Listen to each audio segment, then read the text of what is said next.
Okay, if you hate everything and my car so much, why don't you just get out? This isn't funny. It's freezing, and it's dark out. Is this a joke? Does it look like a joke? Call an Uber. My jaw dropped as he sped off. I was waiting for the driver when I suddenly heard glass shattering and a loud alarm. I looked behind me and saw a man in a dark hood running out of a jewelry store. We both froze. Hi, I'm Layla from New York. Before I tell you the rest, don't forget to like and subscribe. I had a perfect family. I grew up in one of the most expensive penthouses in all of New York City. We had a personal chef, designer clothes, everything. My dad was the president of a huge company, and he loved my mom and I more than anything in the world. We had it all. But when I was 5, my life turned upside down when my mom left, and my dad started spending all his time at work, and a few years later, he married Gwendolyn, who was some random supermodel, and they started jetting off to exotic cities for her work every weekend. At first, I hated how they left all the time. I even tried going with them once. All packed up for the trip, Daddy. Oh, Layla, you didn't really think you were coming with us, did you? Tomorrow's my 7th birthday. Right. The housekeepers will make you the biggest cake you've ever seen. Toodaloo! But as I got older, I got used to them being gone for weeks, and eventually, I totally loved it. Who needed actual parents when you had their credit card? An empty house meant having epic karaoke parties, movie marathons, and makeover parties whenever I wanted. My parents didn't care as long as no one broke anything that cost more than $10,000. Having the best party house in an elite private school was like being royalty among royalty. Oh my god, Layla, your party this weekend was incredible! When's the next one? Don't think I didn't see you break my stepmom's favorite vase. For you, there won't be a next one. Like any queen bee, I had to keep my hive in line. And most importantly, I had to have a super hot king by my side. So I had a boyfriend, Jackson, who was the heir to a massive family fortune. Hey, babe, want to take my dad's helicopter to the Bahamas this weekend? Ooh, the Bahamas. Should we ask our parents? Good one. We even won prom king and queen 2 years in a row. I mean, it's not like it was a surprise. Life was totally perfect. But when I was 17, everything changed. Jackson was driving me home from dinner one night, and we got into the dumbest argument. He was always throwing tantrums. Okay, if you hate everything and my car so much, why don't you just get out? This isn't funny. It's freezing, and it's dark out. Is this a joke? Does it look like a joke? Call an Uber. My jaw dropped as he sped off. I was waiting for the driver when I suddenly heard glass shattering and a loud alarm. I looked behind me and saw a man in a dark hood running out of a jewelry store. We both froze. He was turning to run when a huge gust of wind blew his hood off. I immediately noticed this huge scar on his forehead. Luckily, the alarm must have called the police. The flashing lights and sirens sent him running. I told the officers everything. They dropped me off at home. Jackson didn't take my call, and I had to sleep with all the lights on. The next morning, I woke up to the sound of someone banging on my door. It must be Jackson, begging for forgiveness. Surprise, surprise. You better have a whole bouquet of flowers for me. You're not Jackson. 2 giant men in dark suits with gold badges were standing at my door. FBI, Layla, you need to come with us now. Is this about last night? I told the police everything. The man you saw is some psycho who's connected to robberies all over the city, and he's extremely dangerous. We've already contacted your parents. With your family's high profile, we're putting you in witness protection. Witness protection?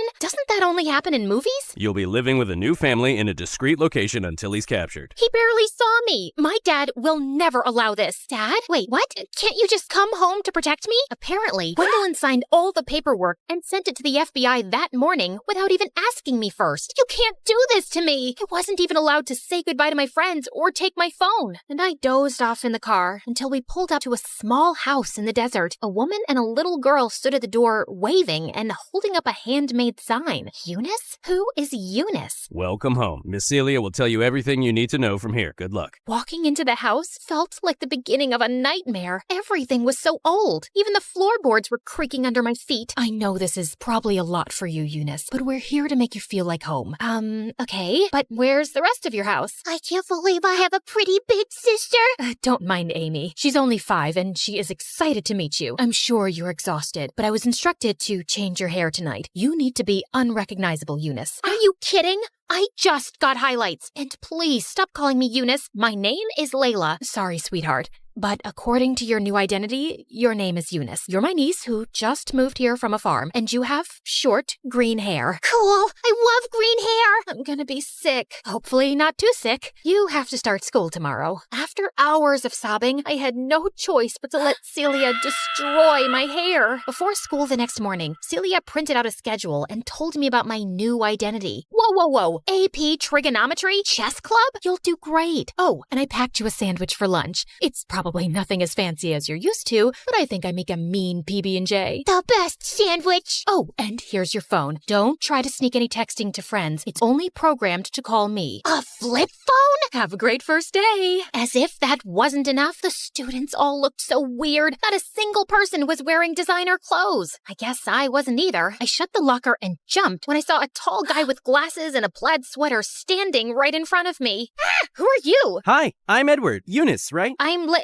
Yeah, I am. How did you know? I'm the chess team captain. I heard we were getting a new student today, and you're the only person here I don't recognize. Small town. I don't need a greeting committee. I won't be staying long. Whoa, sorry. I thought I'd help the new girl, but if you've got it all figured out, I'll see you later. Great start, Eunice. If the nerds already hated me, I wouldn't dare try my luck with the popular girls. I ate lunch in the bathroom, alone. This is all Jackson's fault. I was so furious that I spent the rest of the day in a daze, thinking about getting out and seeking my revenge. The final school bell snapped me out of it. Time for the worst part. We have a new member. Everyone, this is Eunice. She'll be my partner today. Earth Eunice, you go first. Oh, right. Okay. I bumped a random piece up on the board. I don't know what chess was like where you're from, but you can't do that. My aunt made me join. I really don't care about this. Well, we care, and I don't have time for someone who doesn't want to be here. Fine, whatever. I stormed out and looked for a phone booth since I couldn't use my own phone. There had to be a way to get out of here. I thought about calling Jackson or my dad until I realized they're the ones who got me here in the first place. Jackson abandoned me on the sidewalk, and Dad just straight up abandoned me. I gave up and went back home. I had the best day at school. We got to play outside,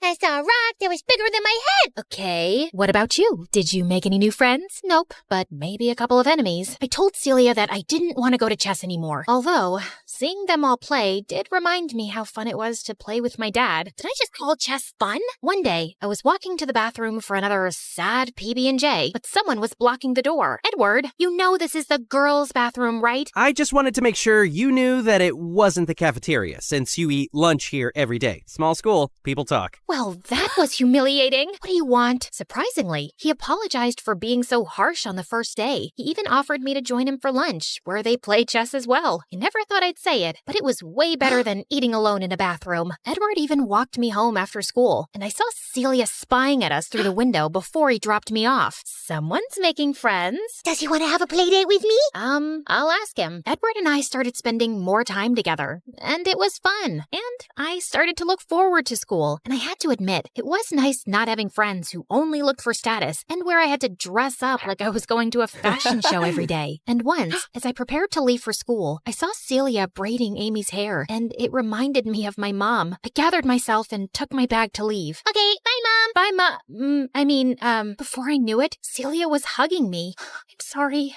My tears are getting your shirt wet. It's just that my real mom was the last person to actually take care of me. We don't have the nicest things, but we have a lot of love to give, and we love you. Yeah, you're my sister. I pulled Amy in with us. I could have stayed there all day. I was so happy. Even in school, after weeks of practicing with Edward, we were finally ready to have a real match. I asked Celia if he could come over to play at the house after school. The FBI agent said as long as I kept my cover up, it was fine. Hi, Edward. We heard a lot about you. I cleared off the table for you guys to play. Edward, are you staying for dinner? I don't know why that made me nervous, or why my mind suddenly flashed to Jackson. Please, does Jackson deserve loyalty after what he did? Yeah, he will stay for dinner. Edward beat me, of course, but the real fun was watching him with Amy during dinner. Rock, paper, scissors! I win! Was he always this cute? After dinner, Celia let us walk to get ice cream so Edward could show me around more. He wanted me to see the fountain he made wishes in as a kid, but right as we were about to throw coins in, something stopped me. Wait, do you hear that?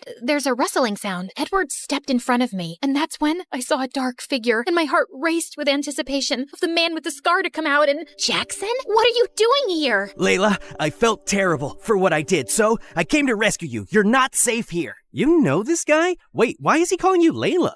Well, I'm not really allowed to tell you. Is this real? My ex-boyfriend and I don't even know what. Quick, read this. Someone dropped it at my door a few days ago, and I've been looking for you ever since. Tell Layla I found out her new identity. I know all about the mom and the little girl, and I will find her. He found me, the psycho with the scar. I hired an investigator to find you. The FBI said we could fly to one of my dad's islands until it was safe. The helicopter is waiting. I'm never one to run from a fight, but what about Celia and Amy and Edward? As long as I was here, they were in danger too. I'm sorry, Edward. I have to go. Jackson grabbed my hand and we ran. I couldn't bring myself to look back. Before I knew it, we landed in front of one of Jackson's beautiful island mansions. Ah, look at you. You need a proper makeover, and these green hairs look like snot. You belong to me. Yeah, I mean here, not in some middle of nowhere loser town. I think I need to lie down. Jackson got me new clothes, fixed my hair, and even brought his personal chef to cook us 5-star meals. Wasn't this what I had been missing? So why did I keep thinking about Celia and those silly peanut butter sandwiches? You could at least say thank you. I'm basically your hero. I didn't really mind living there, you know. Very funny. Our dinner was interrupted by someone pounding on the door. Jackson jumped out of his chair to look out the window. Oh, no. FBI, open the door. FBI? What did you do? He tried to block me, but I pushed past him to open the door. Good, you're safe. Celia thought something terrible happened to you. We've been looking for you for days along with your dad. We asked him to wait for you at home. But Jackson said I showed them the letter. Miss, the man you identified has been on trial for a few days. We were waiting until he was in prison to tell you it was safe to return. There's no way he could have written that letter without us knowing. I can explain. Jackson, you ruined everything again. I had a family who cared about me, friends who wanted me for more than just parties. Why do you even care? You got me into this mess. Because no one walks away from me. Only I can decide that. I am Jackson St. Germain. I always get what I want, and I still want you. Walked away? I was in witness protection.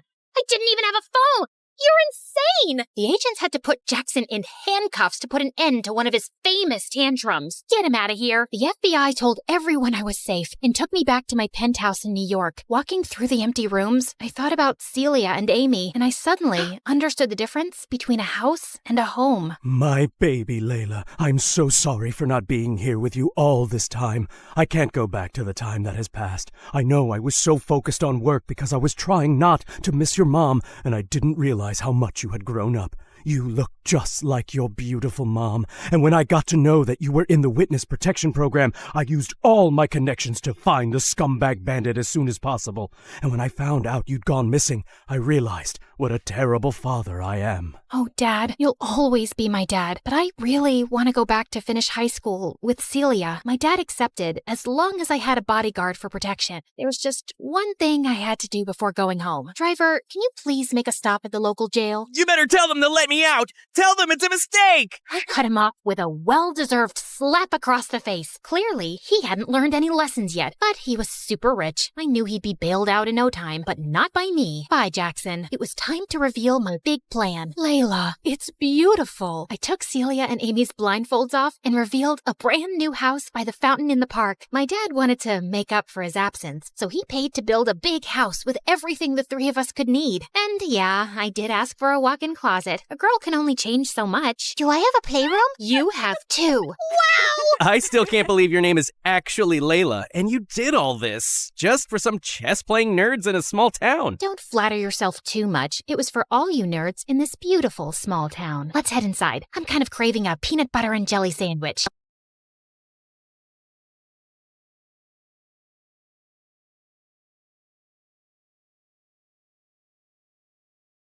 Hi everyone, my name is Summer. Please like and subscribe to MSA. I come from a poor family where my single mom used to work in fields for rich people. And since I was the eldest daughter, I always tried to help her out. Except I was kinda slow and really clumsy. Honey, can you go pick up those baskets for me? Sure thing, Mom. Oh, ouch! I'd destroy more things than I'd fix. You're sick, Mom. You should rest. I'll feed the cattle for you today. Oh no, wait, Summer, no, shh.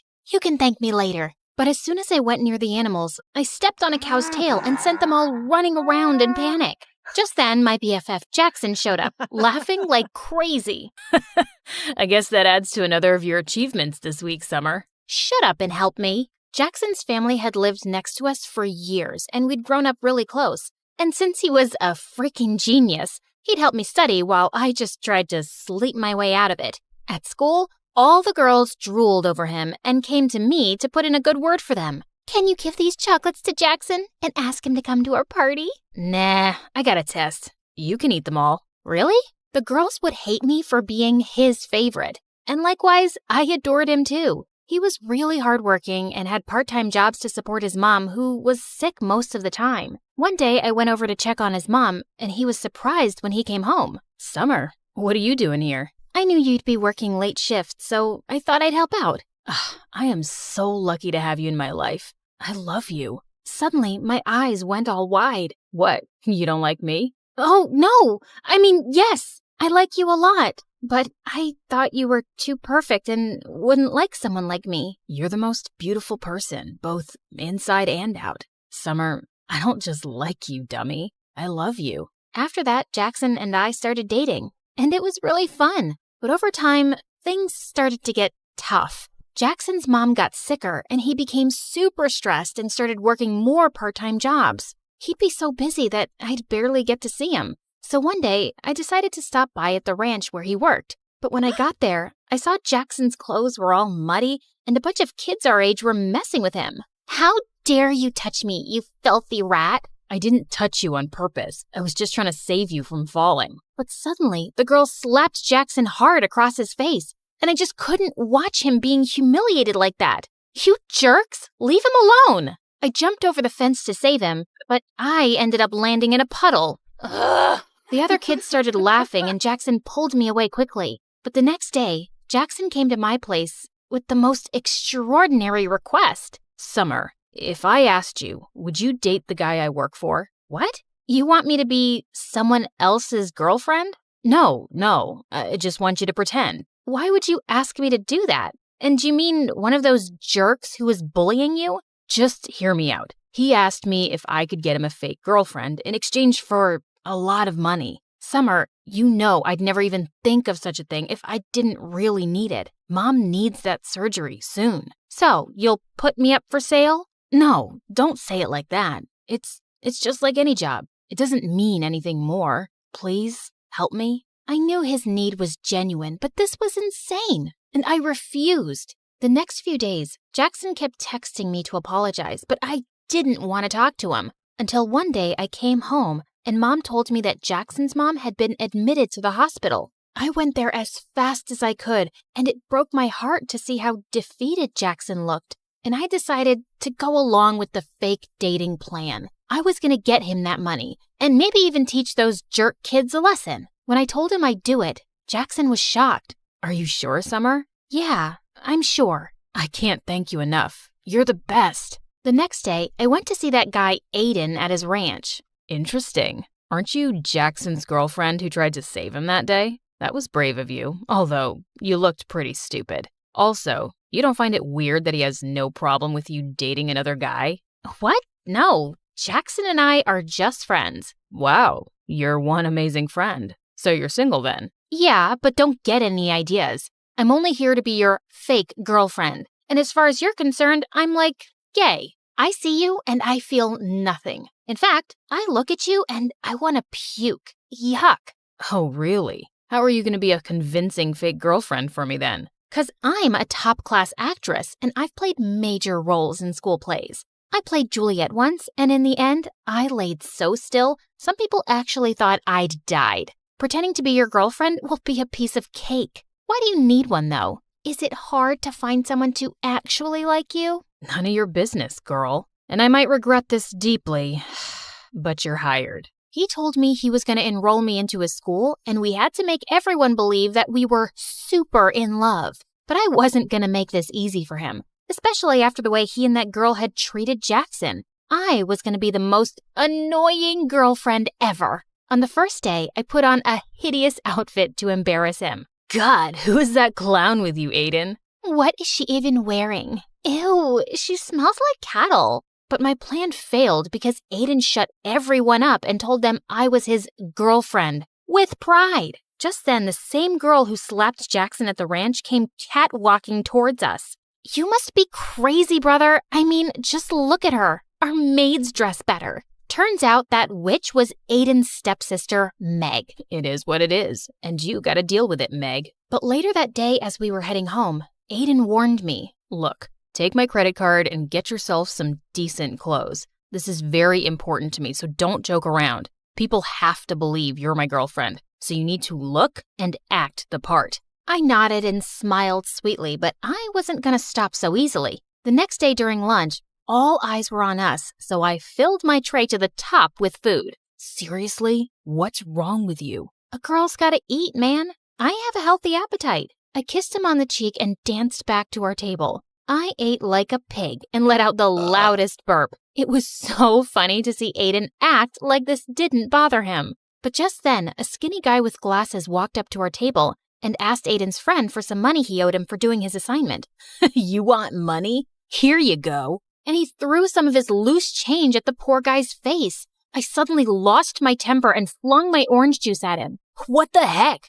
Aiden controlled this ill-mannered girl you got from some jungle. Aiden suddenly leapt up and grabbed that guy's collar, but the rest of them quickly separated them and the jerk stormed off, fuming. But then Aiden pulled me away angrily. Ah, stop! What are you doing? What is wrong with you, huh? Why are you acting like this? Those people are my friends. They're jerks, and so are you. But I already knew that. And I hate rich, entitled brats like you. And I hate poverty. And I hate that I have to pretend to be your girlfriend and— Oh, shut up. I don't care about your whole poverty speech. You agreed to do a job, and whether you like it or not, you'll act like my girlfriend who's dying to make me happy. And I know you're doing this because your friend's mom is sick, and the treatment is super expensive. It's nothing he can afford, even if he works his butt off for the next 5 to 6 years. You better behave or I'll fire you. Gosh, I hated him even more now. I even stayed late at school so I could avoid going back with that jerk. But then Meg and her friends caught me and locked me up in the janitor's closet.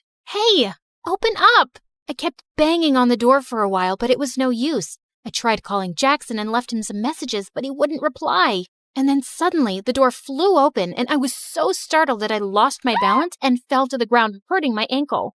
Ouch! Are you okay? Aiden lifted me up in his arms and took me to his car. How did you find me? I heard my sister talking on the phone with her friends, and I ran here immediately. Also, I'm sorry. What? It's because of me that they're treating you like this. Also, I'm sorry about what I said to you earlier. I acted like a jerk. It's just that my life will fall apart if this plan doesn't work. What do you mean? My dad wants me to get engaged to his business partner's daughter, but I don't want to do that. I want to become a musician and be with someone I love, not be part of some business deal. So I lied, and I told him I already love someone else. But now he wants to meet that person. That's why I hired you. I could tell that he was having a really hard time, and I decided not to make things worse for him anymore and play my part properly. Later, when we reached home, Aiden even dropped me to the doorstep in his arms. But as I limped in, I saw Jackson waiting for me. What do you think you're doing, Summer? You're supposed to pretend and not actually jump into his arms like his girlfriend.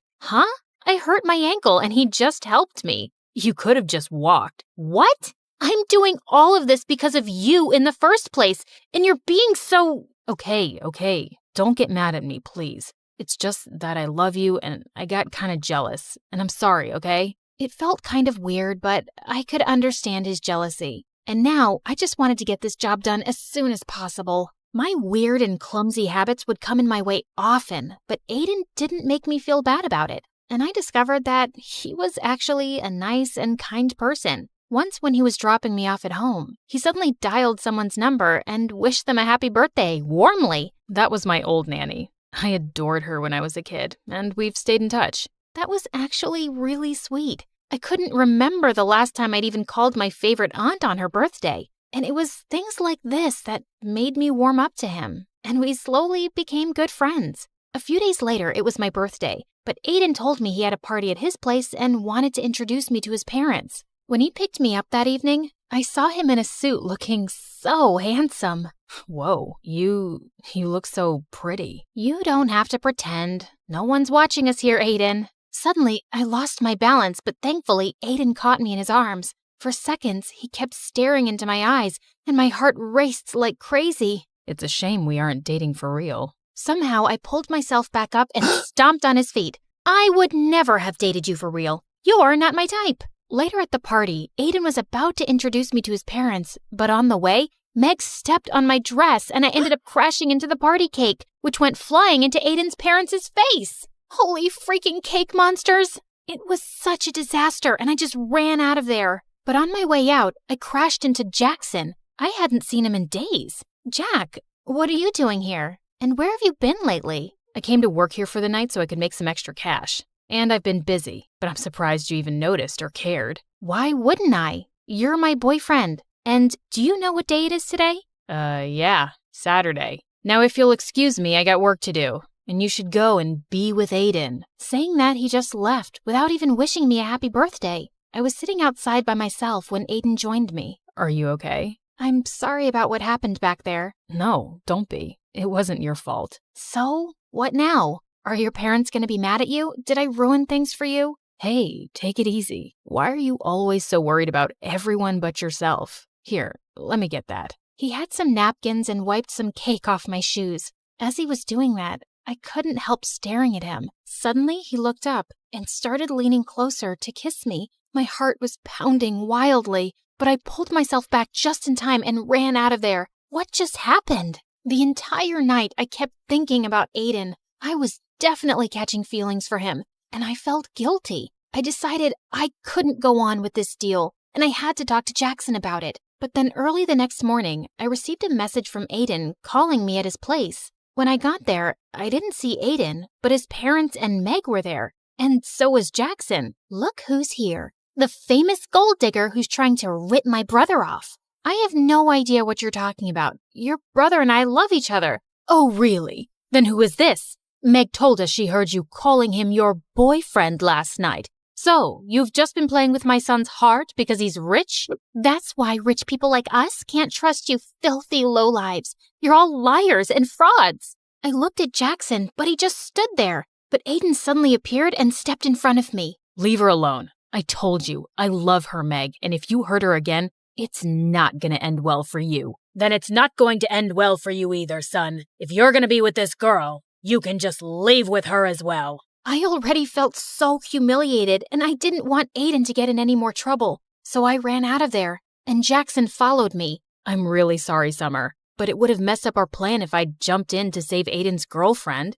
Jackson, I think the plan is already over. Aiden's family won't accept me as his girlfriend now. But Summer, you still asked Aiden to pay for you, right? This can't have been all a waste. I failed at the job, and I don't want to ask him for the money. I was going to talk to you about ending the deal anyway. Why? 'Cause Aiden kissed you last night? What? I actually left before he could kiss me. But you thought we kissed? And you still didn't want to break the deal? Do you even care about me? Of course I care about you, Summer. You think it's been easy for me to see my girlfriend with him? But you know how desperately we need the money. Not me. You. It's you who's lost his mind over the money. It's like I don't even know who you are anymore, Jackson. Just leave me alone. We're done. Because you fell in love with Mr. Fancy Rich Pants, right? Because I'm not good enough for you anymore, right? Jackson, just stop. No, I won't. In fact, let's see if you still love me or not. He tried to kiss me, and just as I was about to slap him, Aiden pulled him back and punched him hard. You piece of garbage. Step away right now if you ever want to see a penny of that money. Jackson stood there looking furious for a minute, then walked away. I couldn't believe him. So, Jackson is your boyfriend. So what? It shouldn't matter to you anyway. It matters to me, Summer. You deserve so much better than this jerk who didn't even hesitate to sell off his girlfriend. I knew he was right, but I was too embarrassed to accept that in front of him. The next few days, Aiden kept calling me and I didn't answer. Jackson didn't even bother, and I'd sure he'd gotten his money. And then soon after, I left for college, cutting contacts with everyone. But only a few months later, I was walking down my college campus when I heard a familiar voice. You look great, Summer. Aiden, what are you doing here? I came to look for you. But why? Because I want to be with you. I was always under so much pressure from my family, but after you left, I left home too. Somehow, you've made me stronger. I chased my dreams and started my own music band, but there was still something missing. You. What? I fell in love with you really quickly, Summer. But whenever I'd say anything, you'd think I was pretending. And after you left, I realized I was such a fool not to tell you earlier. So tell me you don't hate me, at least. I don't, but you'll have to take it slow, 'cause this time, I want it to be real too. I promise.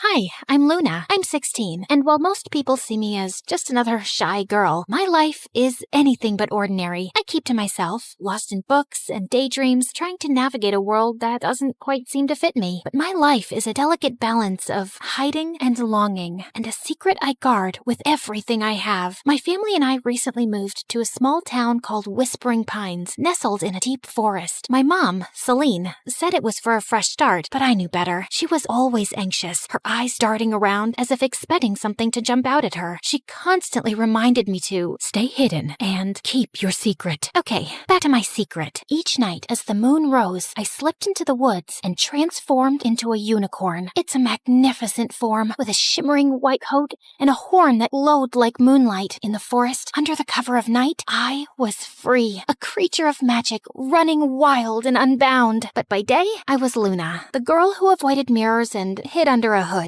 I was isolated, not quite fitting in with any group at school. I didn't seek out friends or companionship because getting close to anyone could have put me in danger. So I remained on the fringes, living a double life that was both exhilarating and exhausting. Then there was Jasper. He's an artist with a sketchbook perpetually in hand, always drawing and observing. There was something different about him. His eyes seemed to see beyond the surface, and he had been curiously watching me ever since I arrived. His presence was a mix of intrigue and unease for me. One day, after school, cornered me by my locker. Hey, Luna, I've noticed you always wear that hood. Is there a reason? I shrugged, attempting to sound nonchalant. Just like it, keeps me warm. He raised an eyebrow, unconvinced. There's something more, isn't there? You're always hiding. I laughed nervously, trying to deflect.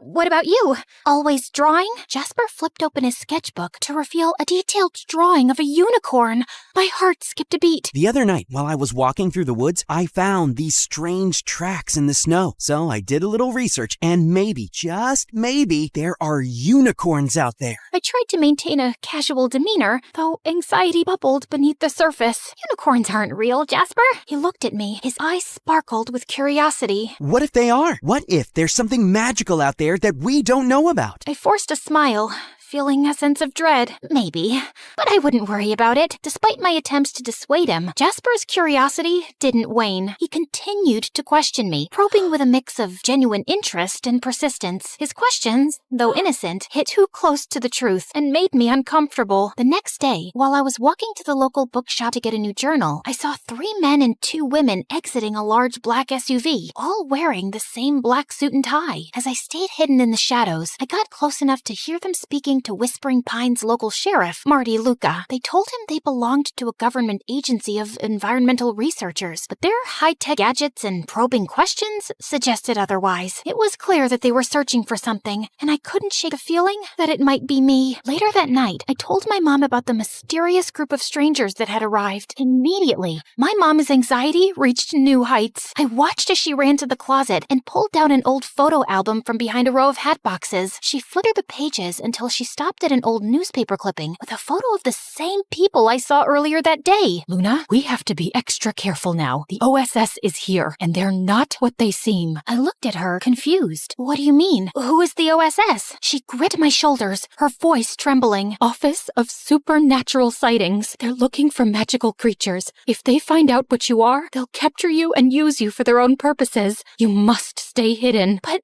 I need to go out at night. It's the only time I truly feel alive. My mom's eyes filled with tears. I know, sweetheart, but it's too dangerous. Please, promise me you'll be careful. I nodded, but in my heart, I knew it was a promise I may not be able to keep. The allure of the forest and the freedom it represented was too strong. That night, I snuck out as usual, but the OSS's presence was palpable. Their advanced sensors and patrols made it clear they were on the lookout for something. My heart raced as I navigated the forest. I was careful to stay out of sight, but in my panic, I accidentally accidentally left behind a few strands of my magical mane caught on a branch. The next day, Jasper found the strands while sketching in the woods. He was intrigued, examining them closely. Later, he approached me in the school hallway, holding the strands out with a mixture of curiosity and excitement. Luna, look what I found! He held them up to the light. They sparkled with cosmic energy. They're different, almost magical. I tried to dismiss his concerns with a laugh, but Jasper's gaze was unwavering.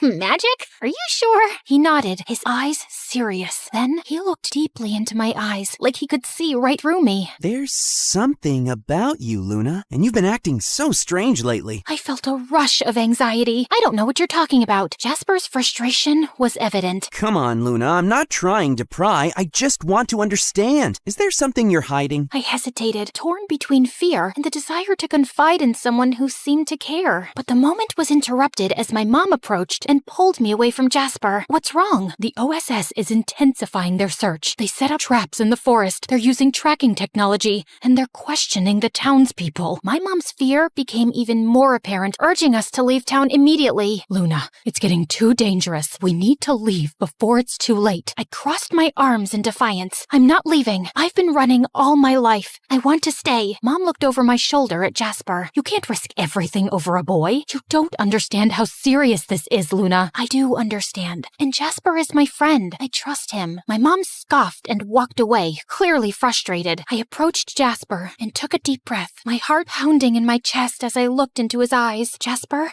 there's something I've been hiding from you. Something I thought you could never understand. My hands twisted nervously. I took Jasper into an empty classroom so we could talk in private. I'm not like everyone else. I'm a unicorn. As the words left my lips, a soft, ethereal glow surrounded me, and a single shimmering horn slowly appeared on my forehead, illuminating the night with a radiant, magical light. I watched his face, waiting for his reaction, fearing he would turn away, but hoping beyond hope that he would stay. Jasper's face softened, and a smile slowly spread across his lips. He reached out and gently touched the glowing horn, his fingers trembling with awe. I always knew there was something magical about you. Thank you for trusting me enough to share this. He let out a soft laugh, his eyes bright. You're beautiful, Luna. All of you. In the following days, Jasper and I spent countless hours together, working on a plan to outsmart the OSS. His artistic talents became crucial. We created detailed maps and tracks to mislead them, and in the hours we spent together, the bond between us grew stronger. Jasper's presence was a source of comfort. For the first time, I felt that I wasn't alone, that there was someone who truly understood and cared for me. One afternoon, Jasper voiced a troubling thought. What if they catch you, despite our efforts? What if they find out everything? I took a deep breath, trying to stay calm. They want to control me, to use me for their own gain. But having you help me is everything. I've never had someone stand by me like this before. Jasper reached out and gently touched my arm. I won't let them catch you. I'll do everything I can to keep you safe. His words brought me a sense of relief and hope, but also a growing fear. The OSS's search was becoming more relentless, and time was running out. The night of the final confrontation arrived. The OSS's search had become more intense, with advanced tracking technology and sophisticated traps. My mom was even more frantic, and her anxiety made it difficult for her to focus. Jasper arrived with a determined expression. We have one last chance. If we can make them believe the unicorn has left town, they'll stop searching. We worked tirelessly through the night, setting up a series of diversions and false evidence. Jasper used his artistic skills to create elaborate fake tracks, leading the OSS in circles. I used my unicorn magic to add an extra layer of deception, making it appear as though I had been everywhere at once. The process was exhausting. We were both drained, but driven by hope and the desire to protect my secret. As dawn approached, the OSS's frustration was evident. They started to pack up, convinced they were following a false trail. Jasper turned to me, his eyes filled with concern. Are you okay? I nodded as tears welled up in my eyes. I'm just grateful. Thank you, Jasper, for everything. He smiled, though there was a hint of sadness in his eyes. I'd do it again, in a heartbeat. You deserve to be free. As the OSS retreated, I felt a sense of peace I hadn't known in a long time. The weight of my secret was lighter, and I was comforted by the knowledge that I wasn't alone. Jasper had been a beacon of hope in my darkest moments. With the OSS gone, my mom's fear slowly subsided, though the threat of their return lingered in the air. As the weeks passed, the town returned to a semblance of normalcy. I continued my life as Luna during the day, but the nights were still mine. Jasper and I maintained our secret secret meetings, and our friendship grew deeper with each passing day. He became a confidant, someone who understood both my human and unicorn sides. Then, one evening, as we walked through the forest together, Jasper turned to me. Luna, what do you want for the future? I thought for a moment, the weight of my dual existence heavy on my shoulders. I want to find a place where I can be both Luna and the unicorn, a place where I don't have to hide. Jasper smiled, his eyes shining with determination. We'll find it together. We continued our walk in companionable silence as the moon cast a gentle glow on the path ahead. There was still uncertainty, but there was also hope. Jasper's presence was a reminder that I wasn't alone, that there was someone who cared about me and believed in my future. In the days that followed, Jasper and I continued to navigate the challenges of keeping my secret while building a life in a small town. We shared our dreams, fears, and hopes, and our friendship deepened. Jasper's sketches were a chronicle of our journey, capturing the magic and struggles of our shared experiences. One night, as we sat together by a small stream in the forest, Jasper asked, Luna, what's the most important thing you've learned through all of this? I reflected on the journey, the challenges, and the moments of connection. I've learned that even in the darkest times, there's always a light. It might come from unexpected places, like a friend who believes in you, and sometimes the magic we seek is within ourselves. Jasper nodded, his gaze thoughtful. I think you're right, and I believe that with your strength and our friendship, we can face whatever comes our way. We sat together in the moonlight, the stream's gentle murmur, a soothing backdrop to our conversation. The future remained uncertain, but with Jasper by my side, I was ready to face whatever challenges lay ahead.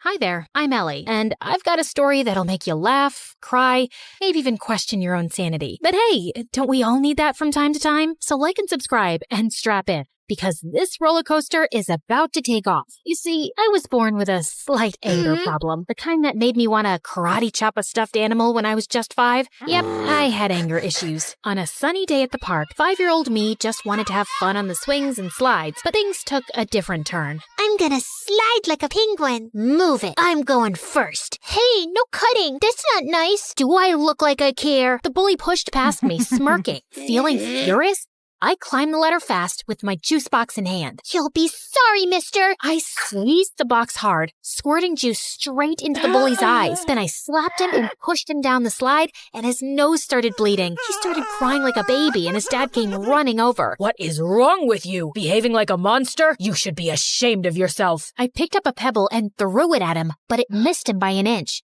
Don't tell me how to feel. You should be thanking me for teaching your awful kid a lesson. I threw another pebble at him and then ran away. Mom and Dad yelled at me all the way back home. I cried and said sorry. Then I jumped onto my parents and smothered them with kisses till they forgave me. Yeah, I think I'm a kind person in general. I mean, as long as I'm not angry. Fast forward to 1st grade, and there I was, little Ellie, eager to make friends at school. One day during recess, I spotted a group of girls playing hopscotch, and I approached them. Hey, you. I think we should be friends. No thanks. I already have friends. Well, that didn't go as planned. But I wasn't giving up so easily. Oh, yeah? Well, you haven't met a friend like me. I started shouting and spinning with my arms spread out like a wild little windmill. I even threw my sandwich on the ground. I'm fun. I'm cool. And I'll bring snacks to share. So why wouldn't you want to be my friend? Say yes, or you'll regret it. Say it. The girl hesitated, then let out a sigh. Okay, fine. I'll be your friend. Please, just stop yelling at me. And just like that, I made a new friend. Her name was Lucy, and she was the best. 2 years later in 3rd grade, my family told me one day that we had to move for Dad's job. Scared of losing Lucy, I got really angry. I won't leave Lucy. She's my best friend, and I'm not going anywhere. I protested by staying in our backyard treehouse, and I refused to come down till my parents changed their mind. We know you're upset, but we have to think about what's good for the family. But when I didn't budge, my parents caved after a few days. I was so happy, I finally climbed down from the treehouse. And I learned that standing up for what matters can make a difference, and that my anger was the best thing I had. It gave me whatever I wanted. What I didn't realize back then, though, was that Lucy eventually figured she could take advantage of my anger issues to get her way too. If she wanted something from someone, she'd come up with a sneaky plan to get me all riled up against that person. Yeah, it always made me the bad guy fighting and bullying people, while Lucy looked like she was the nice, calm friend of a monster, but no one got seriously harmed. As we entered middle school, though, Lucy started doing it more frequently and for bigger things, and I began getting into serious trouble. Like one day, Lucy came to me saying that Mrs. Thompson had called her into her office and said she was giving her a C- on her project. You know what else she said?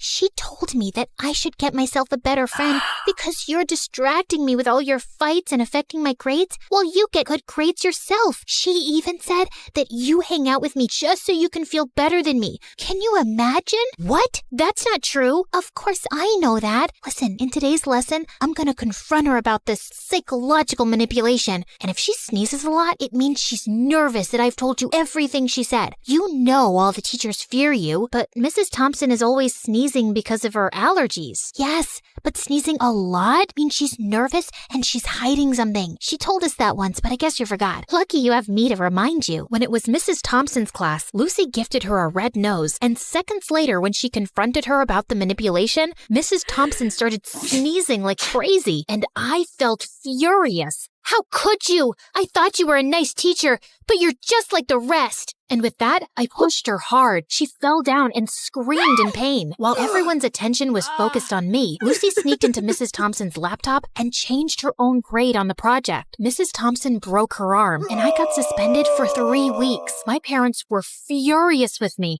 and insisted that I tell them exactly what happened. When I did, Mom said that Lucy was the manipulative witch here. I yelled at her and didn't talk to her for days. How could she say that about my BFF? Days later, I visited Lucy, and her mom opened the door and looked at me like I was some cockroach. Ugh, you again. What do you want? I heard what happened with Mrs. Thompson. Why can't you be a normal human being? Poor Lucy, she almost failed her project because of you. What? Yeah, you're crazy and you're affecting my child. She'll end up failing all her classes because of you. Why does everyone keep saying that? Because it's true. Hey, listen, you silly woman. I was about to scream at her when Lucy showed up and pulled me inside her bedroom. Please, Ellie, you can't talk to Mom like that no matter what she says. But I'm a good friend and I forgive you. Now calm down, girl, and take the Snickers bar. I know it's your favorite candy. Lucy had clearly been spreading lies about me, but I was too blind to see it back then. And when I returned to school, things were a bit different. A new girl, Isabella, had joined our class. She was rich, pretty, and quickly became popular. Lucy seemed annoyed by her existence, but she seems like a cool girl to me. Till one day, Lucy and I saw Isabella walking out of the bathroom, and I noticed a marker in her hand. Lucy went in to use the bathroom as I waited in the hallway, but moments later, she came out, dragging me back into the bathroom with her. OMG, you gotta see this. You won't believe what Isabella wrote about you on the door. It's totally her handwriting. I'm so done with this annoying psycho Ellie. She's always bullying everyone. I want a peaceful, calm school that I can brag about to my rich friends. I offer $1,000 to anyone who can get rid of her. DM me on this Instagram account if you're interested. What a stupid, ugly witch. Furious, I stormed over to Isabella. How dare you write that about me on the bathroom door? I saw you with that marker, so don't you dare lie to me. Ellie, seriously? I had a marker, but I was working on an art project. I didn't write anything about you. Oh, yeah? Well, Lucy seems to think it's in your handwriting, and Lucy said that? Okay, you should stop listening to that friend of yours. She's just using you like a puppet. Can't you see it? For some reason, Isabella's words struck a chord with me, like she just said something out loud that I kinda already knew. But I quickly brushed my thoughts away. You don't know anything. Just leave me alone. But Isabella didn't leave me alone. She'd always make an effort to talk to me and waved at me with a smile. I started warming up to her, and we got closer. But that drove Lucy crazy. One day during lunch, I was sitting with Isabella, laughing and chatting, when Lucy stomped over angrily. Ellie, how could you ditch me for Isabella? After all we've been through together? Just calm down, will you? I'm not ditching you, just spending time with Isabella. We can all be friends, you know. Are you for real? How dare you replace me? And with that, she pounced on me. I didn't want to fight her, so I just pushed her away, but she grabbed my hair again. Luckily, someone called a teacher and and Lucy got detention for 2 weeks. And I swear, those were the best 2 weeks of my life. Things were calm and peaceful, and I didn't have a single fight with anyone. Isabella even convinced me to start getting therapy for my anger issues, and I felt really good about it. Then one day, Isabella told me something. Hey, Ellie, yesterday when I got back from school, I was shocked to find Lucy in my house. I asked her what she was doing there, but before she could reply, her mom showed up. She's our maid. I swear I had no idea. She said she'd brought Lucy over to help her clean the kitchen before Christmas. Oh, yeah, I know that her mom works as a maid for you, but we never talk about it, because I don't want to embarrass her or anything. But I don't have a good feeling about her suddenly being in your house. She might be up to something fishy. So we decided to keep an eye on Lucy that afternoon, and we watched from a safe distance as Lucy's mom gave her instructions to clean. But just a few moments later, after her mom left, we heard a loud crash, followed by Lucy's scream. We rushed to find Lucy lying on the floor with a broken shelf and scattered kitchenware around her. We tried to help her up, but she screamed in pain and couldn't move. Just then, Lucy's mom and Isabella's parents came running too. Oh my God, what happened? Oh, Mom, I was just reaching for something on the shelf, but it was unstable. It just all came crashing down on me. Lucy's mom turned to Isabella's parents furiously. This is all your fault. You knew this shelf was broken and you never bothered to fix it. I told you so many times. Now my daughter is injured because of your negligence. I'm gonna sue you for this. You'll pay for the harm you've caused my daughter. Isabella's parents tried apologizing repeatedly, but Lucy's mom didn't listen to a word and called an ambulance to take Lucy away. I couldn't help feeling sorry for Lucy, although I was almost sure she'd hurt herself on purpose to cause trouble for Isabella and her parents. She probably hadn't expected it to be this bad. And sure enough, the injury was very bad, and Lucy couldn't walk for a few months. A few days later, the teacher planned a visit to Lucy's house for the class to cheer her up. But the moment we entered Lucy's room, she went ballistic, calling me a horrible friend who'd betrayed her, and calling Isabella bad names too. I was feeling angrier by the second, but I tried staying calm. Just then, Lucy's mom walked in, and she started calling me a bad friend too. Are you here to hurt my Lucy even more, Ellie? You've made it obvious whose friend you really are. But be aware, Isabella, I'm certain she only chose you because you're rich. Ellie has always been a bad, rotten egg. Suddenly, I just snapped. I jumped at Lucy's mom and she fell back and hit her head on the floor. Everyone looked shocked, and I knew I'd messed up big time. I ran out crying. When Mom found out about it, she was so mad. Ellie, I can't believe you attacked Lucy's mom. She called me, threatening to contact Child Services and telling them that you need to be put in some rehab center because you're a danger for other people. I honestly felt terrified hearing that, and my first instinct was to lash out and scream in my defense. But instead, I took a deep breath and thought of my friendship with Isabella, and it helped calm me down. Mom, I know it was wrong, and I'm really sorry. I'm working on controlling my anger. I'll be better, I promise. Mom looked really surprised and then nodded, but she still took my phone away and grounded me for a month, and I didn't protest. I knew I deserved that. Back at school, Isabella told me Lucy's mom was going ahead with the lawsuit, and I really wished there was something I could do to help. Lucy or her mom wouldn't listen to a word I'd say. But then one day, I was in the school's bathroom when someone knocked on the stall door. It was Lucy's mom. Ellie, I need to talk to you. I've been reading Lucy's diary, and I've discovered the truth about her actions. She's been using your anger issues to her advantage. I sometimes had a feeling that something was off with Lucy's behavior, but I never knew for sure. Are you still gonna sue Isabella's parents or report me to Child Services? No, I just wanted to apologize to you, and I won't be causing you or Isabella's parents any more trouble. I'll also get Lucy the help she needs. We might even move to another town and live with my sister if it means Lucy can get better therapy. I'm so sorry for everything, Ellie, and I want to thank you for being a good friend to Lucy, despite everything. With that, she gave me a quick hug and left. I felt tears pricking my eyes. I was kind of sad I wouldn't get to see Lucy again, but I also felt lighter and free. Moments later, Isabella walked in. Ellie, everything's gonna be okay. Isabella hugged me tight, and for the first time in a long while, I felt like everything would be okay.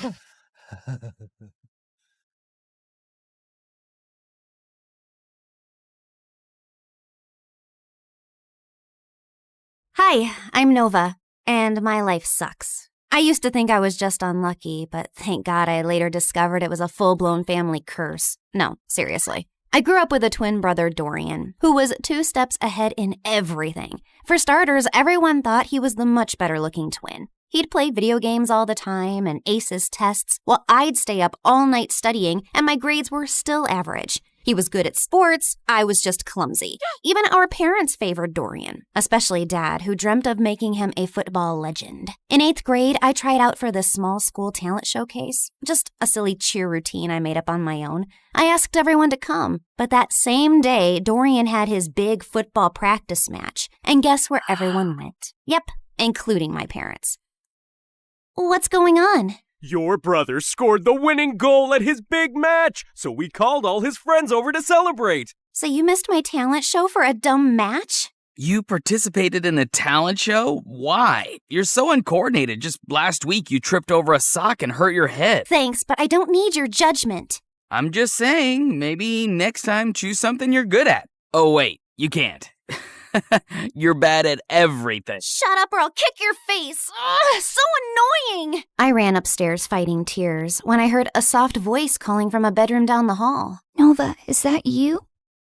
That's Ella. She's my younger sister, and she's been sick since forever. Doctors didn't even have a proper diagnosis, just a fancy name that meant they were still trying to figure out what was wrong with her. And since our parents were too busy making Dorian a star, it was usually left to me to look after Ella, which I didn't mind at all. Hey, how was your talent show? What did Mom and Dad say? They never came because Mighty Dorian had a match. So what? Did you have fun? I almost did a backflip and only tripped twice, so yeah, it was fun. Then that's all that matters. Talking to Ella always made me feel better, but I could never tell her how I really felt. My problems just seemed so pathetic compared to everything she was going through. Even at school, I mostly kept to myself while Dorian hogged the spotlight. The only time people spoke to me was to ask for Dorian's number, so I barely had friends. Until I met Maya in high school. She was new and asked me if I could show her around, and we hit it off right away. We liked the same music, same shows, and I finally had someone I could pour my heart out to. She was the only person I felt free and happy with, but that changed on her 18th birthday. Maya decided to throw a costume party. I was gonna be French fries, and she was gonna be ketchup. It was gonna be epic. But when I got to her place, I was the only one in a costume. I checked my phone wondering if I'd missed a text from Maya, but nothing. And worse, I found her standing near the pool talking to Dorian. Oh, wow. Looks like someone didn't get the memo. What is he doing here? And wasn't this supposed to be a costume party? Oh, shoot. I thought I texted you. I wanted to have a costume party, but Dorian thought it was stupid for an 18th birthday. And since when did you start taking advice from Dorian? Since we started dating. What? He asked me out last week, and I said yes. Why? Of all the men on the planet, why him? And you couldn't stand that there was finally someone who liked me more than you, could you? Would you stop overreacting? You look like angry McDonald's French fries, and I can't take you seriously. Also, my feelings for Maya are totally genuine. Genuine my butt. Everyone at school knows you change girlfriends faster than you change underwear. Maya, listen to me. Whatever garbage this guy's been feeding you, it's not worth it. But I love him. No, you're infatuated. Like every normal girl your age is with some butthead like him. Come back to your senses. Fine, I can see this is a total waste of time. So before I embarrass myself any further, I'm leaving, and we're done. I stormed off dramatically, only to walk straight into the birthday banner. I tried to fight it, but stumbled and knocked over an entire balloon arch. Maya ran to help me, but I spun around mid-fight and accidentally slapped her in the face. Did you just hit my girlfriend? I grabbed a paper cup and hurled it at Dorian's head. Ow. Wow, that really hurt me, Nova. How will I ever recover from this concussion? Everyone laughed as I ripped the last streamer off my leg and stormed out, and went straight to Ella. She was the only person who'd understand me. Oh, wow. You look tasty. I don't know about tasty, but I am definitely tragic. Mom never let me have fries. Said they're too oily. Here, take a bite. It might cheer you up. You're weird. And you're stuck with me. And I put my head down, and we dozed off. The next morning, I woke up to a bunch of missed calls from Maya, but I ignored them. So she sent me a bouquet with my favorite ice cream scoops, flew drones past my window with "I'm sorry" banners. At one point, she actually climbed up to my window to talk to me, but I just drew the curtains and ran into the attic so she wouldn't find me.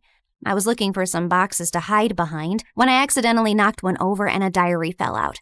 It had my grandmother's name on it, with a photograph of her standing next to someone who looked exactly like her. And there was a note. Lumiere se dara kinsol veher dul ambrax? What? That's what it said, written in this bizarre language I've never seen before. Luckily, someone had scribbled a translation underneath. To break the curse, balance must be found. One light shall rise, one shadow bound. I read more and found out that my grandma had been overshadowed by her own twin too. So she teamed with a psychic named Margot and crafted spells to break the twin curse, a generational cycle where one twin always thrived while the other faded into the background. I knew it sounded ridiculous, but this just couldn't be a coincidence. I was constantly lagging behind Dorian, not because there was something wrong with me, but because I was cursed. The note also said that to unlock the curse, like and subscribe to this video and leave a comment. Gotcha. She didn't write that. But seriously, like and subscribe. Things are about to get weird. I had to find out more, so the next day I skipped school and tracked down the psychic Margot. It wasn't too difficult since Grandma had her address in the diary, and by afternoon I was already knocking at the door of a rundown apartment. I waited for some old witchy lady to open the door, but instead it was a girl not much older than me. Sorry, I think I must have gotten the wrong address. No, you're in the right place. We've been expecting you. Like me and the spirits. They told me you were coming. You're Nova, right? Hilda's granddaughter. You know me? I know a lot of things. Like it's gonna rain in about 5 seconds and you should come in. And right on cue, it actually started raining. Freaky. Anyway, I walked in and the girl told me she was Margot's granddaughter and her name was Coco Lin. My dad's Chinese and my mom's American. They couldn't decide whether to give me a Chinese name or an English one, so they mashed them together. Kinda has a ring to it if you say it on repeat. Coco Lin, Coco Lin, Coco Lin. Cool, right? I think it's very cool. Like, it's also pretty cool that I'm my grandma's reincarnation. I've retained some of her memories and her power to see the future, talk to ghosts, and read your star chart, yada yada. In fact, before I was my grandma, I was this super rich woman who went on a ship, met this cute artist. He was poor. I was loaded. We fell in love, but then the ship crashed and he died. Like the movie Titanic? What? Never mind. Can we just get to work, please?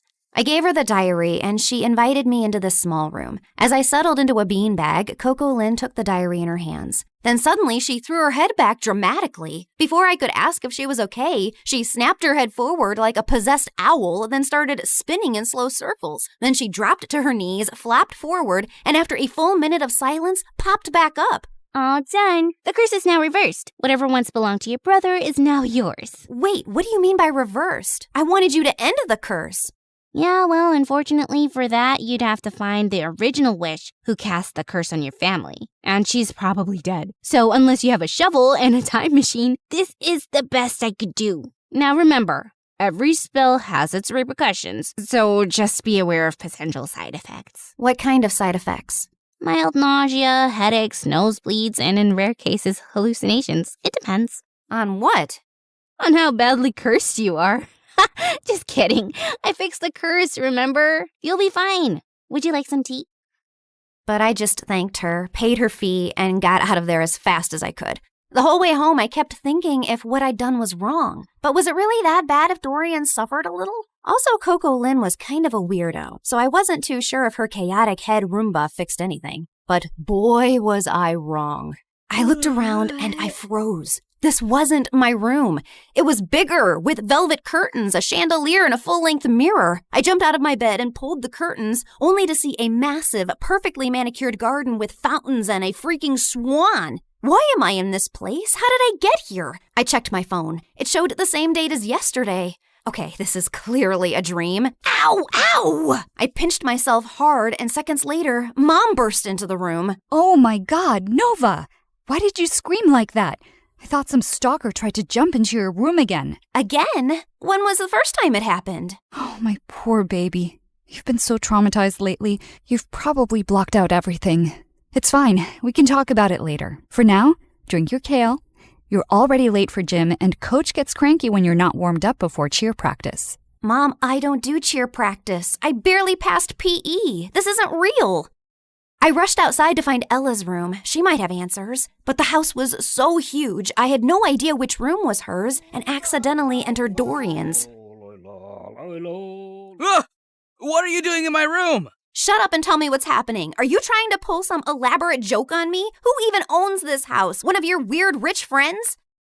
What are you rambling on about? I'm just living my perfectly miserable life in silence, and you won't let me have that? If your life is miserable, I might as well be an earthworm. You know, I saw this documentary about teen celebrities and how they all went bonkers at age 18. You should watch it. I think you'll fit right in.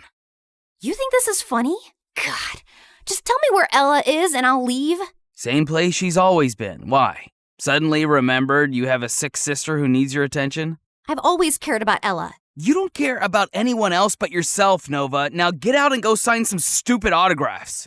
I was shocked. The way Dorian was talking and everything Mom said could only mean one of two things. Either everyone in my family had lost their minds, or the spell actually worked and transported me to my new reality where I was the golden child. I ran back to my room and opened my closet to find shoes and clothes that I could never afford. Downstairs, Mom was smiling like I was the best thing that ever happened to her, while Dorian sat quietly on the side scowling. Then I went to school, and the moment I got out of the car, people flocked around me. Hi, Nova. Love your outfit. Can we get a selfie?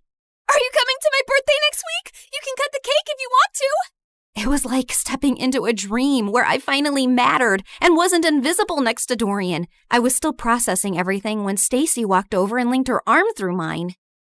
There you are, bestie. I've been trying to call you. Really? I didn't get any calls. I said I was trying, but then I got busy with these new cheer uniforms. Everyone's obsessed with pink, but what do you think? I actually kind of like blue. But clearly everyone else wants pink, so let's go with pink. Oh, I knew you'd say that. We're so in sync. If you were a boy, I'd totally date you. I mean, you'd have competition, obviously, but I'd cheat on my boyfriend with you. Okay, wow. I was best friends with Stacy? This girl who once insulted me in front of the whole school was now asking for my opinions? And over the next few days, it only got better. I had a personal stylist, a manager, and spa appointments booked every other morning. My closet had its own air conditioning, and Dorian had to ask my permission to even borrow a charger. My parents transformed into my biggest fans overnight, hovering at every photo shoot, attending even the smallest events, and proudly displaying an entire wall of my trophies and awards. At school, I never stood in line. I had my own table in the cafeteria stocked with fresh smoothies and sushi rolls. Teachers gave me extra credit just for showing up. And one afternoon, I got a letter from a college I hadn't even applied to offering me a full scholarship because they liked my vibe. My life was perfect, and it was everything I ever wanted. Until it wasn't. Because Stacy was as obnoxious as ever and was getting on my nerves. Oh my God. Who died and left you that hideous skirt? And why are you carrying a Prada purse when I don't have one? You need to pay fashion tax. What? You know, do my homework, pack my lunch, clean my sneakers, that kind of thing. Now hurry up, I'm hungry. The girl ran off in tears, and I turned to Stacy. Was that necessary? No, but it's fun. And why are you being all judgy today?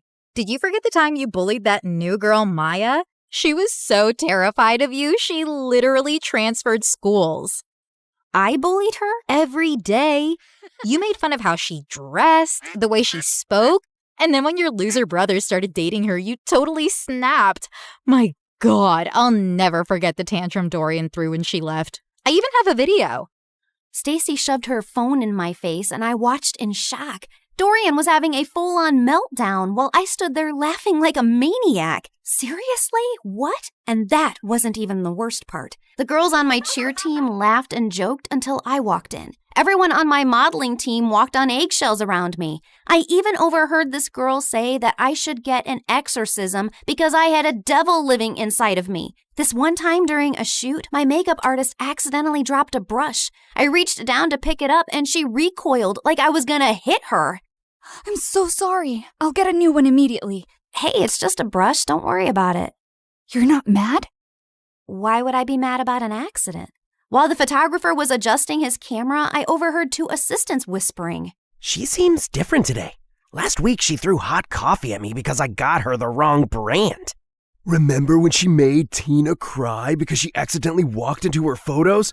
Poor girl's still in therapy. It felt like I jumped from living under Dorian's shadow to being the most hated person on earth, and it was heartbreaking. But what truly got to me was that at home, Dorian barely looked my way, and Ella never came out of her room. And every time I tried to meet her, Mom would freak out. Her disease is contagious, sweetie. You know that. I can't lose another daughter to that stupid illness. I really wanted to see her and share what I was feeling, but I was too swamped with photo shoots, press events, and parties to process it. Has anyone ever tried snail mucus coffee?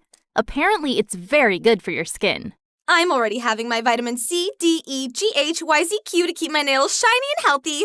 You know what, guys? If you hang upside down for at least an hour and a half, you will get the reddest cheeks ever. Or you could get a brain hemorrhage and die. Excuse me?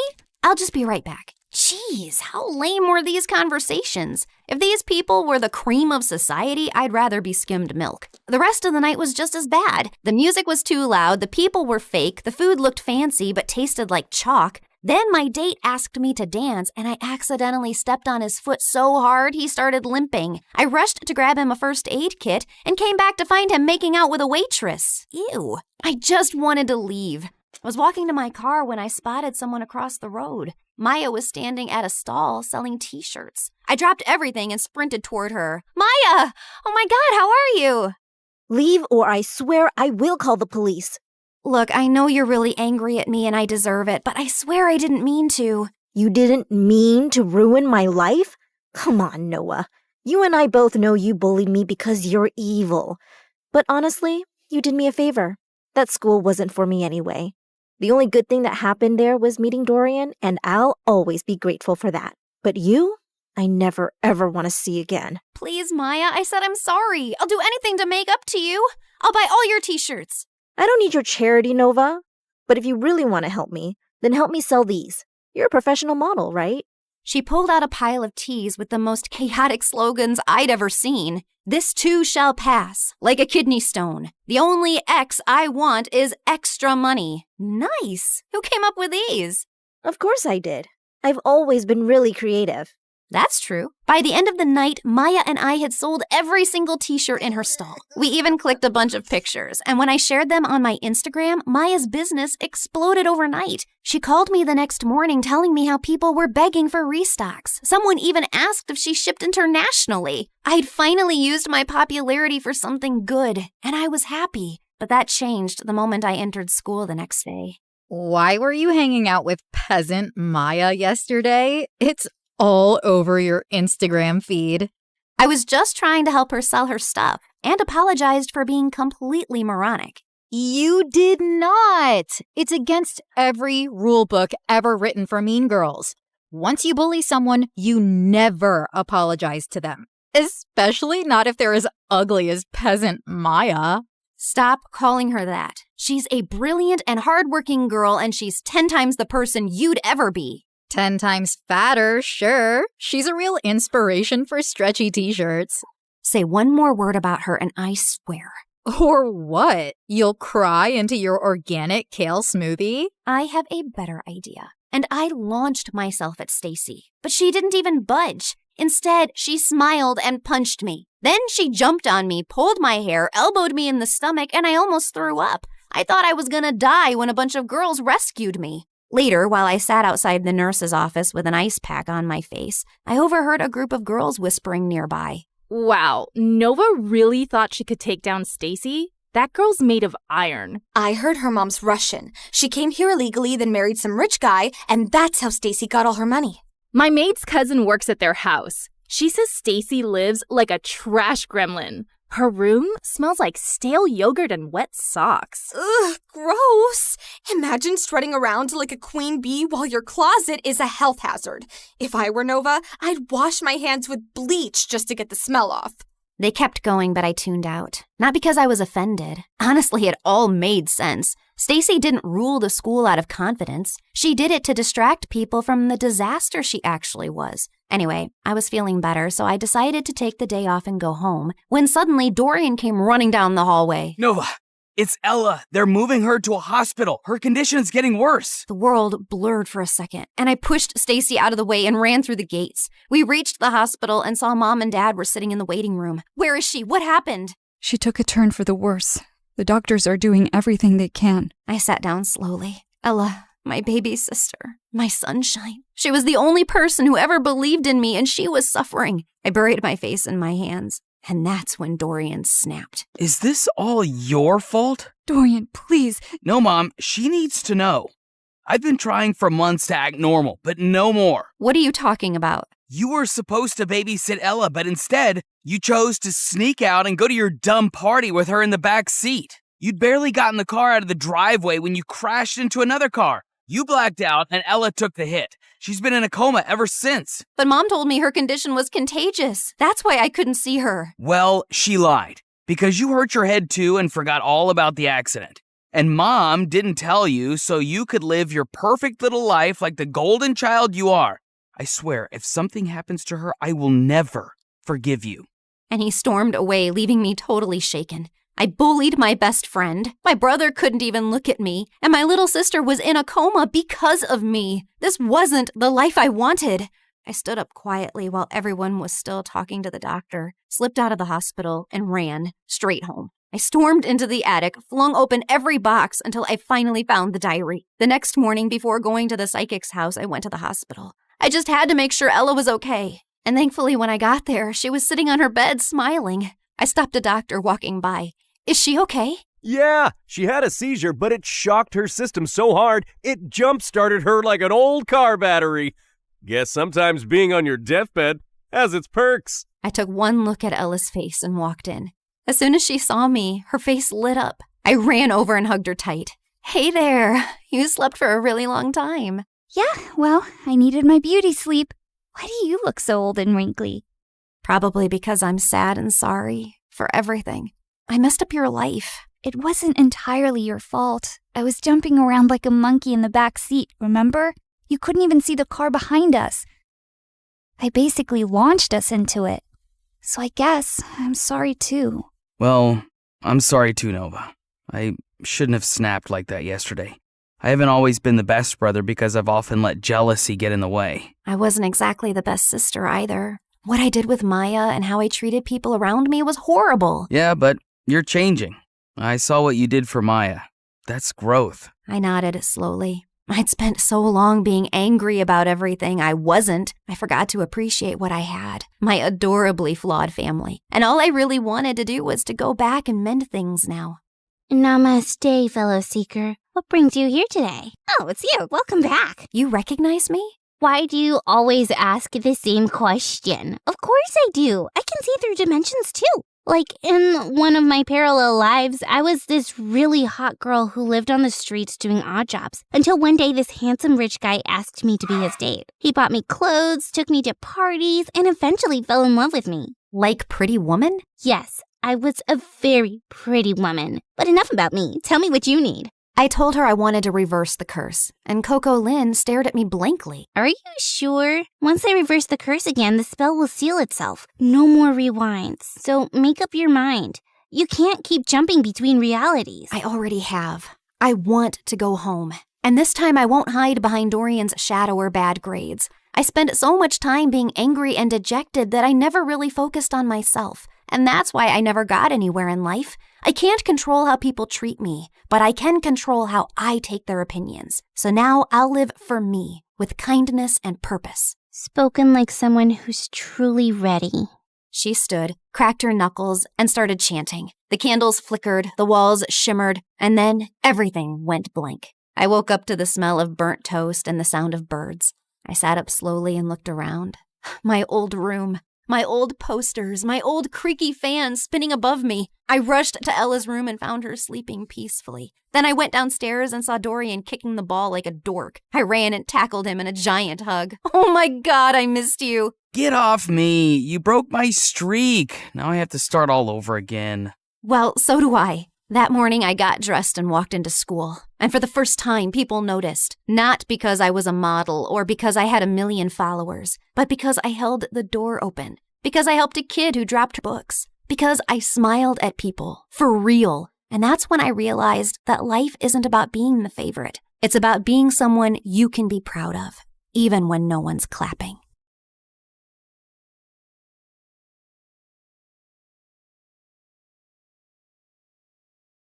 You've heard of a rags to riches story, but how about a riches to rags one? Like and subscribe to hear my reverse Cinderella story. Hi, MSA Nation. My name is Patricia, but since we're friends, you can call me Trisha, but not Patty. I hate Patty. Growing up, I was extremely rich, like next level rich, like Oprah meets Rihanna meets King Charles rich. It was all thanks to my mom, who the world knew as Cheryl. She was the most impressive person I knew. She and her best friend, whose name I won't mention for reasons that will soon become clear, were business tycoons who got a ton of investors and created a huge mega corporation right out of college. Ever heard of Amazon? Their business was kind of like that. Let's call it BFF Enterprises. It employed thousands of people all across the country, and Mom and her friend reaped the rewards of their extraordinary efforts. I aspired to have a BFF like Mom's. As a VIP daughter of a VIP, I was enrolled in etiquette classes immediately. By the time I was 5, I was practically Julie Andrews. You know, the queen from the Princess Diaries, only smaller. I was treated like a princess, with people attending my every need. When I showed an interest in art, I was gifted all of the finest art supplies, and was even able to practice by creating portraits of some of the coolest celebrities. I can neither confirm nor deny that those were the celebrities who I painted. Yeah, my life was pretty much perfect, until someone ruined everything. One day, there was a huge commotion next door at Mom's best friend's house. All of a sudden, the door swung open, and I was shocked to see Mom's bestie in handcuffs. It turned out she who must not be named, that's what I called her, had been stealing a ton of money from their company. Because of that, their business went under, and thousands of people lost their jobs. To make matters worse, an angry former employee was convinced that Mom must be to blame too. He put together a whole manifesto and brought Mom to court. Fortunately, Mom was declared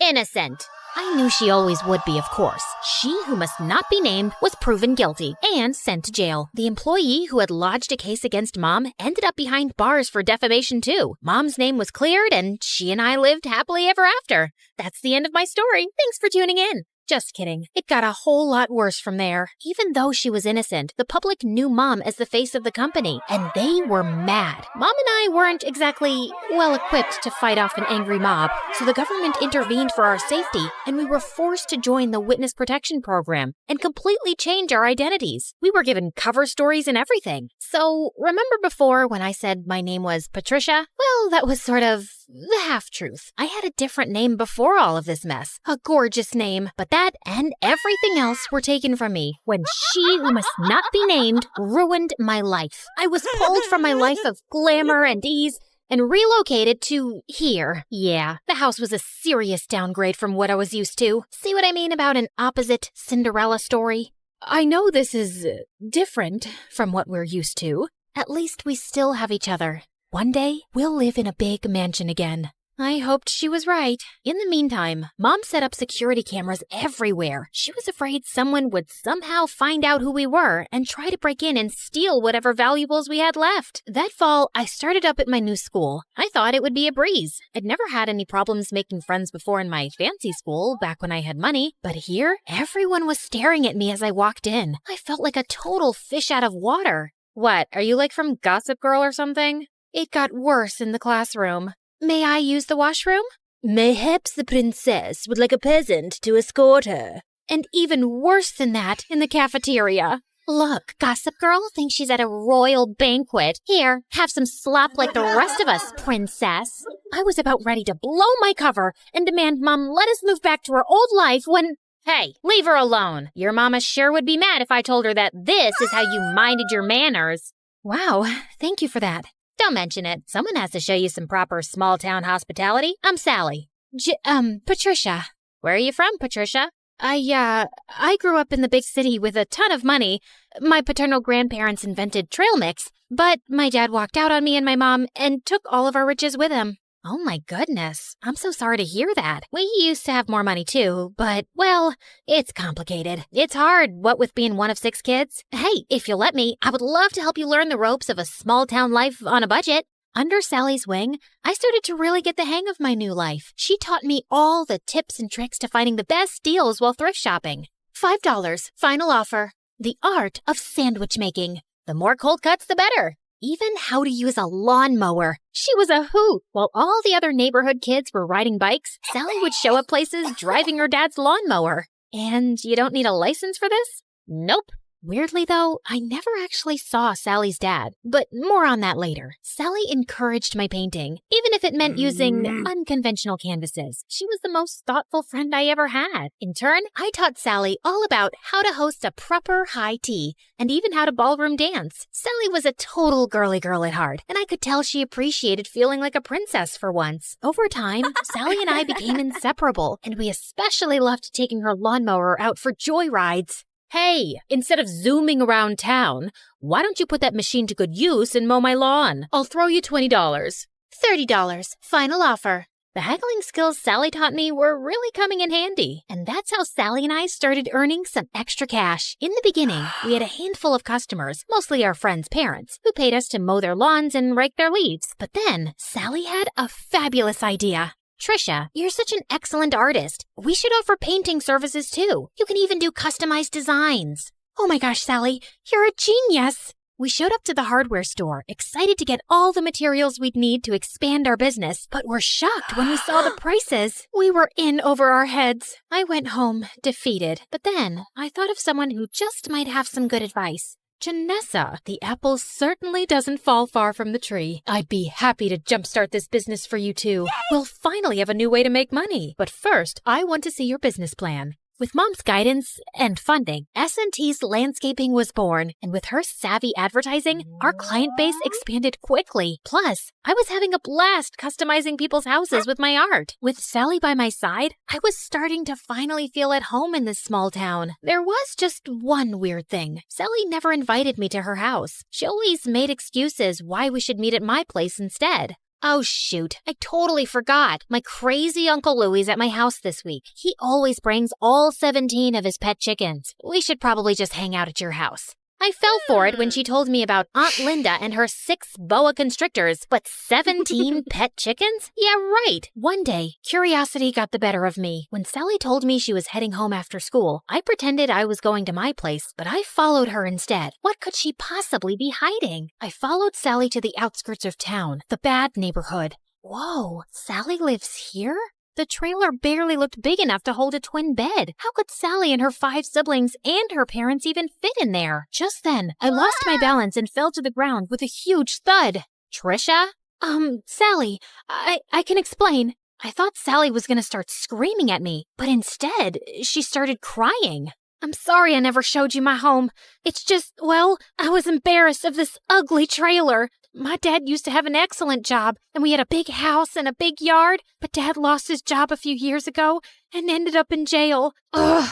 If it wasn't for BFF Enterprises, we would never be in this mess. He was just trying to stand up to their evil owners, and instead Cheryl hired her cronies to make it look like Dad was lying and put him away. It felt like my stomach had dropped out of my butt. Sally's dad was the angry former employee who'd made a case against Mom. Thank goodness Sally had no idea who Mom and I actually were, thanks to our aliases and dye jobs. But why was she blaming Mom when it was really her dad who put us in this mess? I knew I shouldn't say anything or risk Sally getting suspicious, so I ran home before I put my foot in my mouth. Trisha, wait! Was it something I said? I avoided Sally the rest of the week, which wasn't easy. I felt so conflicted. Sally was my best friend, but she hated my mom and blamed her for her dad being in jail. So, I decided to get Mom's advice. I need to talk to you. Sally's dad is your angry former employee who ended up in jail. Oh, come on now, Trisha. What a strange joke. Why was Mom calling me Trisha? At home, she always called me by my real name. Mom, this is serious. Sally has no idea who I really am, or that you're actually the co-founder of BFF Enterprises. Just then, Sally popped up from behind the couch, and suddenly, Mom's behavior made sense. Sally, it's not... I can't believe this. I thought we were best friends, and all along, your family is why my family is suffering? Sally, please, leave me alone. I don't want to talk to you ever again. I've heard of surprise birthday parties gone wrong, but never this badly. I probably lost my BFF forever. But Mom was more preoccupied that Sally would out us both. What are you doing? Follow her. Make sure she doesn't talk. Do whatever it takes. I hadn't seen Mom this stressed out since the trial. I tried texting, calling, even showing up at Sally's window, but she wouldn't even look at me. I returned home completely hopeless. Did it work? Will she keep quiet? She won't even talk to me. Just then, Mom turned into a fire-breathing dragon. Well, not literally, but I'd never seen her this angry. Then we need to move again, now. But this is her home. Sally is my friend. Some friend. As soon as she talks, I'm going to jail. Mom, what are you talking about? Why would you go to jail? The judge said you were innocent. Of course he did. I bribed him. My business partner and I were both stealing funds from the investors because we deserved more. But unlike me, she was dumb enough to get caught and unwilling to do whatever it took to stay out of jail. And Sally's dad figured it all out and tried to get me behind bars too. But I showed him I am not to be messed with. I couldn't believe it. I was so blinded by all of her generosity over the years. I'd never even once suspected that she could have done anything criminal. And I felt so awful for Sally and her family. They didn't deserve this. But then again, how could I choose between my mom and my best friend? What Mom said next, though, made everything totally clear. You got us into this mess. Now you have to get us out. Me? I'm just a kid. You're the one who was so greedy that you stole money and ruined your company and all of your employees' lives. You even let your own best friend take the fall. You cared so much about money, you forgot about what really matters, friendship. Trisha, come back here. My name isn't Trisha, Mom. It's Janissa. So, let me reintroduce myself. Hi, MSA Nation. My name is actually Janissa. Pretty, right? Okay, back to the action. I grabbed the security cameras on my way out and headed straight to the police station. It had our conversation and Mom's confession recorded. The police took my mom away, and because I had just turned 18 recently, they let me take care of myself. And that night, the story was all over the news. I knew I'd done the right thing, but I'd never felt lonelier. The next morning, I woke up to a knock at the door. Sally, you have to believe me. I didn't know about my mom. She told me everything for the first time yesterday. I can't believe you did that for me, Patricia. Well, I had to. It was the right thing. I mean, sure, I probably could have bounced from town to town with Mom for years, pretending to be someone I'm not, but I don't want to be like Mom, throwing my friends under the bus and not caring about hurting other people. I would choose friendship over luxury 1,000,000 times. And by the way, my real name is Janissa. It took months, but after campaigning tirelessly, we finally got Sally's dad out of jail and back home where he belonged. With Mom behind bars, I was finally free to come out of hiding. Even though I was totally free to move back to the city, I decided to stay put in this small town. After all, this had become my home. I even asked Sally's family to move in with me. Plus, Sally's dad was able to take over the landscaping business. With him in charge, business is booming. Everyone is just so thrilled that he's back home where he belongs. We did have a company name change, though. I'm just so happy to have my best friend by my side.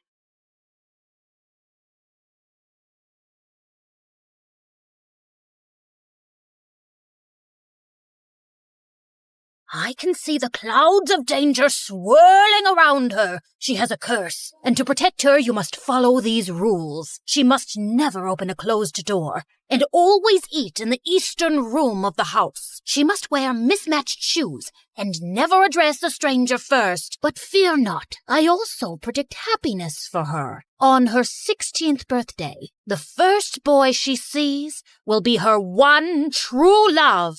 Hey guys, it's T from Oregon. A little weird, yeah, but it's all thanks to this fortune teller who said I should have a name starting with T. I mean, why not Tina, Tyler, or Talia? Anyway, don't forget to like and subscribe if you want to know my crazy story and ramblings. You guessed it right. My parents were believers in superstitions and horoscopes, and that's the short of it. But Mom was the worst. Like once I asked her to buy me a toy, and it said on her horoscope that she shouldn't invest that day. No toys. It's a sign. I didn't understand it at the time, but when I was 5 years old and I was at my aunt's house playing with her cat, I opened the back door, and suddenly an enormous box full of dishes and glasses came crashing down in front of me. It slightly hurt the cat, and an icy chill ran down my spine. My mom was totally right. She knows best. My parents immediately took me to the fortune teller for more advice, but they couldn't find her anywhere. She was gone. So they removed all the doors in our house and told me to stay inside. But Mom, what fun am I gonna have inside? Oh, honey, I'll play with you. My parents did their best to make me happy. We would play The Floor is Lava and build blanket forts, play hide and seek, and play makeup games. But growing up, when I tried to ask anything about the prophecy, Mom reminded me about my safety. A part of me also believed it, especially when I dreamed about my one true love and all the trips we would take together. I had a map full of pins with my ideal destinations, and I knew all the capitals of the world by heart. He will open all the doors for me and greet every stranger first. Only 2,017 days left. The summer I turned 13, many good things happened at once. I got a new phone for my birthday, and a new next-door neighbor moved in. I spied on him from my window, and he was super dreamy. Long legs, sparkly eyes, and that smile. Calm down.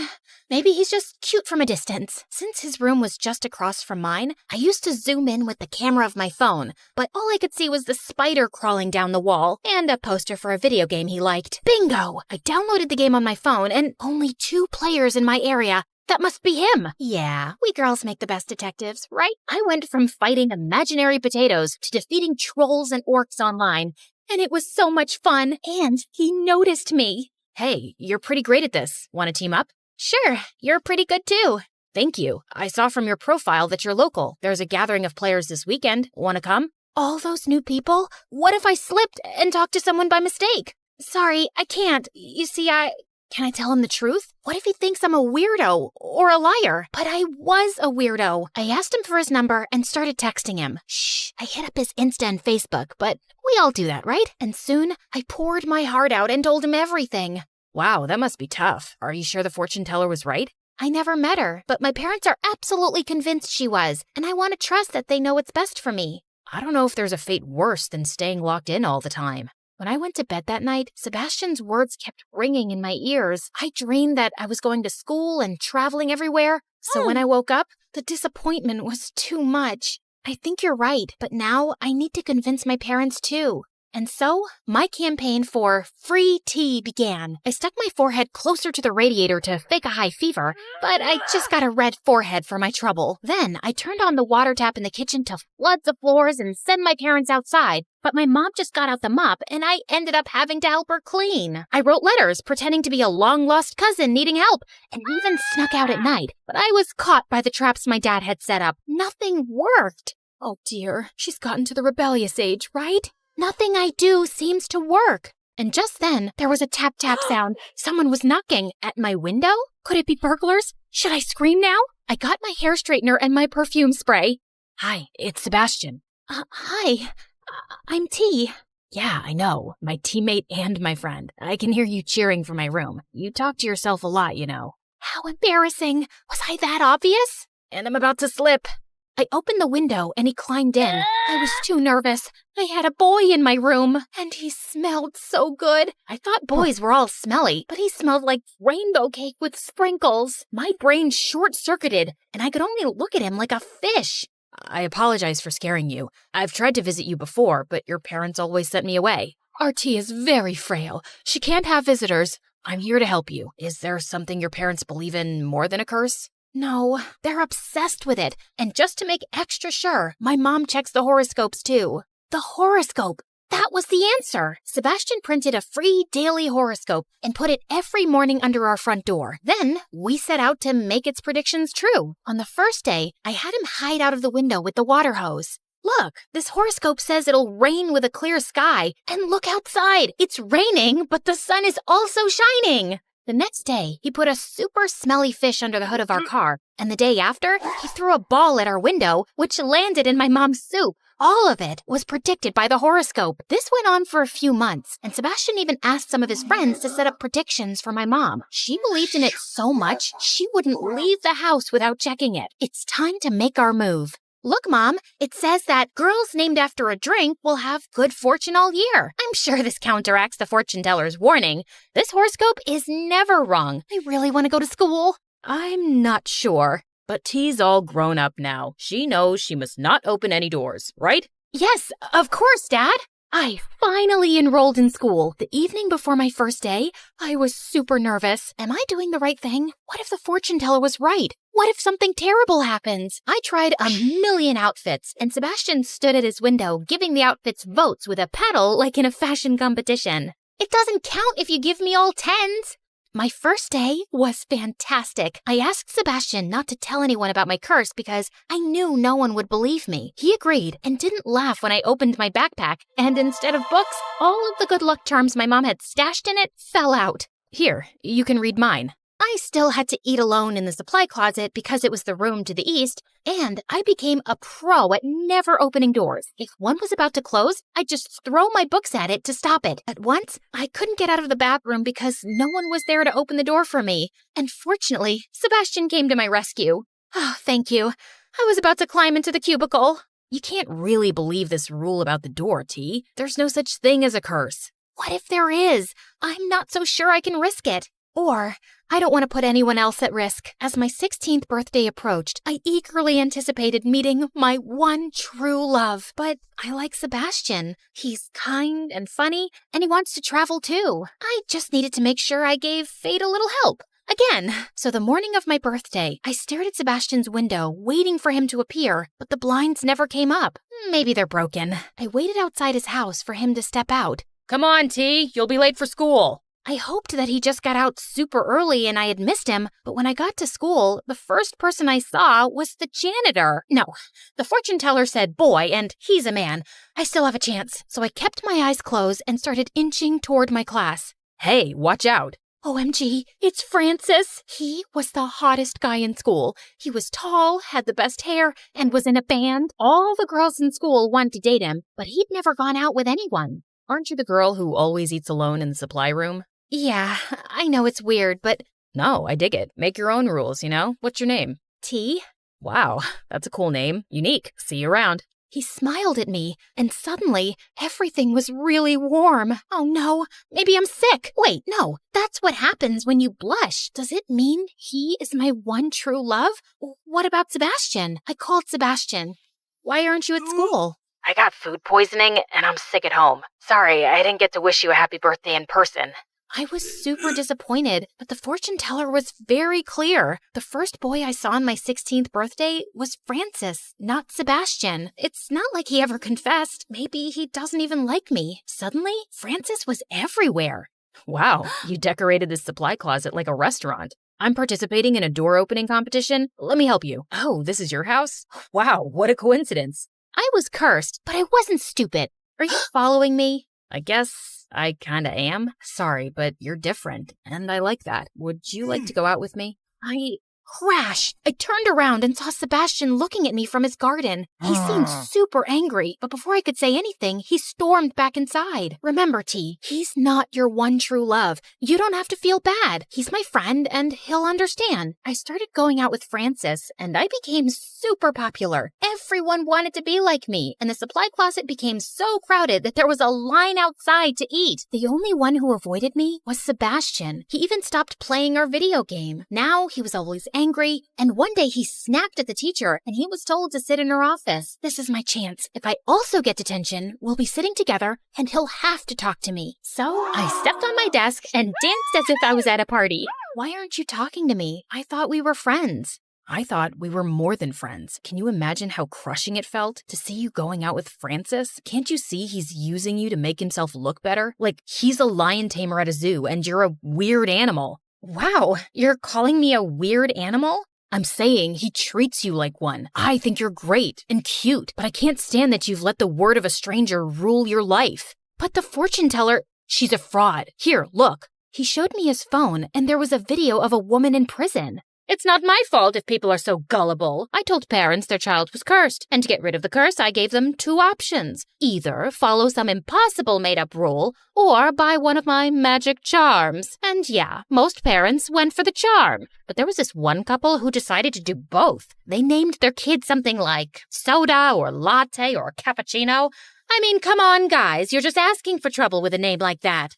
I was so shocked, I almost dropped the phone, but Sebastian had left the room and closed the door behind him. I was trapped. Open the door. Nothing will happen. Trust me. This was the hardest thing I'd ever done in my life, but Sebastian is on the other side, and I trust him more than I trust anyone else. I closed my eyes, pushed, and I fell on the other side, right into Sebastian's arms. You caught me. I will always catch you.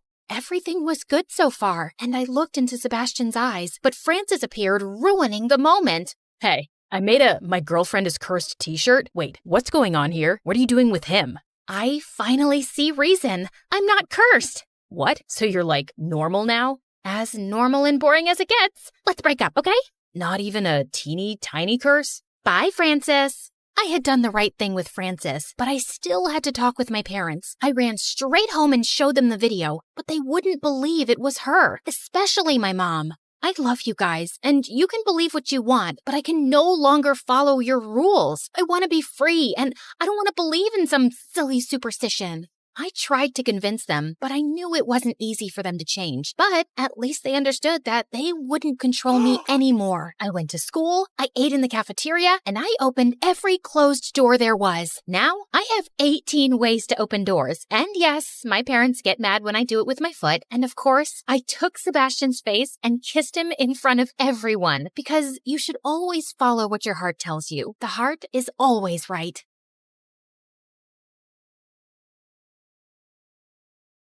Okay, listen. Onion, honey, or pineapple. Any of those can tenderize meat. Pick whichever one's available. Okay, got it. Noted. I didn't come to this school for academics. I came for the food.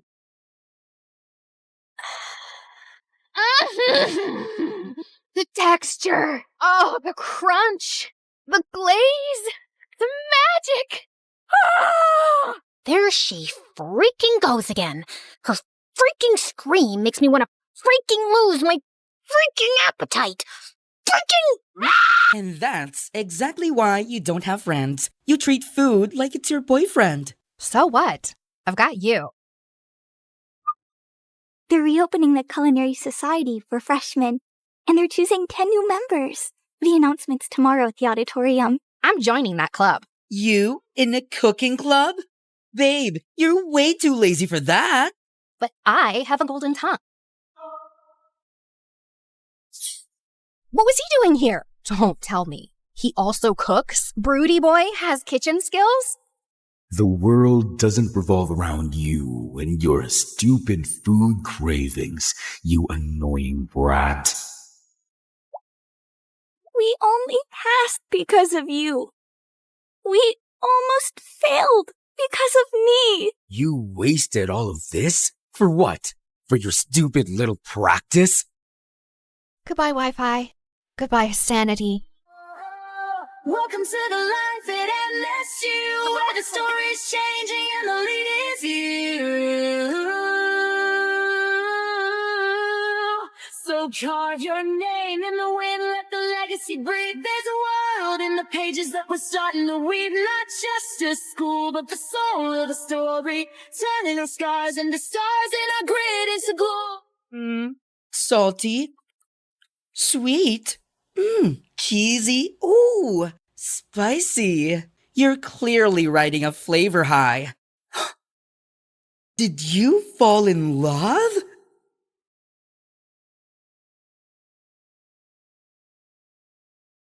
Imagine being on a date at the best restaurant in town, and then the waiter trips and drops his tray full of live lobster, and one of them pinches you. And this is not even the most embarrassing thing that has ever happened to me. Let's take it from the beginning. My mom was a Red Cross advocate for women's rights, and my dad was her bodyguard, so they were always off to this gala or the other, and they left us back with an army of nannies. And when I say us, I mean me and the Chaos Crew, also known as my 5 younger siblings. Food battles, mud fights, glitter bombs, they were so extra. Even Mary Poppins would snap her little umbrella and shuffle up a chimney to escape from them. Every time another nanny left, we got the talk. I'm disappointed in all of you, but especially you, Martha. You're the oldest. You should lead by example. I haven't done anything. Exactly. How are you supposed to become a leader of the future if you can't even lead your siblings? If you were home teaching us instead of running around, I wouldn't have to take charge. What I do is important. More important than your family? When Mom didn't immediately reply, my heart shattered. I rushed to my room and locked it when Mom came to talk to me later. Martha, I'm I'm sorry. Of course I love you. Then don't go. I have to.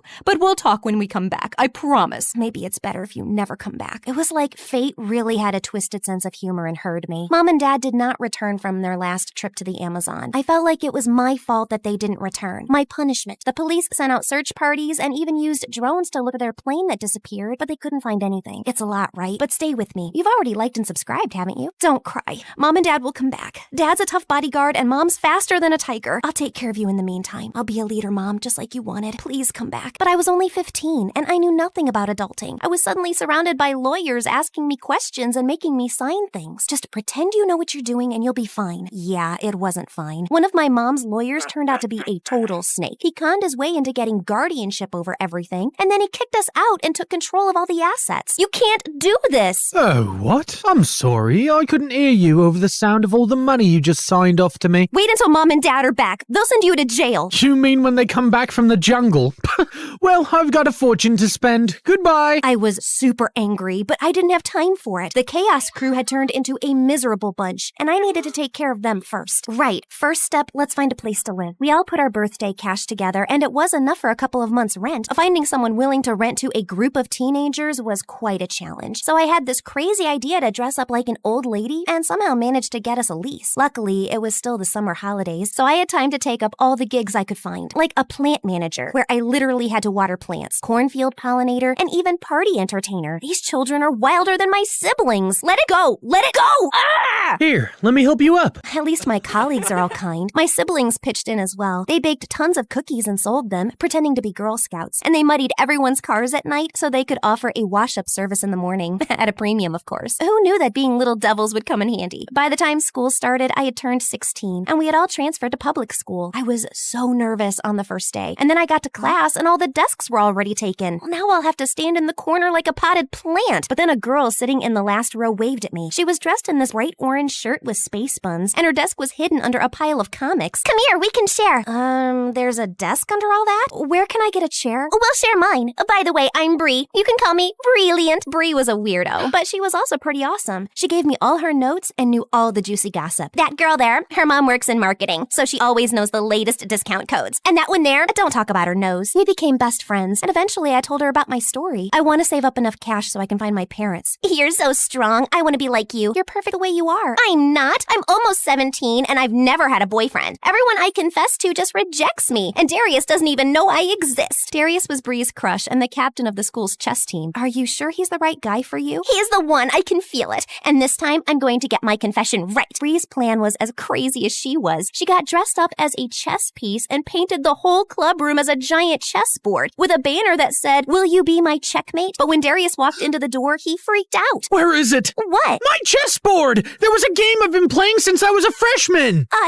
We just moved it. There? Darius was so furious, he wanted to call the principal. And then one of his friends intervened. I didn't see who he was because I was too busy pulling a crying Bree away. Thank you, mysterious dude. After that, Bree was done with the guys. And honestly, I had my own problems to deal with. Like the time I was getting out of the shower and this gigantic cockroach came out of the drain. I screamed and hit it with the shampoo bottle, but then even more of them started crawling out. Eek! It's an invasion! Oh yeah, it happens. Why do you think the flat was so cheap? We tried spraying them with gas, but the crawlers kept multiplying. We need a new flat ASAP. Martha, wise up and ask for a raise. But when I showed up for my part-time gig at the party entertainer company, the door was sealed off with bright yellow FBI tape and the entire place cleared out. Oh man, I loved this job. At least you get to keep the costume. What costume? These are my normal clothes. That is very creative. I never thought I'd meet someone more colorful than Bree. Hey, wait a second. Cute, smart, and probably colorblind. He's just perfect. Jasper, how would you like to meet a friend of mine? The moment I introduced Bree and Jasper, it was insta-love. They were like two very colorful peas in a super bright pod. And shortly after, they started dating. Martha, you are a lifesaver. I was seriously starting to think I'd be a crazy cat lady forever. And it was an easy match. You have so much in common. A couple of months later, it was Jasper's birthday party, and he introduced me to his sister Trinity, who was like a Wednesday to his Enid. Wow, and they came out of the same womb. I can't believe someone like Jasper found such a cute girlfriend, and I'm still single. All the boys care about is looks, and no one cares about brains. As I watched Trinity cut marshmallows into cubes and stack them into perfect columns, I realized there was at least one boy who could appreciate her, so I texted him. Oh, I hope I won't regret this. The party party was in full swing when, what's Darius doing here? Actually, I invited him. What? Trust me. Hey, Darius. Hi,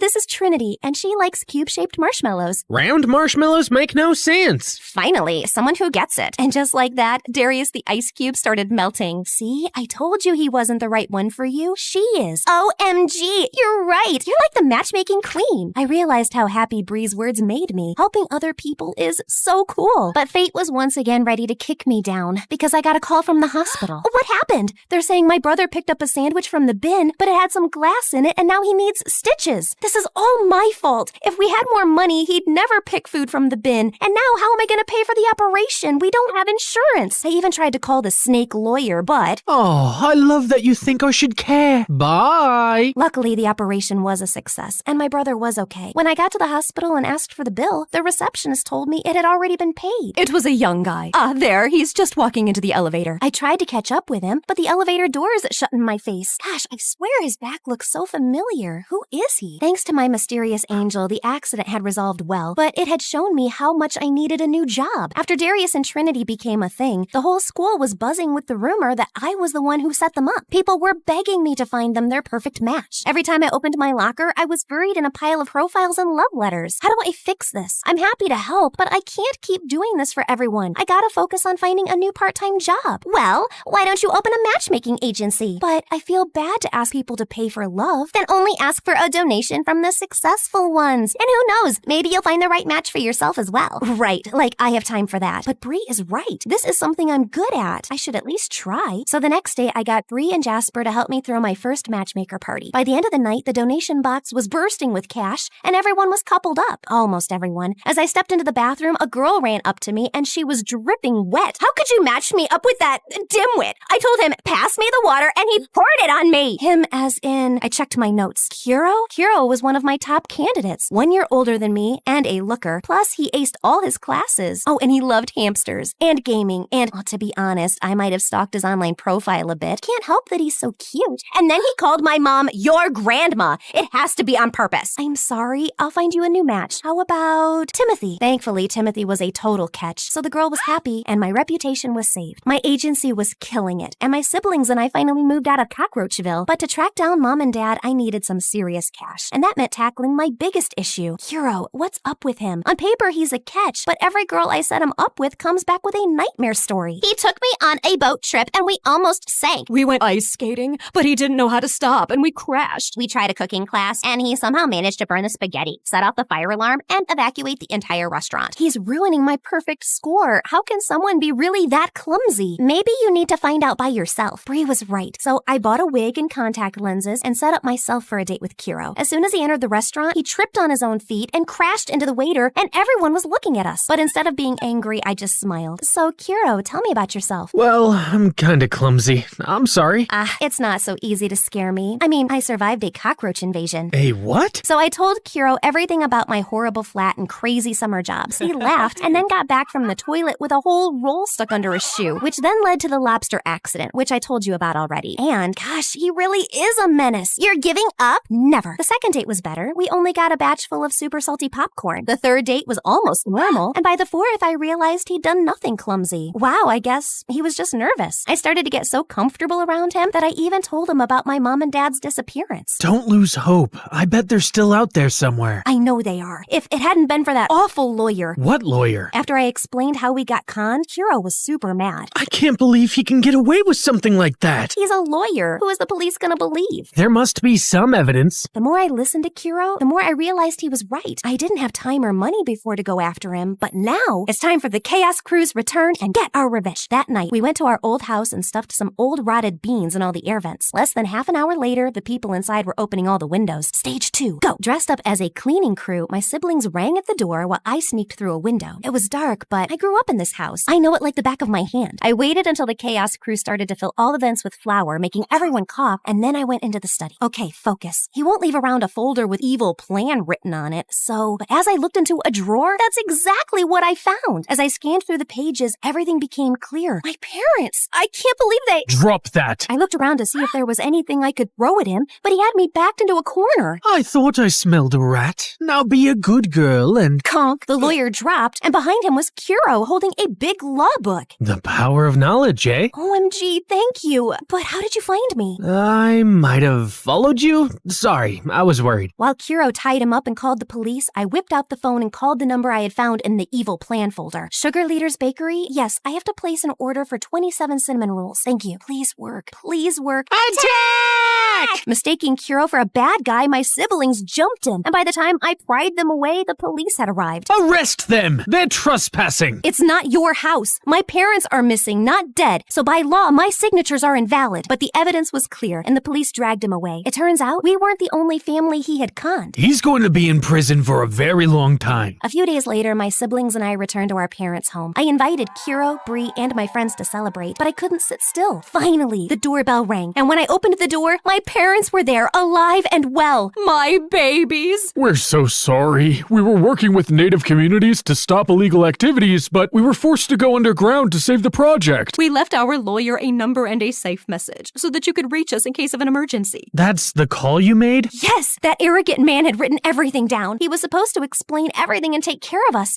Instead, he even told our parents to stay away because we had received some threats. We should have never trusted him. But now you're home and you're going to stay, right? Mom and Dad looked at each other, and for a moment I was afraid that they might leave again. Of course we're staying. We learned our lesson. And who are all these nice young people? I introduced all my new friends to my parents and told them how much they had helped me. But when it was Kiro's turn, I hesitated. Is he a friend, a date, a boyfriend? He doesn't even know I'm the matchmaker. This is Kiro, and I've never been completely honest with him. I turned to him. I hope he understands. Kiro, I'm not one of your matches. I am the matchmaker. I braced myself, expecting rejection, but... I already knew. What? Why do you think I was such a loser with other girls? I've had a crush on you since Bree's wild confession to Darius. But you were so wrapped up in your agency, you never even gave me a second glance. I had to do something drastic to get you to notice me. Bree's confession? But I squinted at him. Right, he was the guy who stopped Darius from going to the principal. And OMG, you also paid for my brother's hospital bill. Yeah, I overheard you talking about it at Jasper's party. Why didn't you tell me? I didn't want you to go out with me because of money. I couldn't believe he'd done all that just to date me. I guess this answers my question. Mom, Dad, I'd like to introduce you to Kiro, my perfect match. I grabbed Kiro's hand, and as I saw the happiness on his face,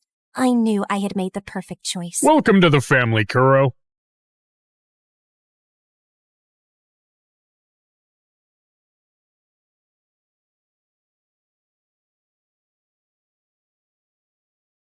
Hi, I'm Soleil from Monterey Bay, and my life was a nightmare until I turned 15. Before I continue, please like and subscribe to For Eve. I was born with a condition called macrodontia. That meant my teeth were much larger than normal size. It wasn't a big deal, but people were giving me a hard time for it. Like one time in 4th grade, I was waiting in line for picture day when my teacher, Mrs. Smith, pulled me aside. "Sweetie, I need you to keep your mouth closed for the picture. No smiling, okay? You don't want me showing my teeth, do you? It's just that you're such a pretty girl and your teeth just may be a bit distracting for the picture. It's not my fault you think my teeth are distracting. I have a condition, you witch." Maybe I shouldn't have called Mrs. Smith a witch. It landed me in double detention. But luckily, I told my parents everything that had happened, and they were furious. They got my teacher fired for discrimination against a kid, and I felt pretty pleased with myself. Though, unfortunately, kids at school started making fun of my teeth after the picture day incident. I ignored them most of the time, but sometimes I just wanted to slap their dumb faces. The only thing that helped me through the day was singing after school in my room. It was my dream to become a singer, but I was way too shy to sing in public. Then one day, everything changed when a new girl came to our class. Her name was Lydia, and she was a famous child actress. I'd loved her movies ever since kindergarten. She was literally my idol. We were even paired as lab partners and instantly became friends. I told Lydia all about the bullying and my witch teacher, Mrs. Smith, and she was so sweet. "Those people are dumb. You're perfect just the way you are. Just stick by my side and none of the bullies will ever bother you again." Soon I found out Lydia was right. Whenever I was with her, the kids left me alone. I was untouchable. By the time Lydia and I were in 8th grade, we'd become besties. But when we got to high school, things got a little crazy. On our first day, kids started staring and whispering at us in the hallway. Within seconds, everyone pushed past me so they could take selfies with Lydia and ask for her autograph. This went on all morning, and by lunchtime, I decided to study in the library for some peace and quiet. Then suddenly, as I was walking to a table, I tripped over someone's shoe from behind. We both fell forward and I landed on top of some girl. Get off me, you jerk. Jeez, I'm sorry, it was an accident. Please, I know who you are. You're the new bodyguard of that teen actress Lydia. You think you're so important that you don't have to look where you're going. First of all, I don't think that at all. And second, I'm not Lydia's bodyguard. I'm her best friend. Well, she's telling everyone you're her new bodyguard. If I were you, I'd find out what that's about. The girl got up and stormed off. What was she talking about? I found out later the girl's name was Kara, and everyone was super creeped out by her. Part of it was because she wore black lipstick and dyed her hair white. The other reason was because she just sat in the library all day and never talked to anyone. So I probably shouldn't take anything she said seriously, right? But her comment about me being Lydia's bodyguard was just so weird. So I decided to confront Lydia about it. And when I did, she got really quiet. I have to tell you something. I have a stalker. He's some obsessed fan who's been sending me weird letters that he's going to kidnap me and we're going to get married.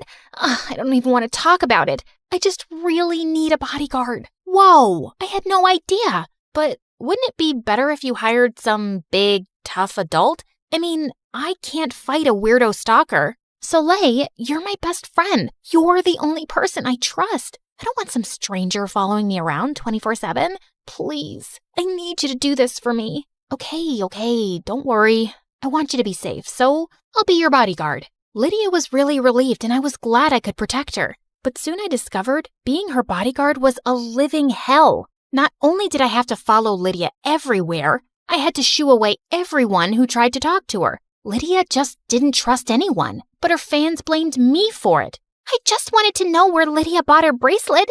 I'm not trying to hurt her, you jerk. Then one day, things got really out of hand. I was walking Lydia down the hall when this muscular jock tried to shove me. Out of my way, Buckteeth. I want to talk to our local movie star, a.k.a. my future girlfriend. Lydia just looked at her phone, and I knew that meant she wasn't interested and didn't want to deal with him. Sorry, dude, but Lydia doesn't want to talk to you. And as her bodyguard, I'll have to ask you to leave. At that second, the guy grabbed my shoulder, and I had no idea what he was going to do.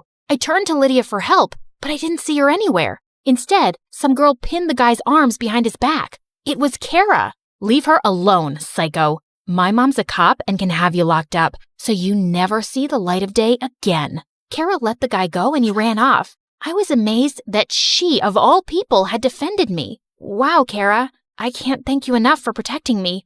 I was so scared. Don't get used to it. I just felt bad for you because you're the bodyguard of that stuck-up princess. Notice how she just walked off while you almost got beaten up. Kara walked off and I realized her words made sense. Lydia had abandoned me, and worse, when I kept calling and texting her, she didn't answer. The same day at school, I saw Kara walking into the auditorium, which was empty. This girl was so mysterious. I followed her inside, and seeing her, my jaw dropped. She was playing the piano, and she was incredible. Holy crud, you're a pianist? I didn't mean to sneak up on you. Please don't punch me. But you're really good, dude. Ugh, you again. Yeah, I play the piano, but I'm not that good. I mean, I kinda am, but I could never play in front of other people. I totally get what you're saying. I've always wanted to be a singer, but I've never had the guts to sing in front of anyone. So why not sing something now? Come on, no one's here. And you've heard me play piano. It's only fair. I took a deep breath and started to sing something.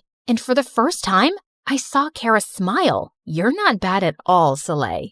You should try out for the spring showcase. If you do, maybe I'll accompany you. I felt my heart race. Was she serious? At that second, my phone rang, and it was Lydia. Girl, where have you been? I've been calling you all day. I am so sorry, but you have to come to the school parking lot. My stalker just showed up. Oh no. I panicked and hung up the phone. Then I ran out of the auditorium, totally forgetting about Kara. When I got to the parking lot, I stopped short when I saw Lydia kissing some guy. Lydia?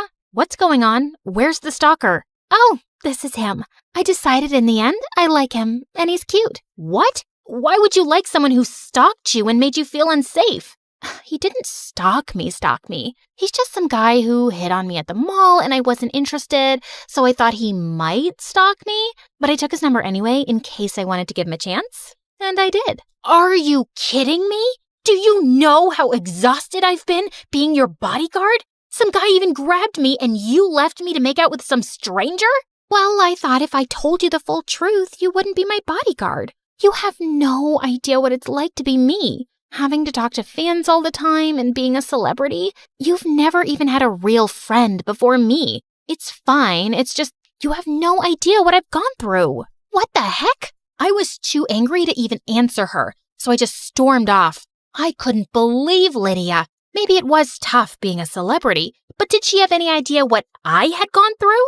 Being bullied my whole life and never having friends? I decided then and there I was done living in Lydia's shadow. I was trying out with Kara for the spring showcase. It was my turn to shine. So the next day, I auditioned with Kara and it went amazingly. The director was blown away by our talent and I had no idea what I'd been so scared of. We were in. Craziest of all the other performers were chosen and we got the last spot. But just as we were walking out of the auditorium, I saw Lydia sitting in the back row, and her face was white with rage. How could you do that to me, Soleil? You knew I wanted to sing for the showcase. The directors aren't accepting any more performers now. You never told me you were auditioning. You don't even sing.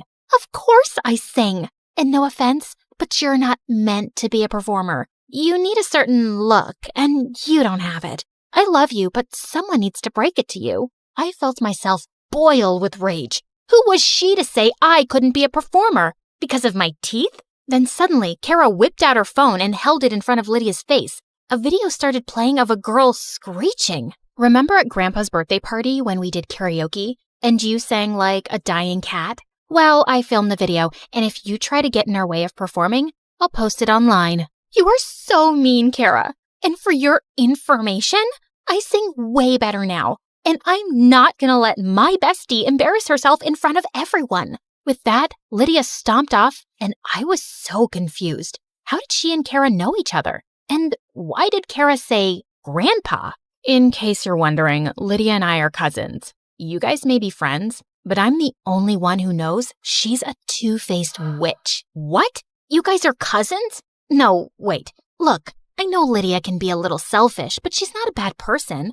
She totally saved my life in middle school. All the kids were teasing me because of my teeth, and she protected me. Lydia's the only one who's seen me for who I am as a person and not what I look like. Oh, babe, you are just too naive. Come with me and I'll show you what kind of person Lydia really is. Kara caught my full attention, and I followed her to Lydia's locker. I watched as Kara picked the lock and took out a worn-out journal. This is Lydia's diary. I like reading it for my own personal entertainment. I swear, if people knew how evil she really is, she wouldn't be famous. Look at all this stuff she says about people. I grabbed the diary from Kara, and to my horror, it was filled with nasty comments about every kid at school. And then I saw something that broke my heart. Lydia had cut out pictures of me and colored in my teeth with black marker. On the page, she'd written, "I don't know how much longer I can pretend to be this freak's friend, but her loser status makes me feel so much better about myself." Before I could stop myself, I burst into tears. My whole friendship with Lydia had been a lie.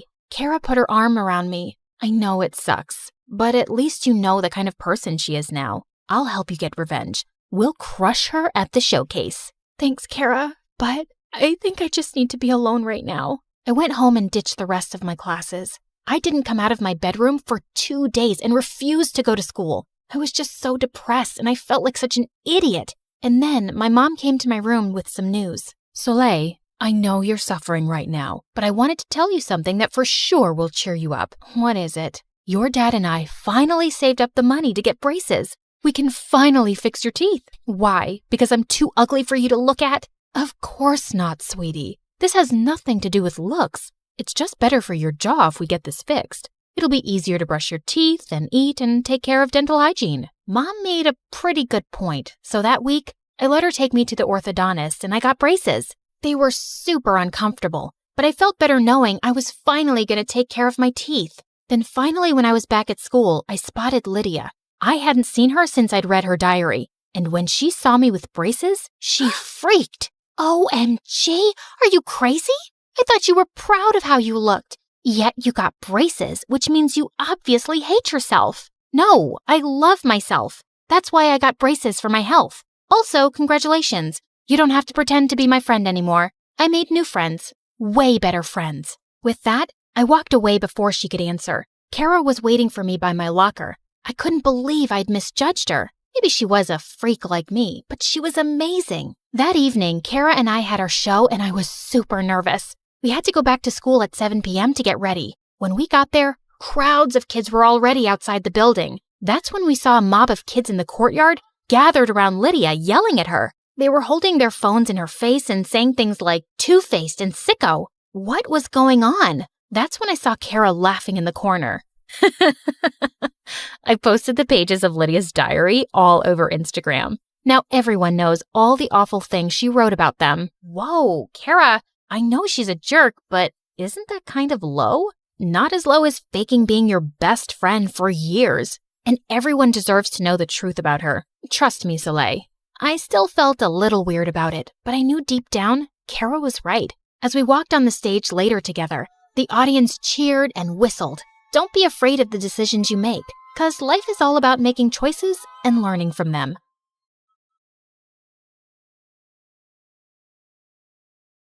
Hi, I'm Alicia, and I'm about to tell you how I met the love of my life. But before we get into that, please like and subscribe to MSA. If there's one thing you have to know about me, it's that I wasn't an ordinary little girl. Being raised by a single father who was an ex-army officer does that to you. I had rules, discipline, and responsibility drilled into me since I was very young. And growing up, I found other kids my age really immature. I don't know why he'd break up with me. I wore the clothes he liked, woke up at 5 every morning to do my hair because he liked them curly, and pretended to love watching wrestling.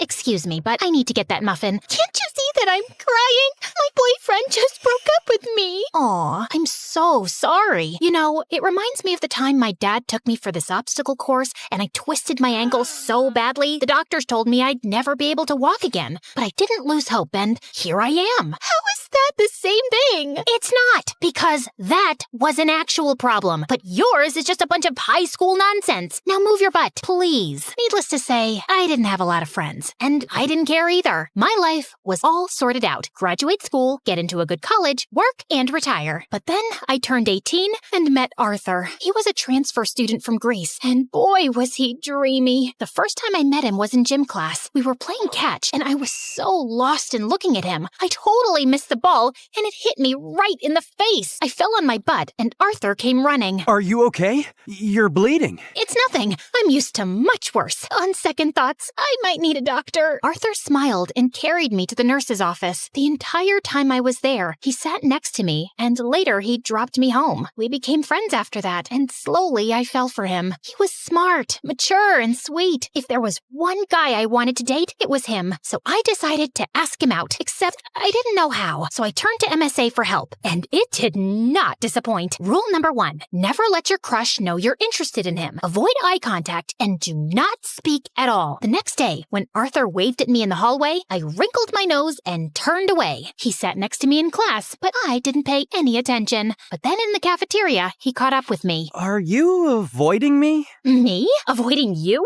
Oh, don't be silly. I was just really busy thinking about global warming and how it's impacting the fish population. Oh, that reminds me. I have to water my fish. My plants. I'll see you around. And I just ran before I embarrassed myself further. After that epic failure, I turned to step number 2. Dress up nice and behave like a total diva. I went shopping, picked up a bunch of dresses, and the next morning, it took me 2 hours to get ready. I thought I looked great, except the moment I entered, everyone started pointing at me and laughing. Oh my god, why is she dressed like a peacock? What is that on her face? Did someone finally punch her for being a know-it-all? I was so embarrassed. I immediately turned around and ran for the bleachers. I was still sulking when Arthur walked up to me. If you rub your lips anymore, they're gonna fall off. This lipstick won't come off. Ugh, it's so annoying. Let me help you. Also, I'm not saying you don't look good with makeup, but you actually look way prettier without it. Really? Does that mean you'll go out with me? Are you serious? I wanted to ask you out for the longest time. time, but everyone in school told me you're a cold-hearted cold-hearted girl who hates people. That's not true. I hate dumb people. There's a difference. So, you and I, dinner tomorrow? I'd love to. My first date with Arthur was perfect, and he told me that his parents were divorced like mine, and he lived with his mom and 9-year-old brother Charlie. We started dating soon after, and spent all our time together. People in school were also nicer to me since I was Arthur's girlfriend, and even Dad liked him a lot. Life was just better with him in it, until things started getting weird. Some days he would come to school looking like a half-dead zombie, and other days he would skip school altogether. His grades were slipping, we were barely seeing each other, and I knew something was wrong. So one day when he canceled our date, I went to his place with his favorite ice cream. But when I knocked on the door, some kid opened up. Hi, you must be Charlie. Is your brother around? Is that ice cream? Give me it. Hey, that's not very nice. Say, ma'am, could I please have that tub of ice cream? Repeat after me. Sure. Ma'am, give me the ice cream or I'll kick you. And Charlie kicked me on my shin, snatched the tub, and ran away. As I yelled out in pain, Arthur came running downstairs. Alicia, why didn't you tell me you were coming? When would I tell you? You hardly talk to me these days. I know. I'm sorry. It's just that Mom's getting married again. The guy doesn't want Charlie in his life, and Mom loves her stupid boyfriend so much that she decided to move out, leaving me in charge. Why wouldn't you tell me that before? Because it's embarrassing, and I didn't want to drag you in my mess. I'm already a part of your mess, and we'll get through it together. Okay, I know that was a bit cheesy, but Arthur looked like he was gonna break in a million pieces, and I really wanted to help him. Besides, how bad could a 9-year-old be? Turns out, a lot, because Charlie was a total devil. He would cry over the smallest things, throw tantrums if he didn't get his way, and would constantly butt into my dates with Arthur. We hardly spent any time alone. I was pretty sure he just hated me. Like one time, I was waiting for Arthur in his living room, and Charlie kept giving me death stares. Something on my face? I was just trying to figure out how someone can look like a horse and a camel at the same time. That's kind of mean, Charlie. And you're kind of ugly. Anyway, have fun on the date. It won't last long. And 10 minutes into the date, Arthur got a call from the babysitter that Charlie had locked himself in the washroom and we had to run back. Then another time, it was Dad's birthday and I had planned a really cool surprise for him. I'd invited all his old friends from the army. Arthur helped me deck up the place and I was arranging the cake when Charlie walked up to me. Oh, wow. This cake looks yummy. Give me a piece. Only after my dad cuts it. But I'm hungry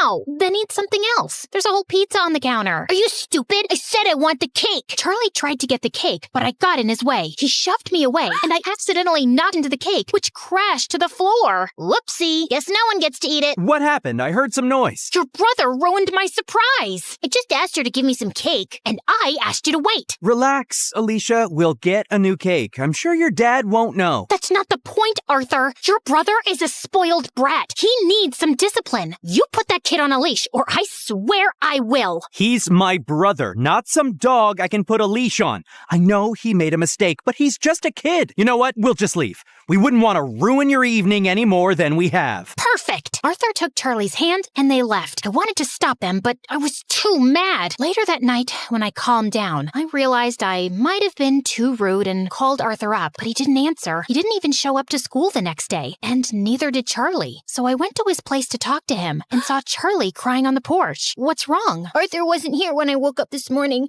and I don't know where he went. Did you call him? He left his phone behind. Then why didn't you answer when I called? Anyway, don't worry. We'll find him. But till then, you're coming home with me. No, I don't like you. You don't have to like me, but I'm not leaving you alone till Arthur gets back.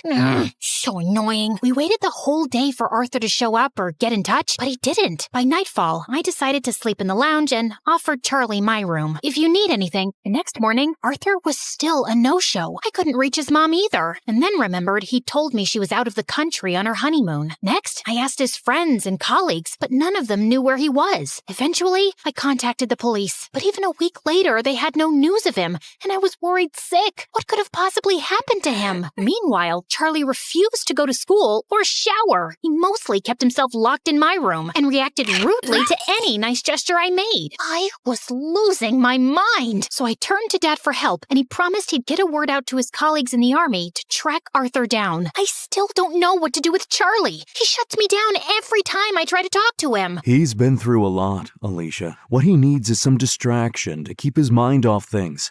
After your mom left, you were all over the place. That's why I built such a strict routine for you, so you wouldn't have time to think about her. Maybe you should do something similar. I decided to give Dad's advice a shot, and the next morning, I walked to Charlie's room and woke him up. Get up. We're going out. Is Arthur back? No. Then let me sleep and go away. Nope. You're getting up right now. Charlie resisted, but I dragged him out of bed, and somehow we made it to the bus stop. He kept cursing me the whole way, but I didn't care. And minutes later, we were at our destination, the paintball arena. I'm not going in there. Why? Too chicken to lose? As if you're on. Charlie and I had a great time at the paintball game, and it was the first time I actually heard him laugh. Afterwards, we went to a trampoline park and jumped our hearts out. By the end, he was so tired he could barely walk, so I called a cab and took him to my favorite burger joint, but he just stood at the entrance and stared. What, you don't like burgers? No, it's just that this was my favorite place to come with my mom. Every weekend, we'd come here and play our favorite songs on the jukebox machine. And now, she doesn't even call me, and Arthur's left me too. Arthur will be back in no time, I promise you. He loves you a lot, Charlie, and no matter what, we'll always be here for you. You too? Yes, me too. Charlie cried and hugged me tight. For the first time, I saw him as a heartbroken kid who just wanted his family back. Since then, Charlie warmed up to me. We'd have breakfast together,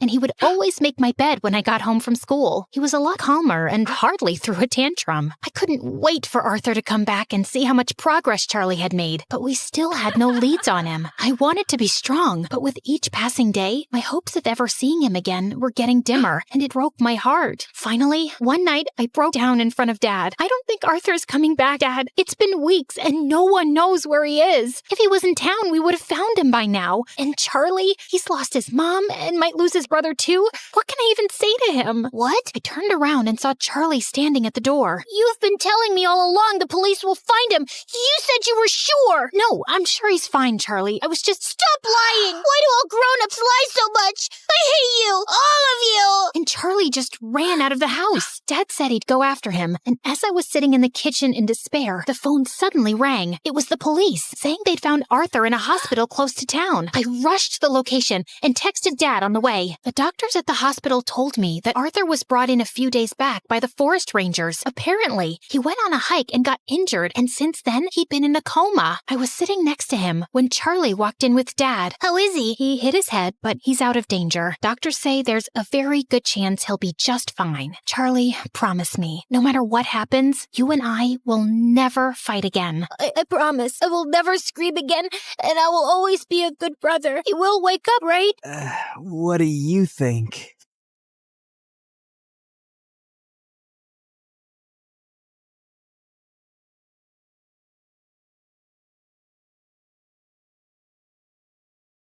Hi, I'm Mishi, and I live with my dad and brother Biku, who's 2 years older. Before I continue, please like and subscribe to MSA. My dad was a mountain climber, and our house was filled with trophies and awards he'd won. It was his dream that both his kids follow in his footsteps, so he started training me and Biku pretty young. I was a natural. Biku struggled a lot. Stop climbing like an old lady, Biku! Care to pace up? We don't have all day! Dad kept screaming. Biku got nervous and slipped. Meanwhile, I absolutely nailed my first day of training. Dad was so happy, he praised me all day long. I'm gonna make you the best mountaineer the world has ever seen! What about me? What about you?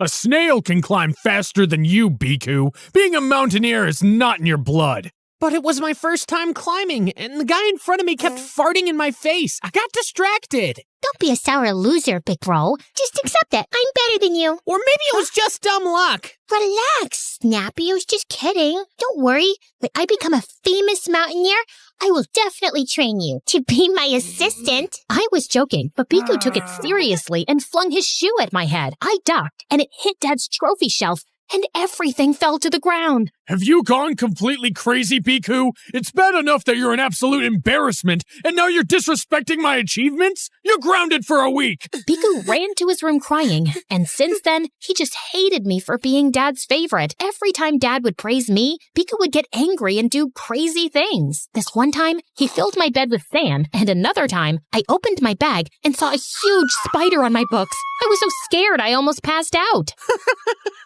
Not so tough now, are we? What's the matter with you? You know I hate spiders! And I hate you, but I'm dealing with it. That makes no intense. But Piku just grinned and left. Soon after, Dad started training me, and by 13, I was winning competitions all over town. But one day during training, Dad slipped and injured his knee. He was put on bed rest, and while I stayed up all night looking after him, Piku hardly came to see him. Instead, he skipped school, failed his classes, and started dating this girl in our school, Leela. She was my dad's colleague's daughter, a national-level climber and my biggest competitor. At first, I thought Piku was dating her to get back at me, but one night while I was getting some water, I saw Piku enter Dad's room. I peeked in and saw him stealing from Dad's wallet. What are you doing? What does it look like? I need money for my date with Leela, and since Dad won't give any, I decided to take it myself. All his money belongs to me anyway. I'm his rightful heir, and you're just an extra. I'm not letting you steal. Bite me. I tried snatching the wallet, but Piku held on to it tight. We fell into a fight and went crashing into Dad's desk. He woke up, and I had no choice but to tell him the truth. Just when I think you can't embarrass me further, you go ahead and break your own record. I swear I will send you to a military school if you don't mend your ways. Piku left quietly, and we didn't talk much after that. Dad got better, and we started training for a huge national competition. And every climber in the country, including Leela, was participating. One day at practice, I was slowly making my way up the climbing wall when I heard Leela behind me. Can you move faster? I don't want to stare at your butt all day. I'm sure you can find your way around. I can, but I don't want to. Try the wall for amateurs the next time.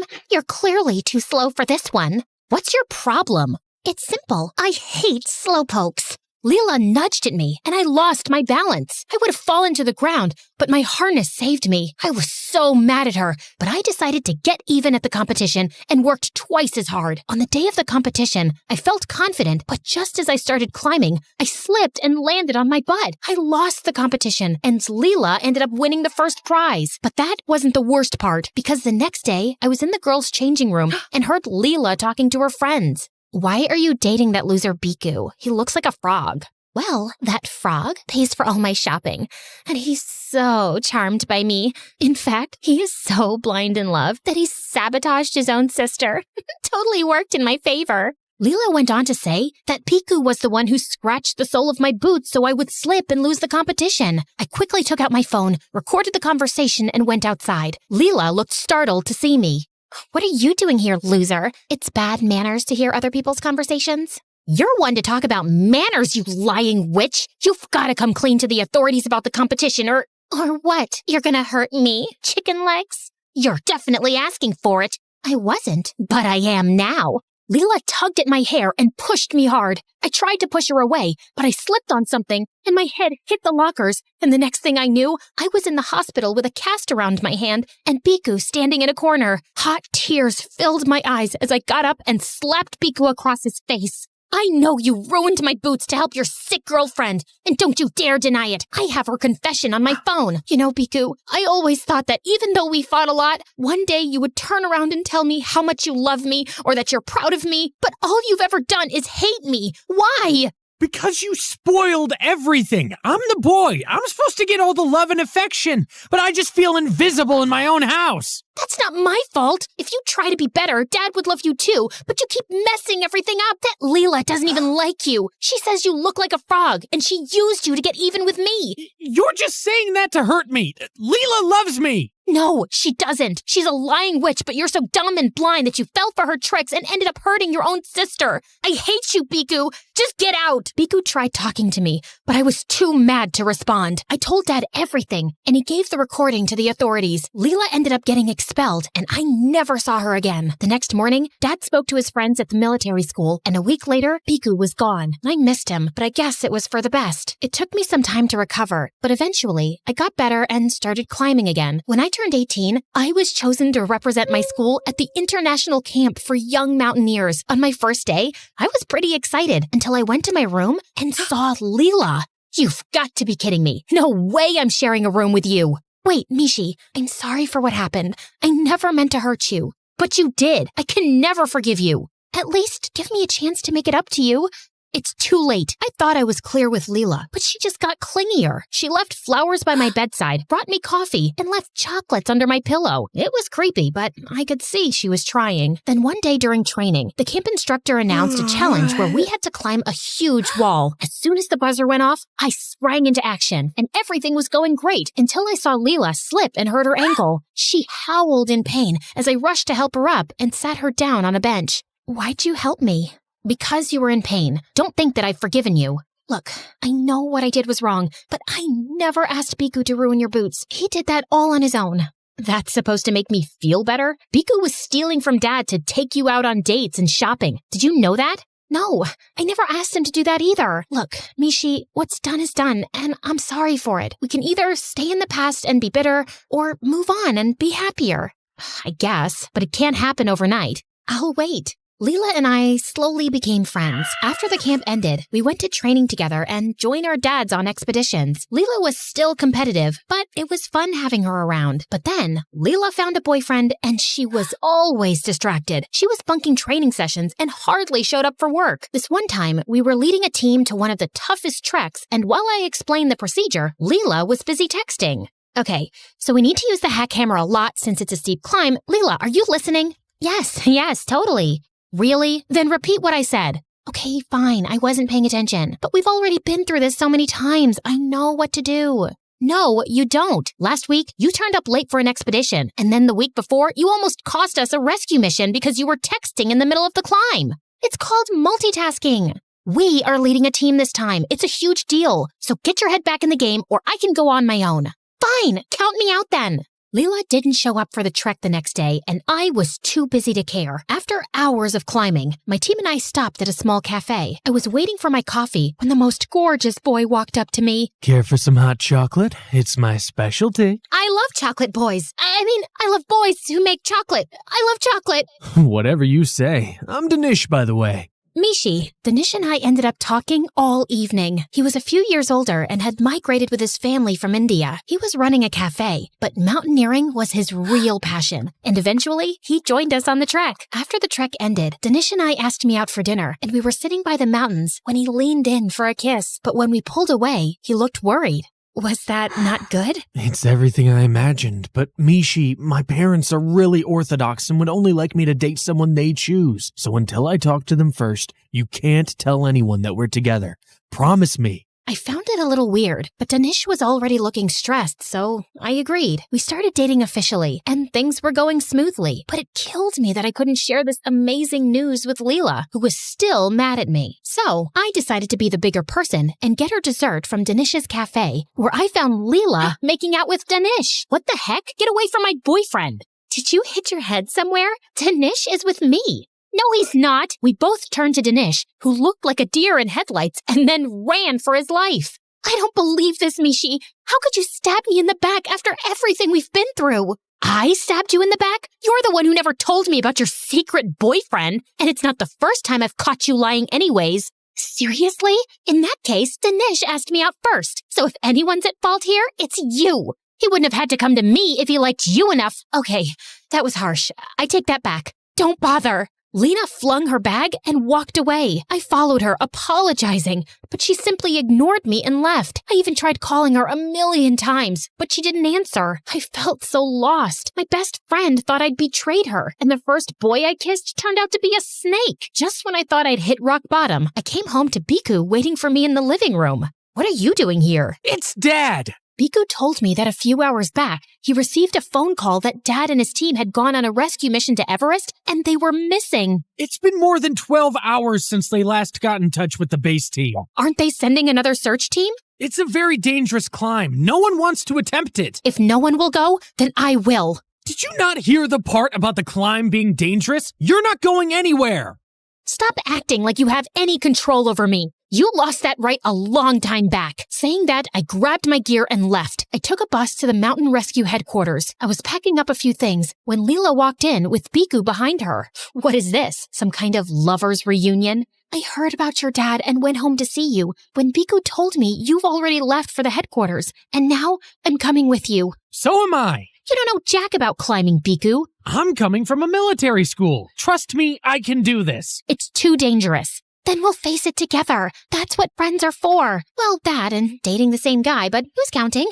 Leela and I hugged and made up and left to look for Dad early in the morning. When we reached the base of Mount Everest, I gulped. I'd climbed cliffs before, but this was the tallest mountain in the world. It was freezing cold when we started climbing, and at one point, Leela almost slipped, but I caught her and pulled her to safety. We reached the top of the mountain, and ahead was a stretch full of white snow. And then suddenly, I saw Dad waving back at me. I ran and hugged Dad tight as he told me that he and his crew were hit with bad weather and were hiding in a cave till the weather got better. They had a few minor injuries, but no one was seriously harmed. We quickly went back to base before the weather got bad again. Piku saw us and came running. I'm so glad you're okay, Dad. There's so much I want to say, but let me start by saying sorry. Sorry for being a horrible son and brother.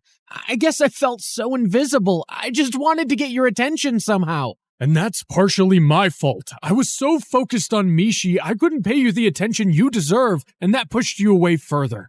And for that, I'm sorry. And Mishi, I don't know if you'll ever forgive me, but all I can say is I will do better and earn your apology. It might take me some time, but I'm sure we can work things through. And I'm sorry for screaming at you because of a boy. You're my best friend, and I wouldn't trade that for anything. So what do you say, best friends? Fine, but no hugs. Too late. And that's when I knew that people who are meant to be in your life will always find a way back.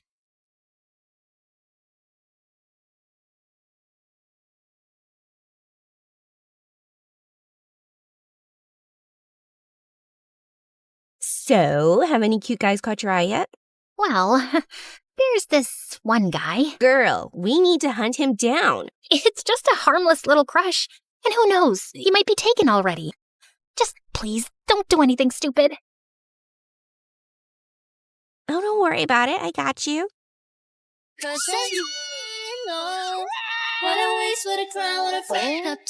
should have at least gotten his name. And he's way out of my league. Nah, I think he's from here. I can literally sense it. I can't stay, 'cause I know that all I know, it's time to go.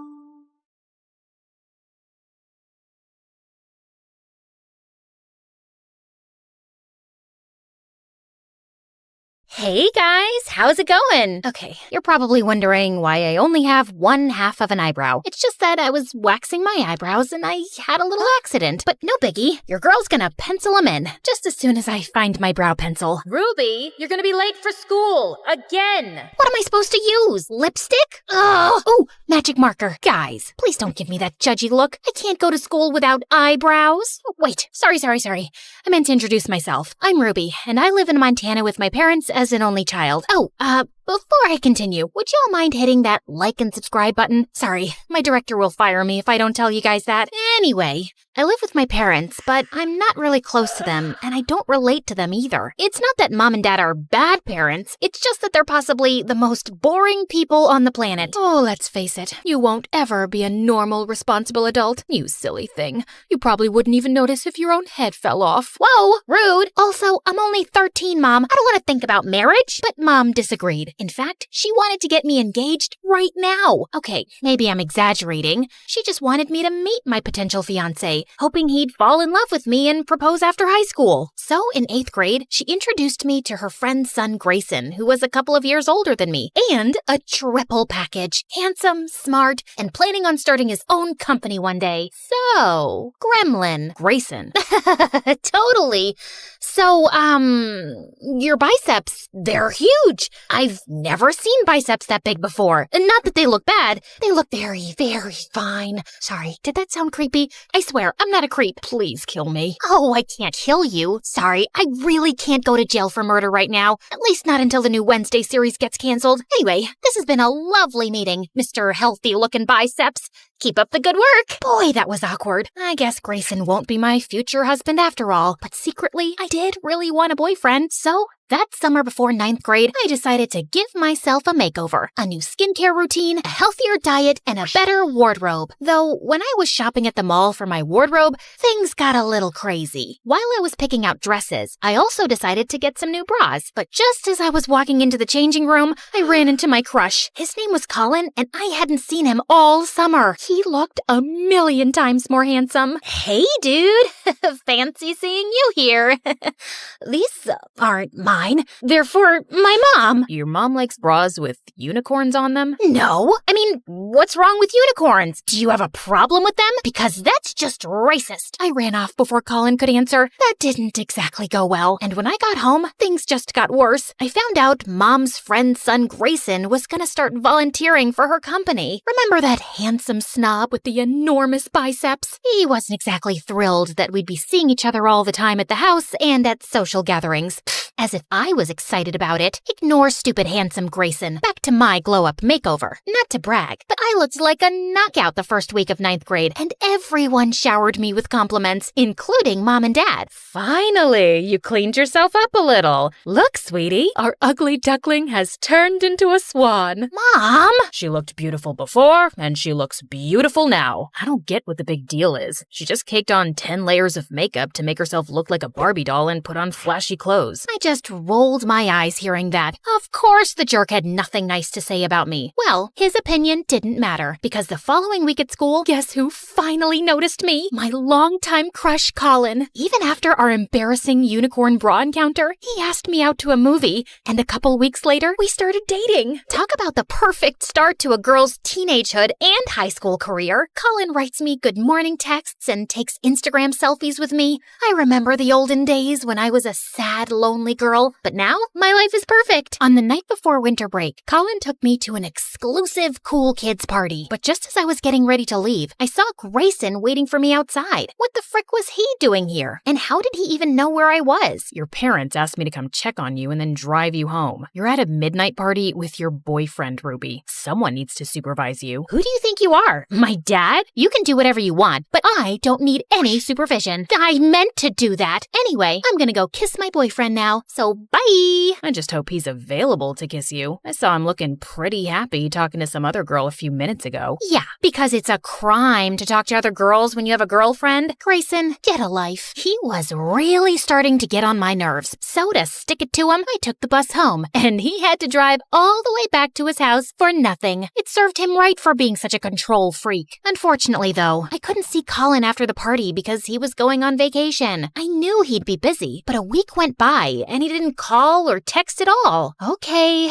no reason to panic. Couples need space. I totally get it. I had other stuff going on in my life. I went to a yoga class, read books, painted my nails. Finally, when we got back to school, I searched everywhere for Colin. I didn't have much luck until I wandered into the school garden to find him kissing another girl. Ahem! Oh, Ruby. Sorry, I meant to tell you. I'm getting back with my ex-girlfriend. We've sort of been on a break, which is why I asked you out, because I was still getting over this precious girl. So I was just your rebound? You are such a jerk. How could you use someone like that? I'm sorry. You're really great and all, but I just wasn't feeling those magical sparks between us, you know? I just smacked him across the face and told him we were done. And then to really stick it to him, I texted Colin, "We're done," 3 more times over text message. The truth was, though, I felt really depressed about my breakup. I mean, yeah, I was mad at Colin for what he did, but I was more mad at myself for believing he'd actually cared about me. I distracted myself the next few days by hanging out at the pet shelter and keeping the kittens company. It was exactly the heartbreak therapy I needed. I was even starting to feel better until Dad called me, begging me to come home and help him prepare for a fancy work dinner. But when I arrived at the house, Grayson was already in the kitchen with his sleeves rolled up. Ugh, I just knew my parents had told him about my breakup, and he was waiting to rub it in my face. I asked Grayson over to help us cook since your mom isn't home yet. Yeah, and also, because your dad told me you don't know how to cook. Did you seriously start a fire trying to deep fry ice cream? First of all, the fried ice cream disaster wasn't my fault. I just happened to forget to watch the tutorial first. And second,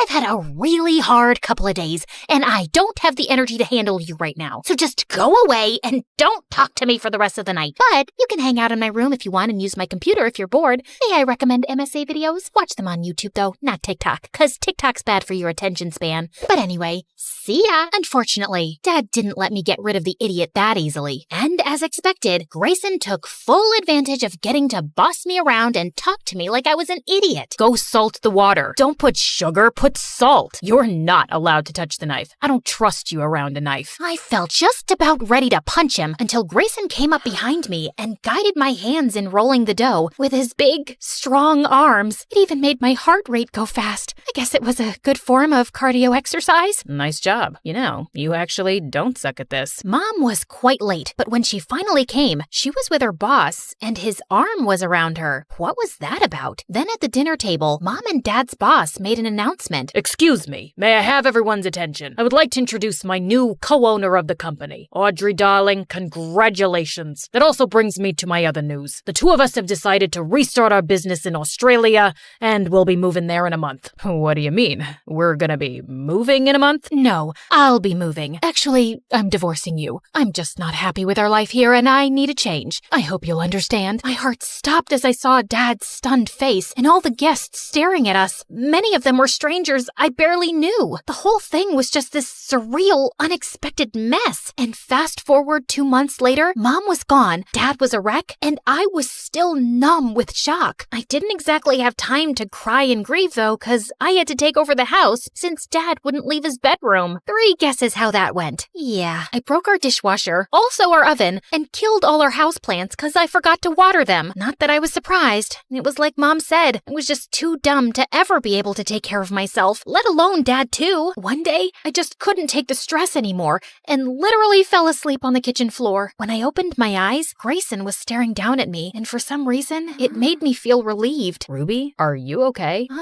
No, I'm not. You know, you don't have to do this all by yourself. I can help you. I'm here for you. I don't want your help. You don't have to suddenly be nice to me now just because you feel sorry for me. I know you hate me. Who said I hated you? I don't hate you at all. All those times I insulted you, I was just teasing. But I'm sorry. I guess I just don't know how to act around a girl I think is cute. Wait, Grayson thought I was cute? No, that wasn't possible. Perfect, handsome, and smart guys like him don't think girls like me were cute. Well, okay, with my glow up, I'm a little bit cute, like Ariana Grande, K-pop cute, but my cuteness was all I had going for me. I didn't have any other good qualities. So yeah, I didn't believe Grayson's words for a second. But for some reason, he stuck around for several days after that and basically forced me to rest and take care of myself. One night, I was even having cramps and he made me tea. Thanks for all this. I really appreciate it. Just one follow-up question. You said I was cute the other day, right? Yeah, what about it? What do you see in me, man? I mean, I know I kinda got pretty after my makeover. Again, with you and your dumb makeover that I never even cared for. Ruby,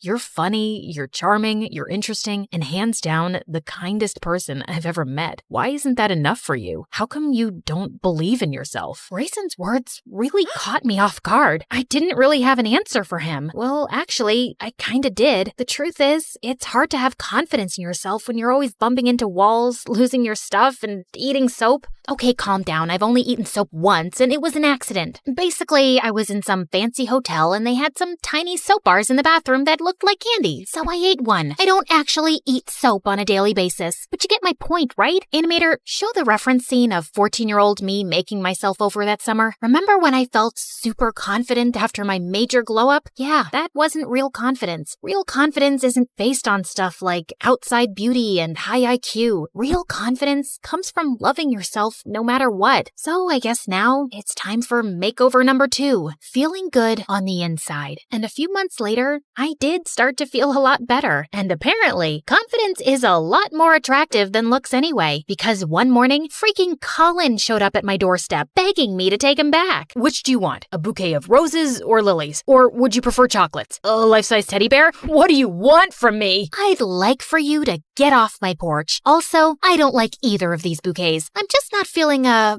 magical spark. I was about to throw the flowers in the loser's face when suddenly Grayson showed up behind me because he was already over at my house. We'd gotten super close over the last few months, and between you and me, I've developed major feelings for him. I guess that explains why I was happy when he sprung onto Colin and tackled him to the ground. The boys were like animals, full on rolling into the bushes, and I certainly didn't mind watching the spectacle. Come on, ladies, admit it. Who doesn't love it when boys fight over you? Finally, though, Colin ended up leaving, and Grayson pulled me into a very pleasant hug. So, when do we get to have our first kiss? Maybe we can have a beach date tonight? Because I really don't want to kiss you next to loud traffic. Animator! Hey, me again. Can Grayson and I maybe have a nicer setting for our first kiss? Yeah, keep going. This is supposed to be my romantic moment, dude. Oh, yeah, I like the sunset. Perfect. Thanks. Anyway, I hope y'all enjoyed hearing my insane drama. If you want more stories in this style, make sure to comment below Ruby, our craziest MSA character.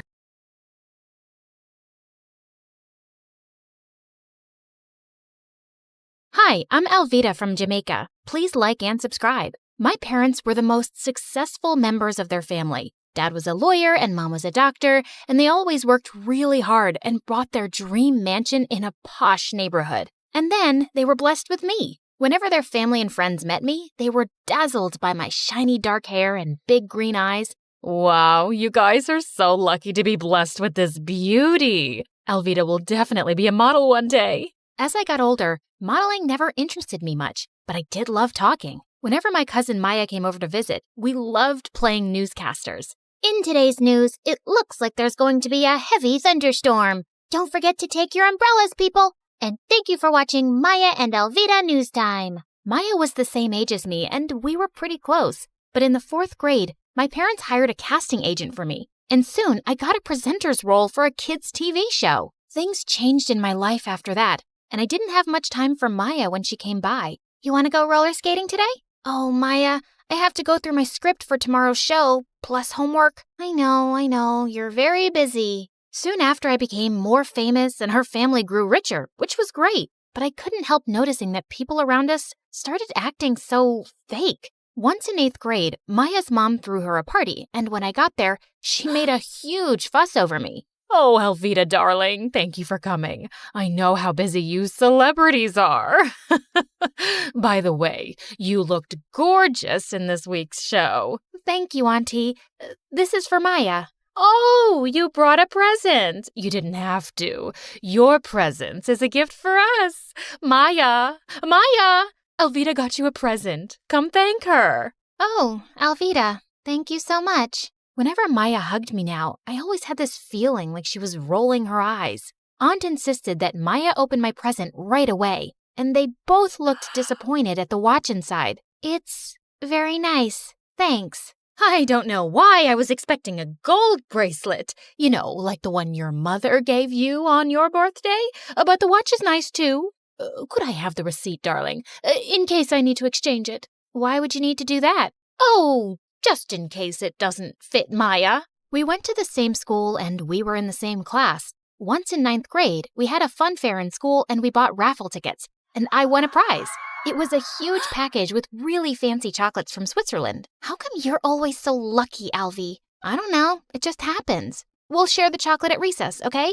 But at recess, the entire class crowded around me. Apparently, Maya had told everyone that I was sharing the chocolates with the whole class. And now I had no choice. Maya, why did you do that? Oh, come on. It's not like you don't have the money to buy dozens of these packages. Yeah, but this was my prize, and I get to choose who I share it with, no?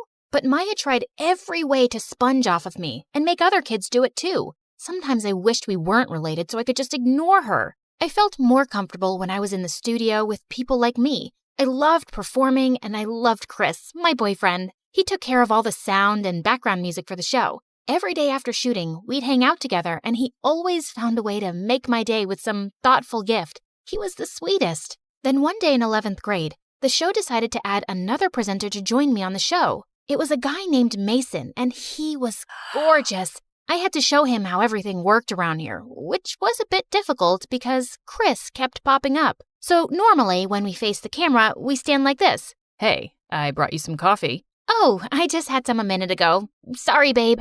It's okay. You know what? I can help you mark the floor so Mason knows where to stand. It's easier this way. Chris pushed us apart and started marking the floor with chalk. But Chris, this position will be very difficult for the cameraman. He's too far away from me.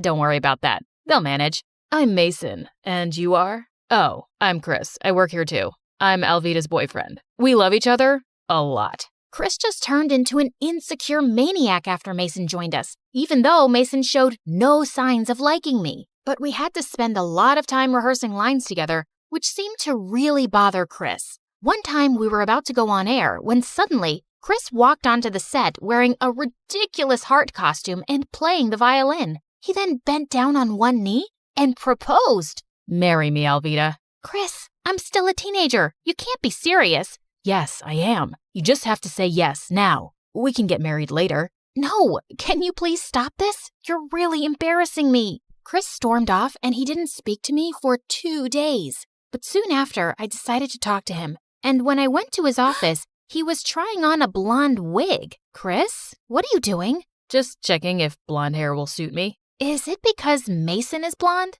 No, not everything is about him. Chris, I love you because you're sweet and kind, and I won't stop loving you just because there's a new guy on the block. You have to trust me, okay? After our talk, Chris felt a little better, and he started relaxing. When I got home that day, Maya was there, looking like an ostrich egg about to pop. Oh, Alvida, I've been waiting for you. Why? Is something wrong?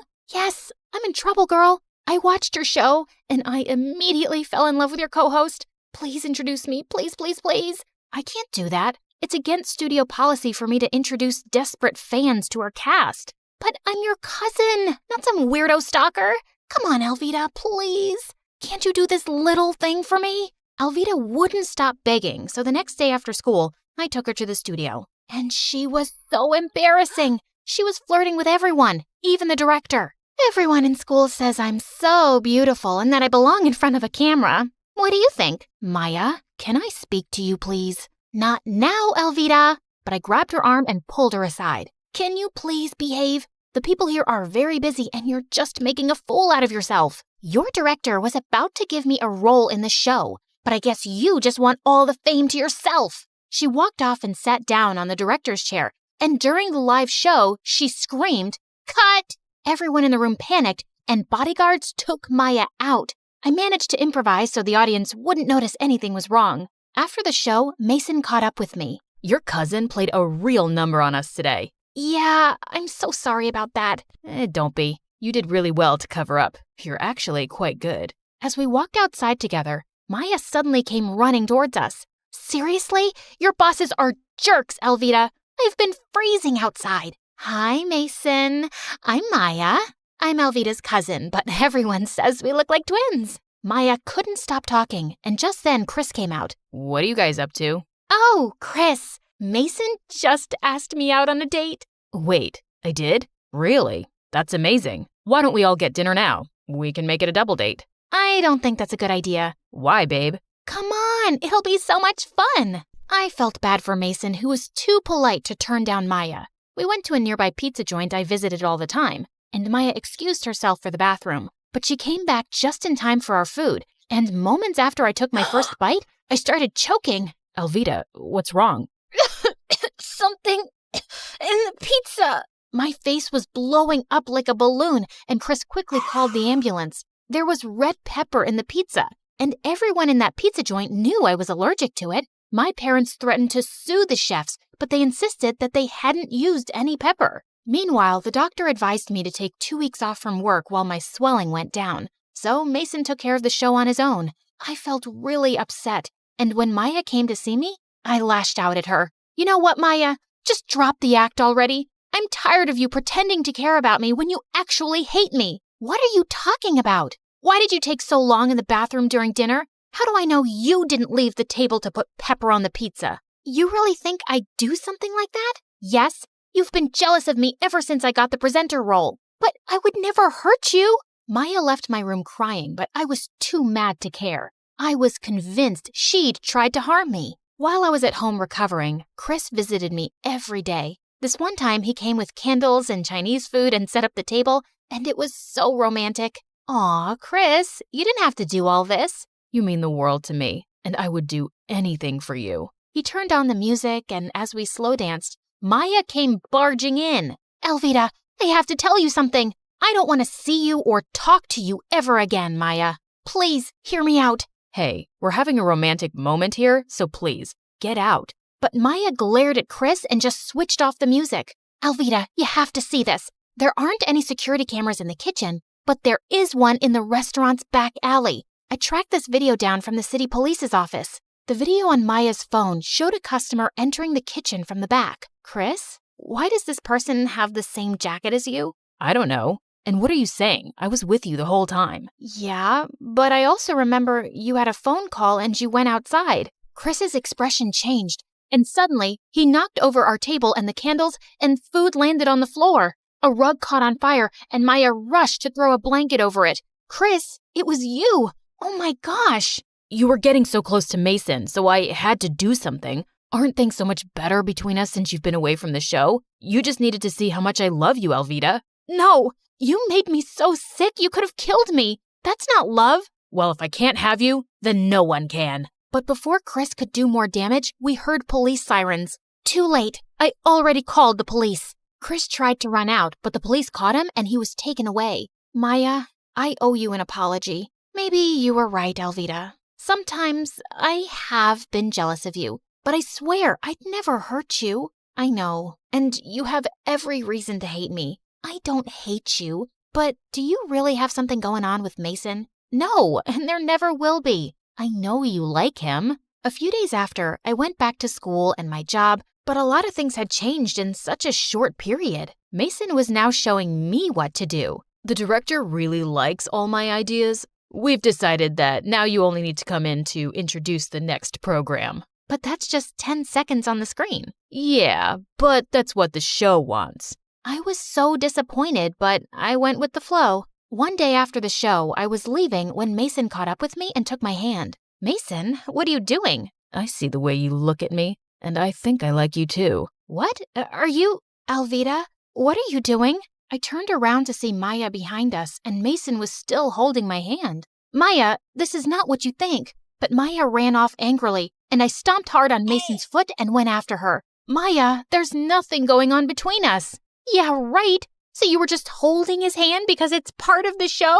No, he took my hand and just save it, Elvita. She refused to talk to me for days and ignored me in school too. And I just hated being on the show with Mason. So one day at the studio, I made a big live announcement. Hey guys, today is my last day on the show, but you'll definitely see me on screen again. Maybe with my talented cousin Maya, who was my first co-host. See you around, folks. The director was furious with me, but I didn't care. If he wanted Mason to run the show, he was welcome to have him. I was out. Later that evening, Maya came by. Hey, you want to play newscaster?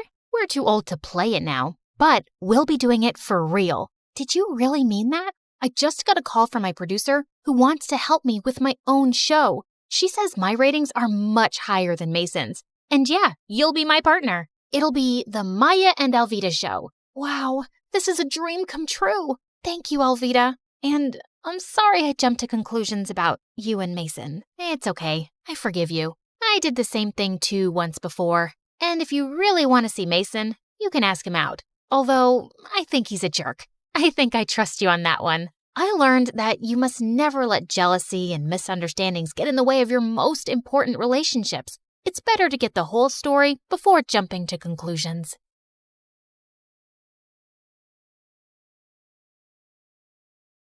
Hi, I'm Joy from Chicago. Please like and subscribe. My parents always loved to call me a unique child. When I was little, I was always making toy buildings out of random stuff. Seashells, bottles, cereal boxes, anything I could get my hands on. I was also kind of shy and found it more fun to help out with chores at home than play with other kids. One day, Mom was teaching me how to make pancakes when she suddenly stopped and stared at me. Sweetie, what's the matter? Am I going too fast for you? No, Mommy, everything's fine. But you keep blinking a lot, like there's something wrong. I hadn't even realized it, so Mom took me to a doctor, and I got diagnosed with an excessive blinking condition. It was nothing serious, but in school, kids started making fun of me for it, and I'd mostly just stay away from them and sit alone. One day in 3rd grade, I was making a presentation and this stupid boy kept interrupting. Miss Brown, Why does Joy blink so much? Just keep quiet and listen to Joy's presentation, please. But how can I listen when Joy's eyes are doing all the talking? The whole class burst out laughing. Just then, this kid Martin walked over to the annoying boy's table. Hey, don't talk about Joy like that. Oh, yeah? Who are you? Her boyfriend? Martin jumped on him and the two started wrestling like crazy. They both ended up in detention for a week. So after school, I snuck into the detention room and sat next to Martin. Hey, thanks for sticking up for me. I hate when people tease you. You're like the awesomest, smartest girl in our class. I joined Martin for detention every day, and after that, we hung out all the time. It turned out he even lived in my neighborhood. I'd always been a loner, but for the first time, I had a best friend, and it was amazing. Having Martin in my life made me less shy, and I changed a lot. We stayed super close through the years, but when we reached high school, Martin gave me some news one day. My dad's business really took off, and we're moving to another neighborhood. I'm also going to a private school. Wow, that's super cool, but I'll really miss you. Hey, why don't you apply for a scholarship? Then we can still be at the same school. My parents were happy for me to try to get into a better school, so I applied for the scholarship, and I got in. Little did I know that it was the worst decision ever. On the first day of 9th grade, I almost fell over when I saw Martin there. He was dressed head to toe in designer clothes and was wearing a gold watch? Who are you, and what did you do to my friend? And how much gel is in your hair, dude? This is just how the cool kids dress nowadays. You didn't know that? No. Should I? Yeah, you should. You need a makeover, girl. I just laughed and punched his arm. Later at lunch, a bunch of rich kids walked by our table. Hey, Martin, I've seen you around my neighborhood. Want to come to my party this Friday? Sure. Can I bring Joy with me? She'll have to buy new shoes first. I bet the one she's wearing right now came from a garbage dump. Hello, I'm right here, and I love these shoes. Joy, she's joking. Calm down. The girl walked away with her minions, and I felt so annoyed at Martin. How could he think that comment was a joke? Apparently, there were lots of kids at school who lived in Martin's neighborhood, and it seemed like he was becoming friends with them overnight. That next Monday, I didn't see Martin until lunchtime, with his arm around a really pretty girl. Hey, saved a seat for you at our usual table. Actually, I have a girlfriend now, so I'm gonna go sit with her. Oh, okay. Well, have fun. I went to sit by myself and watched Martin from afar. He looked happy, but he just wasn't acting like himself. As weeks went by, Martin got super handsome and muscular and really popular. I missed my friend, but I gave him his space. But one day, I caught Martin and his friends surrounding a younger kid, and Martin was reading his diary out loud. Stephanie Twain, the love of my life since 5th grade. I ran forward and snatched the diary from him. What are you doing? What? I'm just here to entertain people. Reading idiots' diaries is my opening act. Martin, why are you acting like this? Just because you're rich now doesn't mean you have to be a jerk. You know what? I think you're just jealous because I have other friends now and I'm not a nerdy loser like you. Look at me. I'm Joy and all I do is study in the library because I have no life. Then Martin started blinking really fast and shaking his head. Are you making fun of me? Before I could stop myself, I slapped Martin hard across the face and ran away from there. The whole rest of the day, I had to fight from crying. What a jerk! But when I got home, I forgot my troubles when I found Mom sitting in the kitchen, looking really worried. What's wrong, Mom? Joy, your dad and I are in serious debt. If we don't find a way to get some money soon, we could lose the house. Lose the house? Are we going to end up homeless? No, I shouldn't have said anything. We'll be fine. Don't worry about it, honey. But I did worry about it. I watched MSA videos on YouTube to take my mind off of things, but I didn't get much sleep that night. Weeks went by and things kept changing. I just focused on my studies and saw Martin from a distance, turning into a completely different person. Then one day, a new guy named Cameron arrived at school. He looked like Harry Styles, and based on his Lamborghini, he was clearly rich. All the girls were drooling over him, but I just rolled my eyes and walked away. He was probably just another snooty brat. But I was surprised when Cameron came and sat next to me in my robotics class. He seemed super impressed with the robot hand I was building. I've been working on it for almost a year. Are you like a genius? You can tell me the truth. You don't have to be modest. I laughed and ended up sitting with Cameron for lunch. and he never once made fun of my blinking or even asked about it. We were having a great time until Martin walked over. Dude, what's a guy like you doing with someone like Joy? I'll introduce you to my friends. They're more your type. Martin, why are you such a... Sure, I'll come and say hi right now. Cameron leaned over to me and whispered, Trust me, you just sit back and enjoy the show. I wondered what he was up to as he walked over to Martin's friends. And when Martin introduced his girlfriend, Cameron suddenly took her hand and kissed it. I'm heading to a yacht party tonight. I'll offer you $500 to be my date. His girlfriend instantly pushed Martin away and put her arm through Cameron's. You got yourself a deal, cutie. Wait, what the heck? I thought you really liked me. Cameron pulled away from Martin's girlfriend. Your friends really are something. I just wanted to show you that. And I don't like hanging out with fake people. Don't ever come near me or Joy again, okay? Cameron walked back to me, and I saw Martin's face had turned really red as he stormed off furiously. I hoped he'd had some sense knocked into him. Later that week, I got some amazing news. My teachers wanted to enter my robot hand into a huge science fair with a big cash prize. If I won, I could help my parents out. Your hard work is finally going to pay off, Joy. I wish I were as talented.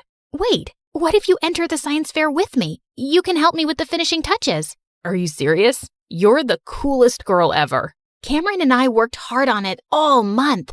The night of the fair, I reached the venue before Cameron, who was bringing the project. But hours passed, and he just didn't show up. I called and texted frantically, but he wouldn't answer his phone.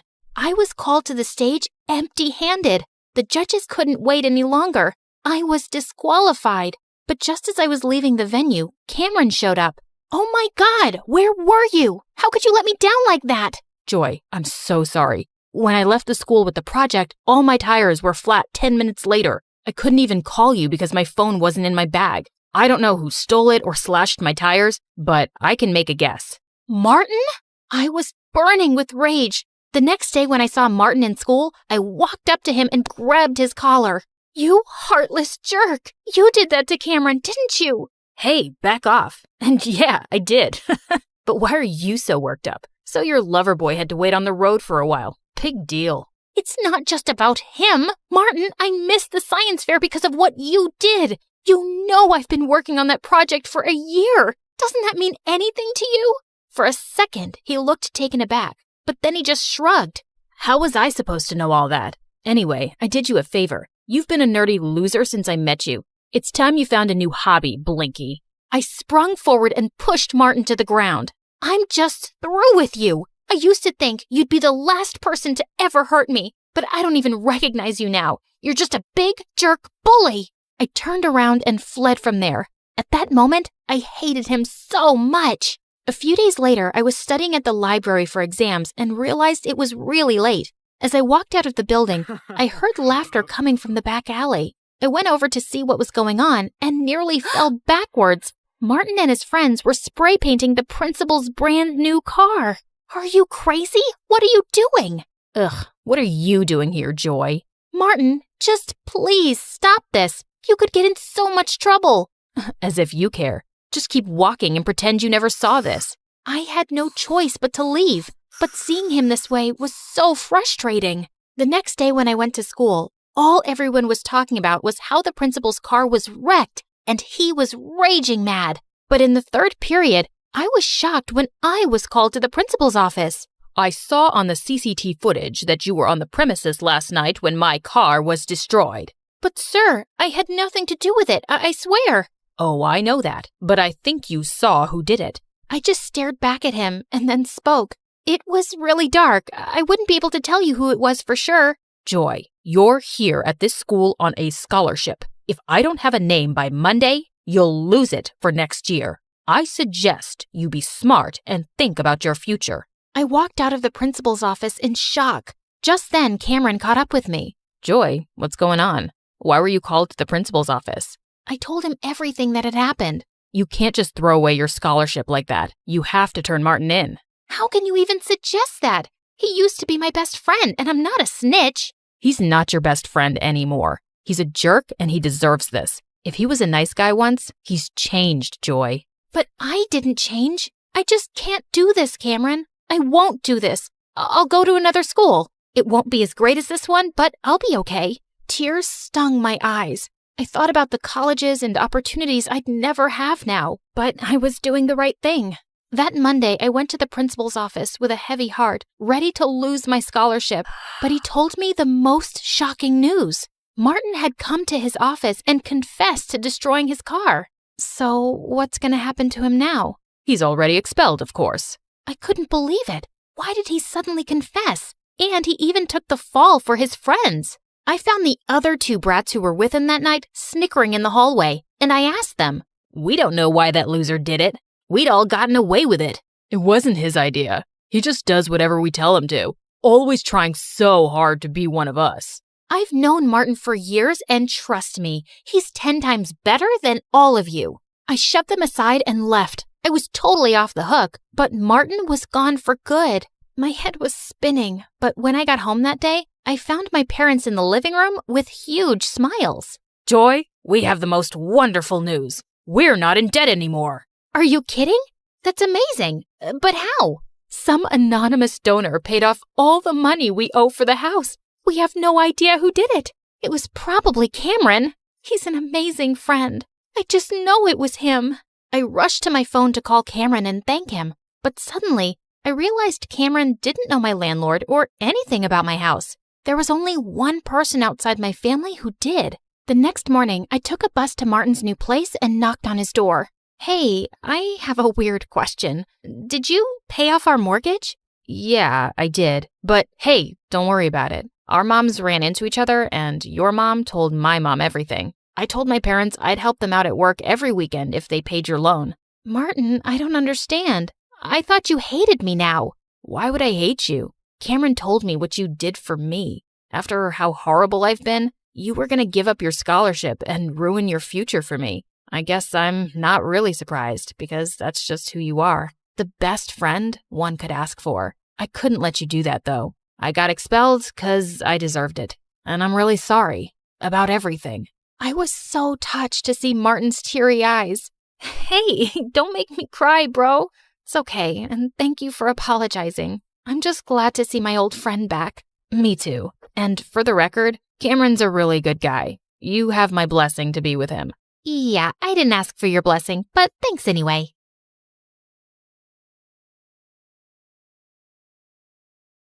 And I opened the door to find the most gorgeous boy ever standing outside.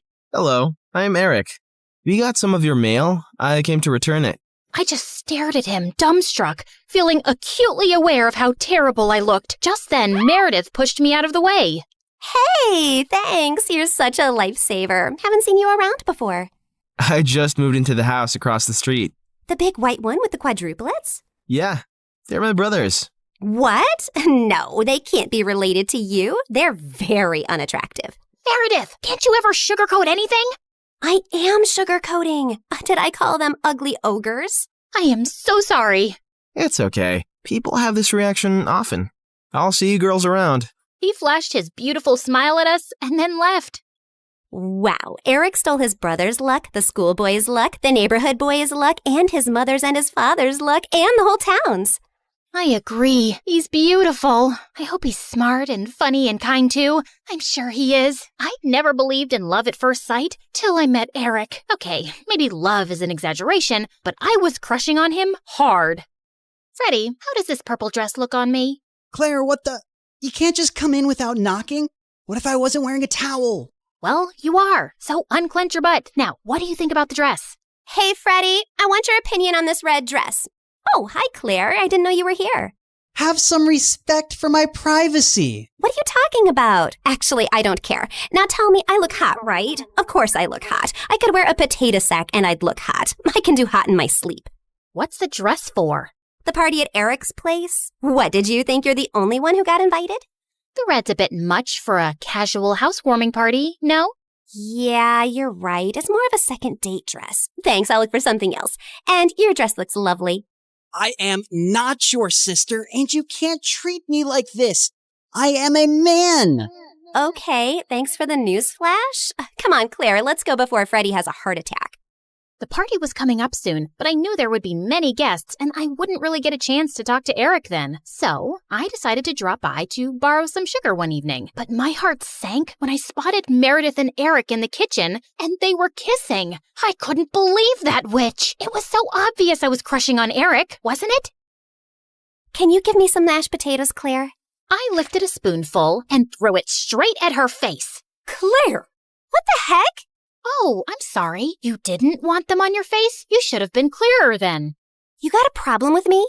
What a genius. Since you're so smart, I'm sure you already knew I liked Eric, but you went after him anyway. Yeah, I saw you two kissing. Oh my God, what? You like Eric? I had no idea. You should have been clearer too. Cut it out, okay? You knew. Did not. Okay, so now that you know, will you stop seeing him? No, duh. Are you really into him? Not really. I barely know him, but he's cute and rich and he likes me. You did see that he was kissing me back, right? I flung another dollop of mashed potato straight in her eye and stormed off. Fine, that jerk could have Eric. I wasn't even gonna go to the party now. But on the night of the party, when I heard music floating from across the street, I couldn't help myself. Eric had just known Meredith for 2 days. This battle wasn't over yet. I knew I looked smoking hot as I marched up to Eric and Meredith in her stupid red dress. She looked furious to see me before she turned sickly sweet. Oh, hi. I thought you were unwell and not coming, honey. How are you doing now, honey? I'm good, honey. How are you, honey? I'm great, honey. Do you like my honey, honey? What honey? Honey? The honey, honey. I see no honey. Honey? What's happening here? Don't worry about it. Let's go get some honey, honey. We don't have any honey, Meredith. Honey! You ruined it. You should have ended the sentence with honey. Don't mind her, Eric. You already know she's rude. And she has a vile temper. She once tried stealing money from an old lady and kicked her hard when she resisted. Oh, so that's how it's gonna be, huh? Eric, did you know that Claire is so dumb? I told her when we were kids that if she ate bluebells, her eyes would turn blue like mine. She ate a bunch and then pooped her pants in school. Didn't Meredith tell you she used to fart in the neighbor's jacuzzi just because they said they liked me more than her? It went on for a month. Oh, how about the time you dropped Mom's toothbrush in the toilet and just put it right back? Imagine someone being so awful to their own mother. Meredith has a boyfriend who works in a mental institution, and he steals the patient's clothes from there for her. Imagine doing that to sick people. Claire keeps acting like she doesn't know her best friend is in love with her, and she keeps using him for his money. What? Are you talking about Fred? I've never used him, and he's not in love with me. Oh, please. A blind person can see Freddie's been in love with you since day one. Shut up. You shut up. How about you shut the heck up? Not till you shut up first. I pushed Meredith out of my way, but I ended up pushing a little too hard and she crashed straight into the punch bowl. She got up and charged me, and we landed straight on the food table. As Eric was trying to pull us apart, Freddie suddenly ran in. Claire, Meredith, stop! Your mom, she isn't okay. You gotta come now. We ran outside to see Mom unconscious and being wheeled into an ambulance. Since Freddie's dad was a neurosurgeon, he took Mom's case and ran tests for weeks to discover that she had some inflammation in her brain for unknown reasons, which had sent her into a coma. Freddie's dad decided to enter her name in a clinical trial for rare brain diseases since she met all the criteria. But what's it going to cost us? We take one pro bono case for the trial, but there will still be other hospital expenses. And you girls will have to figure out something soon. Do you have any relatives? We had to contact our grandparents, but to our surprise, Mom didn't even have their numbers saved in her phone. All we had was a framed picture with their names signed at the back. Freddie offered to hire a private investigator, and within a week, he said they'd been found and were flying over to see us. But I couldn't help noticing as they got out of the cab that they didn't look rich at all. Those paupers are our grandparents? They're definitely the people from the picture. Why do Grandma's shoes look like something out of a museum? And Grandpa's coat is missing 3 buttons. The old lady hobbled towards us and hugged us tight. Oh, girls, it's so good to see you. We had no idea we had granddaughters till yesterday. You look nothing like our son, though. Your son? No, we're your daughter's kids. Oh, honey, we don't have a daughter. The private investigator who tracked us down did say our daughter was looking for us, but we just assumed that was our son who ran away from home 18 years ago. He was always saying he'd change into a woman one day. What? Our mom used to be a man? No, this is crazy. Look at this picture. Does this woman look anything like your son? Our son is ugly, and I remember this woman. Alfred, you remember this beautiful lady came to stay at our motel many years ago? She disappeared suddenly one night, and the next day some mafia men turned up looking for her. Ah, yes. Those men kept turning up for weeks. They seemed like bad news. I'm happy to hear the lady is okay. So, you're not her parents? Then why does she have this picture of you guys? She took it from the motel. I don't know why. I'm so tired, dear. Can I rest for a little while? No, if you're not our rich grandparents, you gotta go. Taxi! Meredith sent them packing immediately, and we just stood staring at each other. When was Mom in a motel? And why were there bad men after her?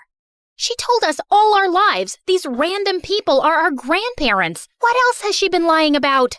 Apparently, a lot of things. When we checked out if she had any health insurance, she couldn't be found in the system. I went to the diner where she'd been working for years to see if the manager could help, only to find out that no one there had ever seen her. We had no clue where she'd been going all this time while she was pretending to work, or where she got her salary from. Meredith and I tore up Mom's room looking for more clues. We didn't find anything in the closets or under the bed, but I pulled the rug away and came across a loose floorboard. We pried it open to find a laptop and so many fake IDs and passports, all belonging to Mom. Oh my God.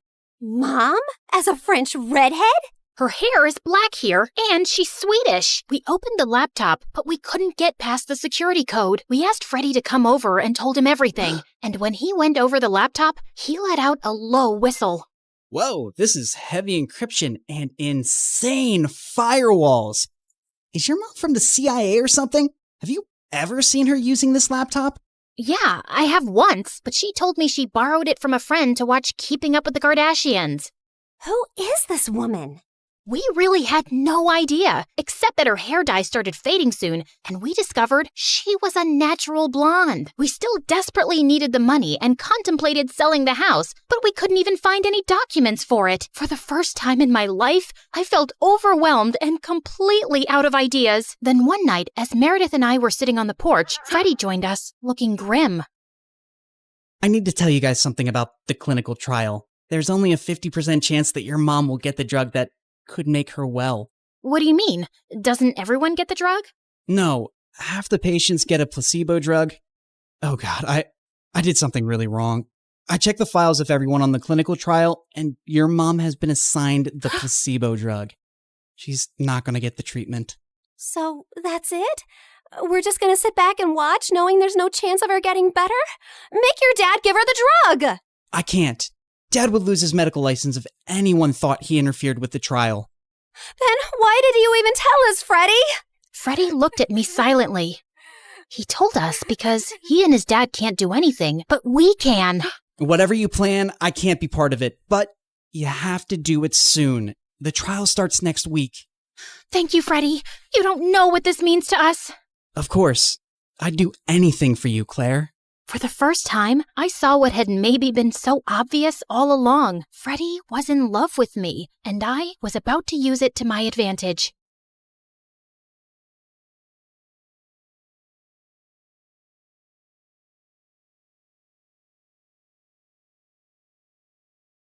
Some superheroes strut around in capes, while others rock pixie boots and a trendy poncho. Because, yes, you are looking at a real superhero. Hi, I'm Annie, and I'm from New Jersey. Don't be fooled by my cute pink locks and dazzling big blue eyes, because as it turns out, I'm also a bit of a crazy, jealous maniac. You know, every superhero has a weakness. Mine was my dad. My dad was the center of my world. Mom left when I was 3, so it was always me and him. We'd hang out all day, and he'd do whatever I wanted. Let's jump on your bed and then go fishing for sharks in the park.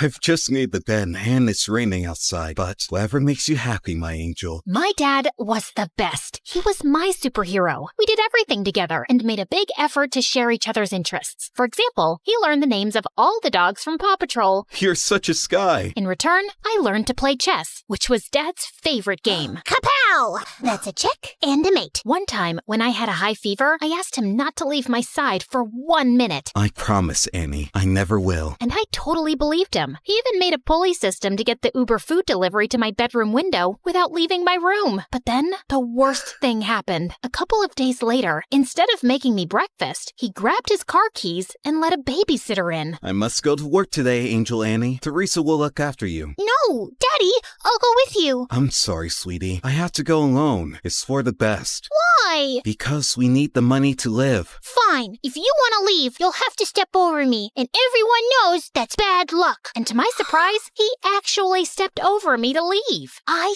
hated babysitters and caused as many problems as I could to get my dad to come back. He used to be late for work pretty much every day and had to sneak out during lunch and leave early to take care of me. So you can imagine what happened next. I got fired. Yay! Daddy's at home forever! Yeah!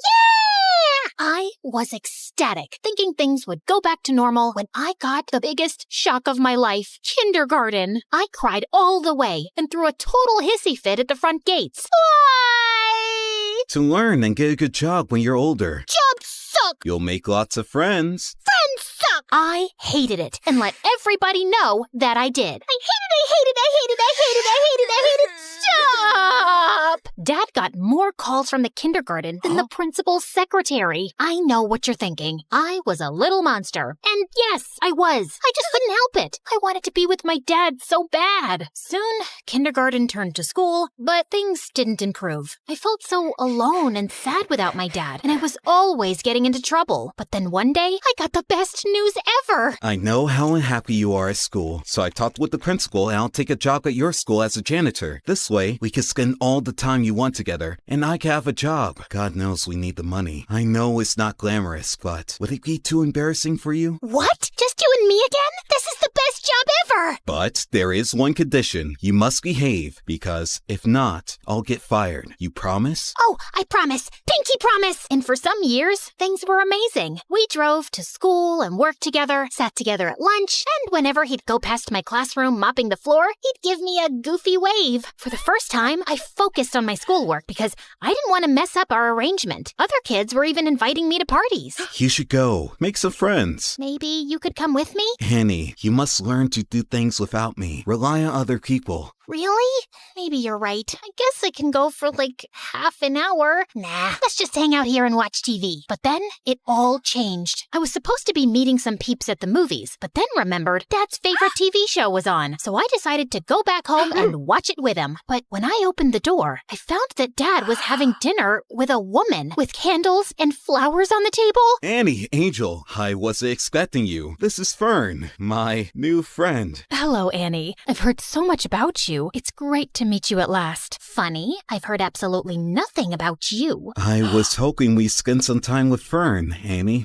Three's a crowd. Suddenly, I felt so jealous. Why would he want to spend time with her and not me? Soon, Fern became a permanent fixture at our place. Despite my grumpy face when she was around, she was always super nice to me. Wanna hit the shops? I have the biggest discount card. Maybe you can use it to buy another book on winning over skeptical teenagers. And at school, Dad was always calling her. She even joined us for lunch some days. I tried to do everything to get his attention when they were together. Like the time in the canteen, she'd made us all sandwiches, and I pretended to choke.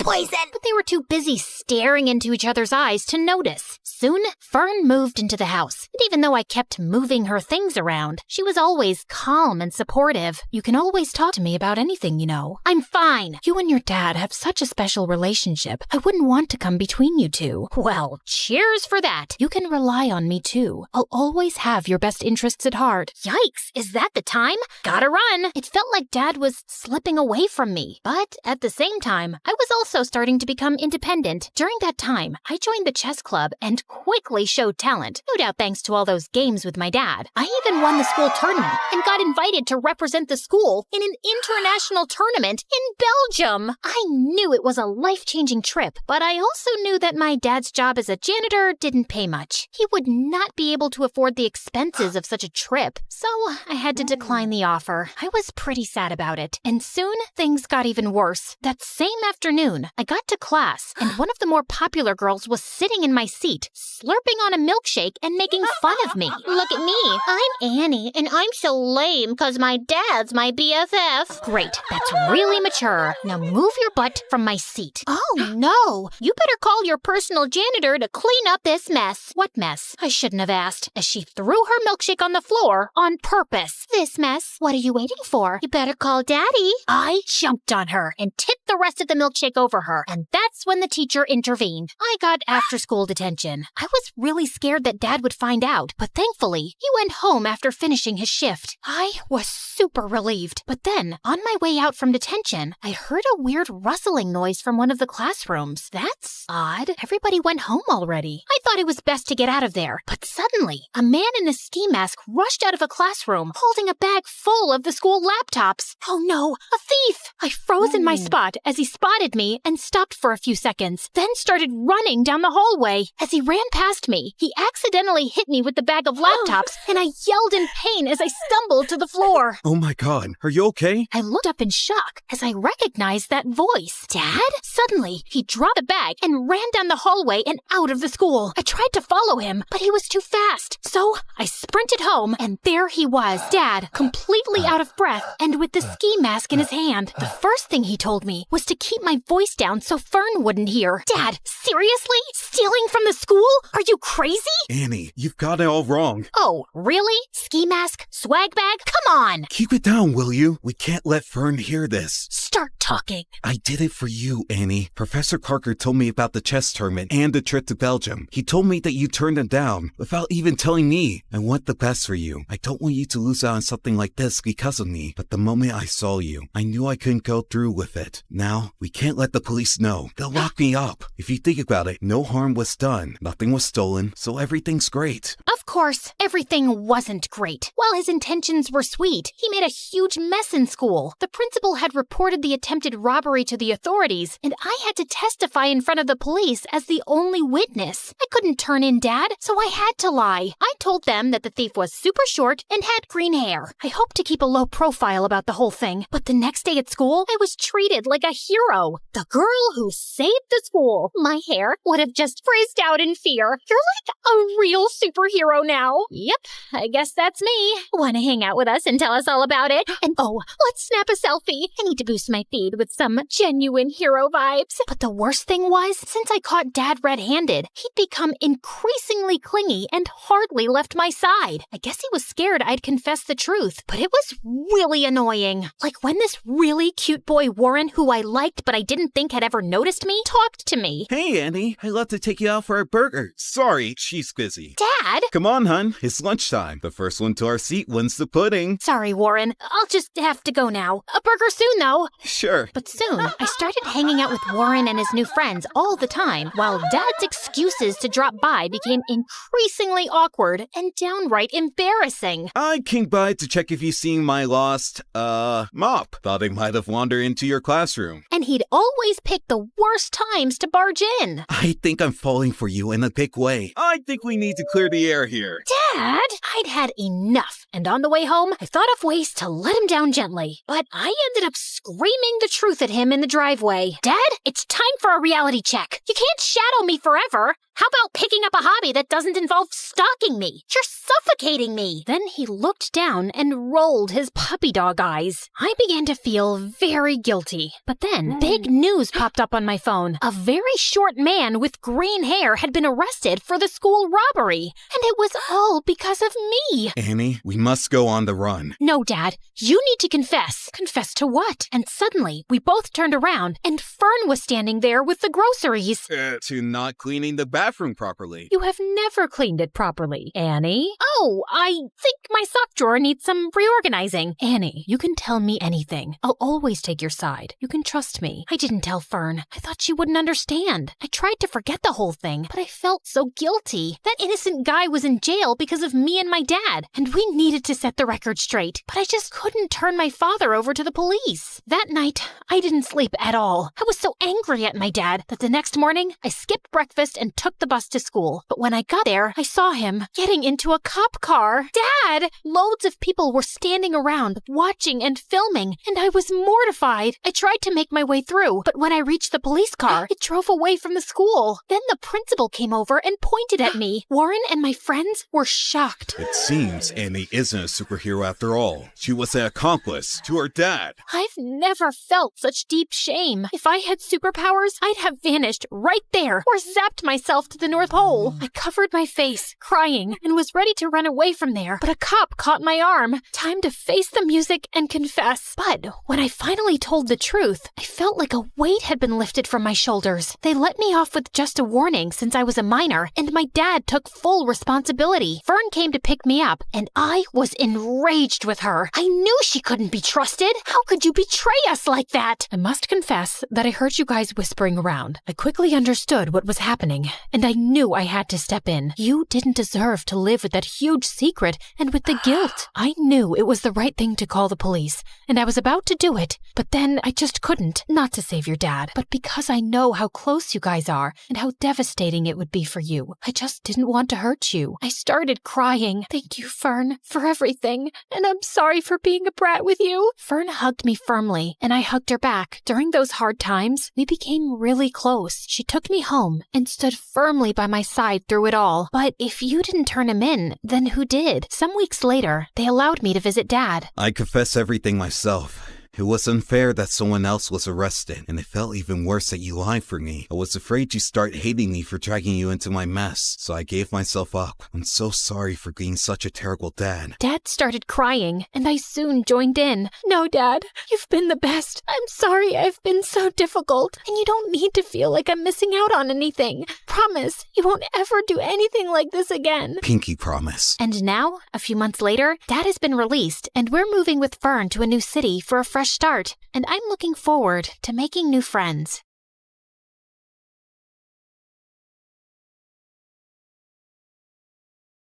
Your mom, she isn't okay. There will still be other hospital expenses, and you girls will have to figure out something soon.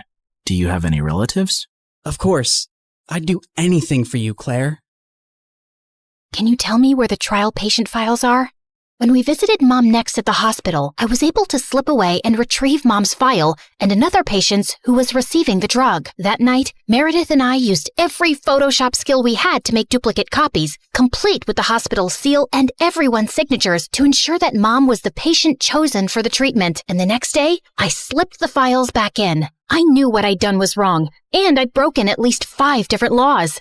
But as I walked away, I didn't feel like a criminal at all.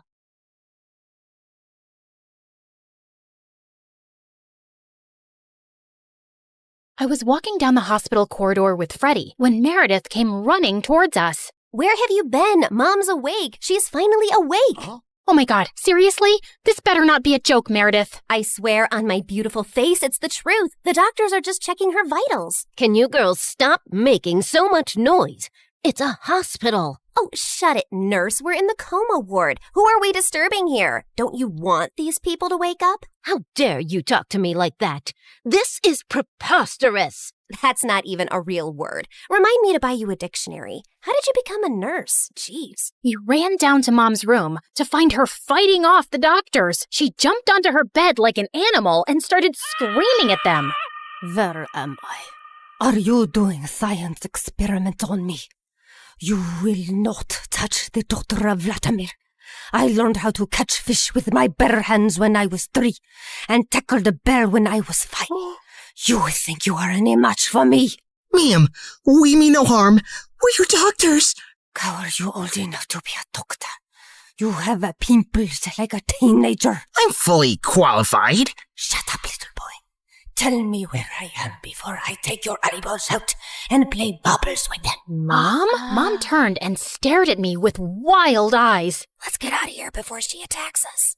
For once, I agree with Meredith. Who are you? And what did you just call me?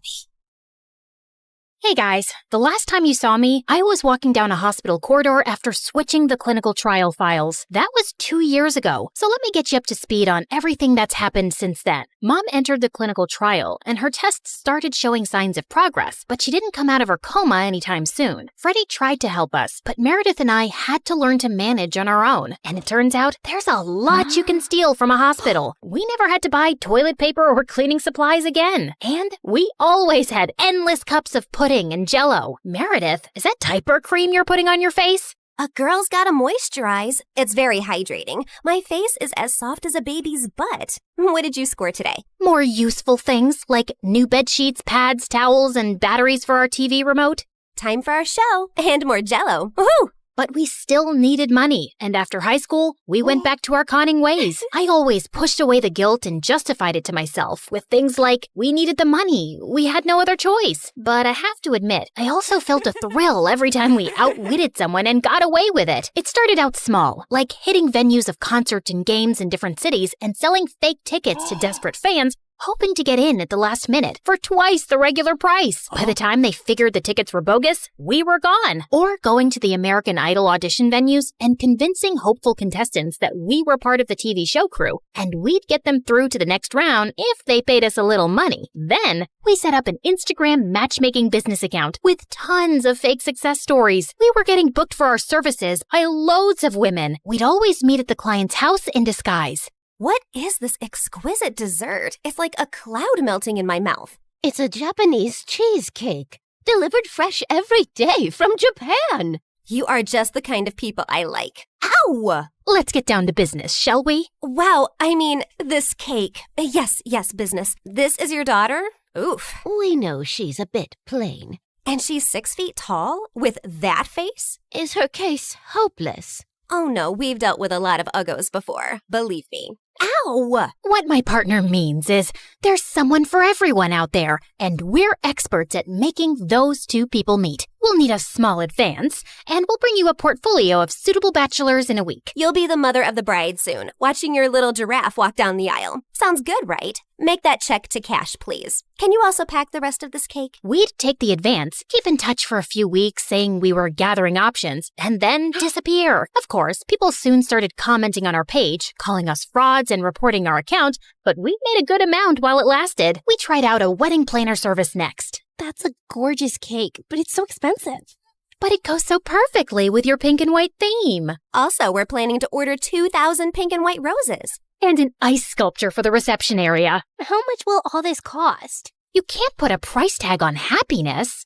Daddy will have a heart attack. He's gonna have one anyway. I just saw him eating a block of cheese. Why should that stop you from having the wedding of your dreams? Really, you deserve the best on your big day. Okay, I'm sold. Let me write you a check. When that went bust, we became travel bloggers and influencers. With our huge number of fake followers, we managed to get into the best hotels for free as long as we wrote a review. When I'm rich, I will buy a hotel and live there. They have the best beds. Room service? Yes, we'll have 2 lobsters, 4 sushi platters, 2 beef burgers with fries, the prawn tempura, the fish tempura. Okay, anything with the word tempura. And why don't you bring up the entire dessert menu? Thanks. Of course, none of these businesses lasted too long, and we were always on our toes, traveling from place to place, changing disguises, trying not to get caught. The only person who had any idea of our activities was Freddie. But whenever we went back home, he was always happy to see us and never asked questions. 2 years had gone by like this, and Mom was finally awake, except she didn't remember being our mom. Now, we had no chance to ask her about the fake IDs and laptop we'd found, because all she seemed to remember was her childhood in frickin' Russia. We showed her pictures of us together, and the doctors explained that she'd lost most of her memory, and they were unsure if she'd regain it. Oh, my girls. I am so sorry I don't remember anything about you, but I feel a connection to you. as strong as the frost on my toes, walking barefoot in snow, and as sweet as the smell of my grandmother's honey cakes, and as deep as the violet skies of Siberia, and— Yeah, we get it, Mom. We love you too. As the three of us sat in a cafe later, I was still trying to process everything when I saw Meredith had a faraway look on her face. I know that face, Em. What are you planning? Oh, nothing. Just thinking how excited Arthur will be when he finds out Mom is awake. You're talking about our neighbor, Arthur? Yeah, he's been visiting Mom every week for 2 years. He's always been in love with her. He'll be happy, but she won't even remember him. That actually works in his favor. Mom always found him irritating. What are you saying exactly? What if we convinced Mom that she was deeply in love with Arthur before she went into a coma? I'm sure he won't have any problem playing along. Maybe we even say that they were engaged before she got sick. If we set them up, Mom will be taken care of for life. Arthur is rich with a capital $sign. Wow, Meredith, you're a frickin' genius. Jeez, why are you girls always scheming? Because our parents are not neurosurgeons. You can't use that excuse forever. Watch me. Like we expected, Arthur immediately agreed, and we got to work. We photoshopped tons of pictures of Mom and him, and soon he even turned up with a giant emerald ring. You chose this Russian emerald ring from an antique shop where I proposed to you. Oh, it is so beautiful. I wish I remembered all of these moments. But I do feel a connection to you, as strong as the smell of lavender on a Russian summer breeze, and as warm as Papa's fur coat, and as comforting as a bowl of kidney pickle soup, and— Kiss her, now! As Arthur and Mom kissed, Meredith and I walked out of the room and burst out laughing. We laughed till we almost peed our pants. Oh God, my tummy hurts. Are we doing the right thing? Fooling Mom? She's no fool. She asked me how rich Arthur is yesterday. Now she feels very connected to him. And within a month, Mom was walking down the aisle in a grand wedding in Arthur's garden. Of course, Meredith and I had made all the arrangements and totally overcharged Arthur. I promise to cherish and to love you forever, and follow you to the ends of the earth. We will go to Russia and start our new life there in the lovely house you have bought me as a wedding gift. And yes, I will cherish and love you and whatever, etc., etc. Now you may exchange rings. Did you just hear what I just heard? Are they moving to Russia? That can't happen. Is it too late to object to this wedding? Shh! You guys are ruining the ceremony. What's wrong with you? Are you a moron? You know she can't go to Russia? Why not? She's Russian. Isn't she? Oh, yeah, she shouldn't go to Russia. Hold it, everyone. Sorry, Mom, but you can't go to Russia. Oh, sweetie, I will take you girls with me, don't worry. We're taking them with us? No one's going to Russia. Can we, discuss this later? You're ruining the moment. Arthur, shh. Listen, Mom, we need to talk. As I got up to talk to Mom, I tripped on my dress and crashed into this big cage holding 100 pigeons, and they all started flying off. This was supposed to be for after the ceremony! But suddenly, those pigeons turned vicious and came back to attack everyone. They clawed at people's hair, poked them with their beaks, and pooped everywhere. As the guests ran around in chaos, someone slammed straight into the wedding cake. Meredith and I grabbed Mom's arms and dragged her home. What is wrong with you two? There's something you need to know, Mom. Meredith and I ended up showing her all her fake passports, IDs, and the laptop, and she was stunned. My name is Alexei, and none of these IDs have that name. Mom, we don't know who you really are or why you left Russia. What if you were a spy or some sort of criminal? What if you're wanted in Russia? If you go back there, you might get arrested or worse. Apparently, many years ago, some bad people were looking for you, and we don't know why. You have to stay here and keep a low profile. But I want to find my parents and see my home. It's all I remember. You can't risk it. Not till you get your memory back. Or we get someone to tell us what's on that laptop and figure out who you are. We're sorry. We hugged Mom as she cried, then fixed her makeup and returned to the wedding. The pigeons had left, and the guests were leaving too. Stop, everyone. The wedding isn't over yet. And Arthur, Mom wants to move to Hawaii instead. From the top, people! Arthur was very confused, but they finally got married. Later, as everyone moved towards the dance floor, Freddie asked me to join him. So, now your mom is well and you have a rich stepfather. What are your plans? I like traveling around with Meredith. Maybe I'll do that for some time. There isn't any reason to stay here anyway. Ouch. Why don't you just hit me with an axe. Of course, there's you. I can always come visit. That's not good enough, Claire. Look, I have to say this now. I've been in love with you since forever, and let's not pretend you don't know that. Don't you think you can give us a chance? We're best friends, and I'd do anything for you. I know, Freddie, but I just can't. I love you, but not like you want me to. You can try dating me. Maybe you'll feel differently. I don't think I will. And I can give you a good life. You don't need to live like a freaking criminal anymore. Some people might call me an artist. Con artist, yeah. Still a criminal. Maybe I enjoy being one. It's kind of thrilling.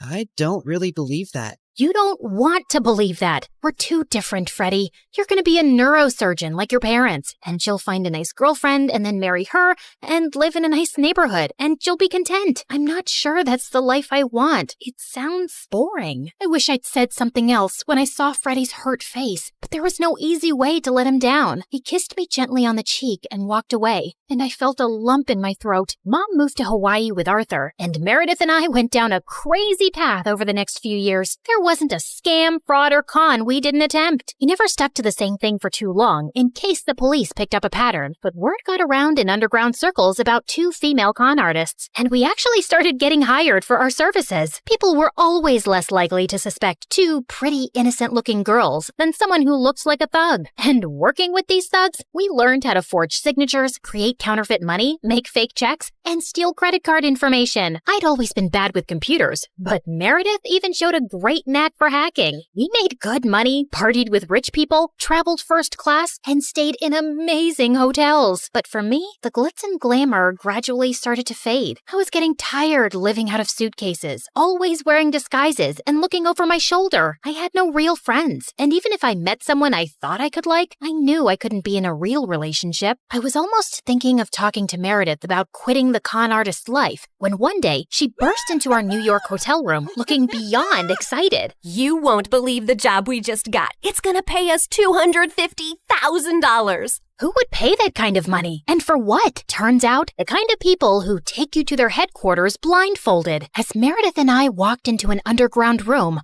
a large chair swiveled around to reveal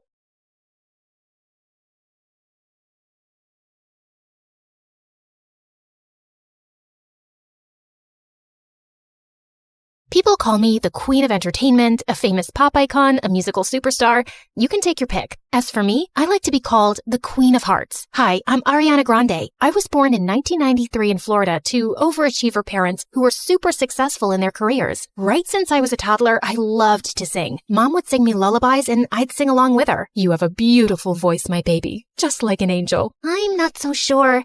I didn't get selected for the school choir. Don't let that dishearten you, sweetheart, and have confidence in your talent. I'm sure you're meant for greater things. Although I loved singing, I was also fascinated by theater and acting. I performed on stage for the first time when I was 8 in a musical named Annie. Are you nervous, Ari? No, not at all. In fact, I can't wait to set the stage on fire. And I did just that. That musical was a great success, and it marked the beginning of my musical theater journey. After that, I performed in so many other local productions like Beauty and the Beast and The Wizard of Oz. Life was going smoothly, but then my parents got separated. I felt devastated for a while, but thank God I had my pet dogs to keep me going through that tough phase. Just so you know, I have 10 rescue pups. One of them is named Sirius Black. Yeah, I'm quite obsessed with Harry Potter. But then, aren't we all?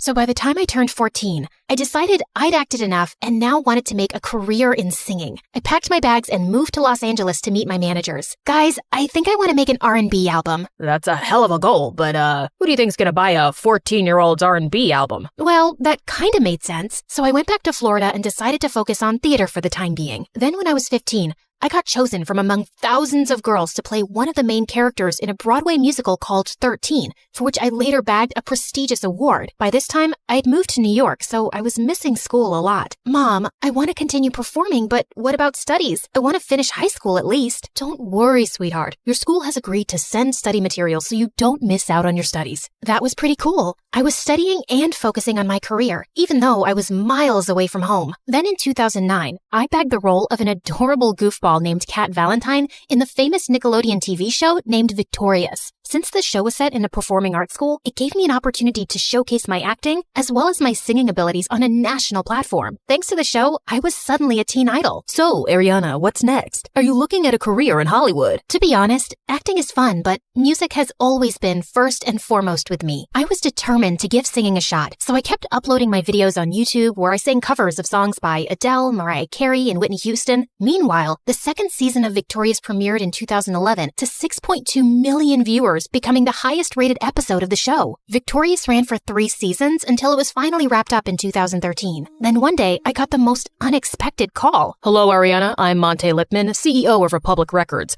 I saw your YouTube videos and I want to sign you up for the label. Are you interested? Yeah, of course. I'd love that. I put down my phone and did a little happy dance. My music career was finally taking off. The next 3 years, I focused completely on my vocals and singing and collaborated with many contemporary artists. The result was my first album, Yours Truly, that debuted at #1 on the US Billboard 200 albums chart, and it sold 138,000 copies in its first week. After that, there was no looking back for me. Today, I've sold over 85 million records worldwide, broke 27 Guinness World Records as a singer, bagged 2 Grammys, and was listed among the 100 most influential persons in the world by Time magazine. So friends, I hope my story inspires you to never give up on your dreams, since miracles do happen. Just believe in yourself, because if you don't, who else will?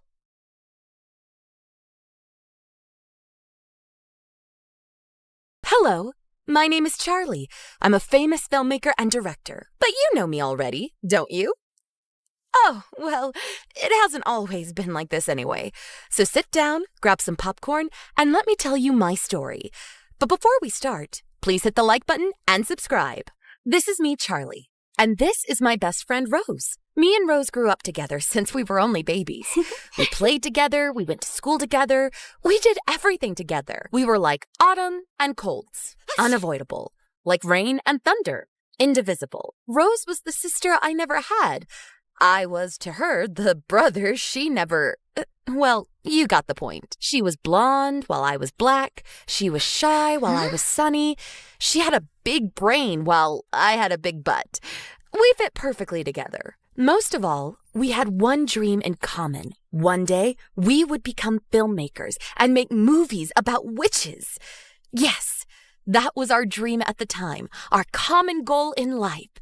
And we were all ready to get it realized. But what a tragic fate awaited us. Well, I'm being a bit overly dramatic here, but please, let me explain. It was our last year in high school and a few weeks before Halloween.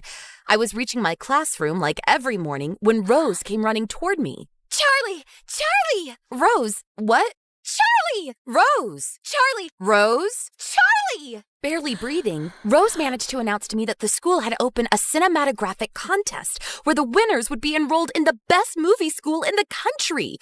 We started screaming. At that point, me and Rose already had tins of scripts ready. We simply chose one and brought it in the next morning to our art professor to have it approved. But instead, there stood Mona, high like a giraffe, dressed like a rock star, and loud like a tempest. Who is Mona, you ask? She's the daughter of a famous celebrity couple, a movie producer dad, and a 5-star actress mom. She had the best connections, the best grades, and the best face. A cloud of desperation came upon us when we saw her just talking to the teacher, explaining her project for her script. We felt lost. When our turn came, I spoke for both of us because Rose was too shy to speak, and the sight of Mona shook her too much. Hey, Charlie. Nice job there. What? What? Mona was approaching me, willing to talk. Had I stumbled, hit my head, and fallen into a dream without noticing?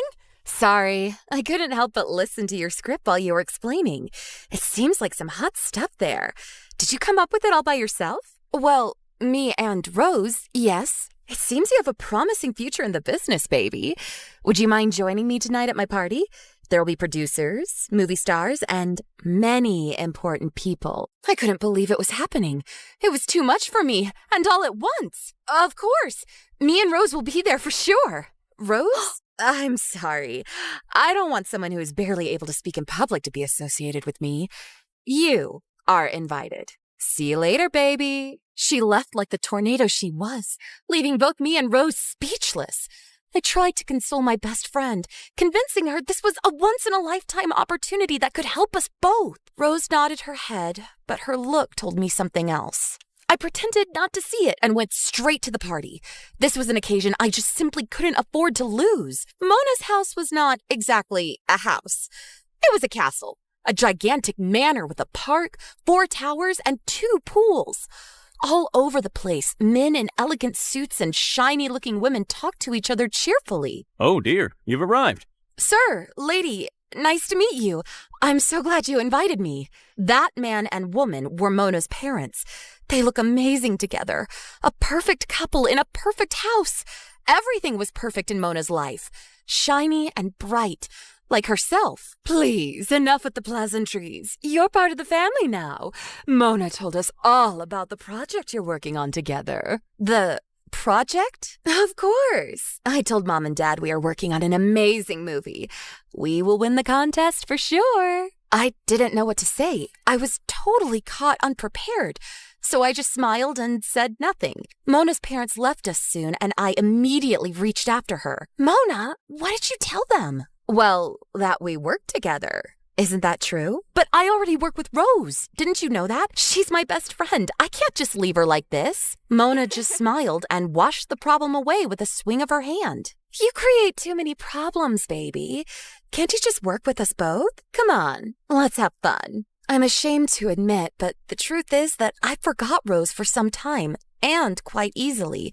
I just loved to be asked about my history and my interests by all these interesting people there. The future was winking at me, and I just couldn't resist. Then I saw him. How to describe the finch that came to perch on my branch? He was like a god in a garden on Olympus. He was like a breeze on a hot summer day. He was like well, that horse was hot, girls. You can bet about it. That angel had dark eyes like enchantment and such a fine, elegant beard. I was totally captured. He must have noticed my dumb expression because he started smiling at me as if trying to help me retrieve some of my dignity. Too late. And Charlie, let me introduce you to my brother Tom. So you are the famous Charlie. A handsome lady, that's for sure. Nice to meet you. Is he really going to kiss my hand? Is he really? Oh, God, I'm fainting. Am I famous? How? Of course. Mona has talked about you all afternoon.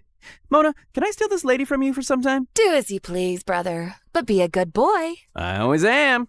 Mona, don't scare our host like this. The walk with Tom around the garden felt like a dream.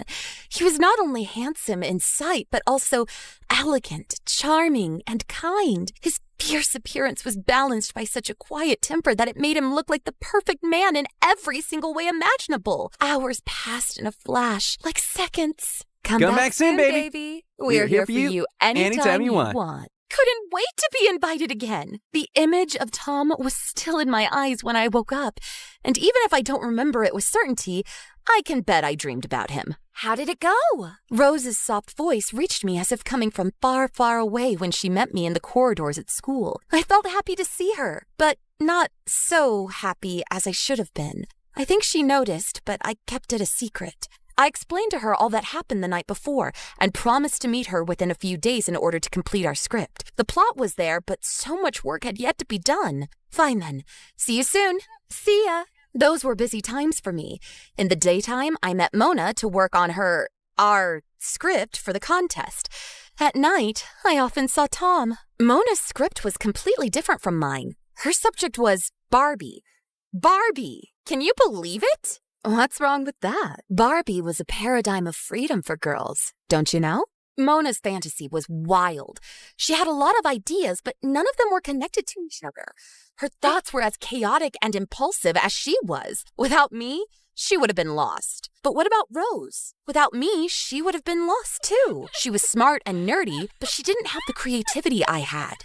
Rose had always been my best friend and sister, and even if Mona's spell and Tom's charm were still upon me like magic crows, I started to feel bad about how easily I abandoned my lifelong friend in order to get a quick ticket to success. The moment of the contest was approximating, and I had to speak with Mona about this. I would have helped her with her project, but I had to participate in a team with Rose, and if Mona didn't want Rose, I would leave the Barbies in order to go back to the witches. I found the courage and spoke to Mona.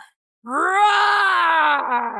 Can you imagine a dragon's reaction to someone trying to steal his gold from under his throne? The same was Mona's reaction to my words, if not worse. Out of my house! Never come back again! I will eat you! Do you think I'm being overly dramatic again? You weren't there, my friend. I think I barely saved my own life. I'm lucky to be here to tell the story. Yet I felt happy after arriving home. I felt I had done the right thing. Now there was only Tom to speak to. Even if I liked him, our time had to wait until after the contest was finished. I couldn't subtract any more energy from Rose and our witchy project. I mean, there can be only one Dua Lipa in the world, right? Enough with Barbie. Hey, Angel. Tom's words were honey poured all over me. I melted. But hey, not this time. I had serious work to do. Listen, Tom, there's something we must talk about. Something like what? Did I do something wrong? No, it's not about you. It's about Mona. My sister, huh? She always was more like a Shrek than a Barbie. She's not that bad, but I can't be her teammate for the contest. Rose is my teammate. You and Mona are wonderful. You live in an amazing house. Your life is perfect, but... Tom's eyes went big and sad at those words of mine. Maybe it was the wrong thing to say, but how could I know? From what I had seen up to that moment, their lives were like pink molasses. Disgustingly sugary. Do you really think our life is wonderful, honey? You know so little about us. What do you mean? While walking, Tom told me how he and Mona had lived since they were children, how harsh their parents had been on them since their youngest age. They do that for us. They push us towards obtaining the best grades and the best results in every field. But you know, sometimes the best is not the best. Sometimes you would just like to live a normal life. This is why Mona loves Barbie so much, maybe? It's a way for her to remain a child. Tom's eyes were not lying. I took his hand and kept it between mine for some time. Still, a wrong behavior remains a wrong behavior. Mona will have to grow up sooner or later. You were a strong girl and made the right choice today. I'm proud of you, Charlie. At that point, I was melting again. The perfect features of Tom's figure were silhouetted against the moon, like a character from some gothic tale. I felt Tom's body pressing against mine while he brought my head gently against his chest. He's going to kiss me finally. He's going to kiss me. Instead, he simply kept my head there for some time, caressing my neck. No more. Nothing more. WTH? Listen, Charlie, there's something I must say to you, too. Was eager to listen to his confession, but my phone rang at that exact moment. Rose! I totally forgot about our appointment. Rose would be furious. She was. For several days. Every attempt of mine to make peace with her went in vain. The contest was lost at that point. There was no chance to win against Mona and her Barbie-stuffed stuff. The days up to the contest flew by fast and dull. We knew we had lost. Now, you really can't imagine my surprise when Rose and I found that on the notice board of the school, there was a list of the winning projects. And the first one was about witches. As authors, it had 3 names, Rose, Charlie, and Mona. A coincidence? Of course not. It was our project. We won, but we didn't submit it, of course. So who did? The question puzzled us for some time until we received a phone call from a strangely masked voice. Oh dear. She tried hard to excuse herself for her behavior in the most recent times. Her voice didn't disclose her origin, but it wasn't too much of a guess. Mona. We found out with certainty later, when the 3 of us, plus Tom, met together at the back of the school to talk about the matter. Mona looked like a baby. She cried all the time and told us she felt guilty for how she treated Rose after Tom had talked to her. To get her excused, instead of her script, Mona submitted a copy of ours, proposing it as if it had been worked upon by the 3 of us. Of course it won. It was written by me after all. But this wasn't the only news of the day. Tom, don't you have something you want to say? Yes, well, Charlie, I have a confession to make. Oh, yes, finally! The bomb was going to explode. The moment I expected for days and days finally arrived. After such a tragic story, I was going to have my sweet piece of cake after all. Yes, Tom, tell me, please. I have a crush on Rose. Oh, Tom, yes, a crush on... Wait, what? I really didn't know how to say it, but now I can't keep it a secret anymore. I like you, Rose. Would you like to go out on a date with me sometime? I couldn't believe it. Rose went red like a tomato, and I was shocked. Mona was laughing hard, and her joy expanded contagiously. So this was the secret? I should have felt offended, but the occasion was so joyful that I felt too happy for Rose to be concerned about myself. All's well that ends well. Mona and I went on in life, becoming best friends, and we went to college together. You know, sometimes things take such an unpredictable turn that the only thing to do is sit back, relax, and watch the events unfold as if they were a movie. And isn't life a long, tear-jerking, and magical movie itself? Oh, God. I can't believe what an incredible artist I am. Really?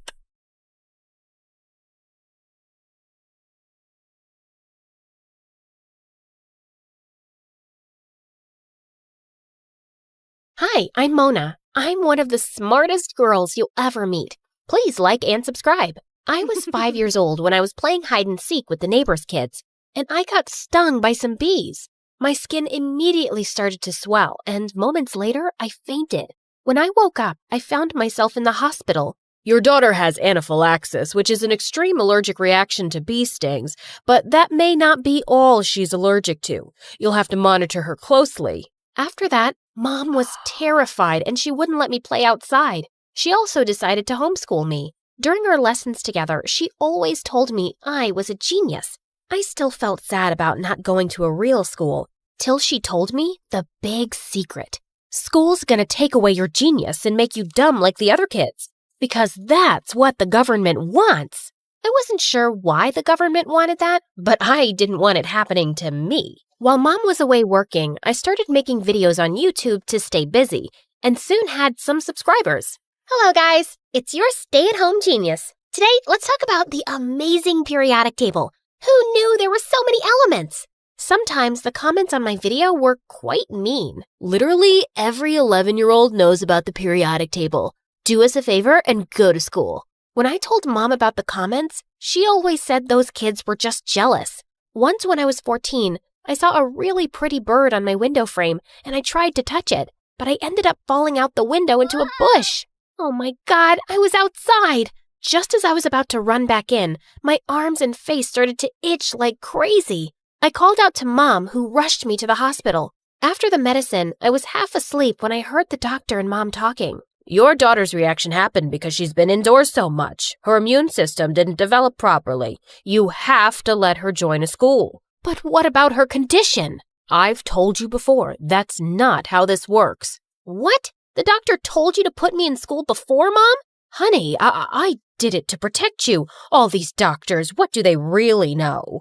I was so upset. All these years, I'd been living like Rapunzel when I didn't need to. On the drive home, she continued to rant about the government. Mom, just stop it with your lies already. And guess what? I'm going to school. For days, Mom tried to apologize, but I completely ignored her. Then she gave up and put me in school. On my first day, I struggled to hide my excitement. Just as I was about to jump out of the car, Mom stopped me. You have every right to be angry, but you still have to be careful. Please, you need to wear this. It was a box of masks. Ugh, I didn't want to be some masked weirdo on my first day, but I also didn't want to get some bad reaction again. So I put one on. When I walked into my class, the teacher hadn't arrived yet, and I had the perfect opportunity to introduce myself. I climbed onto one of the tables. Greetings, my fellow classmates. I'm Mona, but some of you may know me as the stay-at-home genius. They all stopped talking. Great, I had their attention. As I start this new journey with you, I hope that you do not feel intimidated by my intelligence, and I look forward to helping you all. Shut up, weirdo. The entire class burst into laughter. Everyone was still snickering when the teacher walked in. They were all jerks, but I was going to show them. Who can tell me how many planets we have in the solar system? Me, sir. 9. 8, actually. Pluto isn't a planet anymore. What? Since when? Since forever, Miss Genius. And I soon discovered the strangest thing. I seemed like I was behind in every subject. I was dumb. At the end of the day, one of the teachers called me aside. We've observed that sometimes homeschooled students struggle to keep up. You may need to be placed in another class more suitable for your abilities. But this is the class I should be in. Yes, but you have to take a performance test at the end of the semester so we can be confident you can cope. She handed me some study materials and I headed home. I couldn't get over the fact that my whole life had been a lie. I'm not really a genius, am I? Oh, baby, you'll always be my little genius. You've ruined my life, Mom! I stormed off to my room and cried myself to sleep. The next day at school, I was heading towards the library when I felt something hit me with force, and I fell down. I saw a boy named Ken from my class on a skateboard. Are you crazy? Who uses a skateboard in the hallway? Oh, look, it's the genius. If you hadn't stayed home your whole life, you'd know that all the cool people skate in the hallways.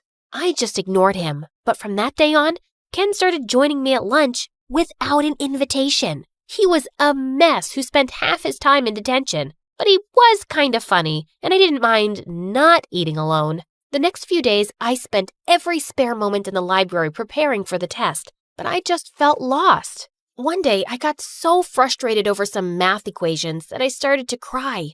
I was going to be sent to a class with kids half my age. Suddenly, I felt a hand on my shoulder and I jumped. Sorry, I didn't mean to scare you. Is everything okay? Seeing this handsome stranger being nice to me made me cry all over again. I can't seem to figure any of these out. I'm so stupid. Hey, don't worry. I'll help you. His name was Brad and he was a senior. He became my guardian angel as he helped me study every day. And I just couldn't help having a crush on him. But Brad had some strange rules. We could only talk or meet after school, and at other times, he'd act like I didn't even exist. One day, we ended up studying till quite late, and the school was empty as we were leaving. Suddenly, he took my hand, and my heart skipped a beat. But then, I pulled away. Why do you act like you don't know me in school, Brad? Are you ashamed of being seen with me? It's not like that, Mona. My friends, they're not the nicest people. They don't even know you right now, but if I introduced you to them, I'm afraid they'd be rather mean to you. They usually are to anyone who's a bit different. You mean odd? Weird? Different. And I like that about you. Suddenly, he pulled me close and said he wanted to see the face behind the mask. Wow, you're even prettier than I imagined. He kissed me softly on the lips, and it was wonderful. One afternoon, I was sitting alone and watching Brad with his friends when Ken joined me. If you stare hard enough, you'll probably dig a hole in his back. I don't know what you're talking about. If you insist. Do you want to hang out later? Nah, I'll pass. Maybe some other time. I had decided just then that I was tired of only watching Brad. I had to show him that I was cool enough to hang out at his table. The next morning, I woke up super early to do my makeup. And when Mom dropped me off at school, I took off my mask. Mom had lied about a lot of things, so who said I really needed the mask? And I could feel all eyes on me as I walked in. Even Brad kept staring at me during recess, and he was so lost that he accidentally spilled juice on himself. Could this day get any better? Well, well, who do we have here? Mona, 2.0. Interesting. She's pretty. That day, Ken and I didn't eat alone. Other people joined our table and everyone seemed keen to talk to me. And the best part was, my allergies weren't acting up. Just then, a girl offered me some chips. And a moment later, my worst nightmare came true. I could feel my throat closing up. I felt the entire school watching me as I fell to the ground. I could hear panicked voices all around me. But just then, someone jabbed me with my EpiPen. Ken had taken it from my bag and saved me. He helped me up and I immediately felt better. Till I noticed Brad. He hadn't even moved from his spot. What the heck? I felt really disappointed, so I returned to school with my mask the next day. I couldn't make Brad care about me, and hiding behind the mask just felt more comfortable now. But later that day, Brad bailed on me for our lesson at the library, and I felt really mad. I stormed into the gym where he was playing basketball, and I didn't care that people were watching. You just sat there and watched me struggle to breathe yesterday and did nothing. Do I even know you? Stop pretending, Brad. You've been my friend for months. More than that. You even kissed me the other day. What? Me kiss you? In your dreams, loser. Why would I kiss you when I have the prettiest girlfriend ever? Girlfriend? It finally made sense. He was always hiding because he didn't want to be seen by his girlfriend. I was so upset and slapped him real hard. You are a terrible person. But the next day, Everyone was calling me a crazy liar. I was really beginning to hate high school, and I just wanted to go back to my old homeschooled life. I thought Mom would be delighted to hear, but to my surprise, she refused. Listen, Mona, when I was younger, I lost my best friend to a condition like yours, which made me so scared when you got it. I thought hiding you away was going to protect you, but I was wrong. Running from your problems never solves them. You're so selfish, Mom. You just make me do whatever you want, when you want.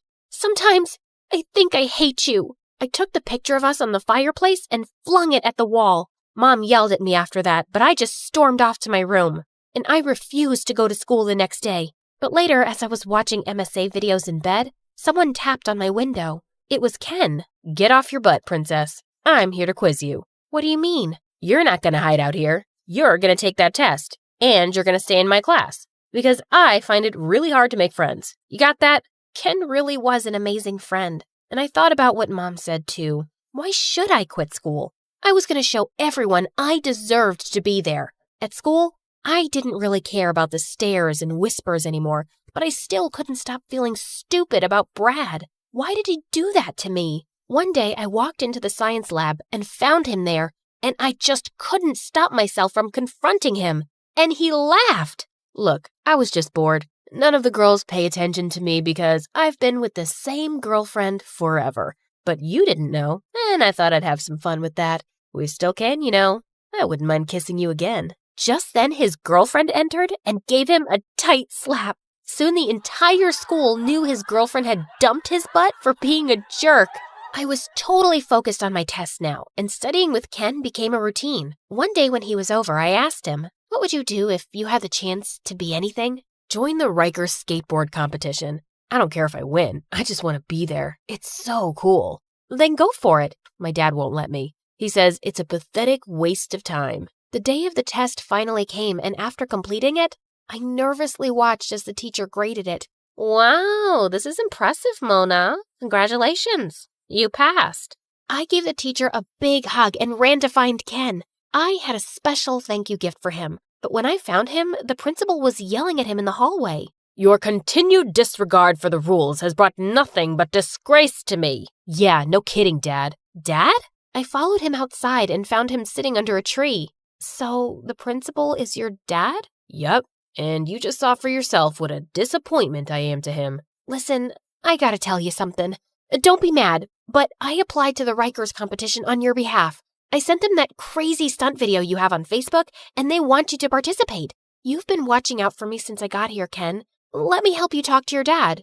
Can we try, please?" I could see tears in his eyes as I spoke, and then suddenly, he held my face and kissed me. I felt a million butterflies erupt in my tummy. That day when I got home, I found Mom sitting in the kitchen, and I hugged her from behind. "I owe you an apology, Mom. I was a jerk. Thank you for not letting me quit. I'm just trying to make things right, honey. You're on the right track."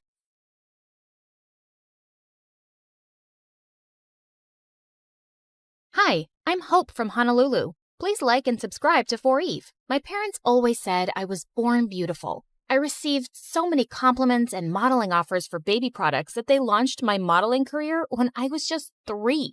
But I never really knew my parents. When I was 6, they started a clothing line named after me and got really busy with it. So they mostly left my older sister Leilani in charge, and she hated me. You promised we'd play with the dolls. You can't always be the center of the universe. I have to take this call. Fashion Kids magazine wants you again. She'd always lie and say we'd do one thing, but we'd do another thing instead, and I'd suffer. You said after my fashion show, we'd go home. I'm tired. Just sign a few more autographs and don't be so ungrateful. Sometimes I wondered if she was so mean to me because she was jealous of my fame. Once when I was 12, I was at a signing event and I escaped from the crowd. I stumbled into an alley where a girl my age was looking through the trash with her mom. I offered them some snacks from my bag, and their reaction was so wonderful. Just then, Leilani found me and dragged me away. And later, when we were on a video call with our parents, she told them what had happened. "Hope, it's not okay to sneak off like that.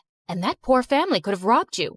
Or taken a lock of your hair to sell on eBay. No, they were nice, and I liked helping them. Nonsense. You're too busy and famous to be doing anything else. Anyway, We heard your sister booked you on a morning show for the launch of your new toy line. Little Hope dolls. They're gonna sell like hotcakes. Sometimes it felt like my parents just used me for money. In fact, I felt people were friends with me for the same selfish reasons. But I never gave up on the idea of using my wealth for good.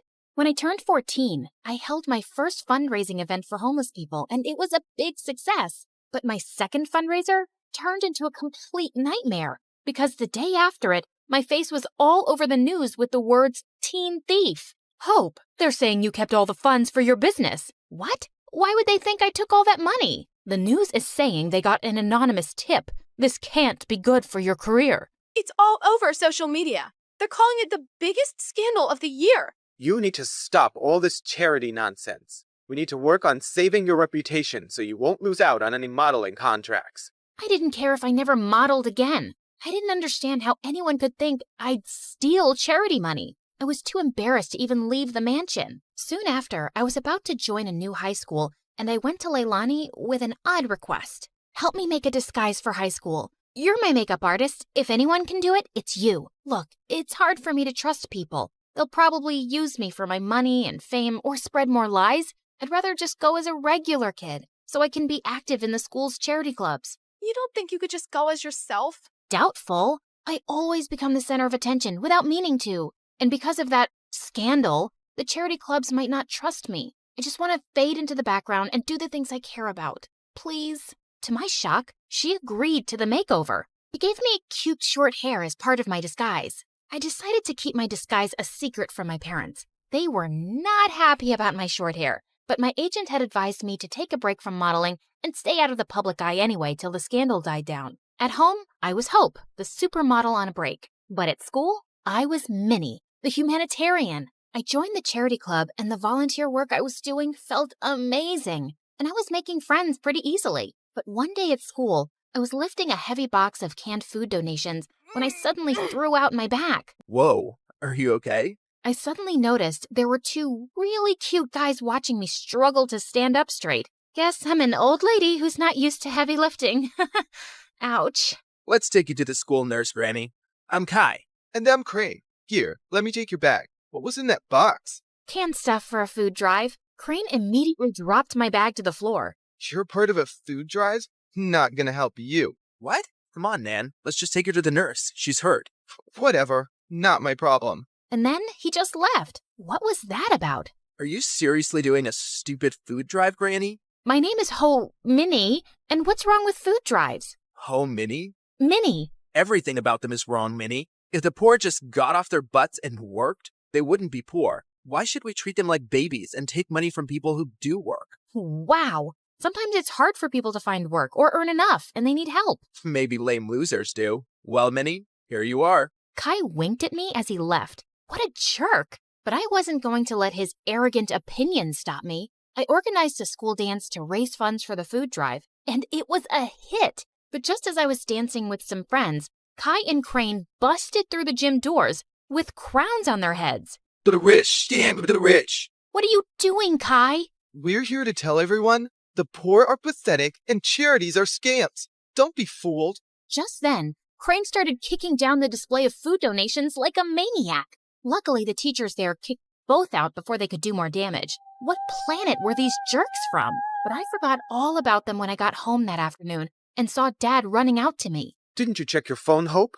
I think the battery died. What's wrong? Your mom and sister got into a car accident, but the doctor said they'll be okay. They both had some broken bones and will need bed rest. I started to cry, and Dad hugged me. I couldn't remember the last time he'd done that, and I decided I'd stay home for the next few weeks to take care of Mom and Leilani. The next evening, my bodyguard drove me down to the food bank to drop off the school's donations. To my shock, I saw Kai step out of his car in front of us, and he was dropping off bags of donations. What the hot fudge? I snapped a picture of him, and I confronted Kai in the school hallway the next day. Saw you at the shelter last night. What are you talking about? This? How did you... Okay, please, listen. Crane is against charity work, not me. He convinced me to think that way a long time ago, but I don't agree with him anymore. Years ago, Crane's family fell into a big scam by some fake charity, and they lost a huge fortune. Oh no. Yeah, his dad had to work so hard just to get them back on their feet. Now, he talks trash about all charities, and he doesn't trust the poor. He actually enjoys shutting charity work down in public. He bullied me into crashing that dance. And well, I'm sorry I did, really. He looked really sincere. If that's the truth, I understand. But you gotta stand up to Crane sometime. You can't keep pretending to be someone you're not. Kai offered to walk me to class, but I explained I was just there to collect my books as I was homeschooling for a while. He asked for my number, and I kinda left with butterflies in my stomach. Kai and I texted every day for weeks, and he even started coming over. I kept saying it was best to give my mom and sister space to recover, so we'd always hang out in my backyard. Keeping Minnie away from my parents and Hope away from Kai was getting exhausting. I was also developing the biggest crush on the real Kai. He was nothing like the jerk I'd first met. Once I found him waiting for me in my backyard with the most amazing picnic laid out. Hey, what's all this? Just a little surprise for your big day. Happy birthday, Minnie. Kai, my birthday isn't for another 5 months. What? Really? I looked for you over social media, but I couldn't find you because you're apparently the world's most private person. Then I went to go check the school records, and I guess I got the wrong Minnie. I guess so. But thanks anyway. It's the nicest thing anyone's ever done for me. Just as I sat down, Kai opened a bottle of soda, and the cork went flying straight into my eye. Oh my god. I am so sorry, Minnie. Wait, stop rubbing your eye and let me see. He lifted my chin gently as he looked deep into my eyes. Your eyes. They're... Yes? They're what? They're not the same color. What? Suddenly I realized that my contact lens had fallen out. Oh, my lens must have popped out when I rubbed my eye. I wear them for my eyesight because I'm as blind as a bat. I see. But why would you wear those green lenses and hide your lovely blue eyes? His face was so close, and I didn't have an answer to his question, so I just kissed him. He looked really surprised, but then he kissed me back, and it felt wonderful. Soon after, Kai and I hosted a fundraising car wash for a soup kitchen, but suddenly a car honked at us angrily. Well, what do we have here? Crane, listen, buddy. I know how you feel about this stuff, but I'm asking you to back off. I want to do this. What? Support lying, dirty thieves? Did you forget what happened to my family? Of course not. But that was one bad experience. Not all charities are scams. It's this witch. Winnie's brainwashed you. It's Minnie, and Kai is free to do whatever he wants, but you need to leave. Just then, Crane went red. He threw a punch at Kai, but Kai blocked it brilliantly and stepped back. Crane, walk away right now. You better watch yourself, Winnie, or you'll end up like that stupid teen thief model who raised funds for her business. She got what she deserved. She's a forgotten fraud now, a nobody. Suddenly, I froze in my spot. Was it possible that Crane had started that rumor? He was crazy enough to do it. And what if Kai had been involved back then too? Crane drove off angrily, and Kai turned to me. This may be the end of my friendship with Crane, but I feel relieved. I'm proud of how you stood up to him. Kai smiled at me warmly, but now I felt guarded. Did I fall for someone who might have framed me? Later that evening, as he drove me home, Kai suddenly took my hand. Minnie, I love who you are and who you've helped me become. Will you be my girlfriend? Kai, no, I can't. What? Why? I thought you felt the same way. You kissed me. And maybe that was a mistake. I'm sorry, but I can't be with you. Not only did I feel paranoid about trusting him, he had no idea I was Hope. I hated lies, and now I hated lying. Things were a mess. Kai begged to see me and kept messaging me, but I just ignored him until he gave up. One afternoon, I was fluffing Leilani's pillows when she asked me something unexpected. Hope, how are you? Not bad. Why?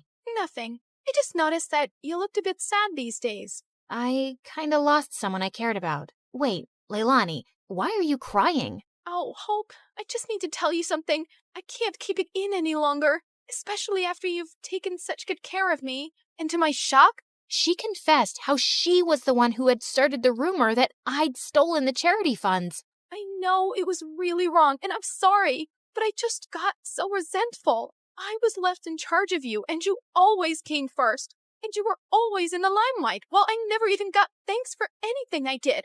I got carried away. Leilani, how could you? I really regret it. That's why I agreed to your makeover request, because I didn't want to stand in your way again. I know how good-hearted you really are. Do you know what you've done? I immediately thought of Kai, this great guy, and how I'd shut him out. I wanted to slap Leilani, but I just stormed off angrily. I told Mom what Leilani had done and said I couldn't stand to be around her right now. To my shock, Mom agreed that I should take a break from her. We arranged for me to stay at my bodyguard's house, and I found out that he lived close to Kai. On my first night there, I walked over to Kai's place. I needed to fix things between us, but his butler informed me that he'd gone to Tokyo for 2 weeks or longer. My heart sank. For 3 days, I texted and called Kai, but he never answered. I knew he was avoiding me, and I deserved it, but I wasn't giving up. I called Mom and explained everything about Kai to her, and she actually listened. Tokyo might be a nicer break for you. OMG, Mom, you'd let me go? Yes, sweetheart. Ever since the accident, your dad and I have been thinking how hard we've pushed you and your sister. We just wanted you girls to know success early on,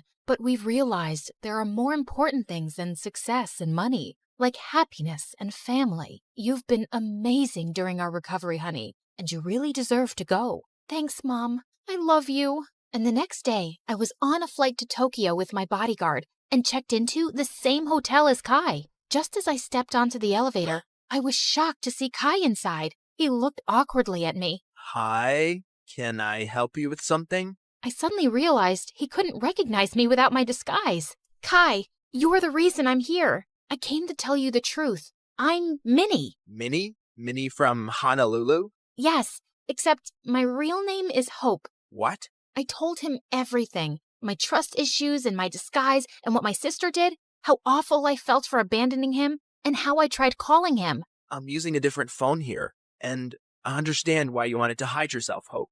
I've missed you. Do you think we could give us another chance? You flew all the way here to make things right? I'd be a jerk if I say no. But could you do just one thing? Give your sister another chance. Come on. Charity starts at home. I will. I promise. Hi, I'm Sunny, and I have a curse to live with. I'm too nice, and I can't say no. Whenever I try, I'm hit by a tsunami of guilt. I feel nauseous, my butt starts sweating, and I have to fix the situation. I just can't stand someone being displeased with me. I know what you're thinking. She's a people pleaser, a pushover. And of course, you're right, but it took me some time to realize that. But before I continue, like and subscribe. Sorry, it's not an order, it's just a request. Please, I never disobeyed my mother. I always shared my lunch at school. I always gave up the swing at the park, and I could never turn down a poor person's request. Like this one time in 10th grade, I was running back home after school when the homeless guy around the corner asked me for a favor. Hey, Sonny, could you hold this shovel for a few minutes? It's really heavy, and I need to run to the soup kitchen before it closes. Sure, no problem. I kept standing there for 2 hours, and he didn't return. Finally, I left the shovel in the homeless guy's corner with an apology note, but later that night, the police turned up at my door to arrest me. Apparently, they'd found my fingerprints all over a murder weapon, a frickin' shovel. It took a while to get my name cleared. Or this one time, I had to go to the bathroom in the mall when I accidentally went into the disabled people stall. When I came out, I was met by a furious woman in a wheelchair. I've been holding my pee for 10 minutes. People like you are what's wrong with society. What? Oh no, this was a mistake. I'm so sorry. I followed her all over the mall, begging for forgiveness, till she called security and told them I was harassing her. Well, naturally, I followed her home and started showing up at her door every day. Her servants wouldn't let me in, so one day, I broke into her house through a window. Please, please, just say you'll forgive me. I can't live like this anymore. She filed a restraining order that day. I still pay for a plane to go over her house every week and skywrite my apology. In addition to being nice, I'm also a teen model. I know, I'm breaking stereotypes. I've been on the cover of a dozen fashion magazines, and I've walked on many big runways. My career was amazing, till my mom convinced me to fire my agent and hire her instead. Trust me, honey, I'll make you a star. That's nice, Mom, but you have no experience. What does that matter? I'm your mother, and no one will ever have your interests at heart like I do. I was in labor with you for the worst 23 minutes of my life, remember? Right, of course. You can be my my agent. I already knew it was a horrible idea. Mom hated people and rubbed everyone the wrong way. She screamed at the photographers and made a makeup artist cry. She even yelled at a famous designer and started mopping the floor with his dress to show him what she really thought of it. Soon, Mom started complaining about our small house in our dingy neighborhood and started making trouble with the loud, ugly neighbors. Her words, not mine. So, I bought a chic new apartment in a posh area. But then, Mom started complaining about her privacy. Sonny, you really are getting in the way. My new boyfriend and I need our space. But you're standing in my room. Maybe you should move. Yeah, I know. It didn't make any sense. I bought the place. I was bringing in the money. I shouldn't be the one to move out. But as always, I gave in. After buying the apartment, money was a bit tight. Luckily, I found a room in a beautiful beach house that I had to share with 3 other models, Sasha, Tracy, and Mika. And I soon discovered that living with models, the drama was always out of control. I mean, what would you expect from girls who eat a cube of cheese, 1 grape, and 2 almonds a day? They're always hangry. That's my seat, you stupid cow. Is your name written on this seat? OMG, are you wearing my shirt? Is your name written on the shirt? Show me where it is. Can you idiots shut up? If I don't get enough sleep, I look like a raccoon, and then I'll bite like one too. I had to break up almost a dozen cat fights. One day, I cooked us all dinner so we could try to get to know each other. Sasha dreamed of being a pop star. Tracy loved to work out, and Mika was insanely pretty and loved rubbing that in everyone's face. I asked Sasha to sing us one of her songs, and I'd never heard something so horrible in my life. Of course, I still clapped for her, but Mika and Tracy fell off their seats laughing. What's so funny? You sound like a constipated pig. I'd rather put my head up a cow's butt than listen to you. Yeah, stick to modeling. As long as you can. I mean, you're already showing signs of aging. Sasha got so mad that she threw her plate of pasta at Tracy. Tracy ducked and the food landed on Mika's dress, and they started shouting and pulling at each other's hair. I tried to break up the fight, but I slipped on some sauce and fell. Then someone tossed a hair extension onto the stove, and the kitchen caught fire. When the landlord found out, he was furious and banned us from the kitchen. I put up an ad online for a chef, and a ridiculously good-looking candidate named Lance showed up the next day.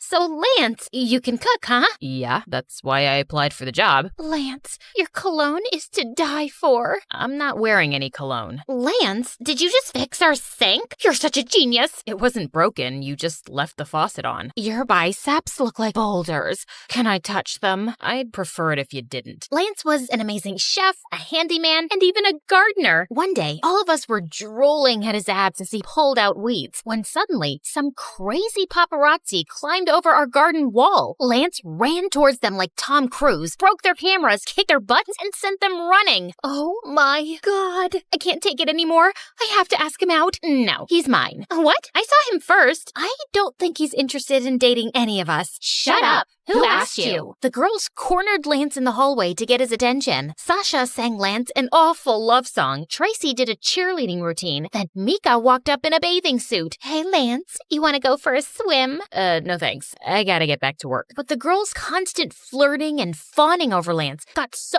out of hand that he couldn't do his job properly since he was always trying to hide from them. One of the toilets got clogged, the shower stopped working, and the front yard was starting to look like a jungle. I can't live like this! How are we supposed to share one bathroom? I haven't taken a shower in 2 days. I proposed a solution. Okay then, from here on out, Lance is off limits. No one is dating Lance. They reluctantly agreed, and we made a pact. We all left Lance alone, and soon the house started getting back to normal. A couple of months later, I threw a party and invited a bunch of rich models. Sasha, Tracy, and Mika seemed to forget about their crush on Lance in about 2 minutes. Just then, the doorbell rang and Mom walked in. Hey, honey, did you miss me? Clearly not, or you would have sent me a proper invite. Mom, actually, yes, you're right. I'm sorry, but I'm glad you're here now. Just for 10 minutes. I don't want to overstay where I'm not wanted. I just need to borrow a couple of dresses from you and about, $20,000. But I let you borrow $10,000 last week. Don't be cheap, honey. It's unattractive. Don't you want Mommy to buy something nice for her birthday? Your birthday isn't for another 11 months. But Mom was being pushy, and I knew she'd make a scene.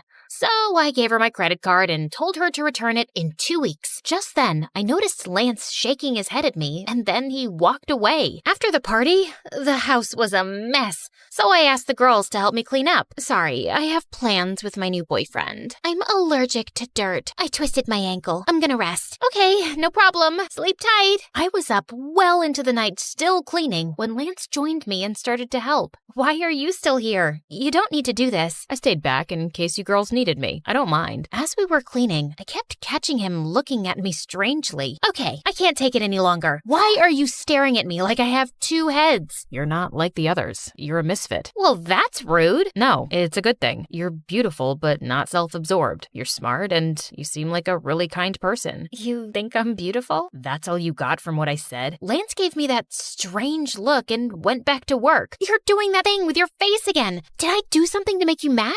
Are you disappointed? Why do you care what I think? I don't know why. I just do. It's how I'm built. Want some advice? Just stop caring what others think and stop letting people push you around and use you. You deserve better. Excuse me? I am not so naive that... Really? Then how come you're the only one who's cleaning up after the party? And has your mom ever returned the money she keeps borrowing? That's none of your business. Okay.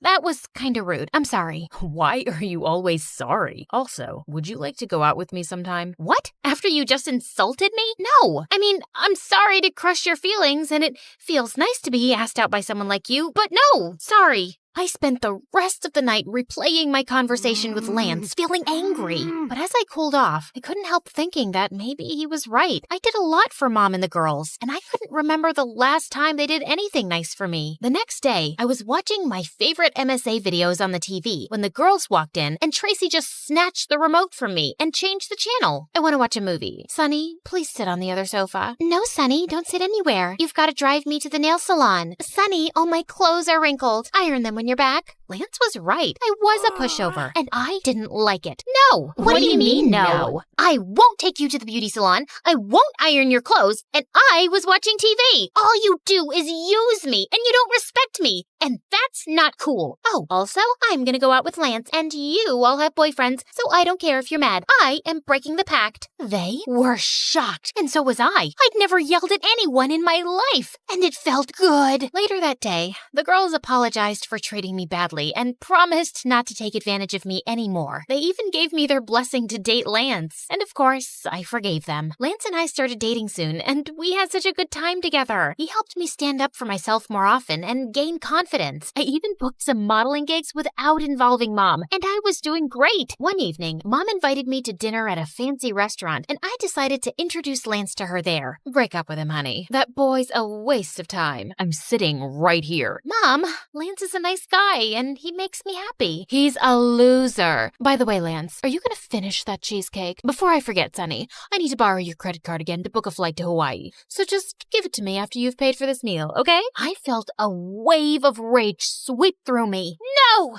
What's that sound you just made? I've never heard it from your mouth before. Hear it now, loud and clear. No, no, no, no, and sayonara. Oh, one last thing. You're fired. I snapped my credit card in half, grabbed Lance's hand, and stormed out of there. I'm sorry about my mom. She shouldn't have treated you that way. Don't worry about it. I'm so proud of you for standing up to her. Lance was such a supportive boyfriend, but Mom got more conniving by the minute. She started sending me dozens of texts begging me for money, and it got harder to ignore her each day. One night, Lance caught me sneaking out of the house. Where are you going? For a jog? At midnight? Fine, I admit it. I can't help myself. It's a curse. I know my mom's using me, but I can't sleep at night since I refused her money. There's no hope for me. I'm doomed. Leave now and save yourself. I started crying like a baby, and Lance pulled me into a hug. Maybe you should try giving money to a good cause, Sonny, to people who really need your help. I thought that was a great idea. The next day, Lance introduced me to his cousin Nancy, who owned a nonprofit to feed hungry kids. I was so excited to help that I wrote Nancy a big fat check. Sonny, that's a lot of money. Maybe you should think about this. No, I insist. A couple of weeks later, I donated double the amount, and the month after, I tripled it. It felt amazing! But one morning, Lance didn't show up to work and didn't answer any of my calls either. When 2 days passed by, I started getting really worried and filed a missing person report. I even called up Nancy, but her phone was off too. And then I I found pictures of Lance and Nancy on social media living their best life on some beach. Lance wasn't even his real name. Their whole charity was a big scam. And duh, Nancy wasn't his cousin. I was so devastated I couldn't get out of bed, take a shower, or comb my hair for days. What is up with you, girl? You smell like a gym sock soaked in spoiled milk. Is there something living in your hair? I burst into tears and told them everything. I knew Lance was trouble with his perfect eyes and hair. He was way too good to be true. Of course he was evil. We'll make him pay. First, we went to the police, who put out a warrant for the pair's arrest, but they were smart and couldn't easily be found. Next, the girls and I went online and told our followers about Nancy and Lance's scam and asked for help to find them. Within minutes, we got a dozen leads. Nancy and Lance were arrested at an airport trying to leave the country. Sasha threw a party at the house to celebrate, but for some reason, I still wasn't happy. I took a walk to get some air, and I saw these kids waiting in line outside a soup kitchen. Suddenly, it turned on a light bulb in my head. Before I knew it was a fraud, it had made me really happy thinking my money was going to needy kids. I could start my own charity. Being nice didn't have to be my weakness. It could be my superpower. And now, 5 years later, I'm running soup kitchens all over the country. My model friends volunteer sometimes too. How about I perform for these kids after they've all eaten? No. You two are just jealous. You like my music, right, Sonny? Sasha, I love you, but I really, really, really hate your music. Sorry, I'm not that nice anymore.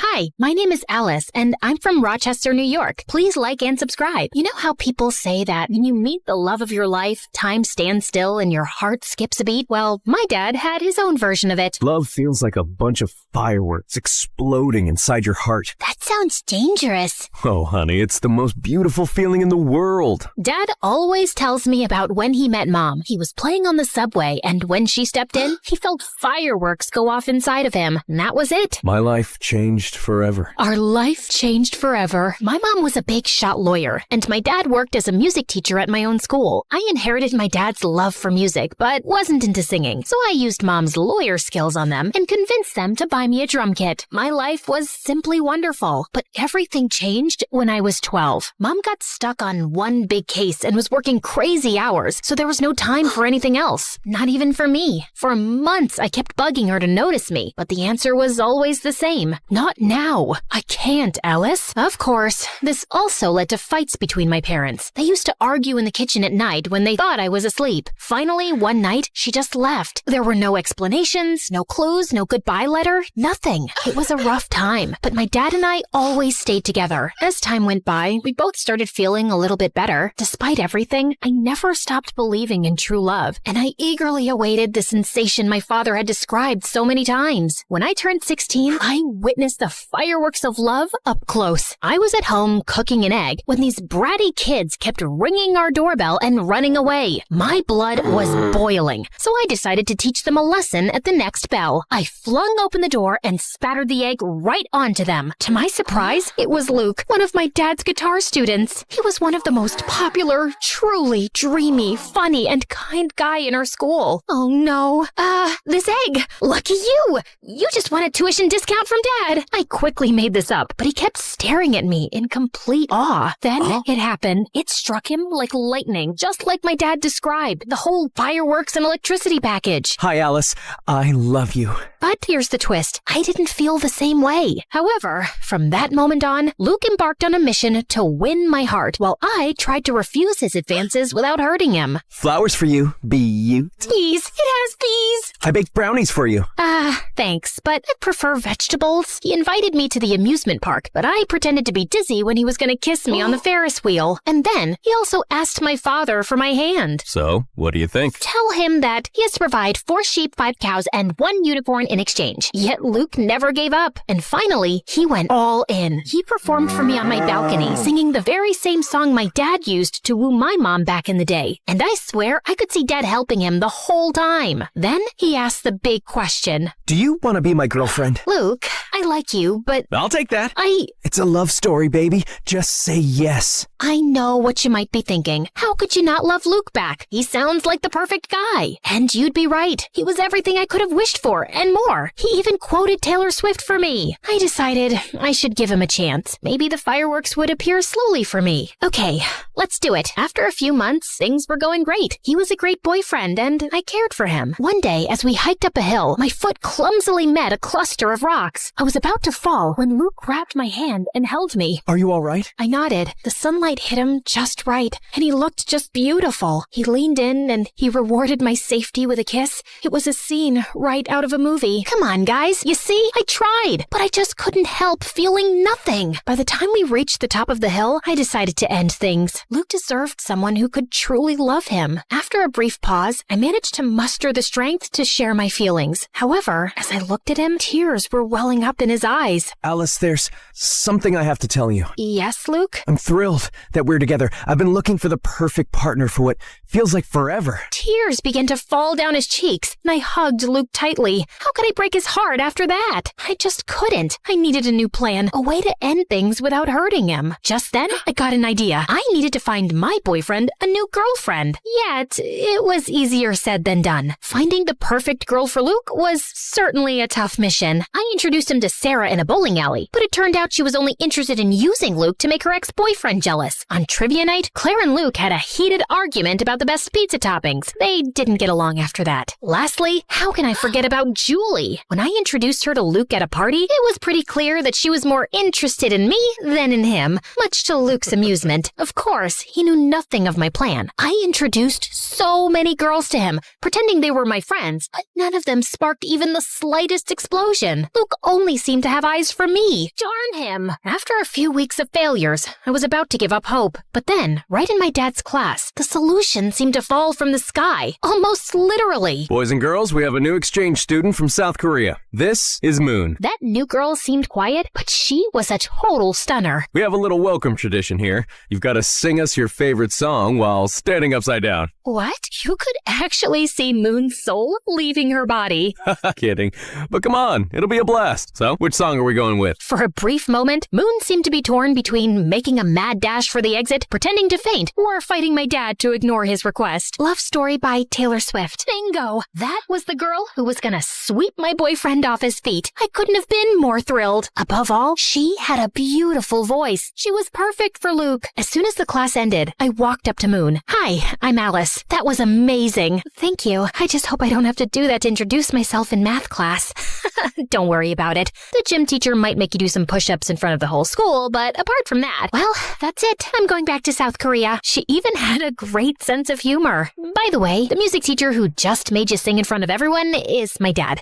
But don't hold that against me. I won't. He seems cool. He is, in his own unique way. Surprisingly, considering that if my plan worked, Moon would steal my boyfriend from me, the two of us immediately hit it off. I was happy to make a new friend, but the most important thing was that I had an inkling right from the start that she and Luke were a match made in heaven. I had to rush to my plan. By the way, I'm in a band. Ever considered becoming a rock star? A rock star? Sure, but only if we get to wear sunglasses indoors. Of course. You can't make great music if you don't look cool. With my master plan in motion, I organized a rehearsal in my garage for that same night. As usual, Luke and I began a friendly battle over which song to play next. But just as the tension was mounting, Moon made her grand entrance. Hi there. When Luke turned to meet her gaze, something magical unfolded between them. Their fireworks were so intense that for a moment, I thought the neighbors were bombing my house. Hi, I'm Alice's Luke. Nice to meet you, Alice, Luke.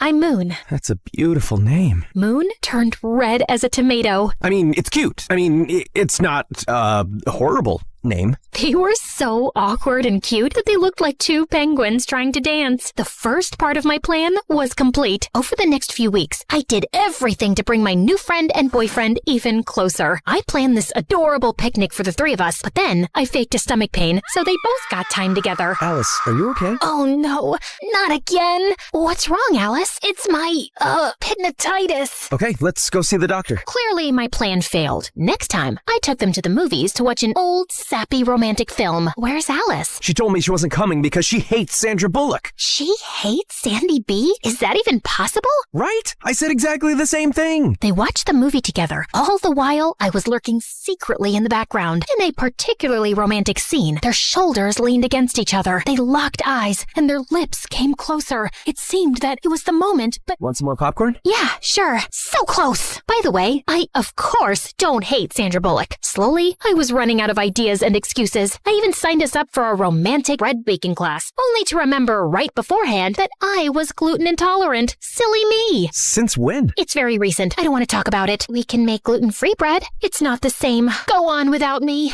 Tragically, I had to keep up that lie and not eat a sandwich in front of them for way too long. Oh, the lengths I went to. But despite all my efforts, nothing was happening. They clearly had feelings for each other, but neither was making the first move. I was determined to give it one final shot, so I orchestrated an irresistibly romantic date at Rochester High Falls, Luke's cherished spot. I prepared the scene, and it looked spectacular. I stood there, admiring my masterpiece. This must have been how Billie Eilish felt when she composed Bad Guy. My plan wasn't complete without the final touch. 2 mysterious and alluring letters, one for Luke and one for Moon. That evening, they both arrived thinking the other had organized the date. I should have respected their privacy and left, but I sneaked a peek at the date and sat in a nearby grove with popcorn and soda. It seemed like they were still too shy to make the big move. Just as I was about to fall asleep, Moon slowly moved nearer to Luke's lips. The excitement was so intense that I could feel it moving through my body,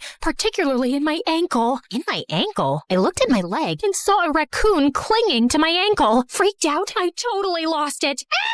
I sprang from the bushes just in time to disrupt their big moment. Alice, what are you doing here? Oh, hi! Just taking a walk. Around the falls? Alone? At night? Well, you know what they say, when nature calls. Don't judge me. That's the best I could come up with. Alice, this isn't what it seems. We were just... Their embarrassment and guilt were clear. I'm sorry. They clearly felt terrible, and I felt even worse. It was entirely my fault. It was time to tell the truth. You don't have to feel guilty. I orchestrated the entire thing. What? You? Yeah. I couldn't help but notice the magic connection between you two.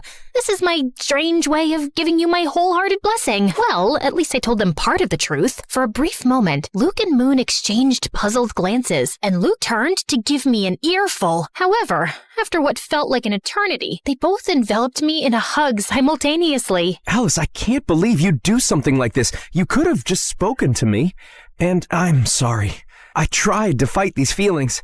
No need to apologize. The heart wants what the heart wants. Are you sure you're okay with this? Absolutely. You two are meant for each other. I'll step aside and let you enjoy the rest of your date. I walked away swiftly, but before I got too far, I turned back to see them finally sharing their first kiss. Well, you could have at least waited for me to leave. Just kidding. Carry on. This may appear like the happily ever after ending, doesn't it? But believe me, there are still some more fireworks to discover. My grand plan had succeeded. Moon was perfect for Luke, and they were really happy. However, sometime later, I started to feel increasingly sad. While I was genuinely thrilled for them, a feeling of loneliness began to take over me. Eventually, I decided to share with my dad my deepest fear. Dad, what if I never experienced those fireworks? Alice, just like music, love has its own tempo. It won't come if you're expecting it. But trust me, sooner or later, your moment will come. But what if I end up with a broken heart, like you when Mom left us? That can happen. Love is not perfect, but believe me, it's still worth it. After that, I decided to give the whole love thing a rest. I just focused on school, my friends, and of course, music. For several months, everything went smoothly. Surprisingly, my dad was right about love. My moment was bound to come just when I least expected it. Boys and girls, we have a new exchange student, this time from Italy. This is Camillo.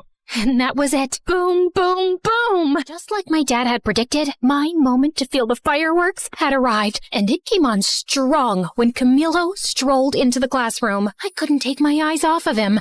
And to be fair, no one else in the class could either. He was so irresistible, incredibly handsome, cool, stylishly dressed, and smart. My dad tried to get him to sing a song to introduce himself, but Camilo instead recited a poem in Italian. I didn't understand anything. I was too captivated by him. Ah, right. It's a very lovely and romantic poem. Not really. It's about what hell is like. Marry me. I knew I had to beat out tons of other girls to win his heart, but if there was one thing I was truly confident about, it was my matchmaking skills. Game on. During lunch, I went up to him. He was sitting by himself, with all the girls gazing at him from afar, too mesmerized to strike up a conversation. But I wasn't like the other girls. Hi there. What's cooking, good looking? Not my best pickup line, I know. Hi, you. Alice. Oh, right, Alicia. Already? My name, or a variation of it, coming out of his mouth made me shiver. What are you reading? Robert Frost. Oh, he's the one who invented frosting? Because if so, I want to congratulate him. No, he was one of America's most renowned poets. I felt like my confidence had crumbled like a house of cards. I guess I'm more of a takeout menu reader. Camilo shot me this weird smile and went back to his book. I left feeling defeated and humiliated, all while the surrounding girls erupted into laughter. Still, I wasn't going to give up so easily. You guys know I can be very stubborn. Over the next few days, I did everything I could to get Camilo's attention and interest. So, you're a photographer? Yeah. Me too. I love selfies. And when I thought I couldn't get any lower, Camilo, I wrote you a poem. Oh, okay. Twinkle, twinkle in your eyes, like the stars in moonlit skies. In your arms, I feel so right, like a star that's shining bright. He rested his hand on my shoulder with second-hand embarrassment. That was very sweet. What was I thinking? Are we going or not? The most stunning gothic girl was walking towards Camilo. Sure thing, Bella. They just walked away while my hope lay shattered on the floor. After the humiliation of a lifetime, I crawled home and locked myself in my own room for days. Is this karma for not loving Luke back? Unwelcome love is horrible. Why didn't anyone tell me? I decided to never leave my room again. But Luke and Moon swooped in to save the day. Alice, what are you doing? We were worried about you. You haven't been to school for days. And I'm not going back. I'm officially a hermit now. Come on, Alice. You can't give up so easily. What else can I do? He's too cool and smart for me. And he clearly has a thing for goth girls. Well, maybe that can be arranged. Moon showed me the flyer for a costume party happening the next day at school. Maybe this wasn't quite over yet. The following day, I visited Moon's house for the first time for a unique makeover session. She was determined to transform me. And after an intense half hour of makeup and dressing, I emerged as a whole new person. Camilo will be head over heels for you. After a while, I headed downstairs to her kitchen to grab a glass of water. Moon's house was massive and a bit eerie, with dim lighting and an unsettling silence. As I turned the corner, I bumped into a tall, mysterious guy. I let out a scream of surprise. Who are you? I'm Alice, Moon's friend. I glared at him. He was wearing a suit, like a gangster from a lousy movie. I'm Quan, Moon's big brother. Oh, right. Why are you dressed like that? We're going to a costume party. A costume party? So childish. You're like just a year older than us. Besides, you look like you're dressed up too. Whatever, just watch where you're going, kid. Kid? Just then, Moon showed up, probably after hearing my screams. When I turned to face him, Quan had already disappeared down the dark hall. What? Why are you smiling? You know, your brother is a real piece of work. Aha. Moon acted weird. I think that runs in their family. Shortly after, we left for their party. Luke, dressed as a mad scientist, welcomed us. Alice, you look like you just stepped right out of a dark and mysterious fairy tale. Great job, baby. Thanks, baby.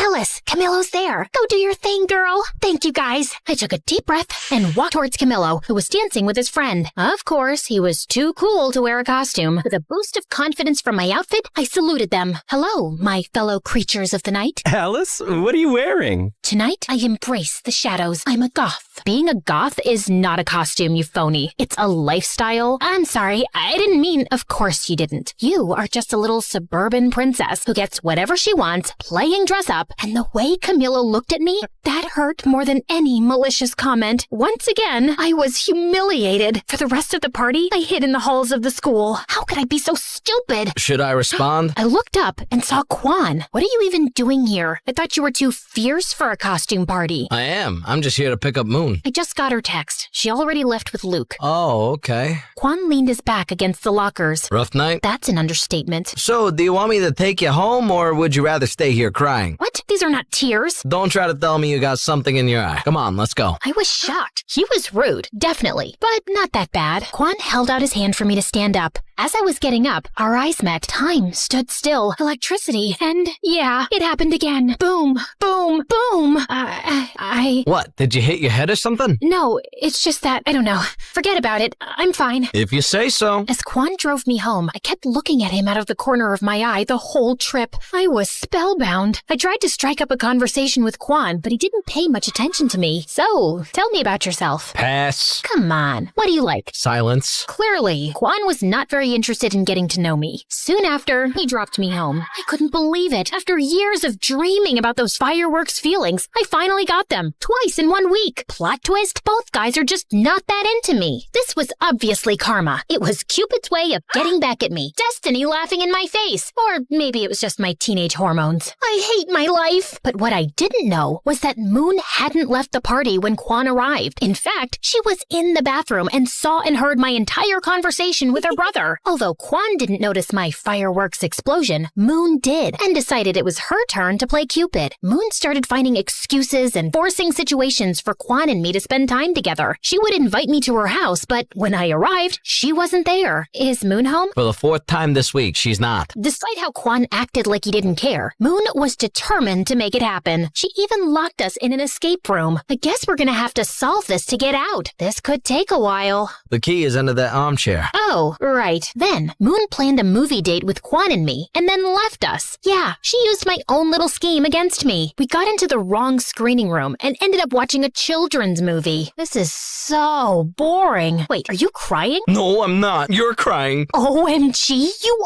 are! Shut up. It's just a beautiful tale of friendship between a duck and a shark. After that, he started talking to me, and slowly, I understood that his whole bad boy facade was simply a shield Quan put up when he moved here to cope with this unknown and new place. He actually could be really kind and sweet. One day, Moon set up a sort of double date with me and Luke and dragged Quan quite literally into a bowling alley. The evening turned out to be an absolute blast. We enjoyed some good food, sent those bowling pins flying, and shared laughs like there was no tomorrow. Quan even dropped his tough guy persona and had an amazing time. I felt that slowly we two were growing closer. Great strike, Alice. Thanks. I learned from the best. I didn't know I was the best. Who says I was talking about you? The only problem was that Luke found out what Moon was doing and he wasn't too happy about it and cornered me. Alice, Quan's not right for you. He once told me, if you hurt my sister, I'll turn your hair pink. And he walks around in sunglasses indoors, too. And don't even get me started on his weird spoons collection. Did you see the massive plastic to fancy spoons display in his room? I'm just worried you'll end up hurt. But I wasn't very convinced. And then the next day, as we were preparing for our band rehearsal, Luke arrived with a surprise visitor. Camillo came to rehearsal, if you girls don't mind. If looks could kill, Luke would be dead now. Oh, that's why you said not to bring Quan. We'll talk later, baby. I tell you, man, we have the best drummer in town. So, he has decided to play matchmaker too. Go on, then. During our practice, I was super nervous, way more than usual. But then Camilo did some really nice things that made me feel a lot better. I think I did pretty good in the end. That was great, Alice. I didn't know you were so talented. Thanks. That made me melt, literally, right there on the spot. For the next few weeks, I was caught in a love triangle with Quan and Camilo, and tangled in a dispute between friends. I felt bad, but chose to go with the flow, hoping to solve the puzzle of my heart. But things turned into some kind of competition between them, and in order to win, they went big. Luke orchestrated a fantastic carnival date for Camilo and me. Amidst the chaos, we laughed, won games, and feasted on cotton candy. I even won him a huge stuffed animal. Thanks! Elephants are my favorite animal. I'm more of a grizzly bear girl, but elephants are pretty cool. Then, Camilo and I rode on an intense roller coaster in an odd moment of calm. Before the car sped off again, Camilo pulled out his camera and took a picture of me. What are you doing? I want to capture this moment forever. That was one of the most magical and romantic nights of my life. For her part, Moon convinced Quan to take me to his favorite spot, a haven he had never taken anyone to before. It was a dark and murky place. Quan led the way, nodding to some guys. All eyes were on me, so I tried my hardest to copy his attitude. Needless to say, I failed. Quan, we are too young to be here. Relax. What is life without a little risk? Right, but maybe this is a little too dangerous. Okay, I admit it. I was scared. But you would be too if you saw those people there. It looked like the whole cast of Pirates of the Caribbean. Don't worry, Alice. I know the owner and most of the guys. They are cool. Quan took my hand, and not only did I feel safer, but I was also ecstatic. The rest of the night turned out to be surprisingly amazing. Everybody was fun and welcoming. Quan revealed his secret technique to cheat in poker, and an energetic punk band put on a spectacular show. Hours later, we watched the sunrise on the hood of his car at the highest point of the city. Hey, okay, I hear you all yelling, pick a lane, girl. But come on, deciding between Camilo and Quan is like choosing between chocolate and vanilla when you love both. It's driving me nuts too. It was impossible. Like Camilo wrote and recited to me in an open reading the most beautiful poem I had ever heard. But then Quan got us the chance to play our first gig in the same place he took me. Clueless of what to do, I turned to the greatest source of wisdom I knew, my dad. Okay, yes, I was truly desperate. Dad, is it possible to be in love with two people at the same time? My dad took a deep breath before answering. Alice, time has taught me not to put any limits on love. Love can be many different things. It constantly mutates, so maybe it is possible. And what should I do? I can't date two people at the same time. No, you have to be mature and thoughtful. Take care of your feelings, but also those of others. But I don't know how to decide this. If you are stuck in this situation, you might not be ready for love. Maybe the best thing to do now is to focus on yourself. And it wasn't very helpful. Maybe my dad wasn't the fountain of wisdom I thought he was. Before you guys go off in the comments, I know this is like the best kind of problem any girl my age could have. For days, I ignored both Camilo and Quan, but finally, the day of the concert arrived. Surprisingly, I was pretty calm. Well, that was until I saw both Quan and Camilo in the audience. At that moment, all my fears surfaced and I completely panicked. I couldn't face it and locked myself in the dressing room's bathroom. Alice, what are you doing? We have to go on stage in 5 minutes. I can't do it. This is all too much pressure. After failing to convince me to go out, Moon and Luke took it out on each other. Why did you invite Camilo? This was Quan's moment. He got us the gig. And Camilo can't be here? He's really supportive of the band too. Why are you doing this? What do you have against my brother? He thinks he's a Yakuza or something like that. And my brother is a great guy. But he's not good enough for Alice. And Camilo is? He's so pretentious. I was listening to their fight behind the bathroom door. It was like I had traveled back in time and they were my parents. I had to put an end to all this chaos. I gathered my strength and opened the door. Stop! This ends now. You can't be fighting over my love life. That doesn't make any sense. But... No buts. We were just trying to help you, like you helped us. I know, but it just doesn't feel right. I was wrong. Love should be spontaneous and free, not something we try to control and mold to fit our convenience. It's my life and I can make my choices. You're right. We're sorry. I'm sorry, Moony Toony. I am too, Lukey Doovie. That's really sweet. But for now, enough with the cheesy stuff. We've got a show to give. The room was silent and expectant when we got on stage. The air was tense, but we were ready. Hello, we are Cupid and his broken arrows. Are you ready to rock? Let's do this! 1, 2, 3, 4. The show was incredible. To be up on stage playing our music was a life-changing moment. There, I felt everything. Electricity, adrenaline, nervousness, and fireworks. And I can proudly say that it was the first of many shows. As for the guys, I decided to follow the advice of my father, who, as always, was right. I wasn't ready for love, and I didn't want to risk hurting them. I took them aside individually and told them the truth. Luckily, they both understood, or at least I think they did. I decided that I should focus on my first love, music, and that would pay off big time. Cupid! Cupid! Cupid! Ladies and gentlemen, are you ready? Well, it's a good thing you are, because this is Cupid and his broken arrows! Oh, hi guys. Yeah, as you can see, a lot has happened since the last time we chatted. Where were we? Oh yes, after our first show at that shabby place, Luke, Moon, and I promised to do everything we could to get to the top of the music world. First, we decided to go on tour. We rented an old van and set off on the road to our dreams. Well, at first, it was looking more like a nightmare than a dream. Not exactly the Four Seasons. Tell me there's no cockroaches.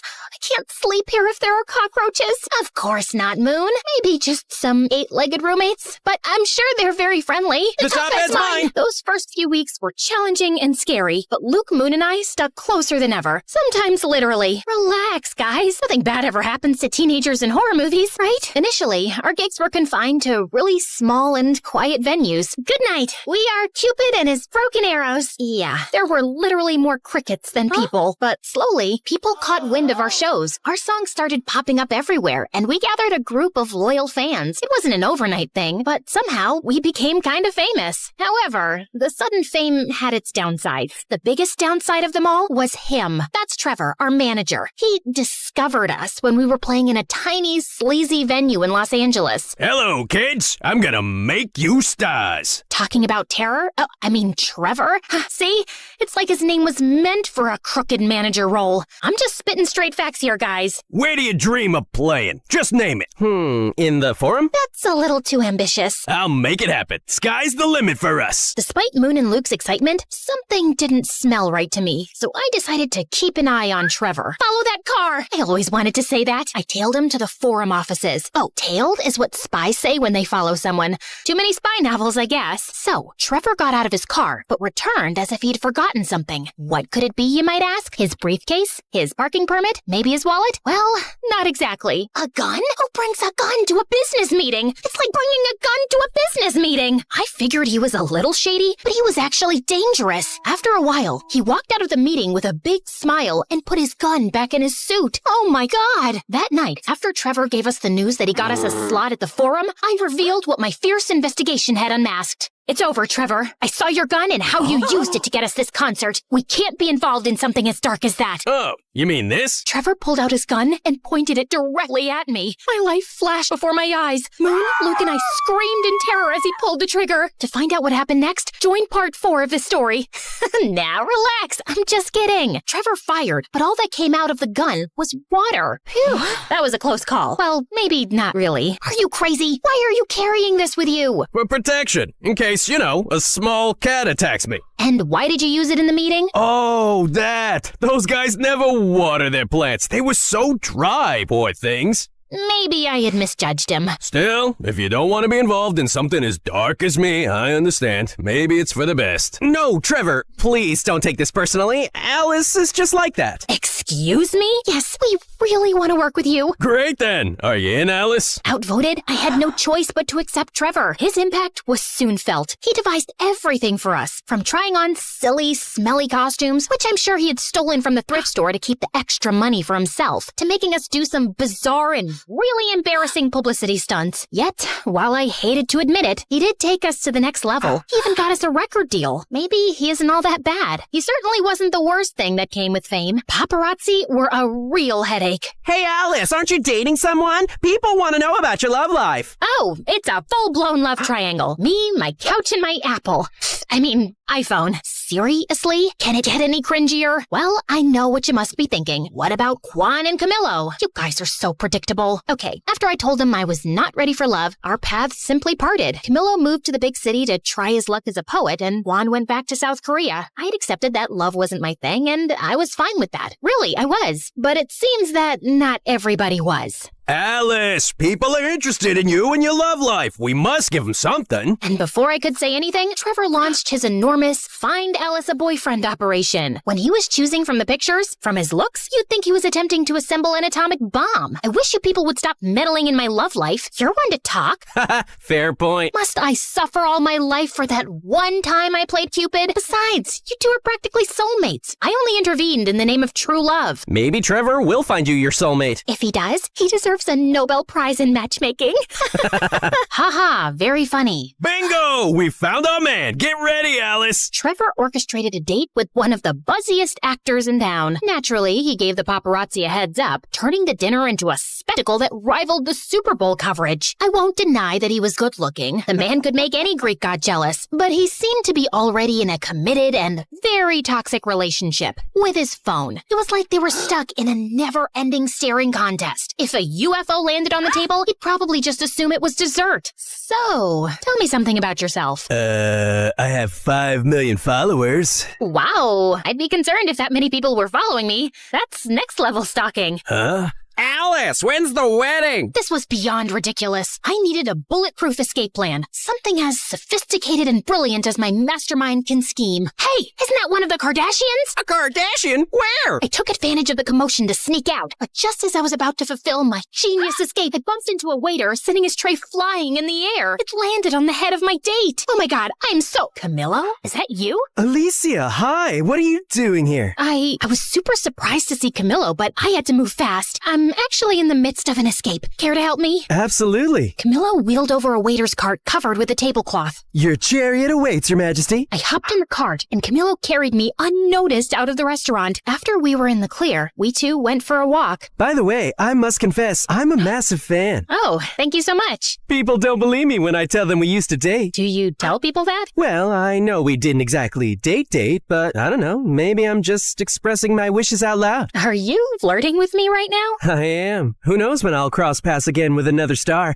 especially with one as strikingly beautiful as you. He was going all in. I tried to play it cool. That's smooth, but I'm not gonna fall for it that easily. I did. I'm not the same girl I was a couple of years ago. I was. Besides, I know you have a way with words. He did. You know what they say, nothing worthy is ever easy. Of course. My inner fireworks were about to start a pyrotechnic show that could rival New Year's Eve. I know, guys. I'm too weak. The rest of the night, we walked around the city just talking. It was pretty magical. The next day, Trevor woke me up. Alice, who the hell is this? Trevor pointed out a couple of pictures of Camillo and me walking through the city last night. Damn paparazzi. They got me again. Just an old friend. TV and social media are going nuts over these photos. Just read these headlines. Drummer ditches movie star for poet waiter. This is genius. I am a genius. I was about to remind him that it wasn't his idea when he went off on a long rant about how Camillo and I needed to start dating for the sake of the band. Well, I hated Trevor butting into my life like that. Dating Camillo didn't seem like a bad idea at all. For the sake of the band, of course. Over the next few weeks, Camillo and I became a thing, and Trevor's scheme worked like a charm. Strangely, every little thing we did became big news that the whole country should know. Look where we are now. Camillo's really turned things around for us. Yeah, but Camillo's writing is taking off too. It's a whole thing, though it felt strange to me. But we were too caught up in enjoying all the attention to bother about it. Guys, you guys are breaking the internet right now. Any advice for your followers? Just be great. Be as incredible as we are. We know that's a pretty high bar. Yeah, I know. I wanted to pinch myself too. But dealing with fame was hard. Everyone wanted a piece of you. And soon, all this glitz and glamour also got between Moon, Luke, and me. You're late again. Sorry, loves. We play in Rochester in a few days. We need to rehearse. I'm here, aren't I? Try to relax a little bit, kid. Kid? We've done hundreds of shows. It's a walk in the park. It isn't just another show. It's our first home show since we left. Quan is even coming back from Korea with his new girlfriend for this. It has to be perfect. The mention of Quan and a girlfriend struck a chord with me. He had a girlfriend now? Who was she? Why didn't Moon tell me this earlier? Why wasn't he thinking of me? I was beyond angry. What the hell, Moon? Why are you throwing Quan and his girlfriend in my face? She was not throwing... This is clearly not about the show. Of course it is. What else would it be about? This is about you two being jealous of me and Camillo. This is about you not bearing to be under my shadow. Oh my god, you're completely delusional. Oh yeah? You two are completely... I couldn't think of a good enough adjective, so I simply stormed out. What I didn't realize was that Trevor was standing on the side, just watching the drama unfold. Don't stress. You don't need anyone. I think you could even go solo. What? I mean, everybody knows you're the heart of the band. You're gonna do great things by yourself. I just know it. Oh, shut up. I knew Trevor was trying to manipulate me, but he wasn't all wrong. The band thing was not working. We were always fighting, and I had Camillo. What was the point of continuing? Okay, let's do it. We decided it was best to keep it a secret until after the show in Rochester, which would be our last. I had fears, doubts, and a lot of anxiety, but Camillo managed to calm me down. I'll be right there at your side. Finally, the day of the show had arrived. My relationship with Luke and Moon was more strained than ever. To avoid them, I went to the side of the stage. The arena was packed. Everybody we knew was there. Luke's family, Moon's dad, even the goth girl was present. Wait, where's Dad? I tried to locate my father in the VIP and the crowd, but it was like finding Waldo. When even Camillo, who was supposed to bring Dad, didn't answer my calls, I started freaking out. Something felt really off. Soon after, Camillo called me from the hospital and told me there had been an accident. What? How? I was late. Then I saw your dad's accident on the way, so I followed him to the hospital. But your dad is fine. He's resting now. Why did nobody call me? They said they called his emergency contact. I'm on my way. I ran to the dressing room to grab my things. Guys, I have to go. My dad is in the hospital. Your dad? What happened? I explained everything, and despite our fight, Moon and Luke hugged me tightly. Alice, I'll drive you. Due to my shock, I hadn't noticed that Quan was there. He looked even more attractive than before. Quan, Snap out of it, girl. Let's go. Whoa, Alice, stop. The show's about to start. She needs to be at the hospital. Family comes first, always. As she said that, I felt horrible. They were my family, and I was backstabbing them. I don't care about your family. This is the most important show ever. We're gonna tape it for a movie. It's the farewell concert. Do you know how much money we're gonna lose? After saying it, Trevor closed his mouth so tightly that his lips seemed to have magnets on them. Farewell concert? Oh, it's not a big deal. Breakups sell well, and we'll have 3 products instead of 1. Both Luke and Moon looked at me. If looks could kill, I'd be 6 feet under right now. Dad, oh my God, are you okay? What happened? Oh, it's just a silly accident, but I'm okay. I'm coming to see you. What? All those people are there to see you. You're gonna play and rock that gig. But... No buts, Missy. Afterward, you can come see me. Not like I'm going anywhere. Rock it for your old man. Okay, Dad. I love you. You heard Dad, kids. Let's do it. It's showtime. We went on stage, and the tension was crazy. I could feel Luke and Moon's hateful glares. It was as if Cyclops from the X-Men was looking at me without his glasses. The show was about to start, but I refused to be like those old dinosaur rock bands where everyone hated each other. So I did something I never did. I stepped up to the microphone. No, don't freak out. I'm not gonna sing. Hi, Rochester. I want to dedicate this show to my family, to my dad, who needs to stop riding his bike at night, and to my siblings, Luke and Moon. No one has taught me as much about love and friendship as you two have. I love you, and I'm sorry, guys. Luke and Moon smiled at me. Now that we got that out of the way, it's time to rock. Then the show finally started, and it was simply incredible. Luke, Moon, and I played like it was the first time in my garage. The show was, without a shadow of a doubt, our best. After that, we 3 reconciled in a big embrace. While they were still angry, at least now it didn't look like they were going to scheme to murder me. Shortly after, Trevor joined us. Oh, Trevor, just the man we were looking for. What? Should we share the honors, guys? At the count of 3. 3, 2, 1. You are fired, kid. Trevor tried to manipulate and scare us with threats, but when we were together, that didn't work. That's why he wanted to split the band. He knew he could control us if we were divided. You're making a huge mistake. This is not over. Can you close the door on your way out? Thanks. We went to see my dad, and apart from a few scratches and a large cast on his leg, he was fine. You'd think I now had everything, and you'd be right. I had my band and friends back, my dad was okay, and I had my boyfriend. It was finally time for my lived happily ever after moment. Well, that lasted for about 2 seconds. Literally. Someone suddenly burst into the hospital room. Babe, are you all right? Mom? Babe? What are you doing? Alice. Well, I guess now I know who his emergency contact was. My mom looked at me smiling, but when she saw Camillo, her face completely transformed. Alice, get away from him. I was beyond confused. I looked at Camillo. His face revealed that he had something to confess. I imagine your faces right now are exactly like mine at that moment. Once again, fate had a curveball for me. But this is running too long. I know no one likes cliffhangers, but you know what they say? Nothing worthy is ever easy.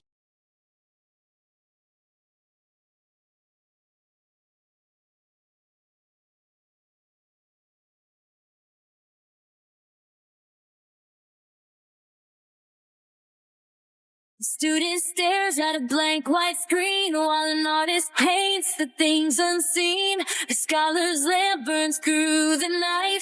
The athlete runs toward the morning light. A teacher sighs, hoping the spark they lit survives. Finding the light when the halls get dark. Oh, welcome to the life at MSU, where the story's changing and the leader's you.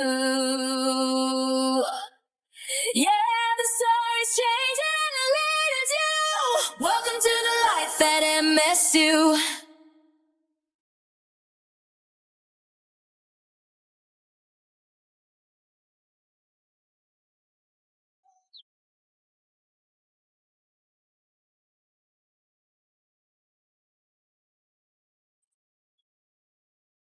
My heart jumped all the way to my toes when I finally reached the huge MSU gate. For a hopeless romantic introvert like me, the first day of high school was both super scary and a little exciting. New year, new school, a whole new vibe. Would I make any friends here? Or maybe find love? Wait, what was I thinking? I worked so hard to get a scholarship to be here. I should focus on my studies, not boys. I quickly spotted my fellow freshmen gathered near the gate, all waiting for the tour to start. All right, Candy, this is it.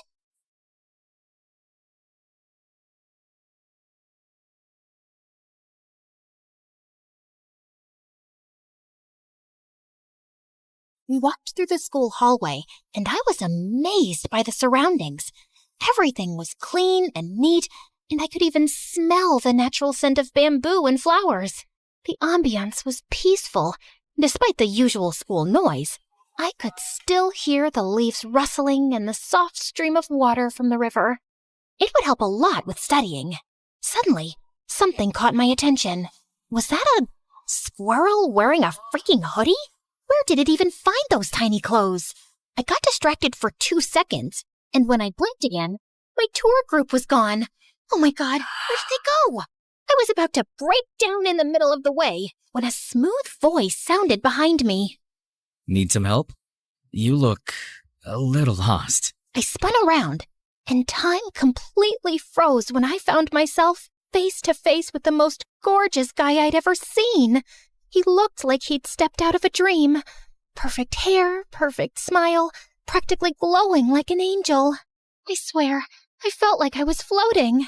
Which I actually was, because I was this close to passing out. Before I hit the ground, his arm shot out, grabbing me by the waist, steadying me. And for a second, I felt like my heart stopped beating. Are you okay? Oh, yeah. I'm so sorry about that. I was with the tour group with the new students, and we were on our way to the auditorium to, some orientation thing, and I lost them because I lost them. Brain, work with me here, please. He gave a small smile, and I swear the sun came out just to make him look even better.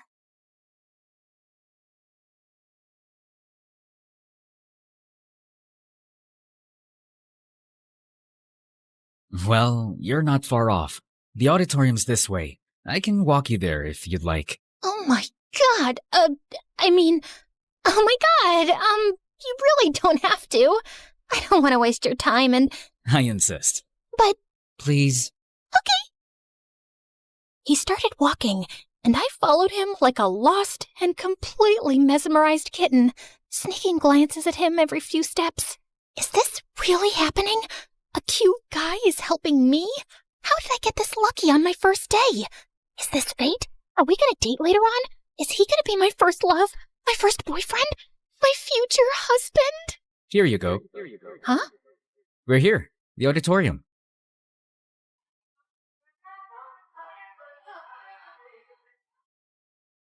And I think the freshman orientation is about to start. Oh, right. Thank you so much. No problem. I'm happy to help.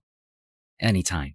He then reached into his pocket and pulled out something small. Here. A little good luck for your first day. A candy? I stared at it like he'd just handed me a diamond. I swear I will never eat this. This candy is sacred now. I'm keeping it forever. Maybe I'll even build a shrine for it. Oh, thank you for this. This looks sweet. I mean, this is a candy, right? Good luck. I just stood there, frozen, clutching my new good luck charm. By the time I snapped out of it, he was already gone. Panicking, I took a few steps forward, scanning the crowd. Where did he go? I should have at least gotten his name. Soon enough, the ceremony wrapped up, and I followed my fellow freshmen toward our building, my eyes darting around like I was on a secret mission to spot my crush. When we finally got to our homeroom class, I headed straight to the back. I then glanced at my seatmate, only to find her glaring at me. She's really pretty, but she looks like a meanie. What was her problem? Do I know her? Did I accidentally steal her seat or something? She kept up the death glares all through our next classes without saying a single word, and it was driving my paranoid butt crazy. By lunchtime, I was on edge, so I slipped into the cafeteria, found a quiet corner, and started eating, hoping she'd forget I existed. Just then, someone slammed a tray down right across from me. I looked up to see none other than her. Mind if I sit here? She sat down right next to me, staring at me like I was her next meal. Yeah, sure. I mean, it wasn't like she gave me much of a choice. Oh, so you do talk. Thought you were mute or something. I'm Trixie, by the way. You're not mad at me? What do you mean? You kept glaring at me all day. Oh, sorry about that. That's just my resting witch face. But hey, maybe I do want to eat you alive. You look like a cute little candy. Funny you say that. My name is actually Candy. Wait, let me guess. Your last name is Crush? I laughed, and just like that, all the awkwardness melted away. I usually have a hard time making friends because I was always scared to make the first move. But Trixie and I clicked instantly. It felt like I'd won the friends lottery on my first day. I guessed my lucky charm was already working. And as an introvert, one solid friend was all I needed. Soon enough, we were already talking about our crushes and dark secrets. So, have any cute guys caught your eye yet? Trixie, it's only been a week. So what? The lower campus is filled with hot nerds and athletes. You could collect at least 5 crushes in an hour. I assume you already have one? Oh, please. I'm already eyeing one. Just testing the waters to see if he's just a crush of the day material or, crush to marry potential. Like I told you, I easily lose interest if they crush me back. It just gets boring after that. I'll spill the details once I'm sure about him. How about you? Well, there's this one guy. I continued to tell her about my encounter with Mr. Nice Guy, complete with all the details, and she started screaming. Girl, we need to hunt him down. Hey, let's take it easy, okay? It's just a harmless little crush, and who knows, he might be taken already. Just please, don't do anything stupid. Oh, don't worry about it. I got you. But telling Trixie about him was a huge mistake. She immediately spilled it to Cass, the ridiculously gorgeous, effortlessly classy girl sitting on her other side in class. Yes, that one that looked like a princess. Hey, Cass, guess what? Our girl Candy here is crushing on some cute guy on our first day of school, but she hasn't seen him since. Want to help us hunt him down? We need more woman power. That's adorable. So what's he like? Did you at least get his name? To my surprise, Cass didn't laugh, roll her eyes, or get up and leave to call her driver or something. Unfortunately, no. Candy here is a total amateur. Like she's already planned their wedding, but she forgot step 1, basic introductions. That's why she needs our help. I'm in. Ugh, this is so embarrassing. Thankfully, Cass was busy babysitting her little sister over at the grade school campus in between our classes, so she wasn't all up in this drama. Meanwhile, Trixie was out here trying like her life depended on it. Every day, she'd literally drag me around campus, turning every walk into a full-on stakeout. We'd scan buildings, gardens, and parks, peeking around corners like wannabe detectives trying to find a freaking serial killer. Then one day, we finally spotted him. He was tall, standing by the fountain with the same blue hoodie I'd mentioned he'd wore the first day. Oh, that's him. Go say something. Before I could even think, she suddenly shoved me towards the guy, catching him completely off guard. My heart was racing as he slowly turned around, only to reveal a face that was the exact opposite of what I remembered. Whoa, back off, baby girl. You're not my type. The audacity of you to say that with a face like that, you ugly, delusional lobster cracker. Trixie, calm down. Maybe he's just going through something. Sorry about that. We just mistook you for someone else. What a lame excuse just to get my attention. Trixie was ready to go full berserk. But before she could pounce at him, I yanked her away. After we escaped the crime scene, a depressing thought hit me like a truck. What if he's actually from the upper campus?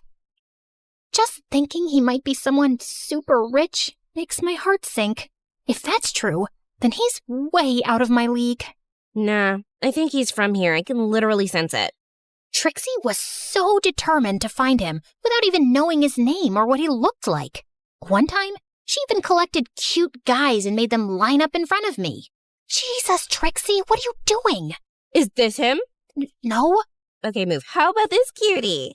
No, please, stop this. I don't think he's here. Are you sure? Yes, jeez. You're embarrassing me. All right, boys, bounce away.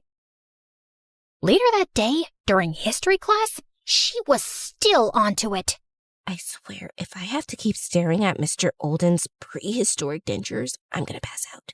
Shh, behave. Remember, he could see and hear everything. Whatever. Why don't you sketch your crush for me? At least I would have a clearer picture of who we're looking for. She was actually serious about ditching class just to hunt Mr. Nice Guy down. And knowing her, at this point, she'd really do it. Eventually, I found myself giving in. But unfortunately, art isn't my thing. I showed her my sketch, and she suddenly snorted in laughter. Suddenly, a shadow loomed over us. We both looked up to see Mr. Olden glaring down with his infamous squinty-eyed stare, one hand gripping his ancient cane. He looked older than time itself, but somehow built like a tank. He leaned forward, close enough that I could count the wrinkles on his forehead. So, you two think my class is a comedy show, eh? You know, I've been teaching since the dinosaurs roamed the earth, seen your kind come and go, and none of them made it out unscathed after disrupting my class. I felt like pooping from the nervousness.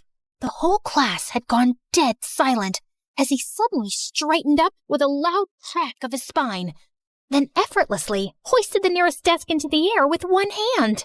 Next time, I might just lift you two for a little history lesson on manners. Sorry, Mr. Olden. Candy here was just showing me ancient drawings for historical purposes. Oh, very well then. Thankfully, he eventually calmed down and continued his lesson. Days have passed, and still, I haven't bumped into Mr. Nice Guy again. Maybe he was just some random outsider. Or maybe he was indeed from the upper campus. I started hanging out at the big central library where both campuses mix, hoping for a chance encounter. And just as I pulled out a book from a shelf, my world suddenly stopped when a familiar face suddenly appeared from the other side. It's him, my Mr. Nice Guy. I just stood there, totally frozen, staring at him with my heart pounding like crazy. But as his eyes lifted, I panicked and dropped down, hiding behind a book like it had the power to turn me invisible. After finally calming down, I slowly stood up and peeked around the other side of the shelf, but he was already gone. And it was both relieving and disappointing at the same time. The next morning, as I walked through the school gate, a familiar little flutter filled my chest. I glanced back, and there he was again, just a few steps behind me. Oh my freaking God! My heart practically backflipped out of my chest. I could feel each of his steps getting closer, and soon we ended up side by side. I could barely breathe, trying to act normal, only to end up walking like a limping dog. From the corner of my eye, I could feel just how tall and handsome he was. Every step was pure torture, in the best way possible. I finally managed to breathe normally again when he changed direction and headed into the sophomore building. So, he's a sophomore, huh? Later, I told Trixie all about it, and of course, she was immediately scheming. Let's go check out the sophomore building. Come on, he could still be around. We lurked into the lobby, trying to look casual. A few minutes later, Trixie went to the restroom, and I was left yawning next to my all-nighter study session. Coffee was calling my name, and thank heavens, a cute little vending machine was right there waiting for me. Just as I shuffled over, an unexpected thing happened again. There he was, right next to me. Holy goodness, why does he keep popping up out of nowhere? He could at least give a poor innocent girl some warning. With a trembling hand, I reached for the button, but he beat me to it. You go first. No, it's fine. You go ahead. Please, I insist. My mind was racing. I could ask his name, maybe mention that I still had the candy he'd given me. But my courage totally bailed on me. Come on, Candy, you've got this. I took a deep breath, preparing to say something, anything. But he'd already disappeared down the hall. But what about his coffee? Just in time, Trixie returned, her eyes lighting up. OMG, guess what? I had the cutest moment with my crush in the hallway. Is this the same crush you told me about last time? I wish I'd seen it. I'll point him out to you next time I see him. Okay. Anyway, while you were off having your rom-com moment, I kinda had a cute encounter with my own crush at the vending machine. While I was away? How rude. How did I miss that? Did you at least take a picture of him? No. It's not exactly nice to take photos without permission, you know? Okay, but what if you, took a selfie and just accidentally got him in the background? Trixie's idea came in handy later in the cafeteria during lunch, because the moment she got up to grab more food, I saw Mr. Nice Guy pass by again. I quickly lifted my phone, pretending to take a selfie, and managed to catch him in the background. Trixie, look! I finally caught him! Her eyes went wide, excitement all over her face. But then, strangely, her expression shifted. Oh, good for you. That was weird. For the next few hours, Trixie seemed distant until finally she excused herself to leave early. I watched her go, wondering what exactly ruined her mood. I spent the rest of the evening obsessing over the picture I took. He's so handsome and cute. I was grinning like an idiot, replaying every fantasy in my head while playing with the candy, and eventually falling asleep with my phone clutched in my hand. His face, the last thing I saw before drifting off to dreamland. The next day, Trixie didn't go to school. She'd mentioned she was sick, but her replies to my messages were short. I kept thinking how weird her replies were, and the realization hit me like a freight train. What if we actually have the same crush? They both were in the sophomore lobby that day. The thought made my stomach twist. Trixie still hadn't come to school for a few more days, and I was really worried now. Cass told me she saw her at MSH Hospital. It turned out she was sick enough to be admitted. I decided to skip our last class to check on her. I hopped on the school bus and told the driver to drop me off at the hospital. After showing my visitation card to the information desk, they gave me Trixie's hospital room number. As I made my way to the door, a nurse came out of the room, and I caught a glimpse of a sight that shattered my world to pieces. Mr. Nice Guy was sitting by her bedside, taking care of her. So, we were indeed sharing the same crush all this time. Hurt and confused, I turned around and ran back to the elevator. Alone inside, I fought the tears from spilling out of my eyes. When the elevator slid open, I hurried out and accidentally bumped into some guy. Sorry, I needed to be anywhere but there. The next day was the weekend, and I spent it sulking, replaying that scene in my head over and over. I ignored Trixie's texts, especially the one asking why I'd left so quickly when I'd come to visit her. I didn't know what to say, or how to explain the pain in my chest that I didn't even fully understand. Monday came, and I went to school early just to clear my head and nurse my broken heart a little bit more before facing Trixie. Hello, Candy to Earth. I blinked my eyes and looked up to see her. Trixie. Sorry, I was just daydreaming. How are you feeling? Oh, better now. I tend to get sick easily. I know it doesn't match with my strong attitude and demoness face. Anyways, Candy, I have something to confess. Please don't be mad, okay? I already know, Trixie. Your crush, he visited you at the hospital. Wait, how did you know he visited me? Look, I get it. If he likes you, I understand. You're prettier and more charming than I'll ever be, so it only makes sense. As I rambled on, her expression shifted. She suddenly grabbed her phone and dialed a number. Get over here now. I don't care what you're doing. Not even a few minutes later, the most unexpected person suddenly showed up, looking a bit confused and slightly out of breath. Hey, Why are you crying? Why does he look so worried about me? Okay, confession time. This guy's name is Drew, and newsflash, he's my brother. Huh? This guy, your crush, Mr. Nice Guy, is my brother, and his name is Drew. Drew, Mr. Nice Guy, your crush, my brother. Is that clear enough for you now? Wait, what? You never mentioned to me that you have a brother? We've been friends for months. I've literally told you like 23 times by now, but you were always too busy studying or, obsessing over your crush who just happens to be him too. I froze, trying to process what she just said. The reason I didn't say anything earlier was because as your protective and very pretty best friend, I wanted to make sure that he was serious about whoever he was crushing on at school. He mentioned he had a crush, but didn't give me details. Then last weekend, I caught him scrolling through your Instagram. He already knew we were best friends, but was too shy to tell you. He knew? All this time? Trixie smirked and gave her brother a little shove toward me.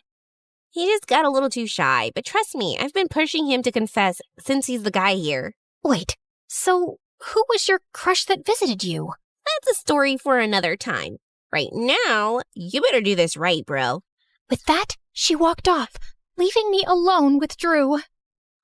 I fiddled with my fingers, sneaking glances at him, waiting for him to make the first move. Please, say something. Soon enough, he finally cleared his throat. Sorry about my sister. She can be kinda intense sometimes. Intense, right. You're right. She's indeed intense.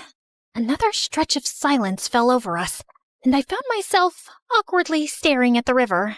After a bit of shuffling, he sat down beside me, but there was a good 2 inches between us, like he was trying not to get too close. I glanced over, catching him looking at me, and he quickly looked away. He took a deep breath, staring down at his hands. I'm sorry. I don't really know how to do this. Do what, exactly? This romance thing. Me too. This is my first time. I actually like you. Since the first time I saw you. You liked me? Like, since the beginning? Every time I saw you on campus, I didn't know what to say. I tried to act cool, but I just felt like melting because you're just too cute. Me? Cute? He then inched closer, and eventually our hands brushed. The little spark that shot through me made me dizzy. Is it okay if I hold your hand? I nodded, hardly able to breathe as he gently took my hand in his. You've got soft hands. And cute nails. Oh, God help me. I felt like an ice cream cone fresh out of the freezer right now, melting fast and hard. I still have that candy you gave me. I took it from my wallet and showed it to him. You kept it? I kinda thought of it as my lucky charm. The way he smiled at me as I said that sent another army of butterflies in my tummy. Wait, how about... He was looking at my lips. Is he gonna kiss me? Oh my God. After holding hands, kissing is usually the next step, right? The anticipation is killing me. My heart was racing so fast, I thought it might just stop. I wanted to scream. But instead, when a gentle squeeze on my hand snapped me out of it. Candy? Are you okay?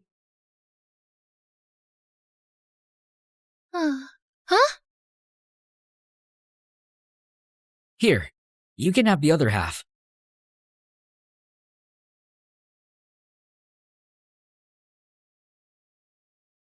Oh! Thank you! Wow, this is so good. So, you like sweet stuff, huh? Yeah, I like sweets. I know this cafe in town. I mean, I'd like to get to know more about you. Well, would you like to go on a date with me this weekend? Of course. First step to romance, first date. We both laughed, and suddenly, everything didn't feel so tense anymore. I felt his fingers intertwining mine. And I felt the sweetness, sweeter than the candy melting in my heart. I couldn't wait for our first date of thousands more to come.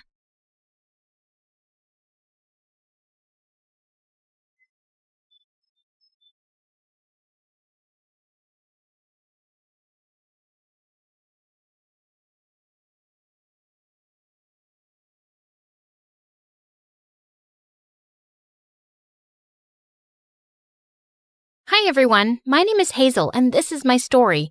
Please like and subscribe. I was born to two genius parents who were masters of their craft. My mom was a big corporate lawyer, and her work mostly kept her away from home. But I didn't miss her at all because I had the best dad in the world to keep me company. He was a genius scientist, and I was like a mini version of him. I loved science too and hung around his workspace all the time. Look, Dad, I found these. Oh, no, honey. Get away from that. I was really notorious and would cause trouble around the lab all the time. Where did all the lab rats go? Hazel! As a result, Dad and his best friends, Mr. Jones, would shut me out of the lab during all their cool experiments, and I'd just hate it. I was 6 and a science genius in my class. I wasn't going to give up so easily, so I went to the kitchen to eat something and fuel my brain. But there I saw a really chubby kid munching on some donuts Dad had bought for me. Hey, you thief! How did you get in here? The kid immediately dropped everything and crawled under the dining table. Tell me who you are right now, or I'm gonna call the cops. He came out shivering and told me his name was Andy. And surprisingly, he was Mr. Jones's son. As we began talking, he told me that he mostly stayed at home with his nanny and didn't really have any friends. And why's that? They all pick on me for looking different, and 'cause I don't have a mom. Suddenly, his eyes went teary, and it kind of melted my heart. Don't worry, I'll be your friend, and if anyone tries to bully you, I'll kick their butts. Before I could finish, he hugged me tight, and in no time, we became the bestest of friends. We even built our own lab and spent all our time playing together. One evening, I was baking a cake to surprise Andy on his 9th birthday when I heard Dad and Mr. Jones arguing. Just then, Mom grabbed Mr. Jones's hand and stormed out of there. What was going on? I went in and Dad burst into tears and hugged me. What happened, Dad? Are you okay? Oh, sweetie, I think I'm gonna lose it all. All the hard work I put into this one project of my life. Jones is gonna take it away from me, along with your mom. What? Mr. Jones was stealing Dad's work? And Mom was siding with him? How could she? But before I could ask her, Mom declared that night that she was gonna divorce Dad and take me along with her. And I just couldn't keep my cool. No, Mom, I'm not going anywhere with you. Dad was the one who raised me while you were never here. And now that he needs us, you want to leave? You're awful, and I hate you. I stormed back to my room while Mom tried to talk to me. I wasn't going to listen to her. A few days later, Mom moved out, and I never got to see her, Mr. Jones, or Andy after that. And it kind of broke my heart. But Dad was more miserable than me. He lost all his money, and we had to move to a much smaller house. After that, Dad spent most of his time in his room, so I tried to come up with ways to cheer him up. Look, Dad, I made you pancakes. Look, Dad, I invented this super cool machine. But nothing worked, and Dad's situation got worse day by day. Then a few days later, I saw Mr. Jones on TV, and he was being awarded as the Scientist of the Year for Dad's research. It angered me so much that I decided I was going to get Dad's revenge on him somehow. So I pulled up my socks and started studying harder. And luckily, I got into the same high school that was owned by Mr. Jones. On my very first day, I was on my way to the principal's office to submit some documents when some girl tripped me in the hallway, and I fell onto a guy ripping his t-shirt wide open. And the girl who tripped me started yelling at me. How dare you humiliate my friend in front of everyone? Get up and apologize to him now. What? You made me fall. If anything, you should be the one saying sorry. How dare you talk back to me like that? The guy suddenly stepped in. That's enough, Rita. Let her go. What? Why? He came forward and handed me all my documents and took that girl away with him. Later, I discovered that his name was Andrew and he was the football captain and that mean witch was his friend Rita. And both of them were in the same class as me. Perfect. I went ahead and took a seat, but Andrew came and sat right next to me. Hey there. I'm sorry about how my friend spoke to you earlier. She can be a bit intense. Is that why she's shooting lasers at us right now? Ignore her. Do you maybe want to hang out with us later? I think I'll pass. I've got so much to catch up on. But for some reason, that guy wouldn't leave me alone. At the cafeteria, in the library, and even after school. Hi. What was his deal? Look, I don't know what you're up to, but I'd appreciate it if you... I want to take you out on a date. A what? Are you kidding me? You want to take this witch out on a date? Rita, watch it. Really? You want to side with this ugly duckling, Andrew? Fine, so be it. Gosh, this girl was crazy. But the kids at school were even crazier. The rumors of me dating the school's heartthrob were going viral. And as I entered the hallways, an egg came flying straight onto my face. Yikes! I rushed to the washroom to clean it, but Rita came suddenly from behind and pulled my hair. How can you even dream of dating Andrew when you know he's mine? I pushed her away, and before we knew it, we broke into an ugly catfight and ended up in bruises. I had to tell Andrew to get rid of those rumors now. So I went ahead to look for him on the playground. But then what I saw next shocked me. Mr. Jones was hugging Andrew after he won the football match, and that's when I realized Andrew was Andy, Mr. Jones's son, and my childhood friend. Holy freaks! For a moment, I felt so happy about Andrew, but then seeing Mr. Jones burned me on the inside. And Andrew's offer to date me was a perfect opportunity to get closer to Mr. Jones and ruin things for him just like he did for my dad. So I went ahead and pulled Andrew for a kiss in front of everyone. Whoa, that was... Awesome, I know. That's what you wanted, right? And that's what you get, boyfriend. After that day, Andrew and I started dating officially. We'd spend most of our time together and he'd make me laugh tons. It was a complete surprise to see him transform into this really cool and outgoing person, so different from how he was when we were kids. But of course, Rita fumed with anger seeing us together, and I couldn't help teasing her more. One time, I was working in the library after school when Andrew came and pulled me out of there. Hey, what are you doing? Shh, it's a surprise. We then rode to a hilltop outside the city, and everything looked so beautiful from up there. Just then, Andrew ran back to his car and brought a big cake lit with candles, and it made me teary-eyed seeing how much this guy cared for me. Hey, are you okay? Yeah, never better. I didn't even remember it was my birthday. It was then I realized I was really falling for him, but the thought of using him to get to his dad was kind of crushing my heart. I have been wanting to tell you something, Hazel. Before he could finish, my phone started ringing, and I was shocked to discover Dad was admitted to the hospital. Andrew asked his driver to immediately take us to the hospital, but I didn't want him discovering who I really was, so I asked him to stay back. Later, the doctors told me that Dad was quite ill and needed a lot of care to get well soon. I rushed to the nurse to inquire about the treatment and the expenses, but she told me everything was already taken care of, and it didn't take me long to figure out who'd do that.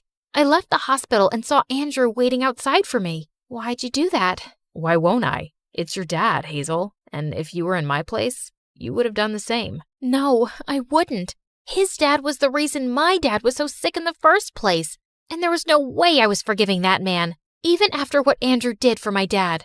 A few weeks later, Dad was much better and was sent back home. Andrew called me up later the same day and invited me for a party at his place. And that was perfect. Mr. Jones was apparently working on another big research project, and if I could get into their house and get my hands on it, it would be the perfect revenge. So I happily agreed.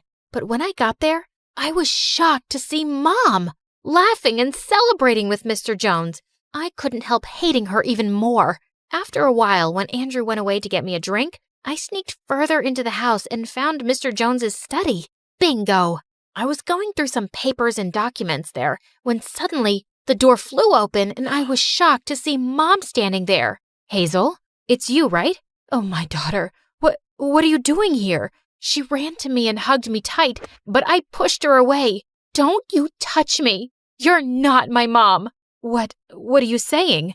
Then she looked at the mess I had created as I was going through all the papers, and the look on her face changed. What are you doing here, Hazel? I'm here to do the same thing that your lover, Mr. Jones, did to Dad. He stole Dad's research and took all the credit and money for it. With your help, Mom. What? Who told you that? That's a lie. Jones is my friend, not my lover, and he didn't steal anything. It was your dad who got greedy and tried to steal Jones's research and sell it. What? You're lying. No, I'm not. Clearly, your dad has been feeding you lies. This couldn't be true. I rushed out of that room, but Andrew was standing right outside the door, and judging by his face, I could tell that he heard everything. But I felt too ashamed to face him now, so I just stormed out of there, and Mom followed me all the way home, too. When we got there, I went straight to Dad and confronted him about everything. Tell your daughter the truth. And suddenly, Dad just broke into tears. Oh, Hazel, forgive me, my daughter. I can't believe it, Dad. All those years, you lied to me about everything, about Mom. How could you? 'Cause I love you, honey. When I realized I was gonna lose everything, I didn't want to lose you too, So you decided to lie and ruin my life? All this time, I hated 2 innocent people and made it my life's mission to get revenge on them for ruining our happiness. I even hurt someone I really care about, all because of your lies, Dad. I can never forgive you, ever. I ran to my room crying, but Mom came there and comforted me. I always knew you loved your dad more than me, sweetie, and I just couldn't force you to come with me when you weren't ready to listen. But I shouldn't have given up on our relationship so easy. I'm so sorry. Oh, Mom, I'm sorry for hating you too without giving you a chance. I moved out with Mom and we shifted to a different city. She got me enrolled into a really good school and I reconnected with her all over again. A few months later at Christmas, I was decorating the house with my mom when I heard a knock on the door. I was shocked to see Andrew standing right in front of my eyes. What? What are you doing here? Your mom invited me. I still couldn't bring myself to look at him, so I turned around. But Andrew took my hand. Listen to me, Hazel. It wasn't your fault. Your mom told me everything. How does it change anything, Andrew? I hid the truth from you and dated you to hurt your dad. So you're supposed to hate me. I can't, because I love you. I've always loved you, Hazel, ever since we were kids. And you weren't the only one hiding things. That day at school, when you fell and you dropped your documents, I saw your personal information, and I knew in an instant it was you. That's why I couldn't keep away from you. You knew? Then why didn't you say anything? Because I didn't want to scare you away after what happened to our dads. I wanted you to realize I actually loved you, and I know you do too. So please, stop running away from it. I looked into his eyes, and I couldn't help but see the love for me in them. I love you too, Andrew.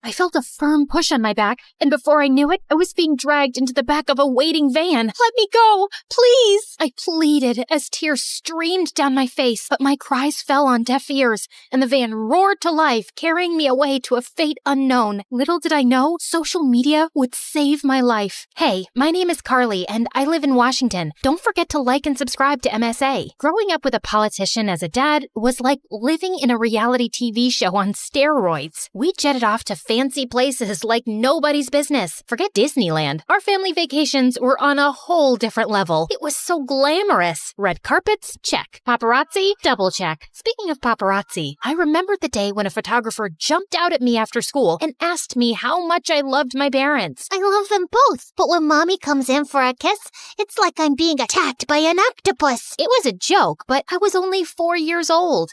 Little did I know that innocent whip would turn Mom into a hilarious meme overnight. Wow, Mom, you look cute. But when Mom saw them, she felt terrible, and I suddenly realized that this must not be good. I'm so sorry, Mom. I didn't mean for this to happen. I know you didn't, sweetie, but sometimes people can be cruel, especially on social media. It's better to just avoid it overall. Growing up, I realized the challenges that came with my family's position. People were green with envy and jealous as heck. Like, when I noticed an old woman afraid of crossing the street, I rushed to help her, but I ended up getting a lot more than I bargained for. As soon as I handed her purse back to her, someone recorded it and posted it, but they twisted it and made it look like I was stealing her purse. What a bummer. And just then, my dad's political enemies used the video, and all hell broke loose. Suddenly, Dad started losing his supporters faster than a contestant on The Voice. I was chill until I saw Dad walking like a ticking clock. Tick-tock, tick-tock. I felt terrible, so I stayed away from social media. But as I entered high school, Twitter, Instagram, and WhatsApp became big parts of everyone's lives. Even my best friend Sarah was always on her phone, chatting with guys on social media. Who are you talking to? Oh, wow. Our soccer champ just sent me a friend request. I'm so cool. Should I accept or make him wait? I couldn't help but feel a twinge of jealousy. I started thinking of using it. Should I? Shouldn't I? Okay. You won. And I was stuck with my boring SIM card for texting, and soon all my friends ghosted me. It was so annoying. But at least I had Sarah, who never got bored of me and always knew how to cheer me up. We made silly videos of ourselves doing fun things. Like that time I was singing my song, Money in the Bank, I got it. Living like a rock star, party like a pop star. You can call me queen, I'm popping like a cork star. And Sarah posted the video on her Instagram without my permission, which made me really upset. Relax, no one will see it. You don't know that. Yes, I do. You're no Beyonce. And no one's losing their minds over your silly skills. Yeah, she was right. It only got a few comments, but it was still fun and addictive to read them. I was done playing the good angel role. It was time to explore. So I caved in and created my own social media account with a different identity just to see the comments. It was fun. Sarah and I continued to make silly videos, and we always played silly characters. But soon enough, Savannah, the TikTok girl of our school, was furious when she heard her friends gushing over my videos. She was so mad that she could have TikTok danced her way to Siberia. You think you're so cool with your little videos, don't you? Huh? What do you mean? Just stick to your own lane. Who made you queen telling Carly what to do? Just because you got no talent doesn't mean you gotta bring others down. Bye, Felicia. Get off your throne. We both laughed, and Savannah just rolled her eyes and walked away, like she was Kim Kardashian and I was just an extra in the Kardashian reality show. But then I quickly put an end to our Instagram or TikTok war when Matthew joined our school. He was Justin Bieber's son. I mean, he looked like him. Actually, he was the son of my dad's faraway friend. And the second he stepped through the door, he had everyone's attention. He was smart, handsome, and had a charm that Savannah was all too eager to bask in. She was practically throwing herself at him. Hey, Matthew, you're looking good today. Mind if I take a quick selfie with you? Actually, I'd prefer if you didn't. Come on, don't be so uptight. It's just a harmless picture. I'm sorry, Savannah. I'm just not interested. I was wondering why Matthew didn't. I mean, everyone has social media, right? So I did what any self-respecting Gen Z would do. I stalked him online. To my surprise, I found absolutely nothing, leaving me to conclude that Matthew must be part of the 1% of people who don't have a presence on the internet. Hashtag, where are you, Matthew? Hashtag, no social life. Is this seat taken? Yes, by me.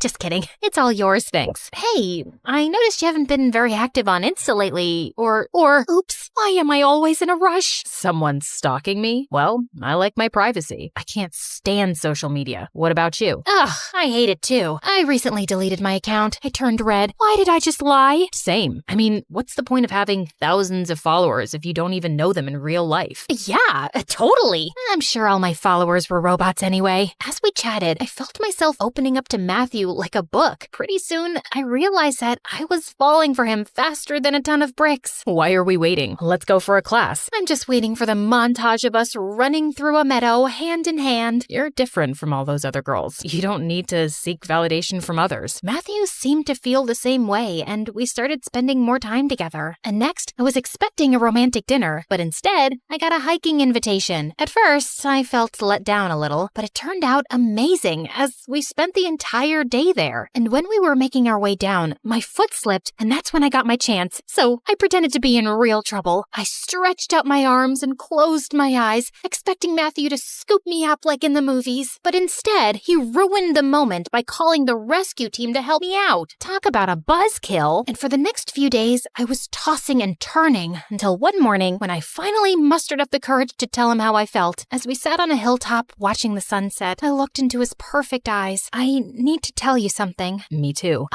Okay, you first. He smiled and pulled me close to whisper in my ear. You're the best thing that's ever happened to me. I think I've fallen in love with you. I felt my heart skip a beat. I think Cupid just shot me too. We shared our first kiss as the sun dipped below the horizon, and I knew that our love was something special. Everything was perfect, and even our parents began to talk about us moving in together after graduation and getting married one day. But Savannah, who was still jealous of our relationship, had other plans. The next day at school, I was more anxious than a squirrel on a highway, as I couldn't find Matthew, and he didn't reply to me the entire day. Have you seen Matthew? I think he's avoiding me. Sorry, what? I was too busy stalking my ex's new girlfriend on Instagram. You know, I always knew you were too basic for Matthew. He needs someone who doesn't embarrass herself on social media all the time. And just like that, my worst fear was confirmed. She had shown him my silly videos. The bell rang, and Savannah and I had a face-off. I was ready to go all Jersey Shore on her if I had to, but thankfully Sarah stepped in before I had to break out my hair-pulling skills. After my fight with Savannah, I stormed out of the school, and there he was, standing outside, waiting for me. As we got into his car, Matthew turned to me, and his expression was colder than an iceberg in Antarctica. Why didn't you tell me? I was scared to lose you by telling you the truth. I can't believe you lied to me. I'm sorry. My parents are really upset. They saw the dance video and all the others. My dad is a politician, and I can't have a girlfriend who's a social media sensation. But I only have like 20 followers. I felt a lump in my throat as I realized what was happening. You're breaking up with me because of this? I'm sorry. I don't know if I can go past that lie. And this whole social media thing is not my cup of tea. But we love each other. Can't we work through this together? I need to do what's best for my family. Please, Matthew, don't do this. I'll delete my account. I'm sorry, Carly. I need some time to think about things, but we can still be friends. I got out of the car and watched him drive away. Friends? As I walked home, I noticed a van following me. At first, I didn't think much of it, but then 2 men got out and dragged me into the van. I was terrified and confused, wondering what was happening. As we drove to a secret location, I kept thinking it was a prank. Savannah must have paid these guys to play a joke on me. Is this some kind of punked episode? Do I get to meet Ashton Kutcher now? Seriously, if this is Savannah's idea of a joke, tell her it's not funny. As the van stopped in the middle of nowhere, I realized this was no prank. It was real, and I was in trouble. Look, I don't know what you guys want, but all I have is some gum and a half-eaten granola bar in my backpack. There was silence from the guys in the front of the van, and I started to feel a little uneasy. Suddenly, the kidnappers hopped out, and I heard a dial tone. Hey, we got her. No, we didn't hurt her. Sure, we're ready, as agreed, asking for a ransom. A ransom? Who do they think I am? A Kardashian? After what felt like an eternity, I heard the sounds of footsteps approach the back of the van. I knew this was my chance to escape. I braced myself for what was to come. But then, I heard a familiar voice. Carly? Are you in there? I couldn't believe it. It was Sarah. She found me. Or was she one of them? The back door opened, and I saw Sarah and Matthew standing in front of me with a group of police officers behind them. Are you okay? I'm so sorry for what I said earlier. I can't ever lose you. I nodded, too overwhelmed to speak. Matthew lovingly scooped me up like a pizza from the van. Come on, guys, it's a serious situation. Stop giggling. What is happening here? How did you find me? Social media. Savannah was acting really weird in school, like wearing sunglasses inside and being afraid of her own shadow. I got suspicious that she was hiding something. I checked her social media and saw that she had posted a vlog of herself walking. And that's when we saw you in the background of our video getting shoved into a van. We got the license plate and gave the information to the police. You saved my life. Carly! My parents arrived by helicopter like their own personal Mission Impossible, and it was hard to tell who was more relieved, me or them. Oh, my dear, we were worried sick about you. I can't even imagine what you've been through. Your safety is our top priority, Carly. We were ready to do anything to bring you back. I thought I was never gonna see you guys again, but thanks to Sarah and Matthew, I'm here, and social media. It's funny how something that almost ruined my life ended up saving it. Social media caused so much drama in my life and almost cost me everything, including Matthew. But without it, who knows how long it would have taken to find me. Just then, the police took the kidnappers into custody. You'll pay for this! Something just doesn't feel right. The police stripped the bad guys of their belongings and shook hands with my dad. I quickly dialed the last number and saw my dad pull out his phone and drop the call. It was him. I was horrified. My own father orchestrated my kidnapping? That night, Dad admitted to it and asked for my forgiveness. I know it seems extreme, but it was the only way to win back my voters. If I lost the election, my opponent would have won and ruined everything that I've worked for. I don't care about losing losing, but people would have suffered. There would have been no social security, no free education, and no health insurance. I couldn't let that happen. But you put your political things ahead of your own daughter's safety? And if it was for good, why didn't you involve me in your plan? I could have helped you, or at least have been prepared for what was going to happen. I wish I could have involved you, but the plan involved highly confidential information. Even family members can accidentally leak information, and I couldn't take that risk. I truly believed that what I was doing was for the greater good. I instructed the fake kidnappers not to hurt you, and they didn't. And now that you're home safe, I hope you can understand why I did this. As news of my kidnapping spread, the public's empathy for my father grew. I knew his intentions were good, but his actions were wrong. Still, I forgave him. He was reelected and made sure that everyone got what they deserve. Better wages. I learned the value of honesty and communication. I realized that sometimes people make mistakes, but forgiveness and understanding can bring healing and peace. As for Matthew and I, we were able to continue our relationship, and our love only grew stronger. He even willingly participated in a video for Sarah's TikTok.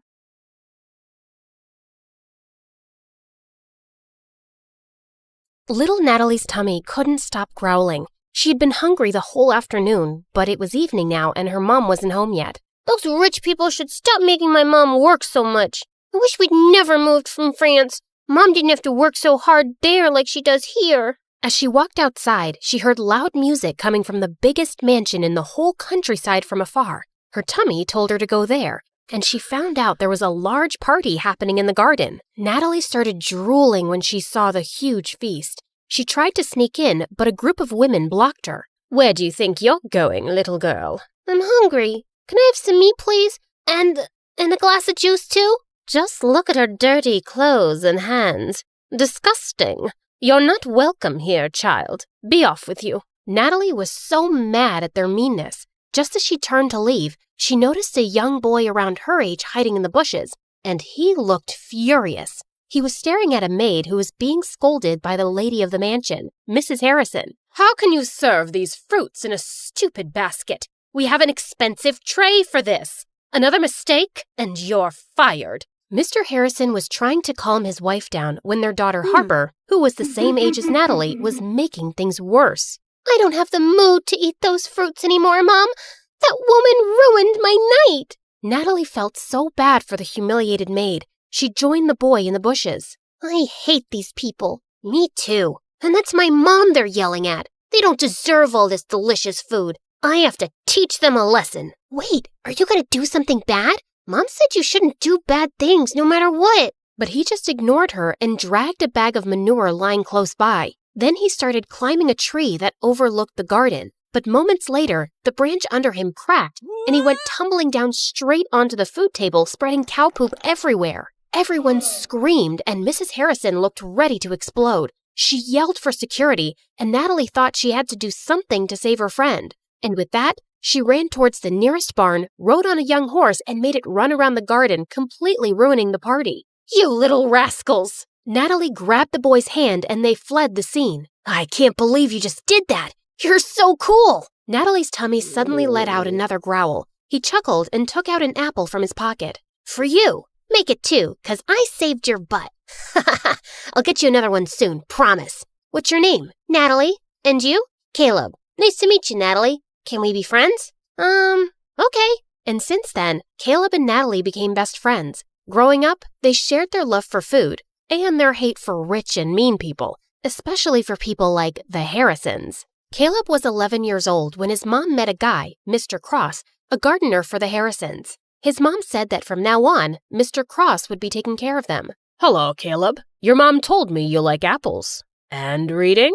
Not long after, Mr. Cross and Caleb's mom got married, and he became the hero in Caleb's eyes. He was so amazed by his stepdad, how smart and strong he was, and how good he was to both him and his mom. When I grow up, I want to be just like you, Dad. I'm sure you'll be better than me and every wealthy man in this land, my child. He would help Caleb understand his math homework, give him tips on how to build a dove house, and he also gave him really good life lessons. My dad told me something. I want to share it with you too, 'cause you're my best friend. Really?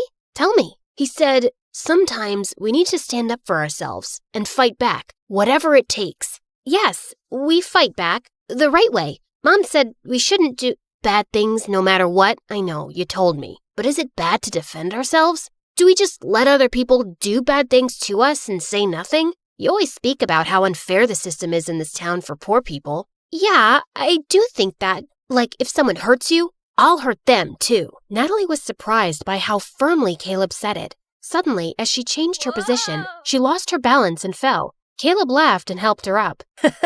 Now, I don't know how to hurt the fence or the ground, but Caleb then kicked the fence and stomped his foot on the ground. Natalie found it funny. She liked the thought of Caleb as her protector and felt really lucky to have a best friend like him. And over the years, she grew to like him as much more, but she was too scared to admit it, too scared to ruin their friendship. One day in high school, she decided to cook his favorite food and surprise him at lunch, but her heart ached with jealousy when she saw him laughing with some girls in the canteen. She was leaving when Caleb called her name and walked up to her. "Is that for me?" Before she could reply, the girls jumped in and glared at Natalie. Why are you friends with that dumbhead, Caleb? Same question. Handsome boys like you should hang out with pretty girls like us. Suddenly, Caleb wrapped his arm around Natalie's shoulder. "My girlfriend is not a dumbhead. She's the smartest, coolest, and most beautiful girl I've ever known. So please, stop talking rubbish about her." Girlfriend? As the humiliated girls left, Natalie turned to him. "Why did you tell them that nonsense? Those girls are going to hate me forever." "Are you mad?" "Yes, I'm mad because you lied. We're not dating. We're just friends." "Fine, I'm sorry. But what if I wanted to be more than that?" What do you mean?" "Can I hold your hand?" No. "I love you, Natalie. I've loved you since we were kids. Do you love me too?" Caleb's sincere gaze made her melt. Yes, I think I feel the same way." Caleb started to lean in closer, and when their lips finally touched, she felt like she was on cloud 9. After that, the best friends became lovers, and Natalie was really happy with Caleb as his girlfriend. But over time, things started to get complicated. His mom fell really sick, and his stepdad's earnings weren't enough for her medicines. So Caleb was forced to take more part-time jobs around the farm. He hardly had any time to spend with Natalie anymore. Meanwhile, that night at the Harrisons, the family was having their usual dinner. Mr. Harrison was talking about the progress of their business, while Mrs. Harrison was being pushy towards their son to date someone. "I don't understand the rush. I'm so young, I'll have plenty of time later on." "You have plenty of time now." "I don't, Mom. I'd rather focus on school than date. Love is nothing but a stupid distraction. All work and no play makes people really dull, darling. Remember Sheila? Benjamin's daughter. I think she's a nice girl." "Mom, I don't like her. She's weirdly obsessed with me." "Duke, she cares about you." Let him be for now. Don't push him so hard. He'll eventually find someone." "But Sheila might not be around till he decides he's ready. And I think she would be so good for him. She's a smart young woman. They're perfect for each other. I have no interest in wasting my time on girls right now." Oh, brother, how about boys? Do you want to share something? Shut up, Harper. Well, Sheila and her parents are visiting us soon, and you will spend time with her so you can get to know each other. Who knows? Maybe it will end in a wedding. Hearing that, Duke suddenly felt the urge to lie. "I'm sorry, Mom, but I already have a girlfriend." "What?" "I said I'm not dating Sheila because I already have a girlfriend." "Since when do you have a girlfriend?" "Since 6 months ago, but we kept it a secret. I don't want people in my business." Duke left the table and decided to take a walk in the gardens to cool off. Suddenly, he heard someone behind him and turned around to see it was just Mr. Cross. "Oh, sorry, Master Duke. I didn't mean to disturb your walk. You look a little upset." "I'm not. It's really nothing. Just sometimes parents can be too much." Do you have kids, Mr. Cross?" "A son, the same age as you. Maybe I'll introduce you sometime." Duke was feeling too preoccupied, so he just smiled at their gardener and walked off. That weekend, Natalie's mom caught a serious flu, so later that day she went to town with Caleb to buy some medicine. While they were in the pharmacy, his stepdad called him. "I need to stop by a dad's friend's place to pick up a package. Wait for me in the town square. I'll be right back." Natalie bought the medicines and sat on a bench in the town square. Her favorite thing in that old place was the old horse statue in the center. They're such gorgeous and magical creatures. Just then, she noticed that its red eye patch was lying on the ground. She picked it up, and as she placed it back on, the statue suddenly wobbled. She tried to make it steady, but it just suddenly toppled to one side and broke into pieces. Holy mighty horsey! Natalie stared at the sight in complete shock. The townspeople quickly gathered around, and they went berserk. How could you be so reckless and ruin the pride of our town? Isn't it bad enough that we have to live with a foreigner who badmouths our town and its systems? And now you've ruined our cultural legacy! Some of them even started crying, and Natalie felt panic. She tried to contact Caleb, but her phone's battery was actually dead. I swear, I didn't do anything. It was already unsteady. Please, forgive me. But the townspeople were blazing mad. Soon the police came, and as they were questioning her, everyone suddenly became silent as they made the way for someone. Natalie lifted her head and met someone's eyes. Duke, the oldest child of the Harrisons. What's going on here? This girl just caused serious damage to a public property, and we need her to come with us to the station. Duke just nodded at them, and soon, Natalie found herself sitting in a police station. Please, officer, just let me go home first. My mom is sick, and she must be really worried. But the officer just ignored her. A few minutes later, Duke came out of the main office. You're free to go. I've taken care of everything. Huh? What do you mean? I paid $50,000 for the fine and damages, so you won't go to prison. What? Why are you doing this? You don't even know me. Because I need you. What? What do you mean? Duke then dragged her outside the station to talk. Listen, I need you to work for me as my fake girlfriend for a month, and I'm going to pay you for it. I'm sorry, but can you repeat what you just said? I'm not sure if I heard it right. I think you did. You don't look like you have any hearing problems. Is that how you joke? Because it's super lame. Even hyenas won't laugh at it. Do I look like a clown to you? How can you offer me a ridiculous job when you don't even know if I have a boyfriend or not? Look, I don't care whether you're single or whatever. I'm not interested. I just need you to pretend to be my girlfriend and convince everyone that we're in love, especially my family. But why would you need a fake girlfriend anyway? You can just have a real one. Just choose any girl but me. You rich people are used to getting whatever you want anyway. I asked you to be my fake girlfriend, not to become an interviewer. In private, we'll be practically strangers minding each other's business. I can prepare a contract tomorrow. What makes you think I'll accept your offer? I don't want this weird job. Don't worry, I'll think about another way of repaying you. There is no other way. Accept my job, or return my money immediately. It should be the exact amount that I spent to save your sorry little butt. Natalie wanted to yell at him for blackmailing her, but she knew she couldn't pay him back. Let me think about it. I don't have much time. I'll give you a day. Let's meet at the cafe tomorrow, same time as this. Before Natalie could say anything more, he turned around and left. When she got home, she found Caleb's messages saying that he'd be staying at his stepdad's friend's house for the night. Natalie really needed to talk to him, but she was also worried about how he would react. She also didn't want to tell her mom about this yet and stress her out. So later that night, she went to her favorite spot on the farm to think it over alone. Suddenly, Caleb appeared beside her. Hey, what are you doing here? Wait, Nat, are you crying? Tell me what's wrong. She didn't have a choice but to tell him everything. Are you serious? You shouldn't have let him help you. He took care of it himself, and I could never pay $50,000 on my own. But of all the girls, why does he want you? This is stupid. I thought Harper was evil. I didn't expect that her brother would be worse. Look, if he didn't help me, I'd be cold and miserable in jail right now. But he obviously helped you just to force you into this stupid job. What am I gonna do? He left me with no choice. Seeing my girlfriend dating another guy is torture, Nat. It doesn't matter if it's fake or not. Caleb got up and furiously kicked some rocks. Okay, fine. I won't do it. I'll have to think of another solution then. As Natalie's tears poured, Caleb sighed and sat down. Okay, I'm sorry. Don't cry, please. Let's talk this over. You'll just be acting, and it's only for a month, right? And are you sure he's paying you a huge amount for it? Yes, I'll just be a fake girlfriend. I'll never fall in love with that jerk, ever. Okay, I'll agree to it, but on one condition. What is it?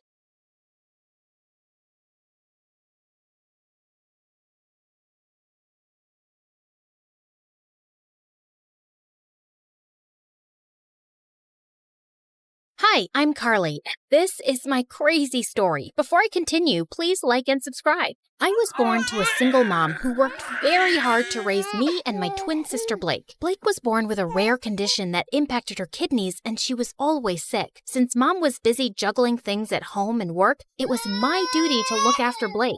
You can't eat milk with your hands. Drink it. Blake, don't chew on your gross shoes. Even Mom was extra paranoid about Blake, and she hardly paid attention to me. Like this one time when I was 6, Mom had to leave for some urgent overnight office trip, and she dropped us off at the neighbor's place. These are Blake's medicines. You know she drinks chocolate milk before sleeping, and I've also packed her favorite pink night clothes. Wait, where's my stuff? The bag's too small to carry both your things, but hey, I packed your toothbrush. You'll be okay, right?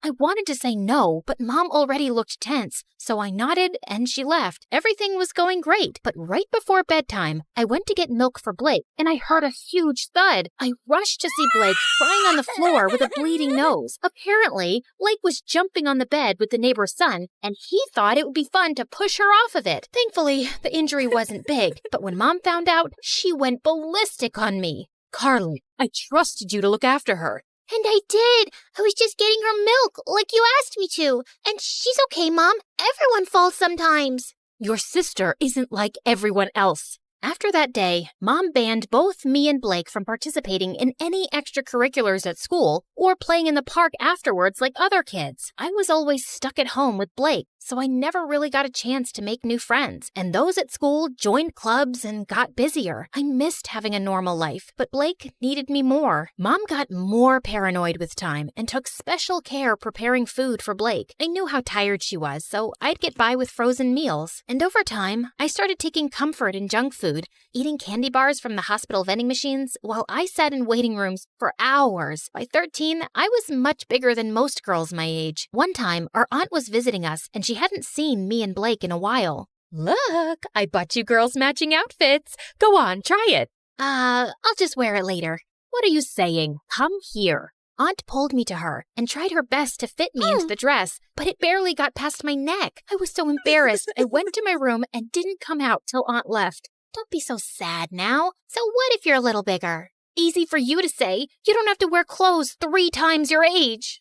You're thinking too much. Here, I got you these. Blake's health improved as we got older, and by 16, she was much better and put on medication to manage her condition. Soon after, Mom got married, and a year later, she delivered my twin brothers, Jake and Jonah. I was happy for Mom, but I could tell Blake wasn't adjusting so well. Oh, I want to pluck out my ears. They cry so much. I know for a fact Jonah hates me. He farted and gave me the stink eye. That one's a devil. I knew Blake didn't mean that. She just missed Mom since she was busier than ever. And I tried my best to make Blake comfortable, but she was constantly throwing tantrums and hardly ever helped me take care of the boys. Jonah pooped his pants again. Quick, hand me a nappy. Right. What's that? Forget it. Can you just warm up the milk? Actually, I don't feel so well. I'm getting a headache in my stomach. A stomach in my headache. You get the point, right? And when I asked Mom to hire a babysitter, she just gave me a lecture on money and expenses. My grades were getting affected too, and I was an overall mess. I knew it had something to do with my eating habits, so I started taking care of my health. I went for runs, ate better, and over time, I could see the results. One day I was jogging when I saw someone taking my picture, hiding in a bush. I caught him by the collar and dragged him out. What do you think you're doing?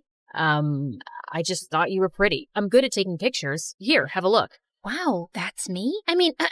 Yeah, whatever. But you should be asking me first rather than acting like a creep. I get it. I'm sorry. Can I make it up to you with some coffee? Fine, but I want a copy. Deal. Eli and I went to a coffee place close by and hit it off instantly, and soon we became good friends. He was into filmmaking and would always have his camera around his neck. Watching him, I got interested and tried my hand at handling a camera too, and it was love at first sight. Okay, so that's how you focus. Now look at that sunset. Beautiful, isn't it? Yeah, you know so much about the camera. It's really fascinating. I've always wanted to make movies, you know? And I love the ocean too. I'll tell you a secret. I'm part mermaid. Oh yeah? Prove it. Eli got up from the rock he was sitting on and started doing an awkward dance, flapping his arms like fins. Okay, I believe you. Well, good, because I was afraid I'd have to splash you with my tail. Really? That was on your mind? Well, that and something else. With that, Eli jumped down and pulled me in for the most magical kiss. Eli and I started dating soon after, and I decided to make him finally meet Blake. So the next time he invited me out, Blake tagged along. But the moment she saw him, she burst out laughing. Oh my God! Where did you get that shirt from? Your grandpa's closet? Actually, yeah. He has a really good shirt collection. Do you like it? I can get you one. Ew, no thank you. I'd rather wear a tent than slip into something so cringe. Come on, Blake, that's not very nice. What? I'm kidding. I'm sure Ebola can handle a few harmless jokes. Eli. Blake made it painfully obvious that she didn't want Eli around, and even though Eli kept his cool, I knew she made him uncomfortable. Then one time, Eli invited me and Blake to the launch of his dad's new restaurant. I appreciated the effort he was making with her, and I hoped she would too. But I was so wrong, because minutes into the event, Blake threw a massive tantrum over pickles. What do you mean you're out of pickles? Pluck them from a tree or something. Could you please keep it down, Blake? Everyone is staring. So, you care about all these fancy people, but not your sister? No one understands me. I just had a very big lobster, and I feel like throwing up. You know pickles calm me down. This is such bad customer service. Hey, you have pickles, and you, and you. And then she started taking pickles off of everyone's plate till Eli intervened and dragged us outside. What's the matter with you, Blake? What? It's not my fault your party sucks. At least I brought some entertainment to it. Blake, let me handle this. Eli, I'm really sorry for the mess, but what? Your sister's not normal. And you are? You're so boring, if someone stole your identity, they'd give it up because it sucks. You really need to watch your tongue. And you need to watch your hands around my sister. Guys, please. Before I could say another word, Blake started hyperventilating and fainted. We immediately took her to the hospital, where the doctors told me that she passed out from anxiety and high blood pressure. Thankfully, she was out of danger. I'm really sorry about Blake, but that girl's out of control. You've got to draw a line somewhere. You saw what happened, Eli. You can't just scream at her like that. She's my sister. I can't be around her, Carly. This is going to be a problem. I wanted to stop Eli, but there was nothing more I could say. Blake was my sister, and she came first. I didn't meet Eli for a few days, and a week later, he told me that one of his movies that I'd helped him with had gotten selected for a local film festival. He wanted me to come, but Blake was still recovering, and I couldn't leave her alone. But when he came back, he told me something shocking. Everyone loved the movie, Carly. One of the biggest film schools in New York wants to take us both in on full scholarship. How amazing is that? I don't know what to say, but I don't think Mom would let me go to New York, Eli.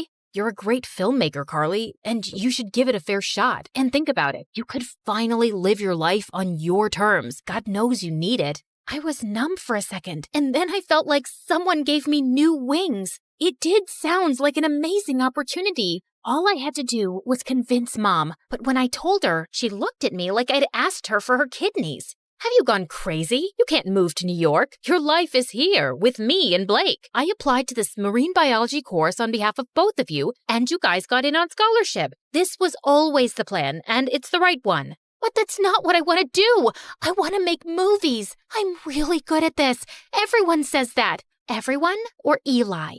Who's Eli? Just this dumb boy she's dating. I'm sure he's the one who's filled your head with this sawdust. How can you even think about leaving me? I just want to do what I want for once. Can't you give me a few years for my own life? Oh, stop being so dramatic. And not another word about this movie business, Carly. You'll stay here with us. Is that clear? Mom left, and I turned to Blake angrily. You couldn't take my side for once? What did I do? Oh, you mean telling Mom about Eli? I don't think she even noticed. I left the room angrily and didn't speak to Mom or Blake for the next few days. I thought I could confide in Eli, but suddenly he was acting really cold. Every time I tried to talk to him, he would turn the other way, till one day I finally cornered him after class. Am I imagining things, or are you ignoring me? Neither. I'm just busy. So, I told my mom I want to make movies, and she went bonkers, but look, Carly, you and your family have issues, and I don't want to get in the middle of it. Do whatever they say. But you told me to live my life. You said...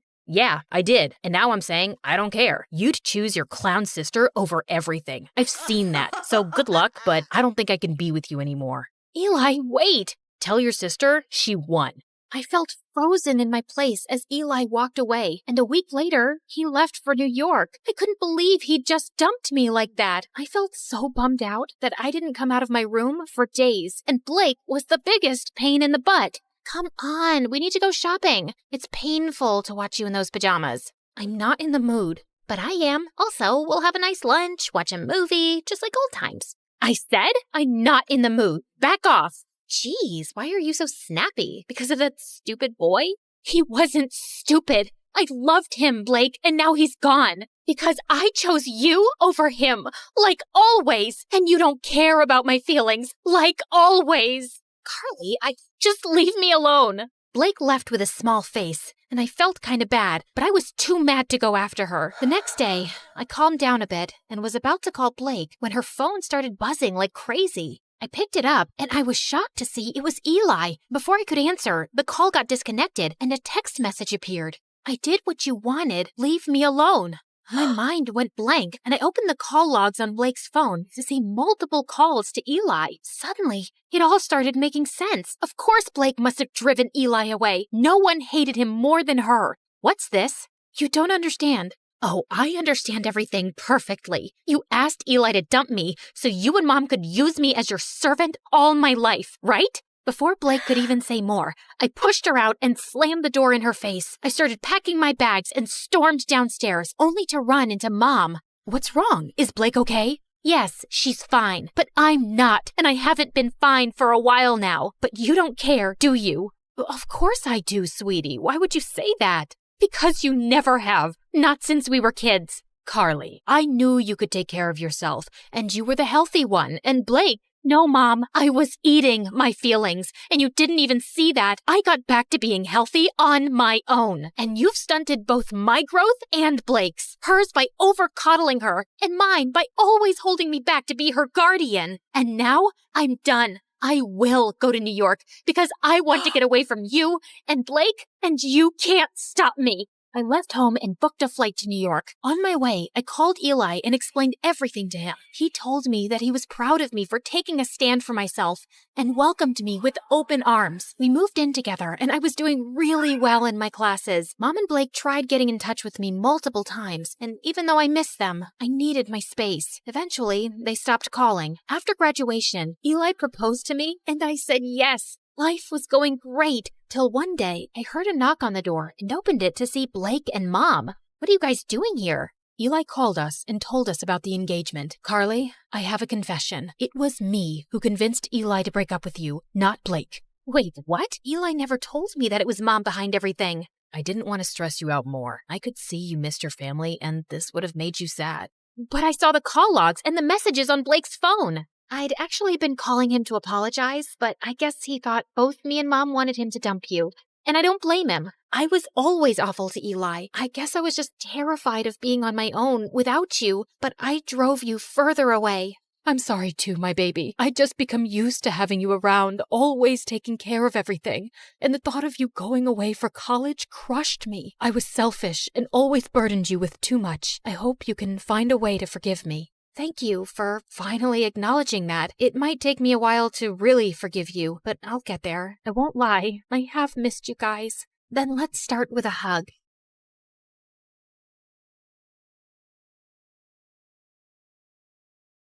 Hi, my name is Ashley, and I live next to the worst family on earth.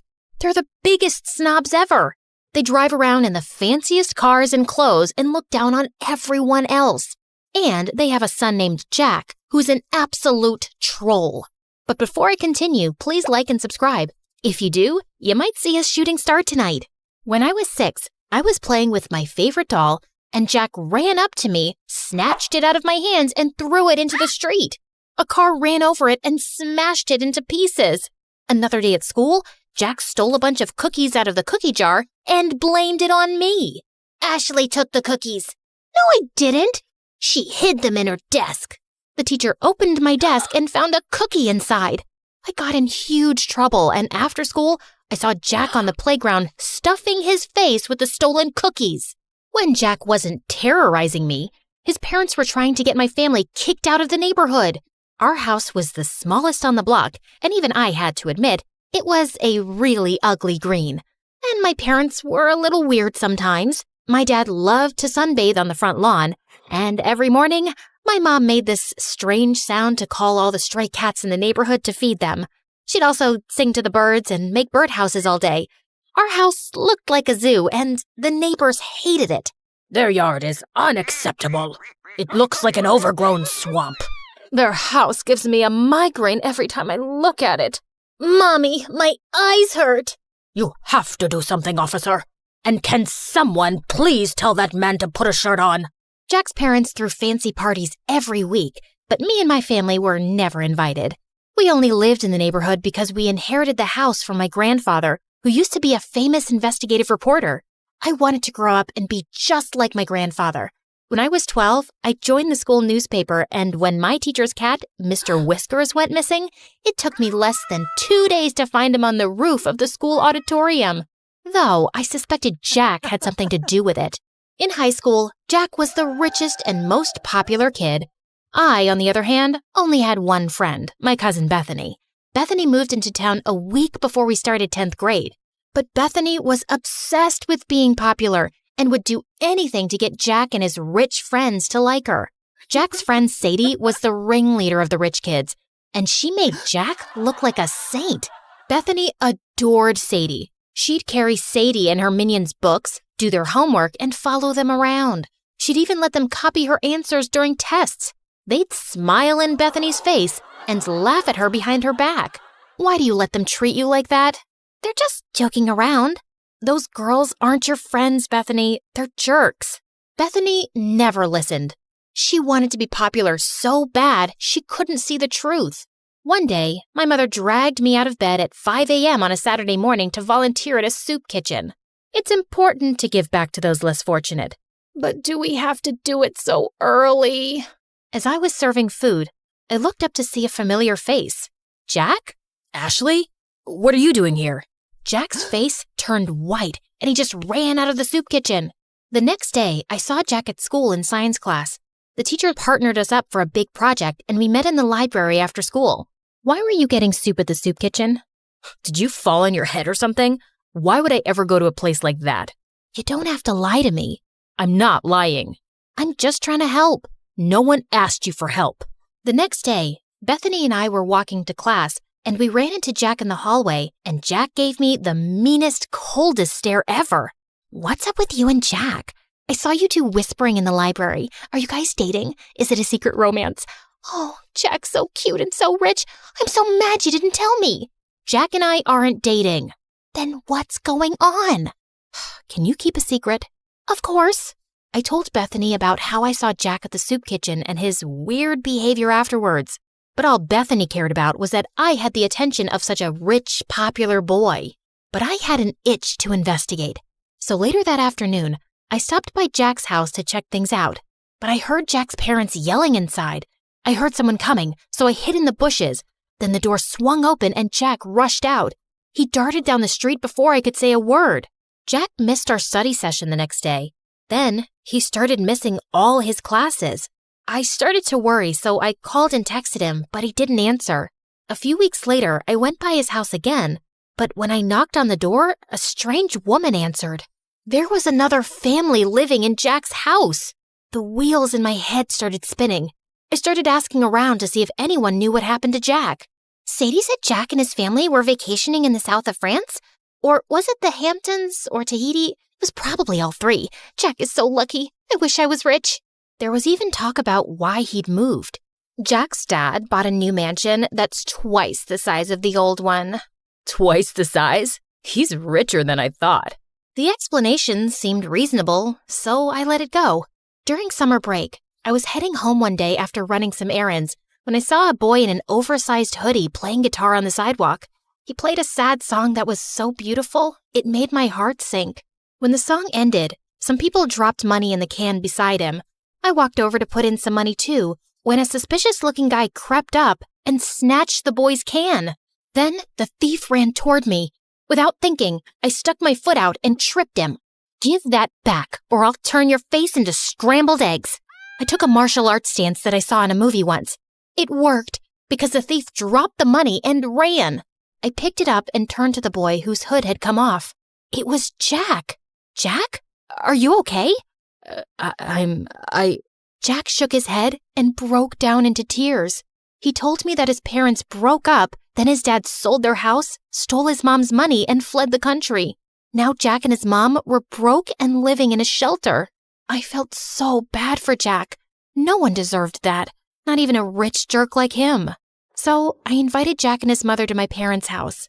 Ashley, why is this woman in our house? They're in trouble, Mom. They need our help. Jack's mom apologized for the way she treated my parents. My parents forgave her and invited them to stay in our guest room for as long as they needed. Luckily, Bethany was away all summer with her family, so I could keep the secret. Jack and his mom were so grateful that they helped out as much as they could around the house. Jack even tried to help my dad fix a leaky faucet. That didn't turn out well, but the gesture was sweet. I tutored Jack to help him catch up on the work he'd missed at school. It was odd having Jack in my house at first, especially when I saw him walk out of the shower with a towel around his waist. A few weeks later, Jack's mom got a job and they moved out. I hated to admit it, but I missed having him around. On the last day of summer, Jack sent me a text asking me to meet him. What's all this? I wanted to thank you. It's not much, but it's the best I could do. Jack opened the basket and pulled out my favorite foods, chili dogs and Brussels sprouts. You and your family are the strangest people I've ever met. What's that supposed to mean? It's a good thing. No one's ever been so kind to me, and I love how you and your parents live your lives without caring what others think. It's inspiring. How do you do it? I don't know. It's just how I was raised. I wish I was as strong as you. I looked at the biceps bulging out of his shirt. I think you might have me beat. School's gonna be so tough. I'm supposed to be the rich kid with the fancy car and the millionaire parents and... You're not that guy anymore. And to be honest, you were a real jerk before.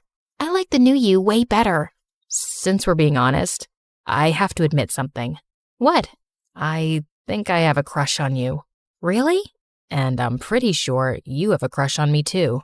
Then Jack pulled me close and kissed me. We talked for hours that night, and he even played me some songs. I saw Bethany at school the next morning after summer break. Jack passed us in the hall and he winked at me, and I couldn't stop smiling. What was that? I don't know. Jack's always been weird. Then why are you blushing? I didn't tell Bethany about me and Jack. We were taking things slow. One day, Jack and I were walking home from school when Sadie and her rich friends pulled up in a fancy car. Hey, Jack, where's your ride? I don't... You're trading it in for a new one, huh? Always trying to one-up me, Jack. We all get it. You're the richest, but I'm a close second. Yeah, my new car is gonna be great. It's twice as expensive as the last one. Jack, what are you doing? Ditch that loser and hang out with us. Plus, we have to decide what color we're gonna wear to the winter dance. I'm not going to the winter dance with you. Then who are you going with? Tell me you're not gonna take that freak instead of me. If you're referring to this amazing girl standing beside me, then yeah, I am. Sadie was pissed and drove off. I appreciate the compliment, but you can't keep lying. About what? Your father's not buying you a new car. I know that.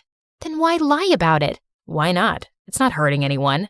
The truth always comes out, no matter how hard you try to hide it. Let's talk about something else. What time should I pick you up for the dance? I think I'll pass. I'm allergic to liars. Jack and I didn't talk after that. I'd see him at school bragging to his friends about the money he didn't have, lying about the huge fancy house he just moved into, and making fun of the poor kids.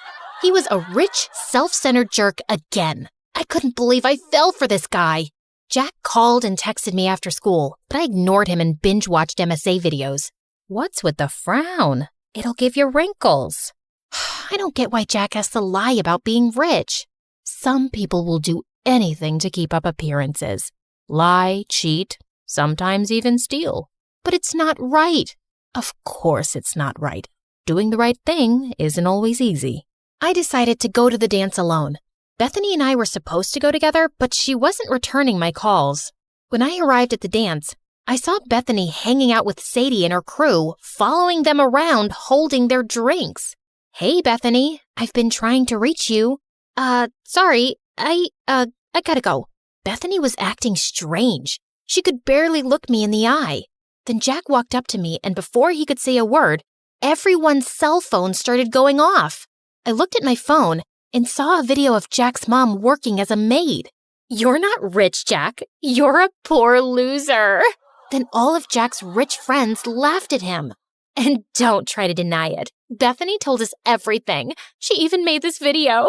It's true. Ashley told me that she saw Jack begging for food at the soup kitchen. Shut up, Bethany. No one asked you to speak. Be a good little puppy and stand over there. I felt furious at Bethany.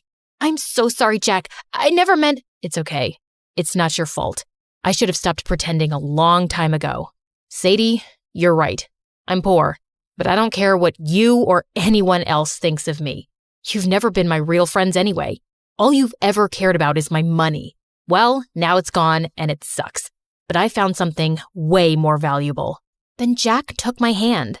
Oh, geez. If you say you've fallen in love with that freak, I'm gonna throw up. I'd had enough. I walked over to her and accidentally spilled my drink all over her dress. Oh, sorry about that. But you know, the punch does bring out your eyes. You want to get out of here? Yes, please. As Jack and I walked out the door, Bethany ran up to us. Ashley, it wasn't personal. We're still friends, right? Maybe I can fix things with you and Sadie. If you did her homework for a week, then you're pathetic, Bethany. And you deserve someone like Sadie. Jack and I left the party and went to the beach. We ate chili dogs and Brussels sprouts and danced the night away. This is nice. You know what the best part is? What? It doesn't cost a thing. Then Jack gave me the most romantic kiss ever.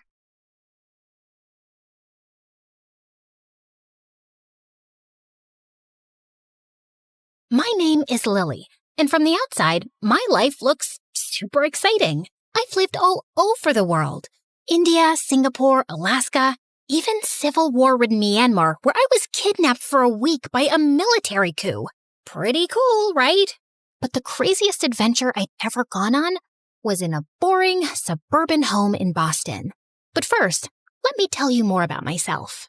My parents were investigative journalists, and they went wherever the story was. Corrupt government, church cult, mysterious disease outbreak, serial dog napper.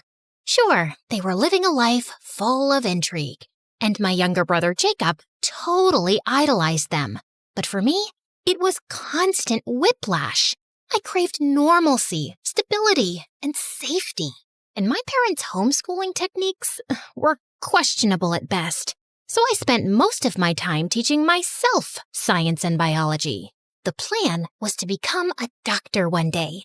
You know, something stable. Then one day, my mom delivered life-changing news. We're moving to Boston to cover a story on the mayor's disappearance. We figure it'll take at least 2 years to crack. So, we're sending you to high school. I screamed with excitement. The most we'd ever stayed put was 6 months. Of course, the transition to normalcy was tricky. But then one day, when I was performing surgery on a mouse in biology class, I did the unthinkable. I made a friend. Girl, you're such a natural. I'm impressed. Thanks. I want to start my own doctoring practice one day.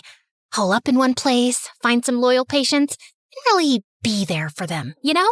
That's beautiful. Oh, can you take a look at this mysterious fungus on my foot? Just kidding. But hey, you want to hit up the mall after this? Suze was the best. Funny, smart, loyal. We got super close in no time. And then, exciting news. We solved the mayor's disappearance. Turned out, he faked his own death. So we're moving to Hawaii to cover the illegal capturing of the Hawaiian monk seal. What? No, I love it here. I finally feel like I have a life. You said 2 years. Sorry, honey, but we're just too darn good at our jobs. Well, I'm not going. I've spent 16 years being carted around like a chihuahua in your purse. I'm not just an accessory to take with you whenever you want to pick up and leave. So many kids would die to be in your position. Getting to see the world, experiencing new things. If only you could be grateful like Jacob. Well, I'm not Jacob, and I'm not leaving. Ugh, I can't stand being your daughter. That's it. Now you're really not leaving. You're grounded. I was done listening to my parents. I ran out of the house and hopped on my bike, pedaling as fast as I could to Suze's house. I was in such a frantic state, I didn't even see the truck turn into my lane. And smack!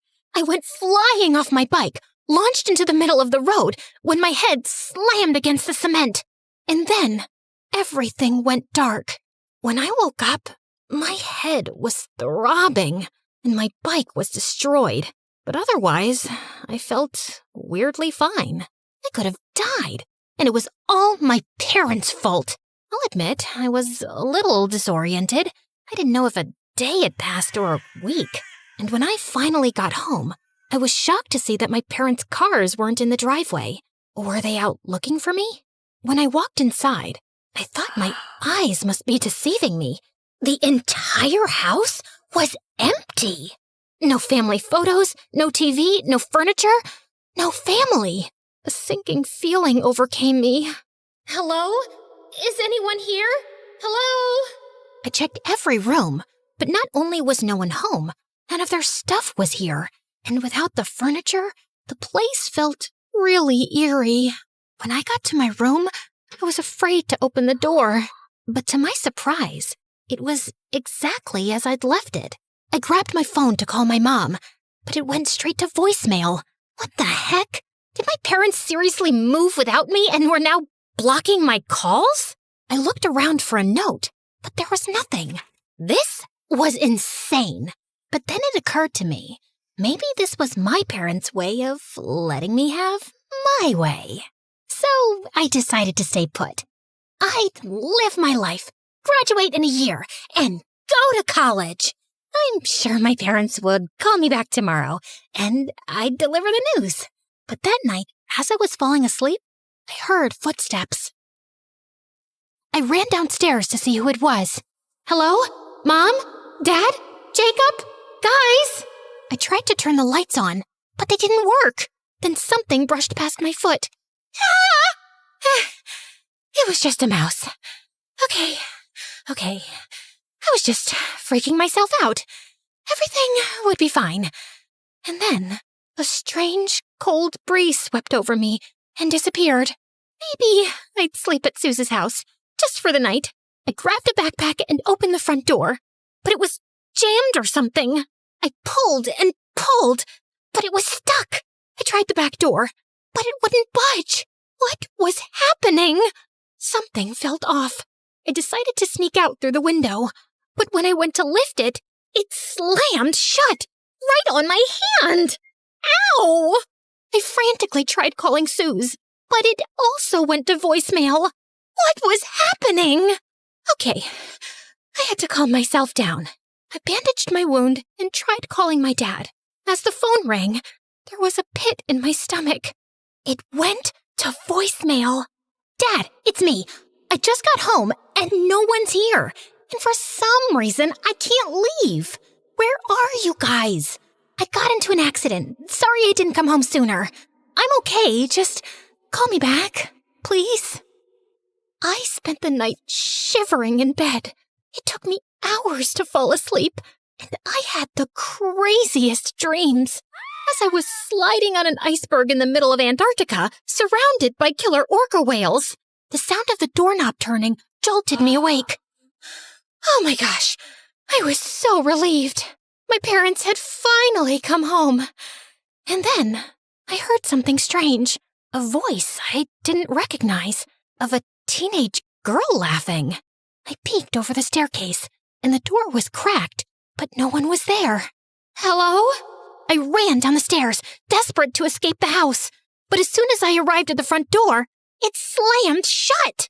I pulled frantically on the knob, but it was like someone was holding it from the other side or something. Let me out! Help!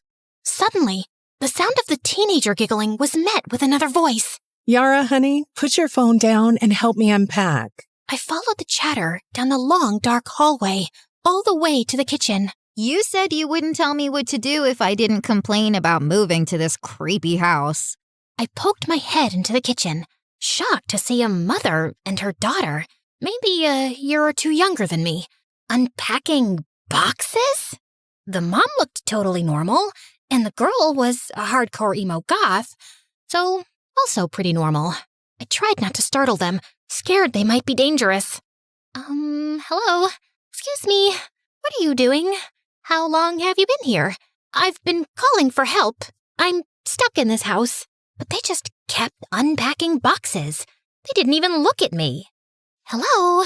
What is happening? I tapped the woman on the shoulder, but I couldn't feel her shoulder, just air. Suddenly, I saw my hand move through her shoulder like a hologram, like she wasn't real, like she was a ghost. I screamed. I screamed! The woman and her daughter cocked their heads like chickens, looking right at me. They seemed terrified. For a moment, I thought they'd seen me, but then the daughter said, Mom, what was that? I had to get them out of here. These spirits were clearly trapping me in my own home for some mysterious, nefarious reason. I got on my phone and called the first medium Google could find, Cassandra. According to her website, she could commune with any spirit, any age, any gender, anywhere. But of course, her number went straight to voicemail. Unfortunately, I'm performing an urgent exorcism. So if you have any phantom menaces, if you will, please leave a message with as many details. Yeah. Hi, Cassandra? My name is Lily. There's a mother about 47 years old. I don't know, it's hard to tell. She looks like she's had a lot of work done. She could be 40. Okay, I was fear rambling. Just one of my many defense mechanisms. Sorry, so yeah, her and her, grumpy 15-year-old daughter, they won't let me leave the house. And I mean, let's be honest, I don't know how ghosts work, but I think they're blocking calls to my family too. And I've already missed 2 days of school, so it's kinda urgent. My address is 4332 Pine Grove Alleyway Road. Come quick, please. I didn't know what to do, so I barricaded myself inside my bedroom. I fell asleep and woke up the next morning to the smell of bacon? I went downstairs and peeked into the kitchen. The mother had a full breakfast buffet going. Bacon, eggs, waffles. It smelled delicious. I should have been starving, but I was way too traumatized to be hungry. Mom, what is the largest organ in the human body? Then I saw the daughter was doing biology homework at the kitchen table. Was this normal ghost behavior? Mom, what's the answer? I don't know. I'm a future bed and breakfast owner, not a scientist. The lungs? Yeah, that's right. Wrong. It's the skin, obviously. I saw the girl filling it in on her paper, and for some reason screamed, "It's the skin!" But she couldn't hear me. So I wrote it on a Post-it in big red ink and slid it in front of her. She slid back in her chair, almost toppling over. Did she see the note? Who are you? Why are you in our house? Honey, stop with the hysteria. Mom, you're not supposed to call women hysterical, especially your own daughter. There's an evil being here. I can feel it, and I'm not going to be around when it enacts its vengeance. Whoa. Who was she calling an evil being? She had it totally twisted. She ran towards the door, making a run for it. Hey, don't you leave this house. But was met instead with a super tall, slender woman wearing a robe, carrying a Dan's Donuts tote bag with a bunch of supplies. This was... Hi, name's Cassandra. Someone called in for a phantom cleanse. Oh, thank God. What the heck? How could we both hear Cassandra? Cassandra looked at the three of us. It was unclear who she was looking at since she was wearing sunglasses. Give me a second. I need to talk to the spirit. It's reaching out. Desperately. Thank you. Cassandra approached me, standing inches away from my face. She took her sunglasses off, and her eyes shot open, like she was activated. What is your purpose here? I called you. I have ghosts. You probably can't see them, but they're standing right behind you. Oh, darling. Oh, sweet dear. No, you are the ghost. What? Then how are you talking to me? Because I'm a medium, and you are in between. Wait, are you sure? How do I know you're not a ghost pretending to be a medium? And you answered my call. Only a human would be able to call you? She called. Cassandra pointed to the 15-year-old girl cowering behind her mom, watching this strange lady seemingly speak to me, a ghost. No. There's no way. I was fine after the accident. I can't be. In a coma. You're in a coma. Cassandra showed me the news article on her phone. Apparently, the bicycle accident left me in a coma. And my body is just hanging out in a hospital bed in Hawaii. So, is this like a figment of my coma dream, or? No, this is real, sweetie. Your presence is haunting these lovely ladies. The daughter was just standing behind Cassandra, mouth hanging open in disbelief, while her mother was squeezing her daughter's shoulder like it was a stress ball. You okay, Mom? I told you. Yep. Okay, don't blame me. Jeez, the news is bad enough. Honey, in a way, you are to blame. Because you're clinging to a space you won't let go of.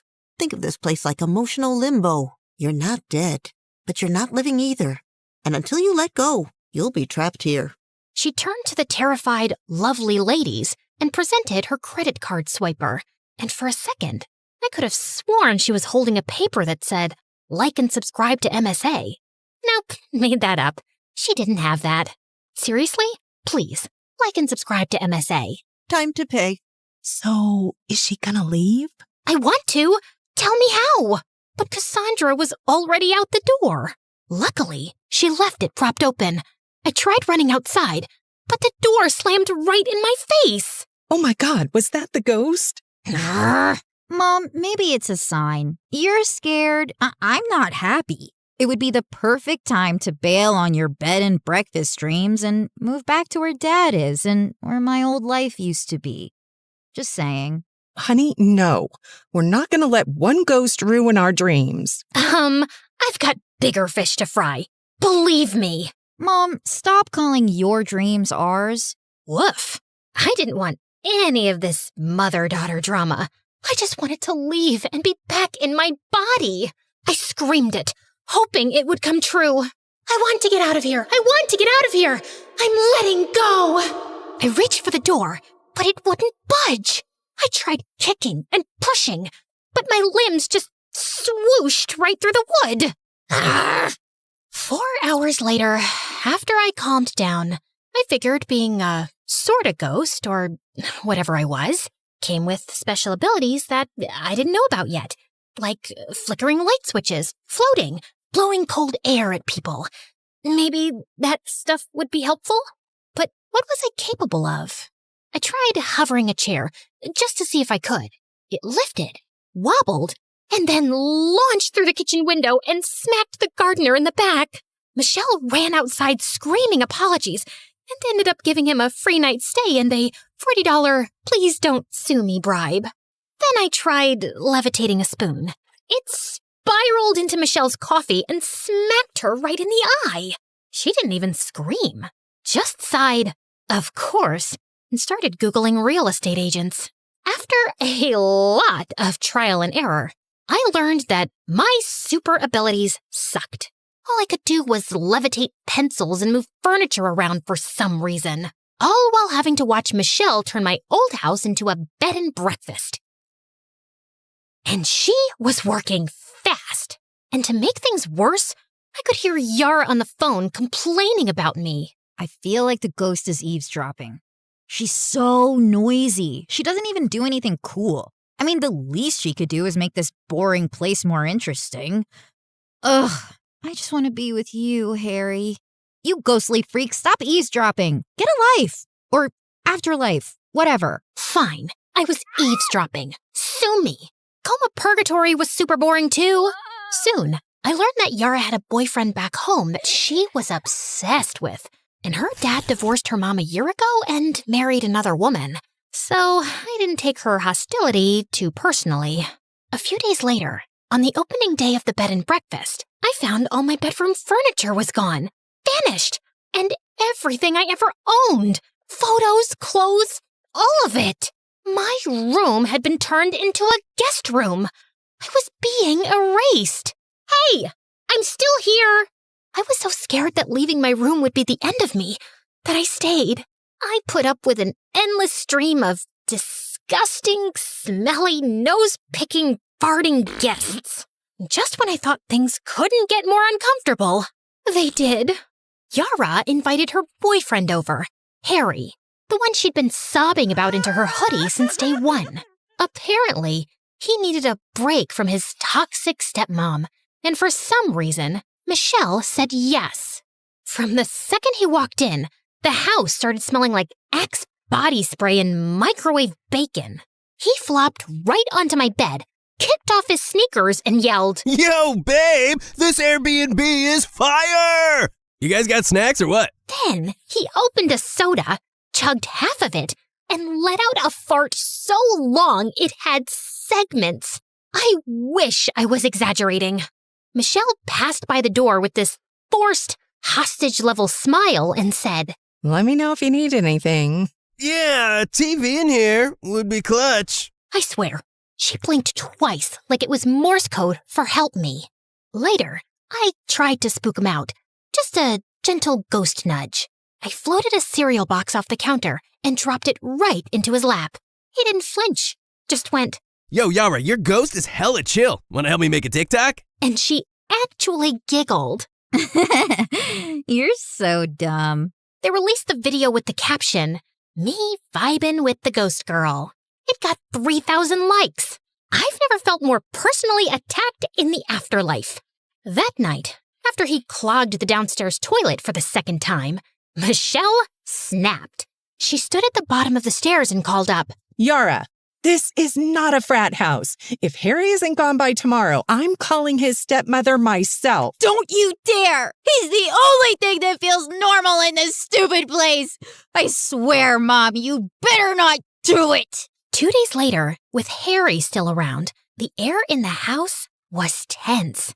Neither Yara and Michelle would talk to each other, or if they did, they would end up screaming and slamming doors. I was ready to full-on poltergeist this boy out of the house. Then one afternoon, I was lurking under the dining table when Harry left his phone on it and wandered off to microwave bacon. Again. The phone buzzed and a text lit up the screen. Kelsey, still thinking about our kiss last week? Miss your lips, babe? Excuse me? I stared at the phone like it had personally insulted me. Yara had to know what a fart bag Harry was. Okay, she already knew that. But if farting wasn't a deal breaker, maybe the cheating would be. Just then, I saw Yara walk into the room, and I rattled the table leg hard. The phone slid to the edge. One more rattle, and yes! It hit the floor, screen side up. Yara looked startled, then bent down to pick it up, and as soon as she saw the screen, she froze. Our kiss?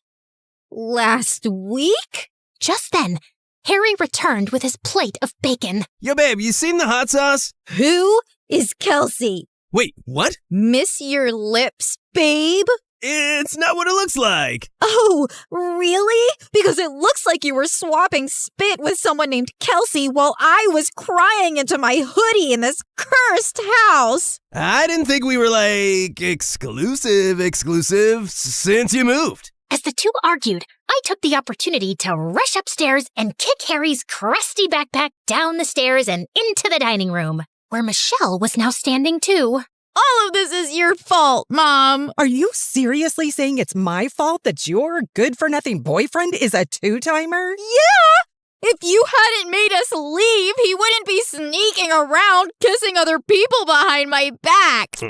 She's not wrong, you know. Get out!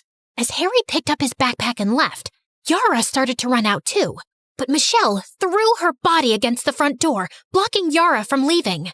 Everyone in the bed and breakfast had gathered at the noise and were staring. I know you're upset, but you deserve so much better than that useless, toilet-clogging piece of garbage.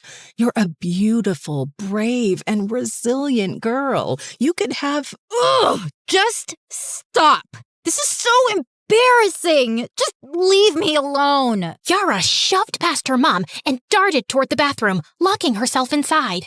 The guest seemed super confused. Suddenly, I was reminded of the fight with my mom. But instead of running after me or stopping me from leaving, my mom just let me go. And then wasted no time before moving to Hawaii. She didn't care about me at all. I had to fight for myself and find my way out of here.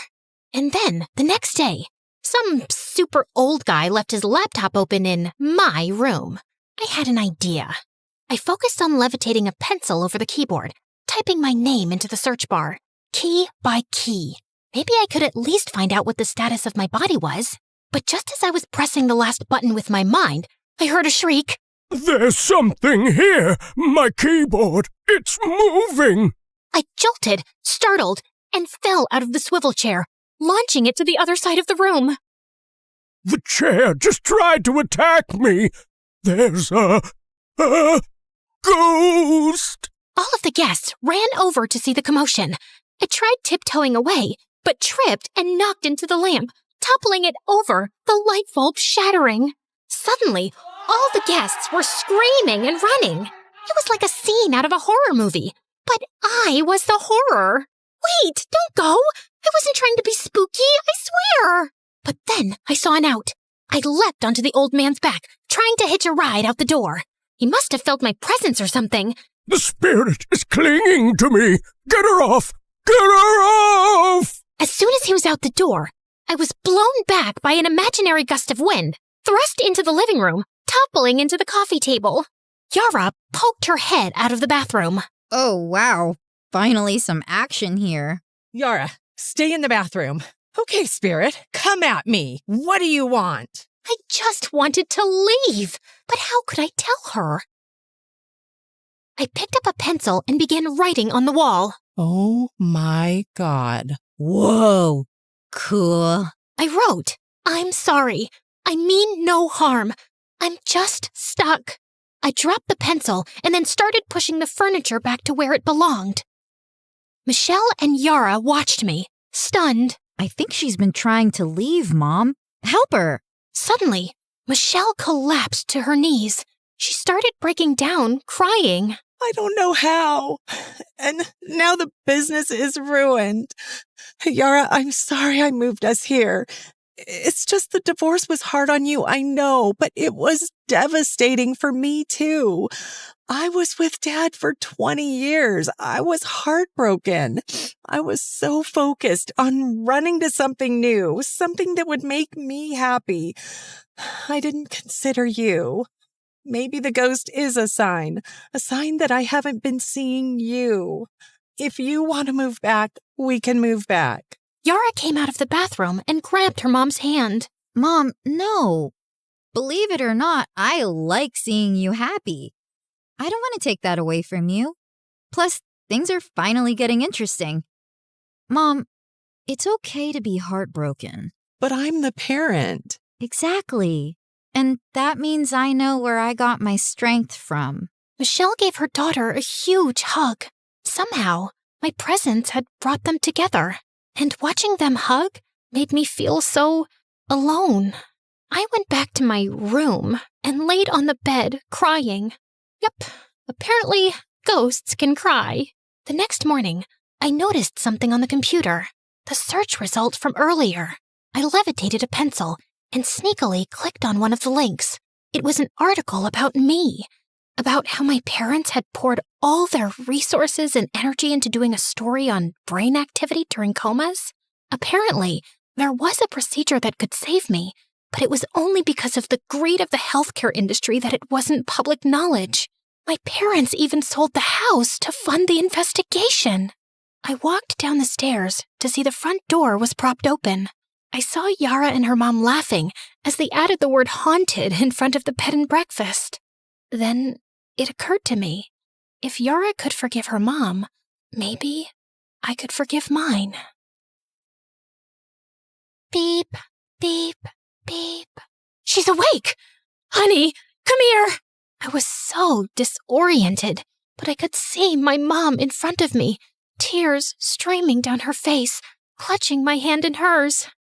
Mom, is this real? Her teardrops landed on my hand. It definitely felt real. Oh my goodness, Lily. I am so sorry we put ourselves before you. You and Jacob are everything. It's my fault for driving you away. I'll never forgive myself. Mom, it's not your fault. You're great at what you do. And if you weren't, I'd never have woken up But we didn't even do the operation. You just woke up all on your own. Maybe Cassandra was onto something. It wasn't the house I had to leave behind. It was my anger. Mom, Dad, you were just chasing your own happiness. You deserve that too. I'd rather have parents with a passion for life, especially after witnessing just how easily it can be taken away. I love you guys. Your forgiveness means everything. And I promise you'll like Hawaii. We can stay as long as you want. Actually, I have another idea. My parents agreed to pay for me to stay at the bed and breakfast until I graduated high school. Suze was over the moon to have me back. And when I confessed to Yara that I was the spirit, we became fast friends. I told her she could probably take down the haunted sign now. But she said, "No way! Business is booming because of it. Turns out a lot of people are obsessed with ghosts." Turns out I didn't need to leave the house to finally be seen. I just had to stop running from it. And yeah, my craziest adventure? Not Myanmar, not the monk seal. It was becoming the ghost in my own house and finding my way back to life.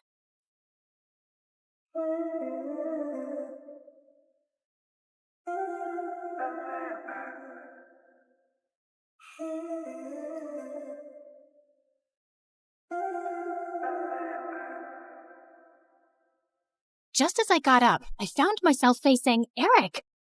What are you doing here? Isn't the meeting going on? Nope, that's just what I told you. I sent everyone home and was now waiting for you to steal the painting and run away with it. What? After the painting was stolen from the museum, the FBI contacted me to help them catch the guy they suspected was after it. Does the name Pierre Souffle ring a bell? Nope, never heard of him. What a dumb name. They told me he would probably strike again. I really didn't suspect you until one of my brothers said something about you looking like a girl we once met in Connecticut, who had a twin. I just couldn't shake that off, and wondered if you were hiding something. I had the FBI look into you, and most of your information checked out, but then they told me that they'd seen a suspected art thief and a girl your age leave your apartment a few times. Okay, so let me get this straight. Tonight was a trap? How could you trick me? Hello? Should I get a mirror for you? You've been tricking me from the very start. That's different. Only if different means exactly the same. You'd really send me to jail? You'd really walk away with that painting? Eric, I have to do this. I don't have a choice. It's to protect everyone I love from Pierre. And I'm guessing that list doesn't include me, does it? As we stared breathlessly at each other, suddenly Pierre's van stopped beside us. Good Lord, get a room! And before I knew it, his men had grabbed both me and Eric and put some rags on our faces, and I instantly drifted into unconsciousness. When we came about, Eric and I found ourselves tied to chairs on some boat. The Sleeping Beauties are awake just in time for me to say goodbye. You're not getting away with this. Oh, yes, I am. It's not like you were smart enough to call the police to your house when you caught Claire. Yeah, that's her real name. You didn't call the police? What was your plan then? My guess is he was just going to take the painting from you and give you a chance to run away. I think he even gave his own security men the night off. Why would you do that, Eric? Because he wasn't going to send the girl he loves to prison. Duh. Eric sat there poker-faced as I glanced at him. Pierre, you got what you wanted. Now keep your end of the deal. Pay up and let us go. Your sister double-crossed me first, which landed you in this mess, remember? I think I'll do the same. Why is there water coming in the boat? Oh, that's because it's got oils everywhere. It's going to sink soon. You two should make up and forgive each other because life's too short to be angry. I mean, literally, your life is really short. I'd say about another 30 minutes. Adieu. So long. Farewell. And with that, Pierre and his goons left. There has to be some way out. Don't you know how to get out of such situations after all your years as a criminal? I'm a con woman. I don't know how to trick my way out of these ropes. Great. Then I'll just die here with you of all people. Who would you rather die with? Maybe that really pretty, extra smiley waitress at the restaurant you love so much? You know what? Let's just not talk. Fine by me. We sat silently for a few minutes as the water kept seeping in. I've never had boba tea. What? You know, a few years ago when everyone really got into boba tea, and I never had boba tea. I always thought I had time to drink boba tea, and now I'll never drink boba tea. It's nothing special. You didn't miss much. You really mean it? Nah, it's amazing. Who is stopping you from trying boba tea? No one? Ugh, you're the worst. Let's go back to not talking. As we sat there in silence again, I slipped my fingers through Eric's. Eric, I'm so sorry for getting you into this. I really wish I'd never crossed your path. He pushed my hand away. For the first time today, I agree with you. Just then, the door burst open, and Meredith came running in. Thank God, Em. I knew you'd come for me. You could have told me too. I would have panicked less. Hi, Eric. Remember me? We kissed once. We'll talk more later. Gotta go now. Meredith cut through our ropes quickly, and we splashed through the water, climbed onto the paddle boat outside, and rowed back to shore. I had a feeling Pierre was up to no good. I followed his van to Eric's house and saw him take you two and bring you here. I had to wait for him to leave before I could rescue you, and that jerk left without giving us a dime. We have to get that painting back. He can't get away with it. What is so special about that stupid painting? Why is it for $10 million? Apparently, it's worth much more. My grandmother bought it at some auction a few years ago, but I don't think she ever knew its real worth. The FBI told me that painting has hidden codes all over it. Sensitive government secrets and coordinates of underground facilities, and Pierre wants to sell those secrets to the highest bidder. Jeez. Trust stupid men to make everything so complicated. Who put codes in a painting? Who wants them now? What is wrong with everybody? All I ever wanted from life was to go to Bora Bora, and now we have no money. If you girls know anything about where he's going, help me catch him. I'll tell the FBI you were helping me all along, and you'll go scot-free. Free but poor? Should I offer you a reward for helping me get back a painting you stole from me? That would be polite, yeah. Meredith, do you have any idea where Pierre's going? Yeah. I've bugged everything that man owns. His phone, his coat, his shoes, that painting. I know where he's going. Oh, by the way, Mom wants us to come home. She says she has something important to tell us. And yeah, her memory is back, and she's very angry we made her marry Arthur. What? More about that later. Eric immediately got in touch with his FBI contacts, who picked us up from our spot and followed Meredith's trackers on Pierre. He was headed for a train at the Grand Central Station, and seconds before he was about to get onto his ride, he was surrounded by officers. Don't manhandle me, you orangutans! My outfit costs more than your yearly salary! I lose the day I ever laid eyes on you two! I'll make sure I take you down with me! I'm taking all your coats, Pierre. They fit me perfectly, you tiny mafia boss. Get used to an orange jumpsuit, because you'll be wearing that for a long time. As the FBI officers took him away, I turned to Eric with a worried face. He'll give them information against us. You've helped recover a really important painting and capture a criminal the FBI has been trying to nail for ages. I promise, I won't let you get into any trouble. Thank you. We stood there in awkward silence. Okay, this is super uncomfortable. Do you guys need privacy to talk or something? I'll grab us some hot dogs. Do you want relish or mustard or... No, actually, I think we're done here. I have to go. Good luck and goodbye, Claire. Goodbye, Eric. Meredith and I took the next flight to Connecticut to see Mom back at her old house, and I was really happy to see her with her memory back. And then, Mom shocked us with her whole story. Many years ago, I was a government scientist in Russia, working on top-secret technology, and our team later wanted to sell it to an enemy country. I refused to do that, and destroyed the technology, and after that I had to go on the run, because I knew those traitors would come after me. I had a boyfriend, and he recently found out I was pregnant, so I never told him about you girls and just escaped. I settled in America, and took on the identity of a helpless mom living in the suburbs. Before I left Russia, I set up this laptop as a way to communicate with my father, who sent me a little money every few months to get by. I was even afraid of working in any place for too long, as being part of any system by which I could be tracked down. Whoa! Mom, that's insane! And so cool! I'm sorry we never had much, but I was glad you grew up independent and resourceful. When I finally recovered my memory a week ago, I was able to access the laptop and get in touch with my father.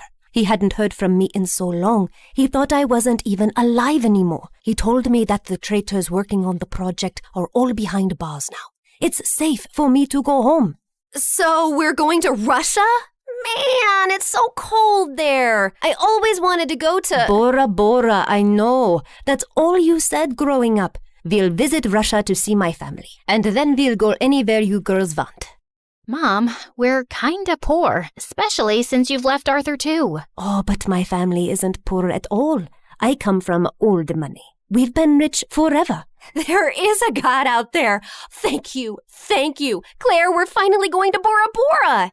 Yeah, it's everything we ever wanted. I tried to be as excited about the trip as Mom and Meredith, but my heart felt heavy. I wish things had ended with Eric on a better note. On the bright side, I got to meet Freddie, and I was so pleased when he introduced me to his lovely girlfriend. I'm so happy for you, Freddie, and I don't know if I can ever thank you for everything. You're amazing. I know. Just don't forget about me and come to visit, okay?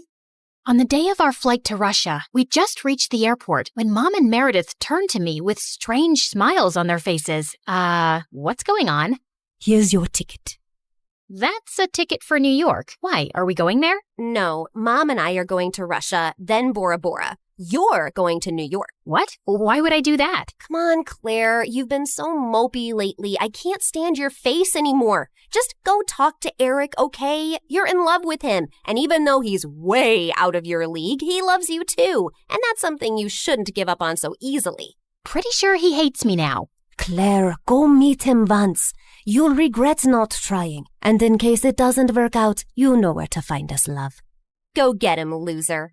Mom and Meredith hugged me, and I felt tears flowing down my face fast as I turned away. Suddenly, I got the wind knocked out of me as Meredith gave me a bear hug. I can't say this with you looking at me directly, so don't turn around, okay? I love you more than anyone in the world, sis. You're my BFF and my soulmate and my better half, so you better not stay away too long because of some stupid boy. No one's ever coming between us, Em.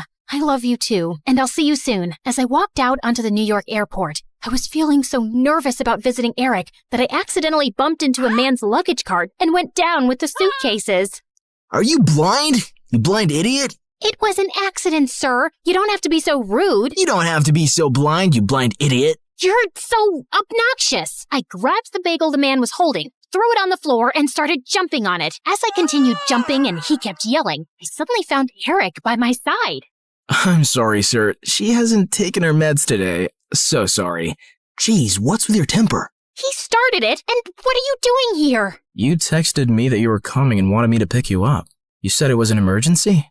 Oh, I'm guessing that was Meredith. Yep, but I did come to New York just to see you, Eric. So I might as well say my piece now, which I've been rehearsing on the plane, and I've forgotten every single word. Dang it.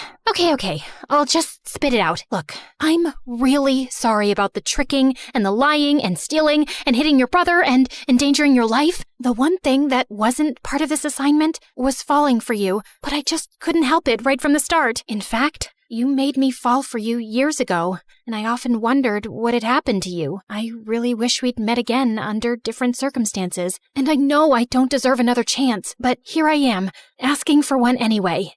Well, they say third time's the charm. They do say that, whoever they are. Just as Eric pulled me closer, we suddenly found ourselves surrounded by federal agents. Did you set me up? I swear I didn't. Ma'am, there's no need to panic. We got notified about your arrival in New York when you checked in for your flight. We've also apprehended your sister before she could leave for Russia. We've been looking for you girls for a long time, actually, but you always managed to get away. Now we have a deal for you. Come work for us and help us nail some con artists, and you'll have a clean slate.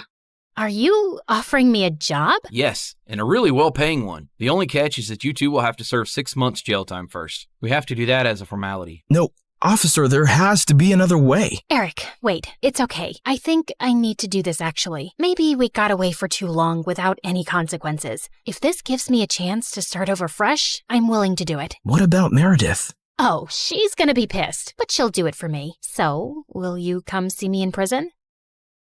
It's a date.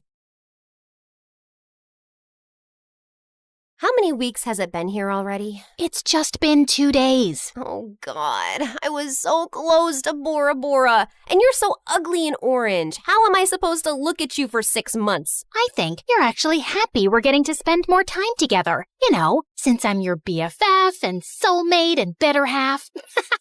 That was so cheesy. Ow!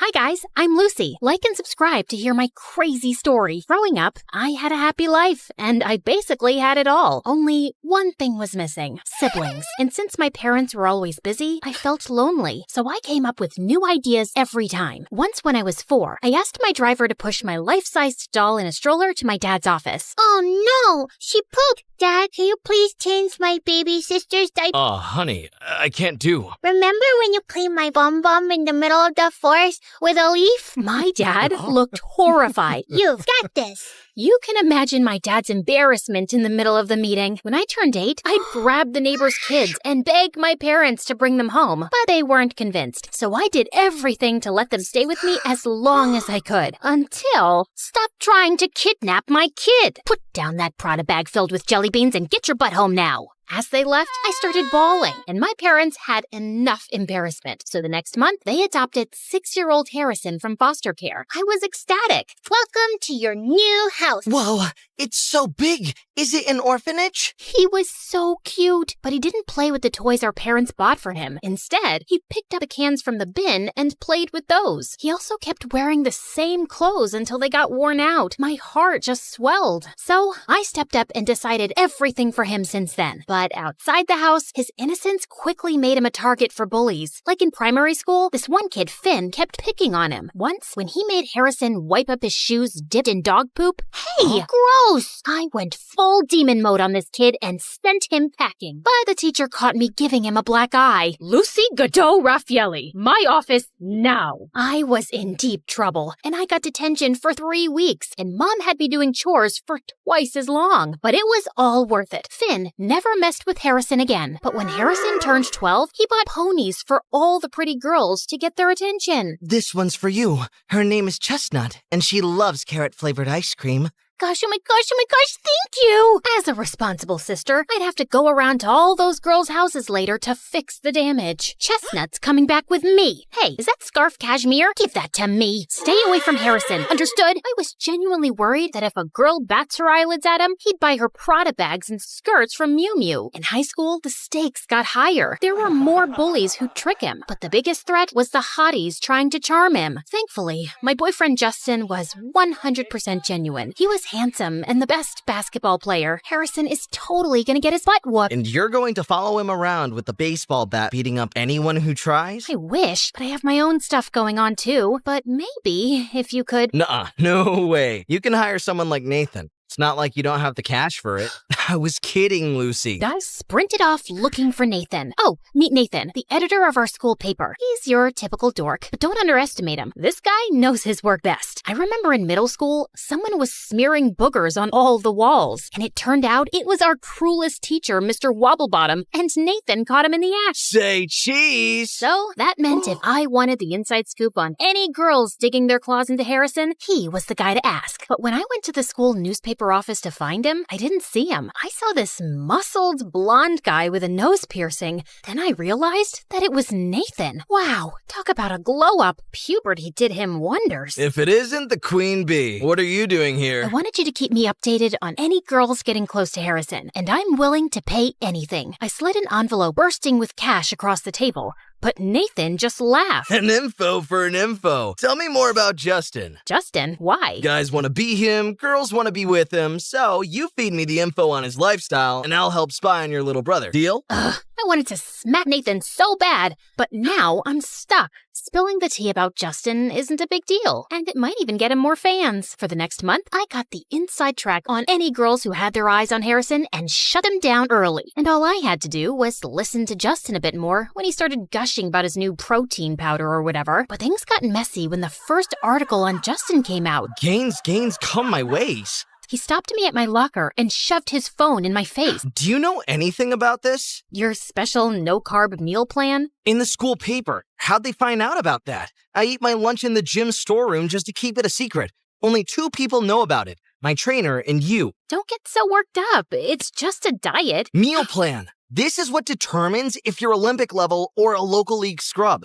You just don't get it. You never did. He stormed off, and before I could say anything, out of nowhere, Nathan peeked from behind. Don't worry about it. I heard something else that's going to blow your mind. He told me that Harrison and this girl, Natalie, have been secretly meeting up after school. And just today, she got a new iPhone. Okay, what's the big deal? Nathan said Natalie was on a scholarship, and there was no way she could afford the latest iPhone. That leech! This would be a huge scoop if we can prove that she's using Harrison for his money. Oh, she definitely is. And since you're Harrison's sister, I thought you could get in close and help me expose Natalie. Deal. The first step was to figure out just what Natalie had been scamming my brother out of. Nathan got Natalie's locker code, so I snuck into the locker room during my free period and took a look inside. Books, gym clothes, stationery, nothing I could pin on her. On the back of the locker door was a picture of her and Harrison with a big love heart drawn around it. Blech. And then, what really stood out was a folder called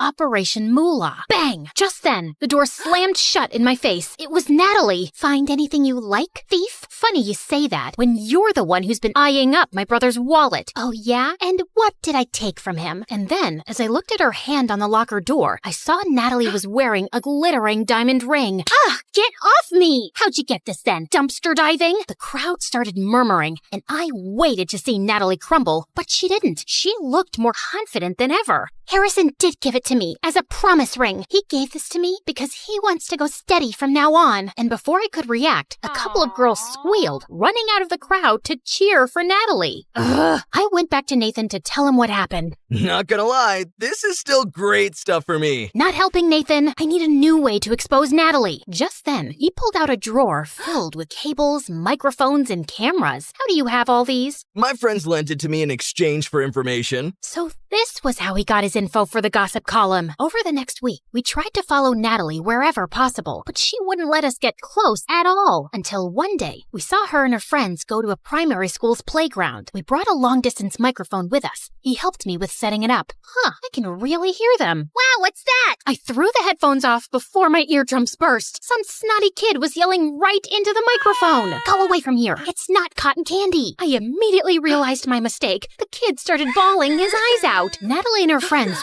went around at the voice, and they started walking towards us. Oh God, what should I do? They kept walking closer to us, so I pulled Nathan close and kissed him. I can't have her thinking I'm following her, can I? Ugh, get a room. I pulled away from Nathan, startled. Just then, Natalie and her friends turned around and walked away. Wow, that was great. Not another word. I was bewildered as I was still with Justin. So when I got home, I texted and called Justin, but he didn't respond or return any of my calls. But it's not like I wanted it. I just did it to show Natalie that we have better things to do than stalk her. I hesitantly shoved the feelings away and moved on to the next plan. Harrison was taking Natalie on a date to a street festival. Nathan had an interview with some of the staff there and scored us a mascot costume. Unfortunately, they only had one spare, a Chinese dragon made for 2 people. I called dibs on the front because, let's be real, I didn't want to be stuck staring at his butt all the time. We followed them around for 2 hours, but the most he bought her was some cotton candy and a hot dog. What a waste of time. This is pointless. She's not going to scam him with so many people around. Come on, another hour. She's about to crack. Look, they're sneaking behind the fire breather stage. We sidled up next to the stage, and I peered my giant dragon head slowly around the corner. Oh my God, no! What? What's happening? I think they're going to... Well, duh.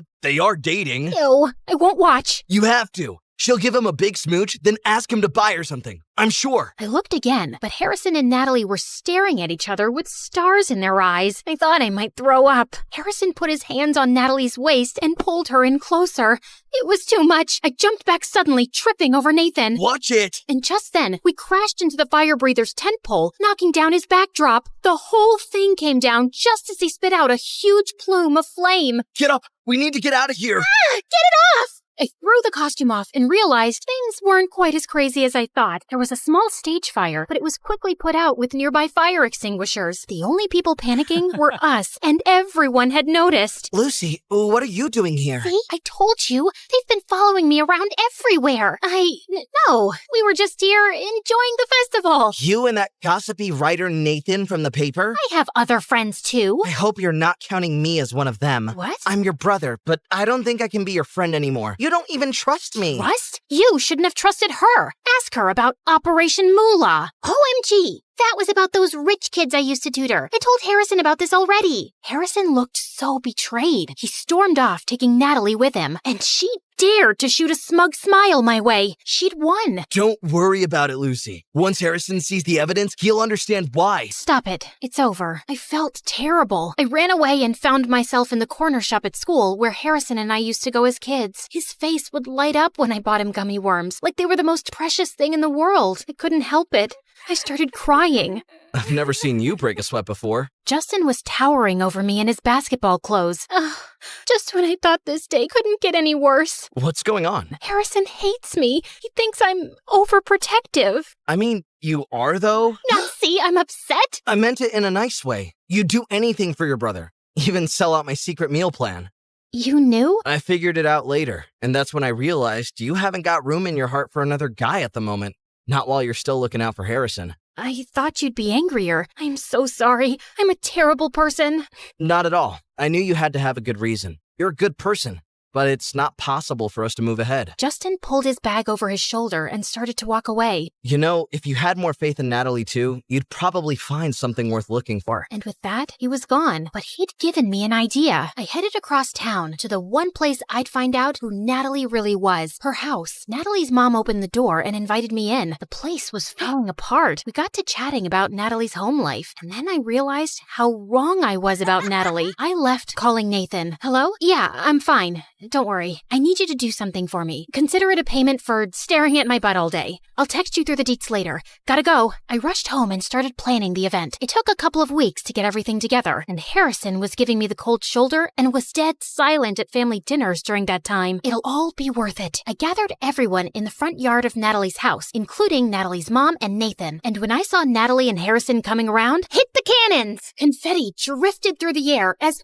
hundreds of people started cheering and waving. What's all this? When I visited the other week, your mom told me everything about your dirtbag dad walking out on you and taking everything you had and then leaving you in this place. No offense, but it's held together with crazy glue. So I wanted to do something for you, and I put together a fundraiser, with your mom's permission, of course. I don't understand. They're buying us a new house. Natalie was speechless. The first time I had ever seen her without the smug, all-knowing smile on her face. Who are all these people? I put the word out on my network about Natalie's situation. Everyone was more than happy to pitch in. I didn't even have to blackmail anyone this time. I elbowed Nathan in the gut. Not a time. So, Natalie, I want to apologize. Natalie's eyes started to well up, and she ran around the back of the house. Harrison followed right after her, and I couldn't help but see if everything was okay. I found them sitting on the rusty swing set, Harrison comforting Natalie. Hey, I'm sorry if I stuck my nose where it wasn't wanted. No, not at all. I really appreciate it. It's just, I don't deserve it. The truth is, when I first started seeing Harrison, I knew you were rich, like mega rich, and I thought if I got close to you, maybe I'd get some of the things I knew Mom could never afford for me, like that phone. And the ring? No, Harrison just got that for me, and I wanted to wear it and feel rich for once, to not be looked down on because I don't have as much money as everyone else. Actually, that's something Harrison and I bonded over. He got picked on for having so much money, and me for not having enough. I thought we had something deeper than that. We do. Once I saw how amazing you were, I felt guilty, and I couldn't possibly think of asking for money, gifts, or anything. I just wanted you, your big, innocent eyes and your charming smile. Harrison and Natalie locked eyes, and maybe I should have seen it sooner, but they really did like each other. Harrison, I'm sorry I didn't trust you. You just need to let me make my own mistakes sometimes and meet new people. You don't have to worry. I only have one sister, and that's special, no matter what. Harrison gave me a big hug. I didn't want to let him go again. Not so tight from now on, okay? I'll try. I let go. Room for one more? Not now, Nathan. Aw, come on. I got all these people here. Oh gosh, I need to go thank everyone. Natalie and Harrison ran off, leaving Nathan and I on the swing set together. You know, this fluff piece stuff never sells nearly as well as juicy gossip. How do you plan to make it up to me? Well, maybe we can make some juicy gossip of our own. I put my hand on Nathan's, and he blushed. For once, his cool guy attitude had cracked, and I thought, maybe I have another innocent guy to look after from now on.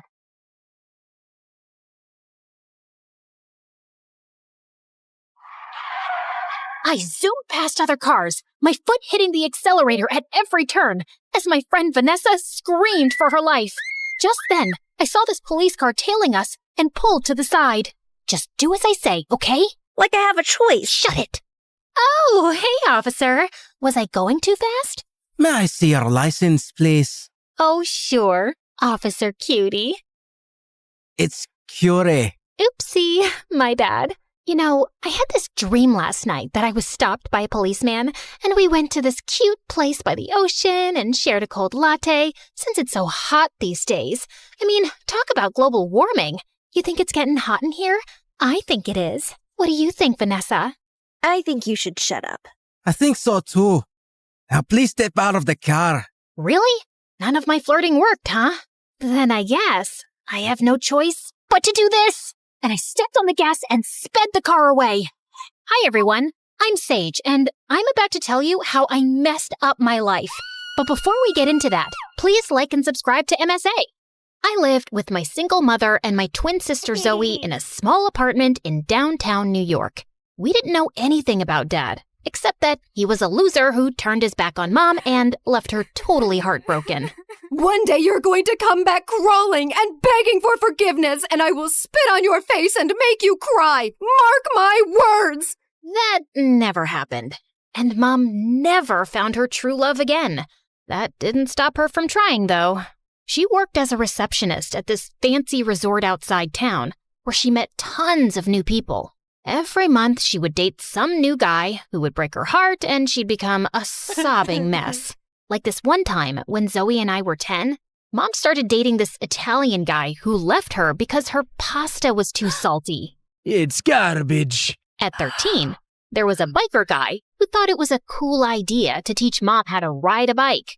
Needless to say, Mom fell, broke her arm, and couldn't work for weeks. And then, a year later, Mom met this Indian guy who even moved in with us. Take a deep breath in. Now exhale. Now inhale. Now inhale and exhale at the same time. It's 5 a.m, dude. Can we speed this up? Yoga is all about patience. The more you practice it, the better you get. Now, let's try again. Ugh, so annoying. But Mom thought he was perfect and sold off her jewelry to invest in his stupid yoga retreat. But he just pocketed all the money and disappeared without a trace.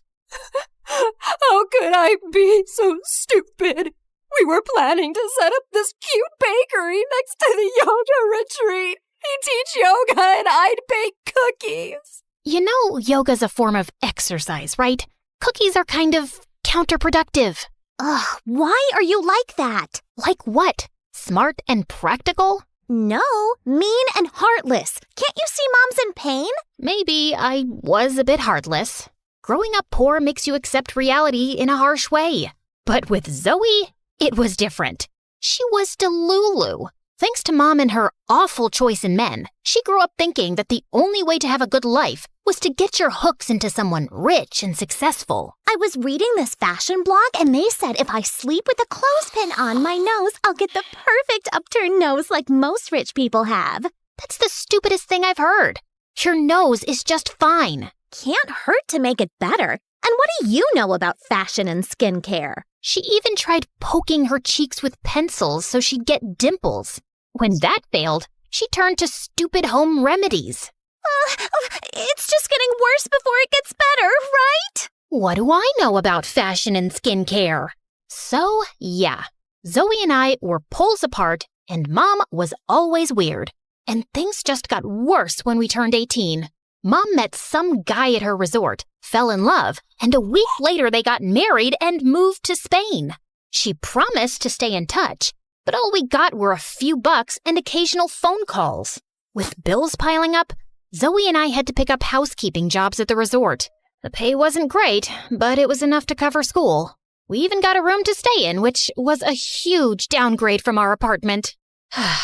Okay, we need to make this work. Zoe, you take the broom and I'll dust the shelves. I just got a manicure done, so count me out. Where did you get the money? Wait, have you been using my savings?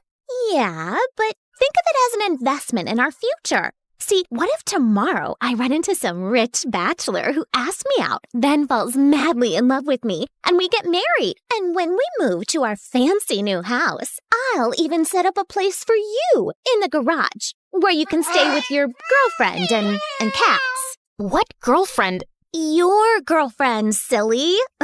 You don't need to stay in the closet forever. It's 2024. I'm not gay, Zoe. I just don't have time for stupid boys. Now help me, or I'll make you sleep on the floor. The next few days were tough. I woke up extra early, worked my shift, went to school, came back, worked again, and passed out. But Zoe barely showed up at work and was more busy flirting with some guy or the other. And then, on the night of our graduation party, Zoe and I were getting ready when I spotted this huge diamond ring on her finger. Where did you get this from? I bought it? By selling your kidneys? Ugh, stop yelling. Okay, fine. I found this lying by the sink in a room I was cleaning today, so I borrowed it for the party tonight. And don't worry, the guest isn't going to be back before tomorrow morning, so I have plenty of time to put it back. And what if they come back early, realize their $1 million rock is missing, and they trace it right to you? Why would they assume it's me? Because you're a maid, and the maid is always the thief. Who else would go in the room? Oh my God, you're right. How did I not think about that? Oh, they'll catch me and throw me in jail. I'm too pretty to go to jail. Plus, no rich guy will marry an ex-convict. My life will be over before it even begins. Just shut up for 2 minutes. Zoe told me the room number, and I double-checked at the reception, and thankfully, the guest was still out. This was the perfect chance to put the ring back. So I tiptoed my way across the hall, popped out the master key, and was about to open the door, when suddenly, my eyes fell on the most perfect guy ever. His beautiful black hair matched his perfectly fitting tuxedo, and he radiated elegance and confidence with his walk. I was sure he was an important guest, but then he stopped right next to me. Almost scheduled to be ready on time. You're talking to me? Do you see anyone else around? Let's leave, shall we? Leave for... Our date? I'm Carter. Our dad set us up. Vanessa, I thought you had seen my picture.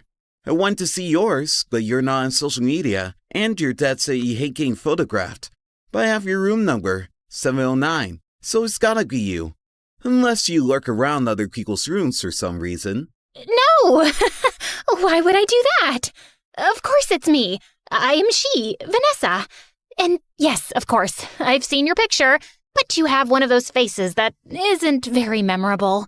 A complete lie. Okay, we have a reservation at the pier. I don't want to lose the table. So let's go?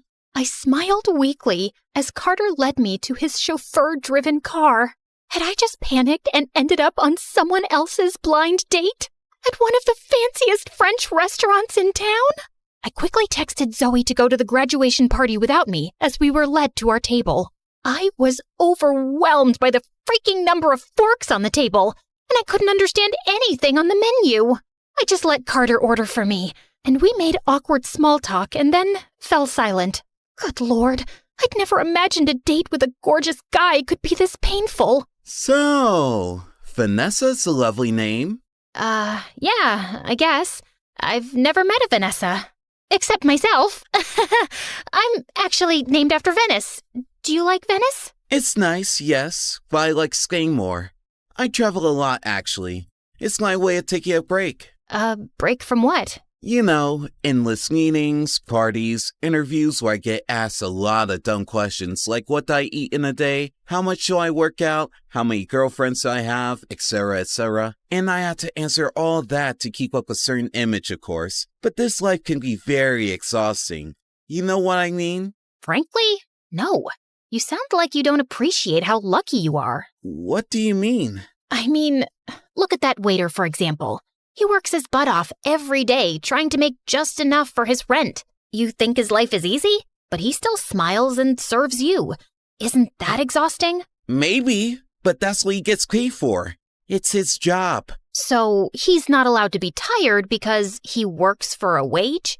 But you, riding around in chauffeur-driven cars, living in fancy houses, dining in the best restaurants, you can be tired because you have to attend a few meetings and answer a few questions. Don't you think that's a bit hypocritical?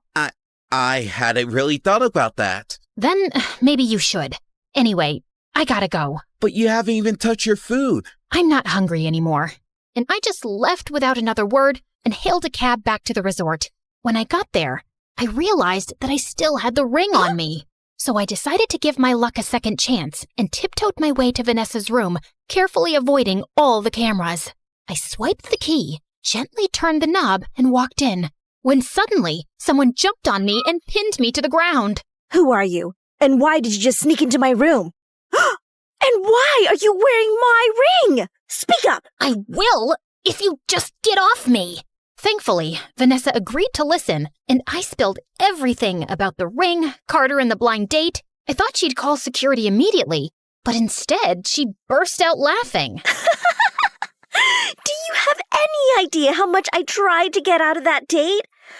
Phew, you did me a huge favor. Does that mean you won't be pressing charges? That depends.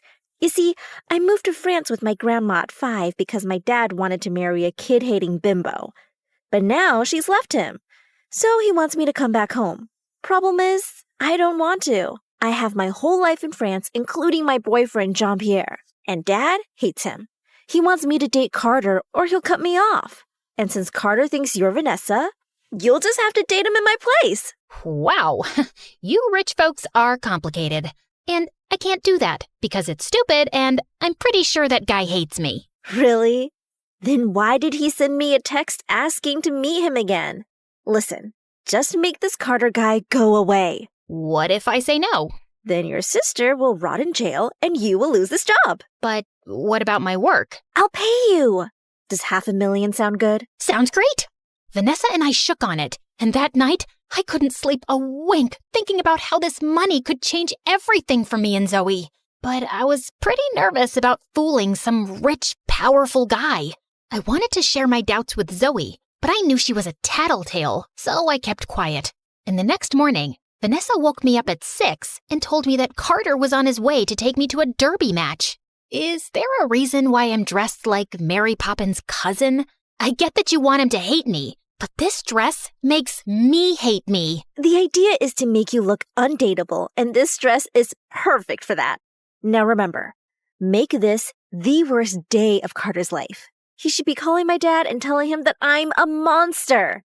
Now go make me proud. I left the hotel and greeted Carter at the gate, half expecting him to say something about my dress, but he just smiled and complimented me. Was he blind? Sorry, I think we got off on the wrong foot last night. Can we do this in the car, please? The heat is making me dizzy. Sure. For the rest of the ride, Carter kept trying to talk to me, but I just pretended to be busy on my phone. Soon after, we reached the derby stands and were about to take our seats when I put my plan into motion. Carter! Can you get me something to drink? I'm parched. But the race is about to start. You're right. I'll just go and get it myself. No, wait. I'll get it. Oh, thanks. Carter pushed through the crowd and came back with a massive cup of soda. I took one look at it and screamed. It has no ice. I want ice. Carter rushed through the crowd again and came back sweating with a new cup of soda. Thanks. Oh no. What now? This isn't diet. I can't drink regular soda. It makes me feel bloated and gassy. Get me a new one. Pretty please. Carter shot me an irritated look before running back into the crowd, and by the time he got back, the race was over. I did feel a bit guilty, but then I thought about how he must have made his servants run around 1,000,000 times, so he probably deserved a little payback. What an exciting game. Too bad you missed it. Yeah, too bad. Are you mad at me? You are, aren't you? I made you miss the game. You must really hate me now. It's cool if you don't want to see me again. Nonsense. I love to see you again. Why? I mean, wow. I must have really left an impression. Carter inched closer, and I literally stopped breathing. I thought he was going to kiss me, but then he just opened the car door and asked the driver to drop me at the resort. I'll pick you up tomorrow, princess. Don't miss me too much. You bet. What the heck was that? Over the next few days, I did everything to make Carter go away, but nothing worked. I threw tantrums over the smallest things, and he patiently calmed me down. I made him wait for hours while I got dressed and didn't even apologize when I showed up. and he just smiled and complimented me. On Vanessa's instructions, I even took him to an amusement park and then faked a hurt ankle so he'd have to carry me around. When he sat me down to rest, I screamed in his ear to get me something to eat. He was at the stall when I pulled out my phone and texted Vanessa. The plan's not working. I've tried everything. The fake ankle, making him carry me. I even pulled his hair a little when I was on his back. He's not budging. Just as I hit send, I looked down and froze. I'd accidentally texted Carter instead of Vanessa. My heart raced as I scanned the crowd and spotted him walking towards me. He handed me the food and took out his phone, but I grabbed it before he saw anything. You're not allowed to see your phone till you feed me. It'll only be a minute. I think it's from my dad. You're always on your phone. You never pay any attention to me. I'm hurt, and all you care about is reading a stupid text from your dad. And with that, I threw his phone into a nearby fountain. Vanessa? Are you insane? What if he has something important to say? Guess I'll have to wait. Now wipe that frown and feed me. Eat it yourself. You're impossible, and I'm out of here. And he just turned around and left. I thought I'd managed to finally get rid of him when I reached the resort and saw him waiting outside with a bunch of roses. I didn't want any attention from the staff, so I dragged him to the side. What are you doing? I am so sorry, Vanessa. I was way out of line today for yelling at you like that. Please forgive me. Haven't you had enough? I mean, I'll think about it. Can you leave now? I'm not leaving till you forgive me. Fine. I forgive you. You mean it? You want me to get it tattooed? Thank you. I'll see you tomorrow. Great. And I ran inside before anyone spotted me. I had to do something before this guy drove me insane. So I asked Vanessa for help, and we sat down and stalked Carter online everywhere. One of his Instagram posts said that he hated water. So the next day when I met him, I pitched the idea of scuba diving. Scuba diving? Why would you want to do that? Because it's fun.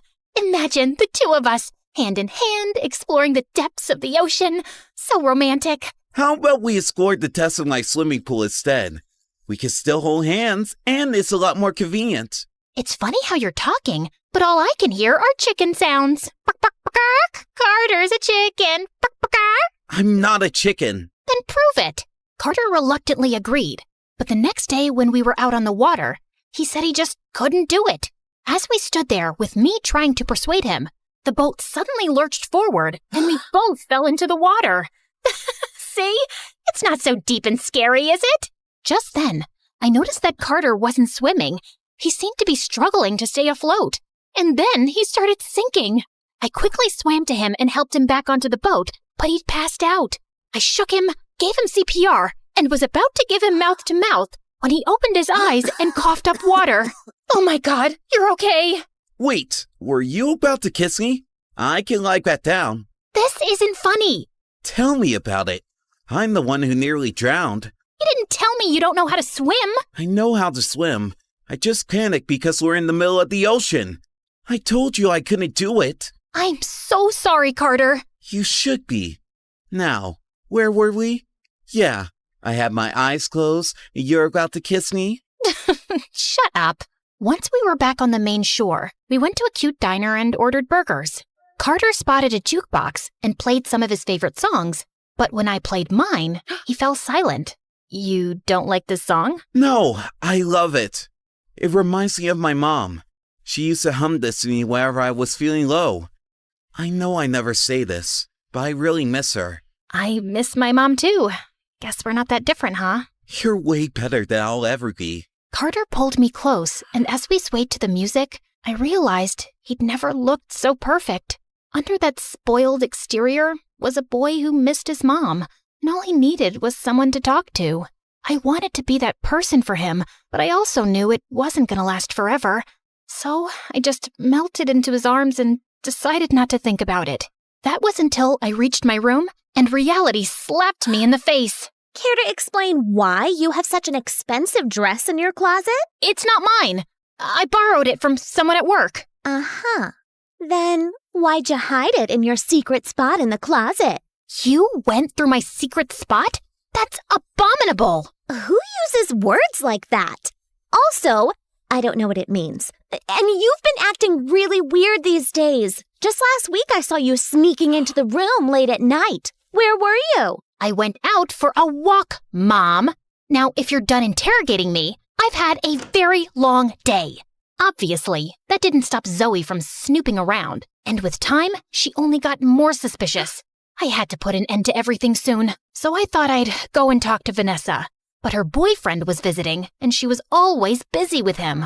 And I decided to wait. But then one day during a date, Carter told me he wanted me to meet his dad. Why? I mean, don't you think we're moving too fast? We barely know each other. I don't know about you, but I think I know you pretty well. Really? Like what? Like I know you're pretty, you have the most gorgeous smile in the world, and that you play with your hair when you're nervous. And when you're thinking too hard, you make a weird face. Something like this? Stop it. Listen, please just come. It'll mean the world to me. Oh, and I have something for you. This necklace belonged to my mom, and it'll look beautiful on you. I don't think I can take this. I insist. Carter gently put the necklace around my neck, and I felt a million butterflies in my stomach. The entire ride home, I couldn't stop thinking about how I was deceiving him. I gulped down my tears as I kissed him goodnight, and then I barged into Vanessa's room. Carter wants me to meet his dad. And? What do you mean? His dad will spot my lie in a second. No, he won't. I've never met him. And even if I did, rich people have the memory of a goldfish. There's no chance he'd remember me. That's not the point. If Carter wants me to meet his dad, that means he's serious about me. It'll crush his heart when he finds out I lied. And why do you care about his heart? Listen, Carter clearly doesn't want to break up with you, but if his dad doesn't like you, he might convince him to dump you. All you have to do is make a horrible impression on the dad. I'm sure you can handle it. Handle it? I could barely walk in the ridiculous dress Vanessa picked out. I tripped getting out of the car on my way to Carter's mansion. Finally, I saw him waving at the front door, and I felt a bit relieved. But then his dad joined us, and he stared at me with an icy stare. Dad, this is... Vanessa, I know. You don't look anything like your pictures. Yeah, I'm not very photogenic. By the way, it's so good to meet you, sir. And what a wonderful house you have. These paintings and sculptures are really one of a kind. What an exquisite collection. And then I leaned onto one of the statues, and it started wobbling. The next thing I knew, it toppled over and shattered to pieces. As I backed off in horror, I accidentally bumped into a waiter carrying a tray of shrimp and landed right on my butt. Every eye in the room turned to me, and I quickly got up and bolted to the washroom. As I was cleaning up, a pretty girl walked in. It was Sophie, Carter's ex. I recognized her from my online stalking sessions. That was one heck of an entrance. I'm Sophie, by the way. Carter must have mentioned me. Actually, no, he didn't. Can I help you with something? Just wanted to see Carter's new catch. And also, there's something you should know. As Sophie talked, my heart sank, knowing that I'd probably made the biggest mistake of my life. I could barely process what she'd told me, and I ran off from the party without telling Carter. By the time I got home, I was so exhausted from all the overthinking, I immediately passed out. When I woke up the next morning, my phone was buzzing and Zoe wasn't around. I found out why immediately. The police were calling to tell me Zoe had been arrested for stealing. I took a cab to the police station, and on the way, I called Vanessa to tell her what had happened, but her phone went straight to voicemail. I even tried the phone in her hotel room, but she didn't answer that either. I rushed into the police station, only to find Carter talking to the police, with Zoe standing next to him. Oh, thank God. I was beginning to think you'd never show up. Now, before these people lie to you, let me just tell you that whatever I did it for Mom. Who's Mom? Our mom, you moron. Mom called me yesterday and told me that she wants to come visit us, but she has no money for the tickets. I thought I'd pawn your stupid necklace off to help her out a bit. But that pawn shop guy informed this rich guy's family that someone was trying to sell an heirloom with their family crest. And they dragged me here for no fault of mine. No fault? That necklace belongs to my mom, and I gave it to Vanessa. Who the heck is Vanessa? She is Vanessa, my girlfriend. No, she's Sage, my sister. What is she talking about, Vanessa? It's Sage. S-A-G-E. Dude, you're cute, but you really have your wires messed up. Shut up, Zoe! Carter, I lied to you. My name is Sage, and I am Zoe's sister. Carter looked shocked as I told him everything about the ring and how Vanessa had asked me to take her place. So you lied to me all this while? I wanted to tell you the truth, but I just couldn't. Why not? If you needed money, you could just ask me. Yeah, right. Like you'd even look twice at me if you knew I was poor. And you really have money to hand out? Because I found out you've only been dating Vanessa for her fortune. No wonder you kept putting up with me no matter how much I tested you. Were you? Don't bother, Carter. Sophie told me everything. Carter's only after your money. He screwed up a big business deal, and now his dad's forcing him to marry an heiress to save their business. They need your dad to invest and bail them out. How do you know that? My dad told me. He's business partners with Carter's father. Trust me, I have no interest in Carter. I'm just helping a girl out here. And you're just going to believe her, without giving me a chance to explain myself? Well, is she lying? No, but... Then there's nothing left to say. Look, Carter, we both lied and we're both wrong. The only difference is that I lied for my family and you lied out of greed. And I agree that there were moments where I got carried away. But now I'm back to reality. I'm pretty sure you don't care about me much. But if you do, even a little, please drop the charges against my sister. She's the only family I've got. I must have struck a chord with Carter because he took back his complaint and Zoe was released soon after. But the news of her arrest reached the resort manager and we were both fired on the spot, which was fine. I was done with that place anyway. Zoe and I moved to a small apartment and decided to start our life from scratch. We found jobs at cafes and this time, Zoe stuck to her promise to work hard. She seemed to be actually sorry for all the trouble she'd caused me. And while it was difficult to not think about Carter, I had to push him out of my mind and move on with my life. Then, a week later, I was leaving for work when I found Vanessa standing at my door. What are you doing here?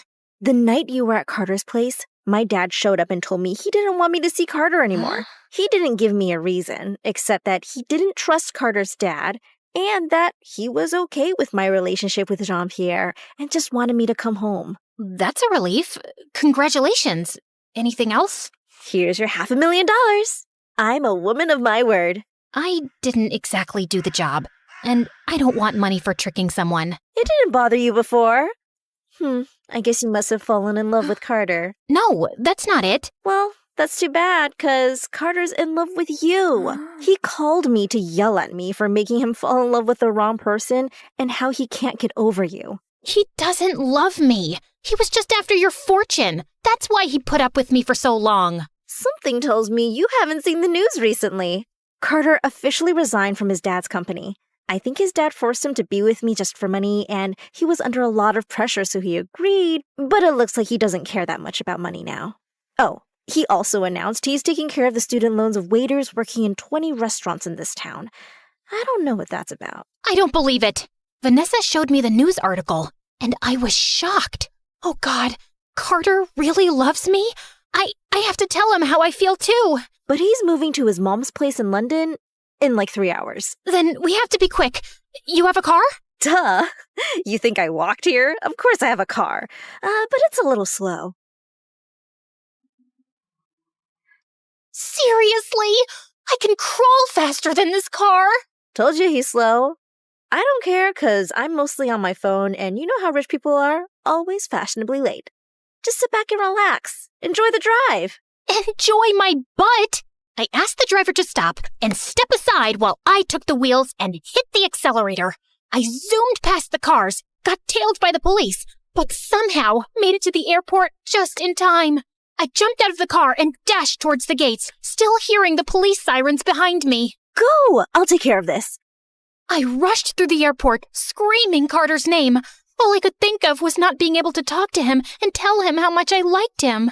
And my heart sank when I checked the departure charts and saw that the London flight had already departed.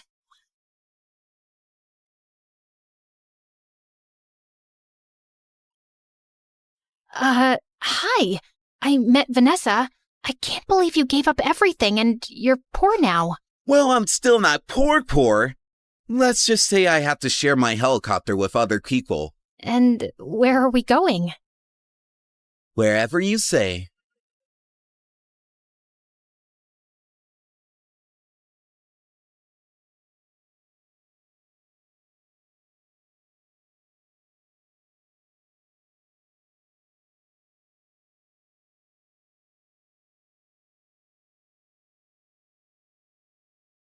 Hi, I'm Lily from New York. Please like and subscribe. My mom was once one of the biggest pageant queens in America. She was just 24 when she started a makeup company with her best friend, and they met instant success. She had me a few years later, and I grew up with literally everything, except a dad. Mom said once that he left us for some young bimbo, and we never talked about him again. And Mom never smiled when we were alone. Sure, around other people she'd smile and laugh, but not with me. Look, Mommy, I made you this card. It's lovely, darling. Mom, why don't you smile much? Because smiling leaves lines on the face, see? And we must not get lines so we can keep looking young and pretty. Mom was just as careful about my beauty. She wanted me to be a model too, and I started competing in pageants when I was 6. But as a kid, I had other interests, especially maths. Except Mom always said I wouldn't need it because I was going to be a world-famous model. It seemed like Mom had everything worked out for me, including who I was going to marry. Mom's business partner was our neighbor, and she had a son my age, Alex. It was so annoying when our moms talked about how they hoped we'd get together one day. You'll both run our company together. Our grandchildren will be adorable. Yuck! We hated each other. Alex's purpose in life seemed to be making me miserable. Once in 4th grade, I spotted my favorite doll hanging from a tree, and Alex was shooting rubber pellets at it. Alex, you moron, give that back. That's no way to talk to your future husband. I'd rather chop off my own hair than marry you. You should, 'cause it's really ugly. And then he spat some gum in my hair. I pounced on him and we wrestled until Mom pulled me away. The gum just wouldn't come out, and we had to cut some hair off. I hate Alex. Sweetie, he likes you, and he does those things to get your attention. He does them because he's a jerk. Thankfully, I saw less of him as I began participating in more pageants, and I grew to love the pretty dresses and shiny tiaras. But one day in 6th grade, I saw a new contestant, and I realized she was the shy new girl from my class, Jane. She looked so different without her glasses. When she spotted me, she looked embarrassed. Please, don't tell anyone at school about this. I don't want people thinking I'm some dumb pageant girl. Oh, then why are you even here? My mom's a model, and I'm just doing it to make her happy. I didn't mean to say you're dumb. It's just not something I want. I want to be a scientist. Jane was super smart and interesting. We soon became good friends, and she'd come over often to my place. She even met annoying Alex, but she seemed to find him funny. Mom never seemed too happy when Jane visited, though. You should be friends with pretty, classy girls like yourself. You have nothing in common with this nerd. Mom, that's Jane from the pageants. What? That's her? Why does she look like a homeless person otherwise? I didn't care why. She was my friend, and her looks didn't matter to me. In 7th grade, my mom and Alex's had a big launch party at a hotel for their new makeup range. Everything was going well, till we heard some loud voices outside. A bunch of people were shouting and holding banners, claiming that our company was using toxic chemicals. And among the protesters was Jane. Jane, what are you doing here? Why are you ruining Mom's launch party? Lily? I swear, I had no idea this was your mom's company. I just came with my mom. Just then, the hotel's security guards came and made the crowd leave. But Mom was furious. I saw Jane's mother today. She used to be my biggest pageant rival, and she's hated me. You can't trust her daughter. But Jane and I are friends, and that's not going to change. In 8th grade, Jane and I were participating in the biggest pageant in the country. She seemed uncomfortable in the high heels her mom made her wear. As she practiced walking backstage, she suddenly tripped, and the chocolate drink in her hand landed all over me. Oh my God, I am so sorry. I rushed to find Mom, who luckily brought a backup dress. That girl did it on purpose. No, Mom, she didn't. She's a snake, Lily, just like her mother. You have to take her out of the competition. Go throw this juice on her dress. Are you crazy? I'm not going to do that. But just as we'd all lined up for the stage, I heard a loud scream, and I turned to see Jane, her dress stained with juice. She'd slipped on a puddle outside her dressing room. This had to be Mom. Just then my name was called out and I had to go on stage, and I won. But afterwards, Jane just looked at me sadly. You spilled the juice, didn't you? I didn't know winning was more important to you than our friendship. I couldn't even bring myself to say that it was Mom who'd done it, and I was never going to talk to Mom again. Jane wouldn't even look at me at school. One evening, I was sitting bummed out in my garden when Alex joined me. Please, don't cry.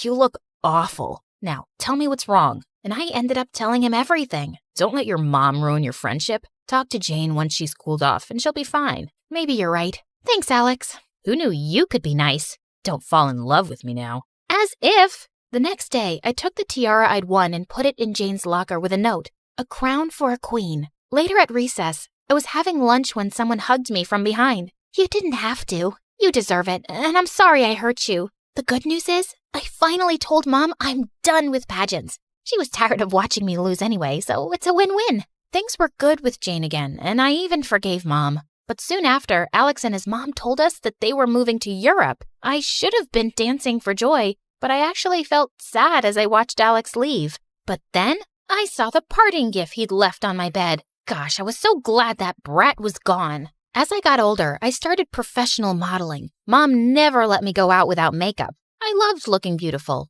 but I always had to be careful not to ruin my face. Hey, want to go into the pool? I think that cute boy over there likes you.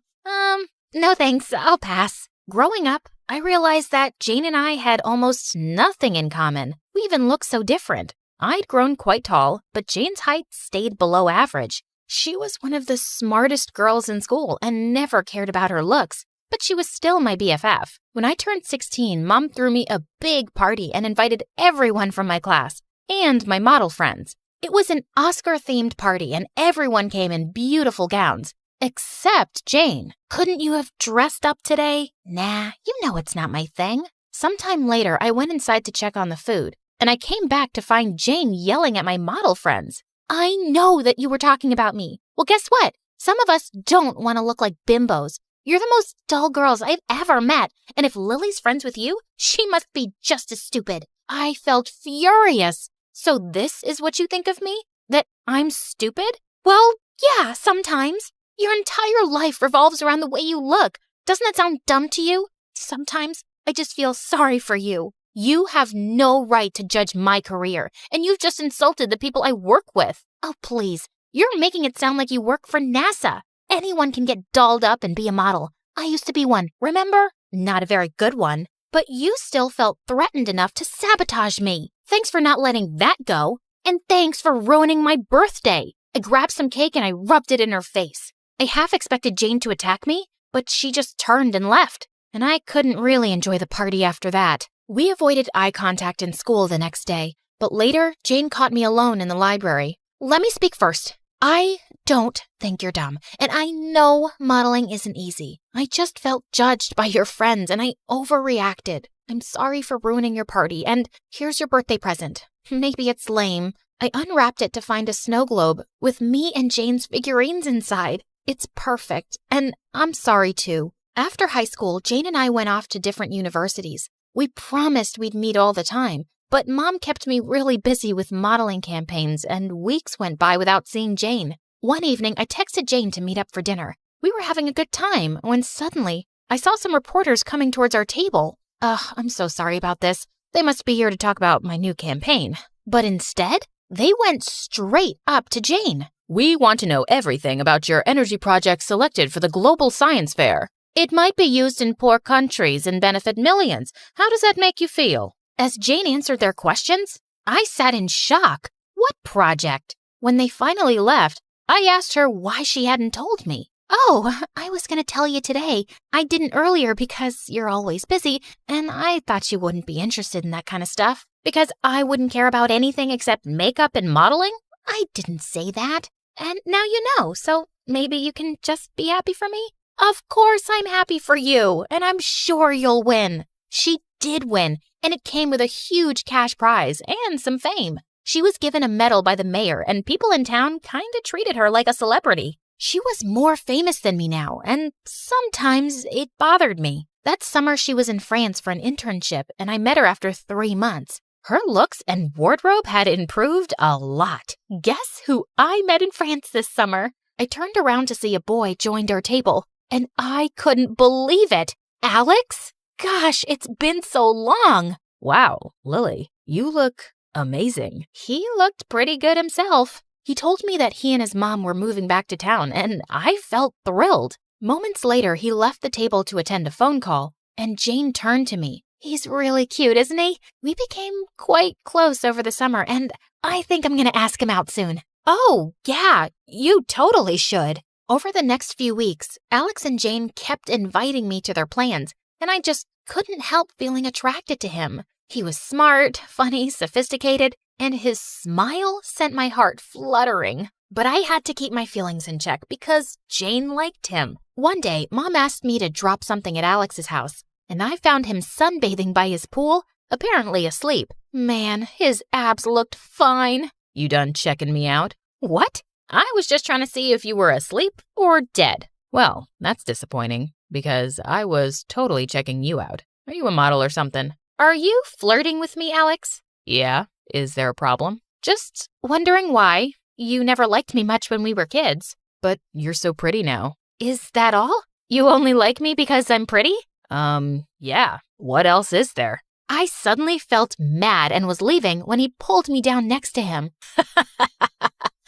Gosh, it's always been so easy to tease you. For the record, I always liked you. You're smart and interesting, and it doesn't hurt that you're beautiful. Then he leaned in and kissed me, and it felt amazing. Till I remembered Jane. When I got home, I found Jane in the lounge, and she knew. So I dropped by earlier to see Alex and found you making out with him. What a backstabber. Jane, it's not like that. Shut up, Lily. You could have any boy, but you went for him. I think you just can't stand that lately I've been doing better than you. You got jealous, so you decided to hurt me this way. It wouldn't be the first time you played dirty. Oh my God. That freaking pageant. I didn't spill the juice, okay? My mom did. It was awful of her, but seriously, it was like 1,000,000 years ago. Who cares? You're a scientist, just like you always wanted. And yeah, Alex likes me, so deal with it. So I guess Alex just likes a pretty painted face,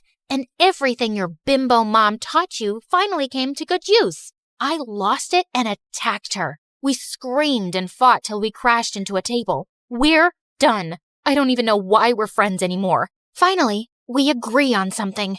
After that, Jane shut me and Alex out completely. I was mad at her for weeks. But then I started to regret the fight, and I missed her. One day, Alex was coming to pick me up, and Mom looked shocked to see me without makeup. Lily, wait. Alex can't see you this way. He already has. He makes me feel comfortable in my own skin. And yeah, I like makeup, but I don't want to hide behind it anymore. Don't you think I'm pretty without it, Mom? You know men, sweetie. Your dad left me for someone younger. Then he was a jerk, Mom. But Alex is not that person. And Jane always told me not to worry so much about the way I look, too. And she was right. A few days later, I was in my room and there was a gentle knock. It was Jane. Your mom forced me to come and said we had to fix things. Listen, I'm really sorry I said those things about her. Also, I know you didn't steal Alex. I don't even think I was mad about him. It's just that, next to you, I could be cooler than Einstein himself, and I wouldn't stand a chance with a boy. It's hard not to envy you. And I can say the same too. I instantly feel dumber around you, and I wonder if other people can tell that too. Look, Jane, I know we're really different, but we've been best friends since the 6th grade, and I can't imagine my life without you now. So can we just be friends again? Yes, please.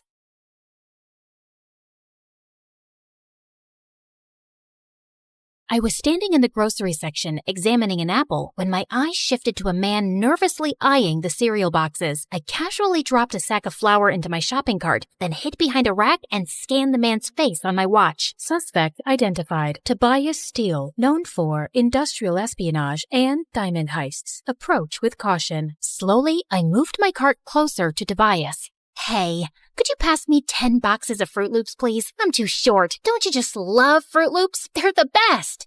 I don't like anything sweet. Everyone likes Fruit Loops, dude. That's just criminal. Tobias looked at me nervously, then suddenly started running in the opposite direction. I flung the sack of flour at his head and he fell. Then I pinned him to the ground. Who are you? Your worst nightmare.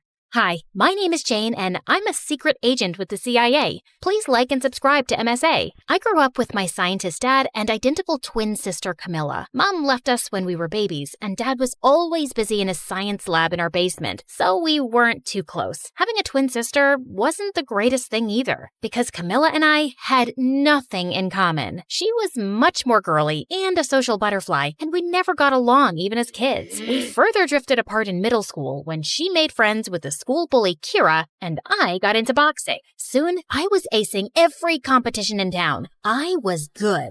So good that at 15, the CIA secretly approached me and recruited me. 3 years later, I'm their smartest agent ever. Of course, my family didn't know. They thought I was a weird, introverted tomboy with a thing for flannel shirts and books. After pinning down another criminal, I was sitting in the school cafeteria when suddenly Kira started sniffing me. Ew, you smell like trash. When was the last time you washed your hair? Or shaved your armpits? About the same time you two said something worth paying attention to? Oh wait, that was never. OMG, shut up. Ryan just walked in. Kira, quick, how am I looking? Fix my lip gloss, will you? Camilla was a popular girl, but Ryan was the star of the school. Football team captain, really handsome, totally dumb. You know the list. Camilla started walking in Ryan's direction, smiling and waving at him, but he just smiled and looked away. Ouch, that was painful. Anyway, just get my milkshake, Cammy, and stop wasting time on these dumb boys. You look desperate. Kira walked away, and Camilla was leaving too, but I stopped her. Why do you do everything she says? She's not the boss of you. And you are? Just keep your nose in your books and out of my business. Got it? Loud and clear. Just then, my phone started buzzing like crazy. My secret phone. And I knew it was time for another mission. This time, it was about someone named Belinda Holland, who was running a secret lab on her private island. My mission was to locate that lab, gather intel, and report back. And Belinda's son, Ryan, happened to be the same guy Camilla was head over heels for. For the next few days, I noted every little detail about Ryan. When he practiced football, what he had for breakfast, even the girls he flirted with, just to find that one golden opportunity to strike up a conversation with him, and then get closer. But every time I tried to make a move, something or someone would interrupt us. I was starting to think luck wasn't on my side when one night I caught Camilla sneaking out. Ow, ow, ow! My arm! You're freaking strong for a girl! Gee, thank you. Where are you going in the middle of the night? To a party, obviously. Ryan's mom has this cool resort on a private island, and he's taking me and Kira there tonight. It's kind of a big deal because no one's ever been on it before, and I really want to go. You know how much I like him. Private island. Bingo! It had to be the same island where the lab was located. I mean, how many islands can one person own? I know it's MSA, but let's be realistic, guys. I just had to get to this party. Fine, but are you sure you want to wear that? That dress looks a bit dated.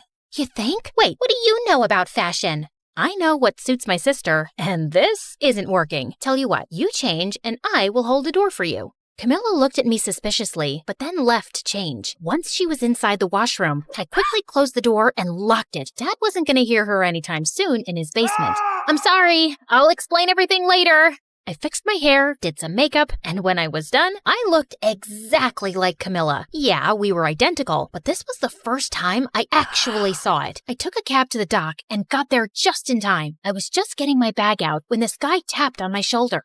Are you excited? I've never been to one of Ryan's exclusive parties before. Does this mean I'm famous now? I'm Patrick, by the way, Ryan's cousin. I'm Cam. Before I could introduce myself, the boy screamed and then jumped on me. It's a frog! Oh no, it senses my fear. Please save me. I've never even had a girlfriend or a kiss. Will you kiss me? Please. It's my last wish before I die. Or no, wait. Kiss the frog and maybe it'll turn into a prince or something. What? It doesn't work like that, and it's gone, so you can get down. You're awfully heavy. Patrick let me go, and soon after, we boarded the sailboat along with Kira and Ryan and headed for the island. As soon as we got there, I started scanning the place, but it just looked like a regular beach. And I noticed that we had no signals on our phones.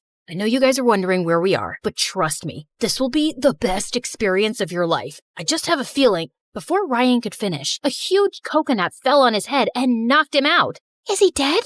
It's a coconut, Kira, not a meteor. He'll be fine. Only he wasn't. We waited for Ryan to wake up on his own. Since it was too dark and none of us knew the way to the resort except Ryan, we decided to camp on the beach. And the next morning, I woke up to Ryan screaming his lungs out. Oh my God, what am I doing here? Who are you? And why are you sunbathing next to me? Ha ha, very funny. Stop the games and let's go to this resort. I really need to pee. What? I don't know you, okay? Or do I? My head is hurting. God. Ryan, what year is it? 2015? That's when I realized that the coconut probably hit him too hard and Ryan was suffering from amnesia. I quickly woke up the rest and we decided to go back to the city to get Ryan checked. But when we turned around to leave, we saw the boat had drifted into the ocean because Patrick forgot to anchor it properly. You've got to be kidding me. I was still recovering from the whole frog thing. Are we gonna die here? Wait, did you guys kidnap me? I might not remember everything, but I know for a fact that I'm rich. Oh, I know what we can do to save our lives. My aunt taught me this ritual. Suddenly, Kira got down on her knees and started chanting something. Oh, my Lord, Kumbaya, please save us. Don't let us get eaten by dolphins. As a sacrifice, I'm giving up my vintage Chanel sunglasses. Please accept this.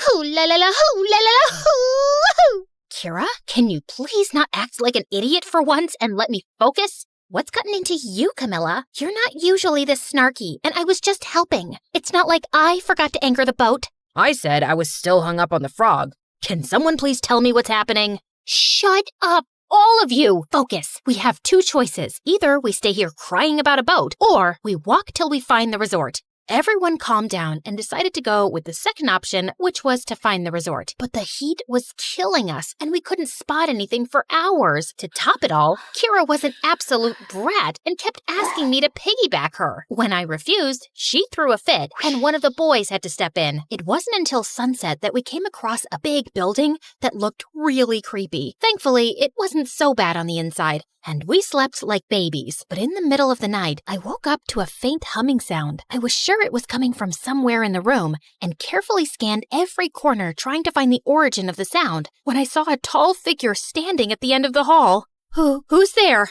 No answer. I can hurt you really, really bad. I know kickboxing and kung fu. Still no answer, and the sound kept growing louder as I got closer. It was too dark. I couldn't see the face and was sweating bricks when suddenly Patrick jumped out of the shadows wearing headphones. Ah! What are you doing? What are you doing? And why were you making that sound?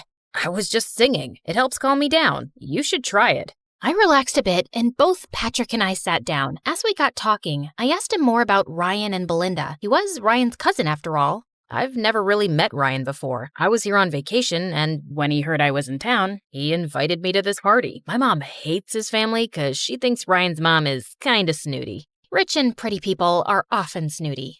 Well, I guess that means you're not rich then.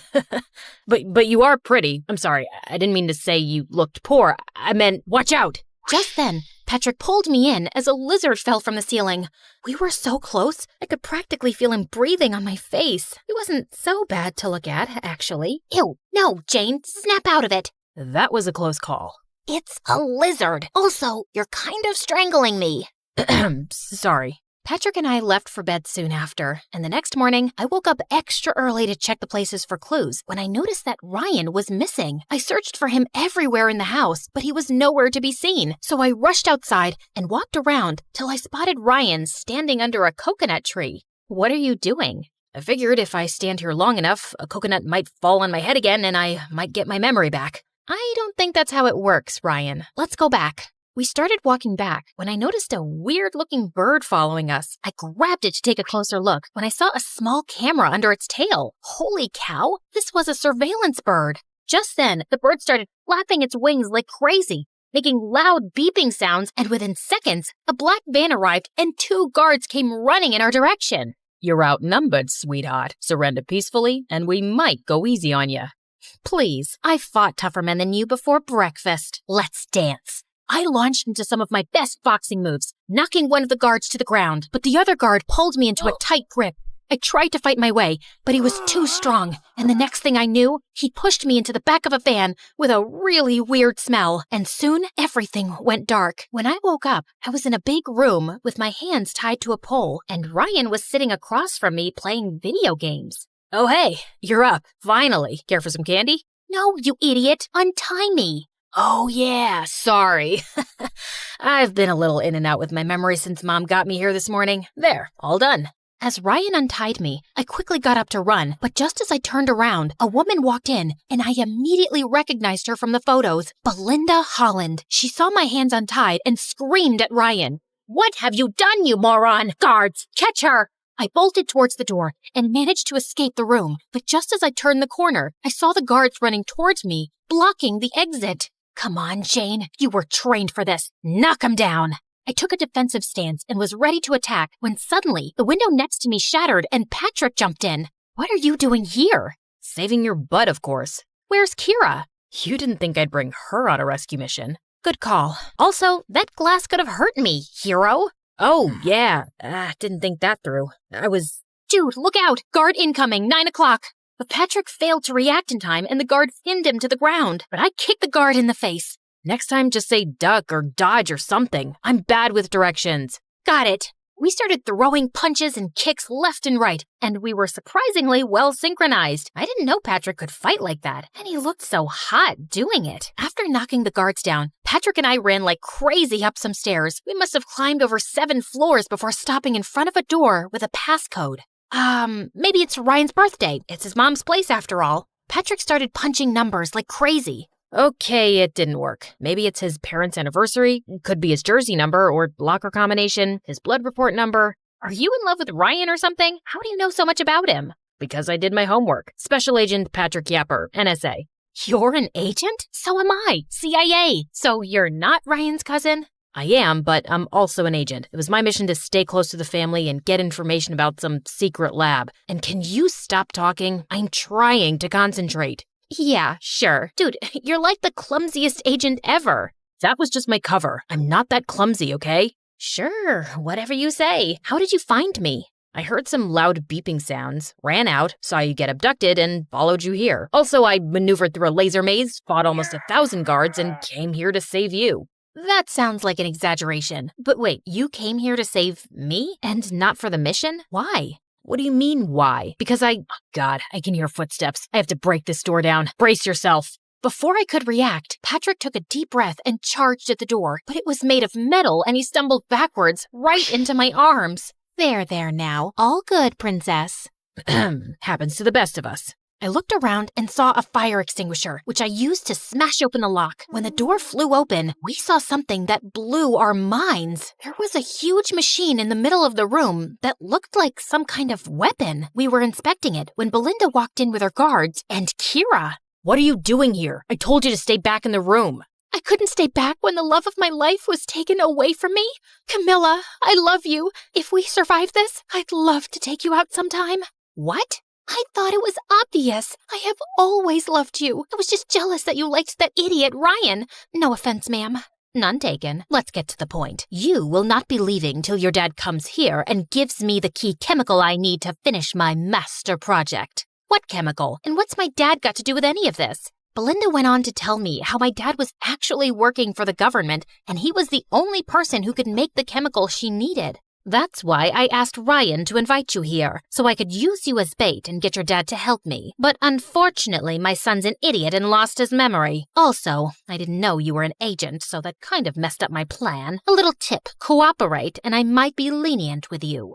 I have a little tip for you too, ma'am. Don't watch the mouth, watch the hands. With that, I landed a solid blow right on Belinda's face, sending her stumbling backwards. In the meantime, Patrick picked up the weapon and hung it over the railing. One move, and I swear this thing will go over the edge. Patrick, your family, son. Family my butt. You didn't even know I existed till I showed up at your door. Tell your guards to drop their weapons and release Kira. Now. Belinda reluctantly signaled her guards, and when they'd put their weapons down, I took the phone from one of the guards and alerted my team. Within minutes, reinforcements arrived via helicopters and arrested Belinda, seized the lab, and safeguarded the weapon. Ryan, too, was taken in for questioning. When everything was wrapped, Patrick, Kira, and I went back to the mainland, where I saw Dad and Camilla waiting for me. I rushed to them immediately.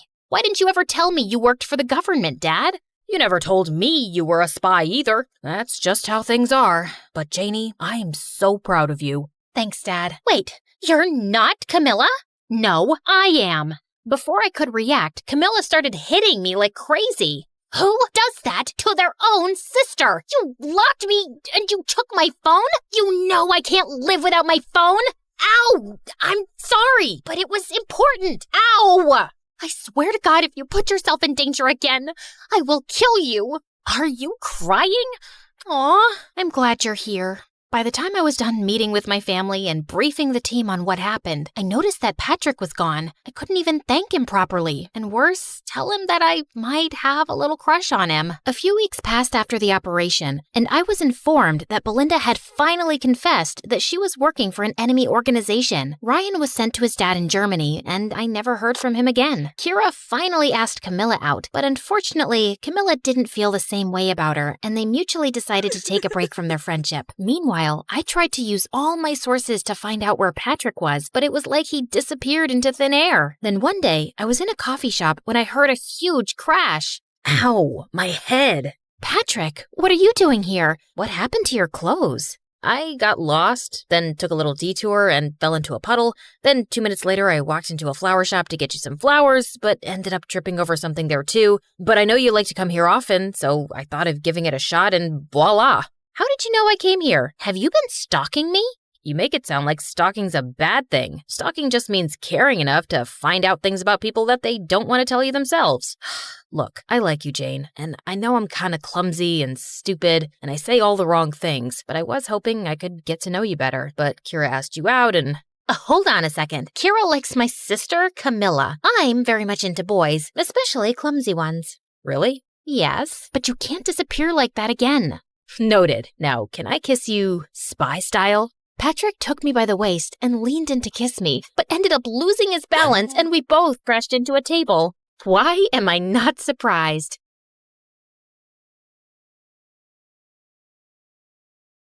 Imagine being on a date at the best restaurant in town, and then the waiter trips and drops his tray full of live lobster, and one of them pinches you. And this is not even the most embarrassing thing that has ever happened to me. Let's take it from the beginning. My mom was a Red Cross advocate for women's rights, and my dad was her bodyguard, so they were always off to this gala or the other, and they left us back with an army of nannies. And when I say us, I mean me and the Chaos Crew, also known as my 5 younger siblings. Food battles, mud fights, glitter bombs, they were so extra. Even Mary Poppins would snap her little umbrella and shuffle up a chimney to escape from them. Every time another nanny left, we got the talk. I'm disappointed in all of you, but especially you, Martha. You're the oldest. You should lead by example. I haven't done anything. Exactly. How are you supposed to become a leader of the future if you can't even lead your siblings? If you were home teaching us instead of running around, I wouldn't have to take charge. What I do is important. More important than your family? When Mom didn't immediately reply, my heart shattered. I rushed to my room and locked it when Mom came to talk to me later. Martha, I'm sorry. Of course I love you. Then don't go. I have to. But we'll talk when we come back. I promise. Maybe it's better if you never come back. It was like fate really had a twisted sense of humor and heard me. Mom and Dad did not return from their last trip to the Amazon. I felt like it was my fault that they didn't return. My punishment. The police sent out search parties and even used drones to look at their plane that disappeared, but they couldn't find anything. It's a lot, right? But stay with me. You've already liked and subscribed, haven't you? Don't cry. Mom and Dad will come back. Dad's a tough bodyguard and Mom's faster than a tiger. I'll take care of you in the meantime. I'll be a leader, Mom, just like you wanted. Please come back. But I was only 15 and I knew nothing about adulting. I was suddenly surrounded by lawyers asking me questions and making me sign things. Just pretend you know what you're doing and you'll be fine. Yeah, it wasn't fine. One of my mom's lawyers turned out to be a total snake. He conned his way into getting guardianship over everything, and then he kicked us out and took control of all the assets. You can't do this! Oh, what? I'm sorry. I couldn't hear you over the sound of all the money you just signed off to me. Wait until Mom and Dad are back. They'll send you to jail. You mean when they come back from the jungle? Well, I've got a fortune to spend. Goodbye. I was super angry, but I didn't have time for it. The Chaos Crew had turned into a miserable bunch, and I needed to take care of them first. Right. First step, let's find a place to live. We all put our birthday cash together, and it was enough for a couple of months' rent. Finding someone willing to rent to a group of teenagers was quite a challenge. So I had this crazy idea to dress up like an old lady and somehow managed to get us a lease. Luckily, it was still the summer holidays, so I had time to take up all the gigs I could find, like a plant manager, where I literally had to water plants, cornfield pollinator, and even party entertainer. These children are wilder than my siblings. Let it go! Let it go! Ah! Here, let me help you up. At least my colleagues are all kind. My siblings pitched in as well. They baked tons of cookies and sold them, pretending to be Girl Scouts. And they muddied everyone's cars at night so they could offer a wash-up service in the morning. At a premium, of course. Who knew that being little devils would come in handy? By the time school started, I had turned 16, and we had all transferred to public school. I was so nervous on the first day. And then I got to class, and all the desks were already taken. Well, now I'll have to stand in the corner like a potted plant. But then a girl sitting in the last row waved at me. She was dressed in this bright orange shirt with space buns, and her desk was hidden under a pile of comics. Come here, we can share. There's a desk under all that? Where can I get a chair? We'll share mine. By the way, I'm Bree. You can call me Brilliant. Bree was a weirdo, but she was also pretty awesome. She gave me all her notes and knew all the juicy gossip. That girl there, her mom works in marketing, so she always knows the latest discount codes. And that one there, don't talk about her nose. We became best friends, and eventually I told her about my story. I want to save up enough cash so I can find my parents. You're so strong. I want to be like you. You're perfect the way you are. I'm not. I'm almost 17, and I've never had a boyfriend. Everyone I confess to just rejects me, and Darius doesn't even know I exist. Darius was Bree's crush and the captain of the school's chess team. Are you sure he's the right guy for you? He is the one. I can feel it. And this time, I'm going to get my confession right. Bree's plan was as crazy as she was. She got dressed up as a chess piece and painted the whole club room as a giant chessboard with a banner that said, "Will you be my checkmate?" But when Darius walked into the door, he freaked out. Where is it? What? My chessboard! There was a game I've been playing since I was a freshman! We just moved it. There? Darius was so furious, he wanted to call the principal. And then one of his friends intervened. I didn't see who he was because I was too busy pulling a crying Bree away. Thank you, mysterious dude. After that, Bree was done with the guys. And honestly, I had my own problems to deal with. Like the time I was getting out of the shower and this gigantic cockroach came out of the drain. I screamed and hit it with the shampoo bottle, but then even more of them started crawling out. Eek!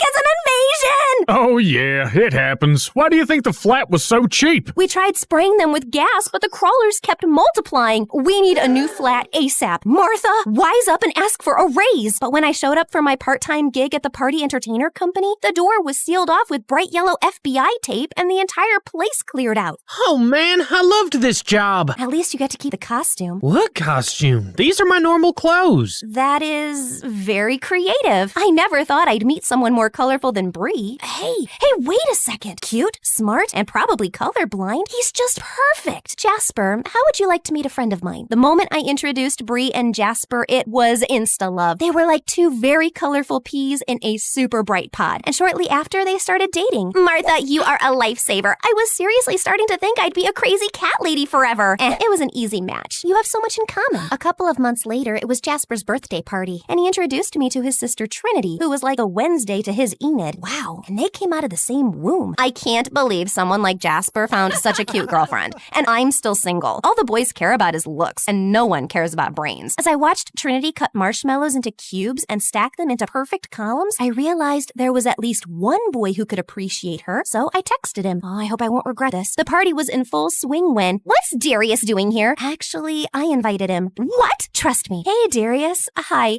this is Trinity, and she likes cube-shaped marshmallows. Round marshmallows make no sense. Finally, someone who gets it. And just like that, Darius the ice cube started melting. See, I told you he wasn't the right one for you. She is. OMG, you're right. You're like the matchmaking queen. I realized how happy Bree's words made me. Helping other people is so cool. But fate was once again ready to kick me down because I got a call from the hospital. What happened? They're saying my brother picked up a sandwich from the bin, but it had some glass in it and now he needs stitches. This is all my fault. If we had more money, he'd never pick food from the bin. And now how am I going to pay for the operation? We don't have insurance. I even tried to call the snake lawyer, but... Oh, I love that you think I should care. Bye. Luckily, the operation was a success, and my brother was okay. When I got to the hospital and asked for the bill, the receptionist told me it had already been paid. It was a young guy. There, he's just walking into the the elevator. I tried to catch up with him, but the elevator doors shut in my face. Gosh, I swear his back looks so familiar. Who is he? Thanks to my mysterious angel, the accident had resolved well, but it had shown me how much I needed a new job. After Darius and Trinity became a thing, the whole school was buzzing with the rumor that I was the one who set them up. People were begging me to find them their perfect match. Every time I opened my locker, I was buried in a pile of profiles and love letters. How do I fix this? I'm happy to help, but I can't keep doing this for everyone. I gotta focus on finding a new part-time job. Well, why don't you open a matchmaking agency? But I feel bad to ask people to pay for love. Then only ask for a donation from the successful ones. And who knows, maybe you'll find the right match for yourself as well. Right, like I have time for that. But Bree is right. This is something I'm good at. I should at least try. So the next day, I got Bree and Jasper to help me throw my first matchmaker party. By the end of the night, the donation box was bursting with cash, and everyone was coupled up. Almost everyone. As I stepped into the bathroom, a girl ran up to me, and she was dripping wet. How could you match me up with that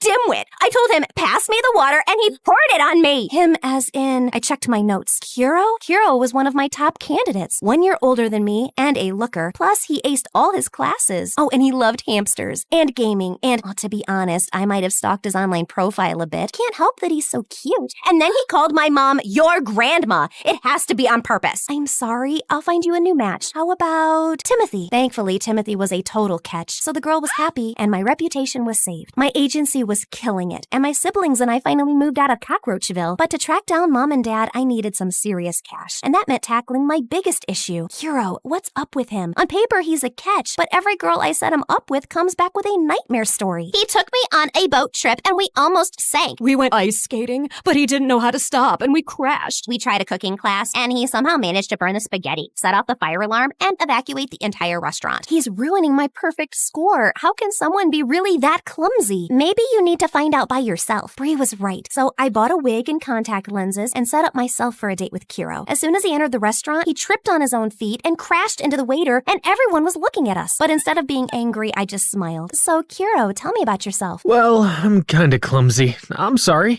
It's not so easy to scare me. I mean, I survived a cockroach invasion. A what? So I told Kuro everything about my horrible flat and crazy summer jobs. He laughed and then got back from the toilet with a whole roll stuck under his shoe, which then led to the lobster accident, which I told you about already. And gosh, he really is a menace. You're giving up? Never. The second date was better. We only got a batch full of super salty popcorn. The third date was almost normal. And by the fourth, I realized he'd done nothing clumsy. Wow, I guess he was just nervous. I started to get so comfortable around him that I even told him about my mom and dad's disappearance. Don't lose hope. I bet they're still out there somewhere. I know they are. If it hadn't been for that awful lawyer. What lawyer? After I explained how we got conned, Kuro was super mad. I can't believe he can get away with something like that. He's a lawyer. Who is the police gonna believe? There must be some evidence. The more I listened to Kuro, the more I realized he was right. I didn't have time or money before to go after him, but now it's time for the Chaos Crew's return and get our revenge. That night, we went to our old house and stuffed some old rotted beans in all the air vents. Less than half an hour later, the people inside were opening all the windows. Stage 2, go! Dressed up as a cleaning crew, my siblings rang at the door while I sneaked through a window. It was dark, but I grew up in this house. I know it like the back of my hand. I waited until the Chaos Crew started to fill all the vents with flour, making everyone cough, and then I went into the study. Okay, focus. He won't leave around a folder with evil plan written on it,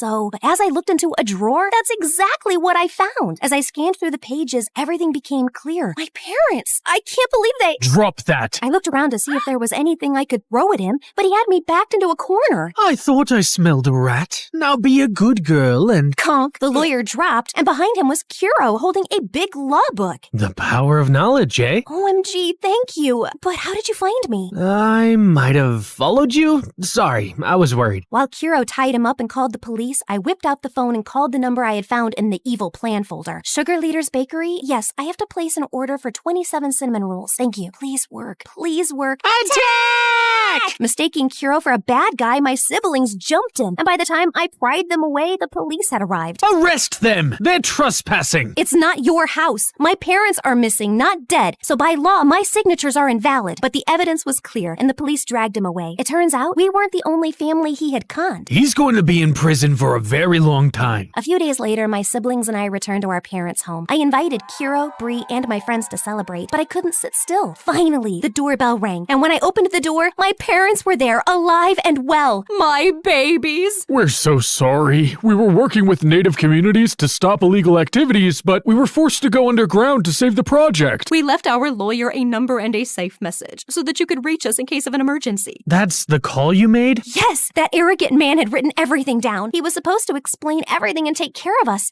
Instead, he even told our parents to stay away because we had received some threats. We should have never trusted him. But now you're home and you're going to stay, right? Mom and Dad looked at each other, and for a moment I was afraid that they might leave again. Of course we're staying. We learned our lesson. And who are all these nice young people? I introduced all my new friends to my parents and told them how much they had helped me. But when it was Kiro's turn, I hesitated. Is he a friend, a date, a boyfriend? He doesn't even know I'm the matchmaker. This is Kiro, and I've never been completely honest with him. I turned to him. I hope he understands. Kiro, I'm not one of your matches. I am the matchmaker. I braced myself, expecting rejection, but... I already knew. What? Why do you think I was such a loser with other girls? I've had a crush on you since Bree's wild confession to Darius. But you were so wrapped up in your agency, you never even gave me a second glance. I had to do something drastic to get you to notice me. Bree's confession? But I squinted at him. Right, he was the guy who stopped Darius from going to the principal. And OMG, you also paid for my brother's hospital bill. Yeah, I overheard you talking about it at Jasper's party. Why didn't you tell me? I didn't want you to go out with me because of money. I couldn't believe he'd done all that just to date me. I guess this answers my question. Mom, Dad, I'd like to introduce you to Kiro, my perfect match. I grabbed Kiro's hand, and as I saw the happiness on his face, I knew I had made the perfect choice. Welcome to the family, Kuro.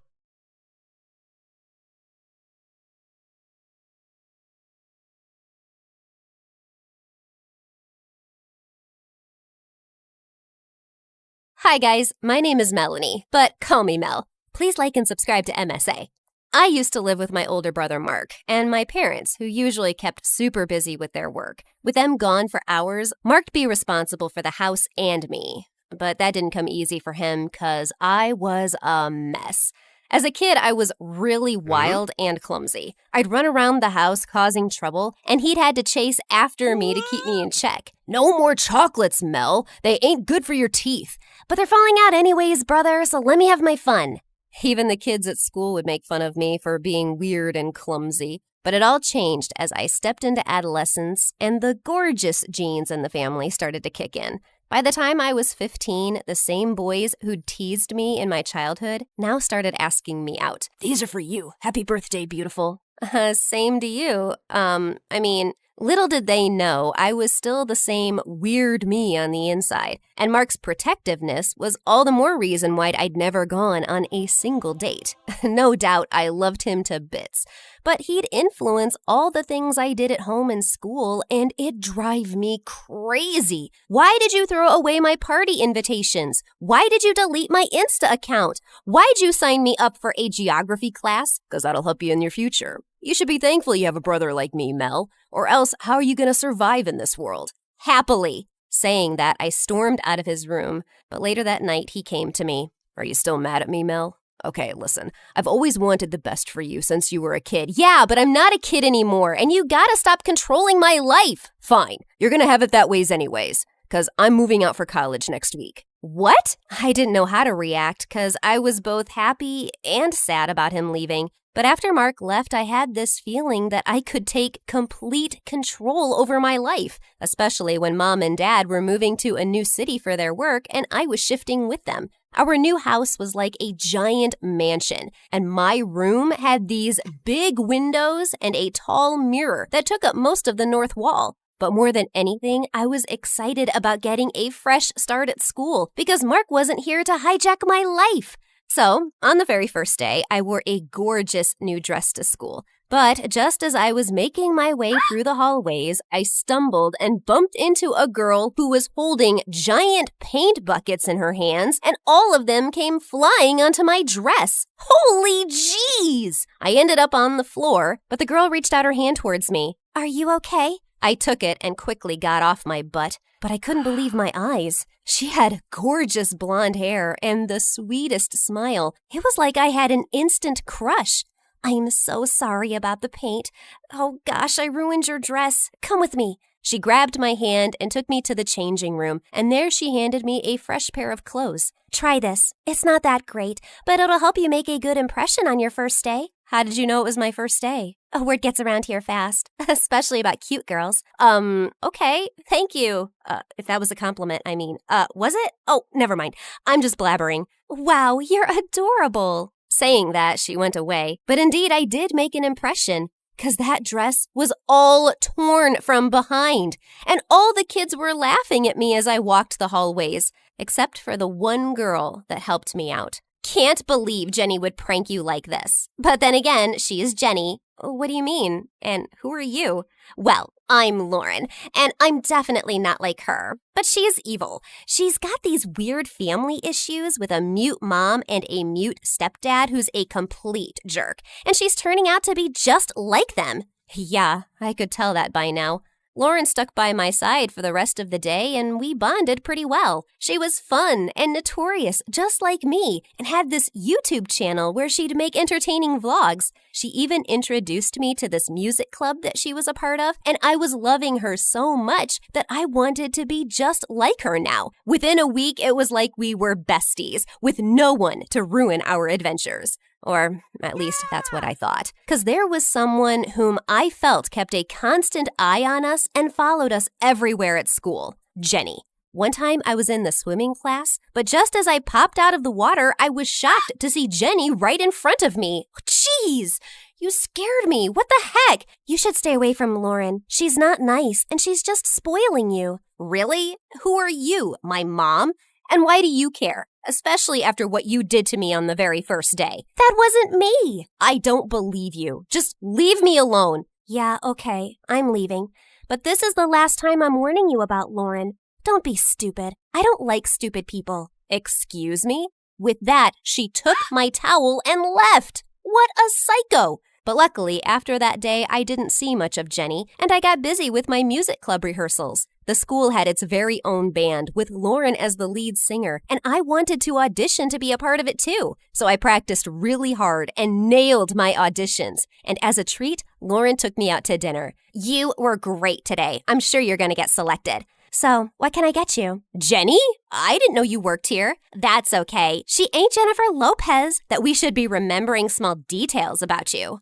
Lauren? After that, she took my order and went away, and Lauren turned towards me. You don't have to be so nice to her. I told you, she's a psycho. Yeah, I get that. But what you said also wasn't nice, man. She keeps following you everywhere. And the other day, I saw her chasing away some guys who were coming to talk to you. God knows what she's up to.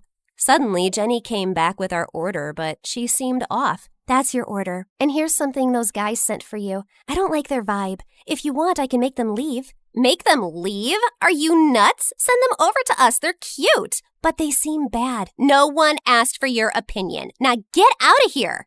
And before I could even say anything, Lauren called them over and Jenny walked away angrily. I also felt awkward because I was still a noob when it came to dating and chatting with guys. So I rushed towards the restroom, but one of the guys followed me there. God, you're pretty. It's like I'm drawn to you. To the washroom? I need to pee. Go away. But he came closer and tried to kiss me. What are you doing, jerk? Get away! I slapped him hard in the face, but just then Jenny came from behind and dumped an entire tray of food over his head. You moron! How dare you touch her? I'm gonna kill you! She kicked him behind his knee and climbed onto his shoulders and started pulling his hair. Suddenly, there were loud screams across the restaurant, and the managers came running.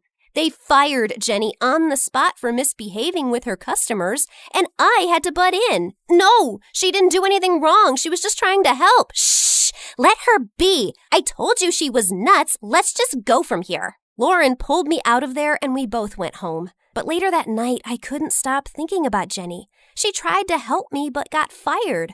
I was feeling terrible. But then suddenly, I heard a loud thud in my room. I got up and checked and saw the big mirror in my room was open, and it had a secret room behind it. Holy freaks! I grabbed the side lamp and was ready for action, but then the unthinkable happened. Jenny, did you follow me all the way home? God, she was really a psycho. I started backing away because I was frightened. Melanie?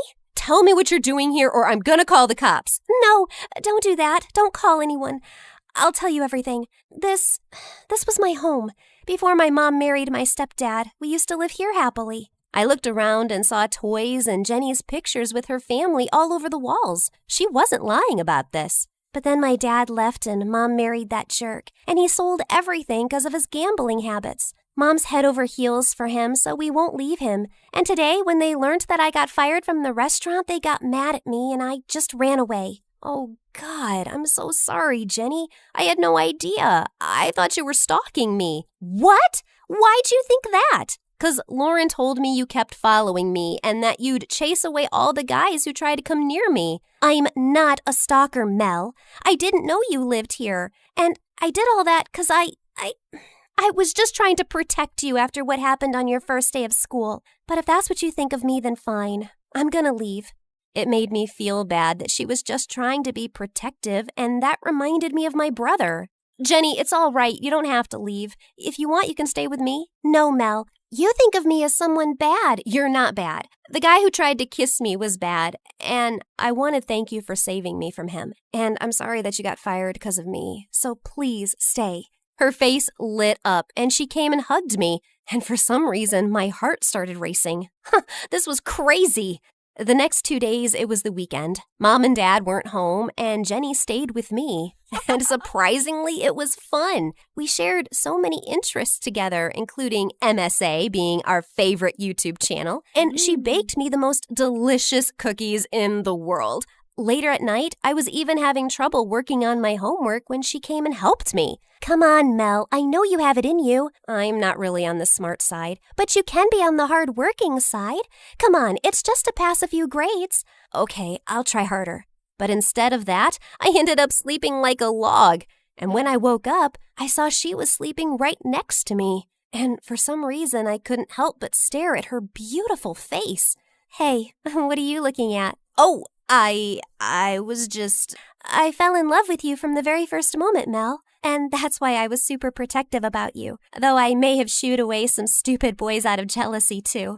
Gosh, she was so adorable, and I liked her all the more for this. Then she got up and played some music and pulled me in for a dance. We danced and played games all night long, and I was super excited to go and break this news to Lauren the next day. But instead, she gave me a shock. Watch this. I'm gonna upload this video on my channel. Psycho Witch Gone Nuts. What? No, you know that's not true. Jenny's a good person, Lauren. She tried to help me. Who cares? We'll get millions of views if we post crazy videos like this. And she's a loner. Nobody cares about her. I do. What? I told her everything. But instead of being happy about me, she looked grossed out. Ew! I can't believe you'd go for someone like her. She ain't even rich like us anymore. How does that matter, Lauren? I like her, and she likes me, and you should drop that low-leveled thinking of yours. Low level? OMG, how dare you? Do you have any idea whom you're talking to? I'm the queen of this school, and you're nothing without me. If it wasn't for the misfired prank I tried to pull on Jenny, I'd have never even talked to you. What do you mean? You were the one who tore her clothes? Yeah, I did it to get more subscribers for my channel, but then I saw you wearing those clothes and the kids making fun of you. I felt bad, so I thought I could be nice to you for a while, but it looks like I pitied the wrong person. Saying that, she pushed me, but I couldn't let her do this to Jenny, so I snatched her phone and smashed it into pieces. You witch! Suddenly, she jumped onto me, and we both broke into a wild fight. The teachers came running and pulled us apart. I'm not gonna spare you now. I rule this place. I'm a diva with thousands of subscribers watching me and following me. And that little music band you want to get into? I run it. I know everything you do, and I've always admired you for it. So much that I always wanted to be just like you, but not anymore. 'Cause now I know that you're a bad person, and you use people to get famous, and I'd never want to be like you. She's right. Lauren is just so evil.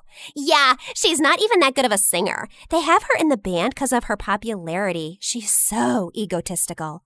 Suddenly, the color on Lauren's face faded, listening to all the comments and seeing the cameras around her. And then we were taken to the principal's office, where we waited for a few hours until I saw my brother walk out of there. Mark, what are you doing here? I came to give you guys a surprise visit, but Mom and Dad weren't home, and I got a call from your school. And seems like you couldn't stay out of trouble without me, huh? I didn't do anything wrong. I know, and I'm proud of that. Mom and Dad told me how well you've been doing on your own. I ran and hugged him, and he told me I was being put into detention for a week, while Lauren was being expelled from school because of several complaints against her for pranking and ill-treating kids.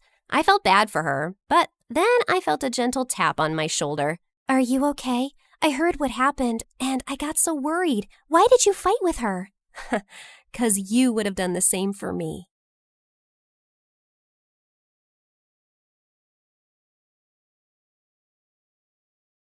Lots of little kids say they want to be an astronaut when they grow up, but I was one of the only ones who actually did it. Hi everyone, I'm Marisol from Dallas. Please like and subscribe. Okay, so I wasn't technically an astronaut yet, but I was getting close. I've gone to space camp every summer since I was little. While the other kids were doing basic algebra, I was solving complex calculus equations just like the engineers at NASA.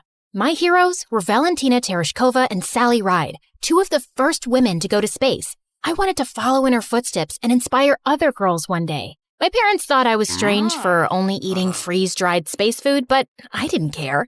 Maybe I wasn't an astronaut yet, but no one could say I wasn't living the lifestyle. I had to hide the food, though, because my little brother was always chasing our cat around the house and squirting her with space ketchup. Rodrigo, that only works when there's no gravity. My dad didn't approve of my dream to go to space. He wanted me to aim for somewhere more practical, like a courthouse or a hospital. But being a lawyer or a doctor just wasn't my dream. One day at school, I saw some students gathering around the bulletin board. I pushed through to see what they were looking at. It was a flyer for Space Cadet Tryouts? My heart leapt into my throat. This was exactly the opportunity I'd been searching for. The tryouts were this weekend at the Space Center in Houston. Now I just had to convince my dad to let me go.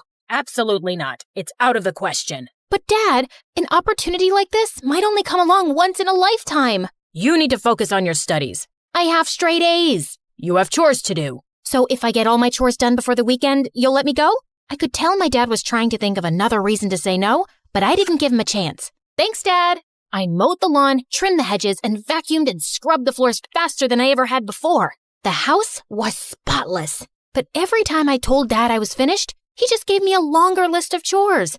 Oh, so annoying. If he thought I was going to let a little housework stand in my way, he was sorely mistaken. Finally, I'd finished everything. My dad looked up from his newspaper and handed me another piece of paper. Dad, come on. I've done everything you've asked. This is getting ridiculous. Look at what you're holding. It was a bus ticket to Houston. This doesn't mean I approve, but a deal's a deal. Oh, thank you, thank you, thank you. That Saturday, as the bus approached the Space Center, I watched the launch pad come into view on the horizon. It was incredible. A piece of history right in front of my eyes. And there was Mission Control. Once we got inside, I got into my uniform and glanced around at the other cadets. There were about 100 of us. Most of them were boys. They looked tough, disciplined, almost like soldiers. But I was tough too, in my own way. I made my way towards one of the girls. Hey, is it okay if I sit here? Go for it. I'm Marisol. Jessa. This place is so cool. I can't believe I'm really here. No offense, but I'm not here to make friends. Sorry, I won't bug you anymore. Just then, an intimidating-looking officer approached, and a hushed silence fell on the cadets. My name is Commander McLean. I'll be your training officer. Out of everyone in this room, only 10 will make the cut for Phase 2 of training. If you fail, you'll be leaving at noon. That made me a little nervous. It would be so embarrassing if I came all this way just to leave before lunchtime. Of the 10 who make the cut, only 1 will be chosen for the mission. Here at NASA, we only take the best of the best. And before I knew it, we were completing an obstacle course. A lot of the cadets had an advantage over me because they were taller and stronger. But I was smarter. I noticed on the climbing wall that the ropes were frayed. Most of the cadets grabbed the ropes to scale the wall, but I used the handholds instead. While I climbed, I glanced back to see the ropes break, and a bunch of cadets crashed to the mat below. A boy was climbing right beside me, and he winked at me. Who did he think he was? If he thought that was going to distract me, he was wrong. I hit the ground running. The other cadets were coming up fast. Whoa, Jessa was way ahead of the rest of us. I pushed myself as hard as I could, and I finished right behind her. Congratulations. You just made it to Phase 2. I stopped myself from jumping and cheering loudly, but on the inside, I was throwing a party. I glanced around to check out who else made it to Phase 2. Some really tall and athletic cadets were still here, which wasn't surprising, and the boy who had winked at me. I was so excited and really wanted to chat with Jessa, or someone anyway. Here I was, in a room with 9 other people who shared my passion for space exploration. But maybe Jessa was right. They were my competitors, and I needed to be serious if I was going to be the top performer. Forget about everyone else and just focus on training Marisol. After lunch, the same boy winked at me again. I could feel myself blushing, but I was annoyed. I'm not here to make friends. Okay. Our next training exercises made the obstacle course look like a piece of cake. We had to master all kinds of skills, like working the life support systems, orbital mechanics, and space medicine. Thankfully, all my time practicing calculus equations gave me a huge leg up here. The next exercise was the one I'd been most excited to try: zero gravity training. We floated around the chamber like it was a sea without water. It was amazing. Be aware, your bodies are not yet used to the effects of zero-G. Most of you will get space motion sickness. Sure enough, when I looked over at the boy who'd winked at me, his face turned green and he threw up. I didn't mean to, but it made me laugh. I caught the boy's eye and he grinned at me. Jessa was floating around like this was just another walk in the park to her. She was the only one who didn't get sick. During our next break, I decided to explore the Starship Gallery. There were a bunch of spacecraft and even a real moon rock on display. I thought I was alone, but then I noticed the boy checking out the lunar module. It's incredible, isn't it? I'm Nick. It really is. I'm Marisol. It's so wild to actually be here. I've been dreaming of this since I was 2. My bedroom is covered in planets and stars and model rockets. I'm embarrassing myself, aren't I? Your room sounds a lot like mine. I've been obsessed with space ever since my dad bought me my first telescope when I was little. I think he regrets it because all he talks about now is me becoming a lawyer or a doctor. He probably worries about you. This is a dangerous job. It's not that. He doesn't believe it's a realistic dream. Not for most people, maybe, but he didn't see how impressive you were in training earlier. It's nice to talk to someone who cares about space like I do. I felt Nick's fingertips touch mine. It gave me butterflies. Surrounded by all the spacecraft, in the dark with the little starlights on the wall, it was almost like we were really in space. Nick leaned in to kiss me, but at the last second I turned my head. I'm sorry. I really do want to, but I can't. This is my dream. I can't afford to get distracted. No, I totally get it.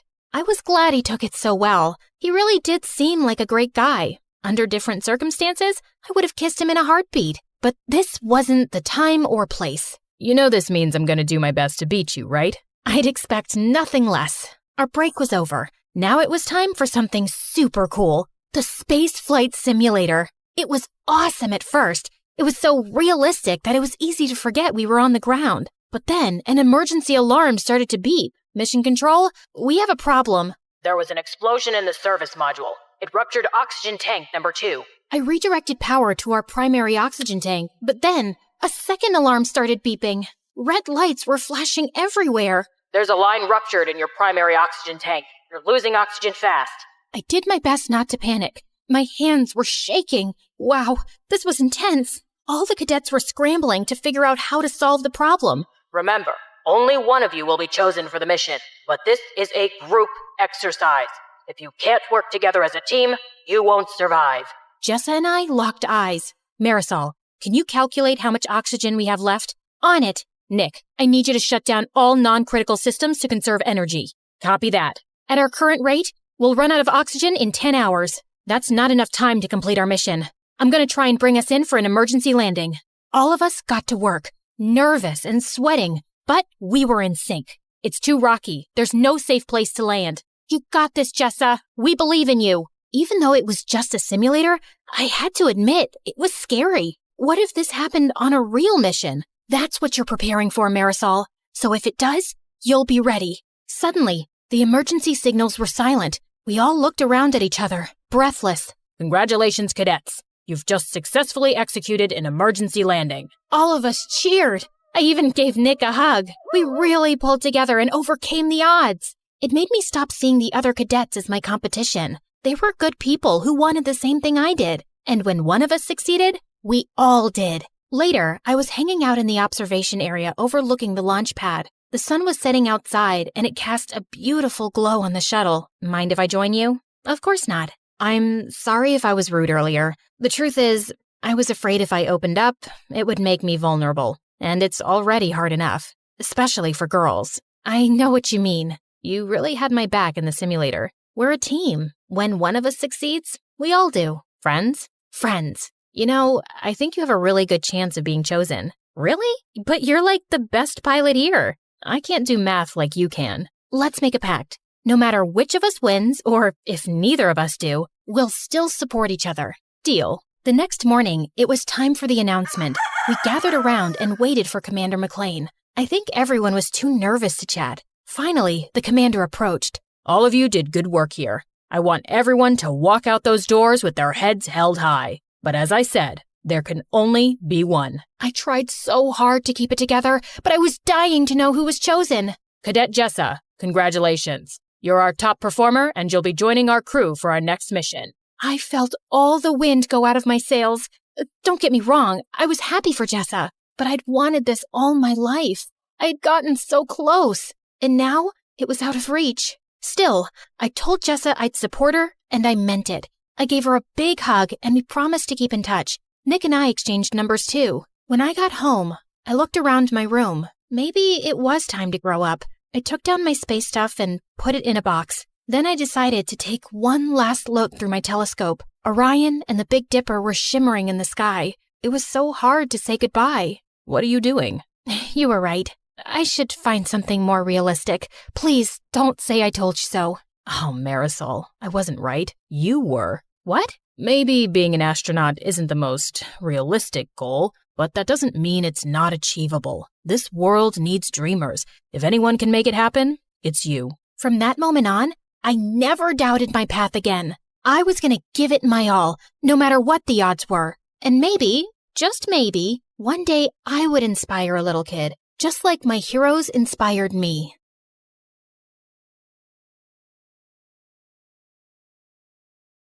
Hi, my name is Rose. When I was 10, I found out that the woman I called Mom was actually my aunt.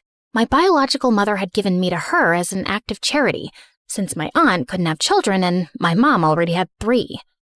Ever since then, I haven't stopped wondering, was I an act of kindness or just an act of neglect?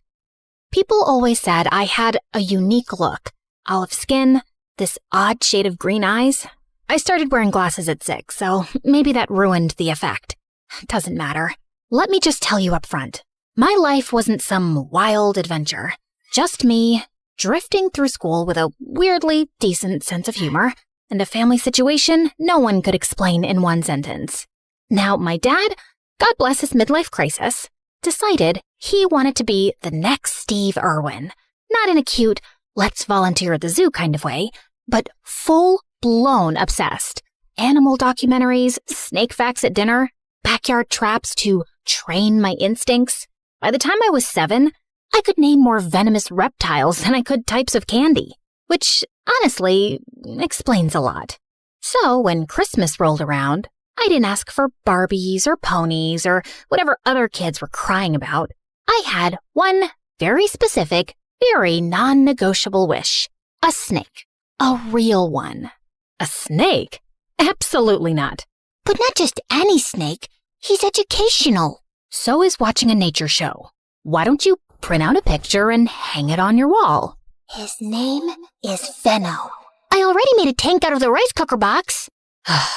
I'm not feeding it, I'm not touching it.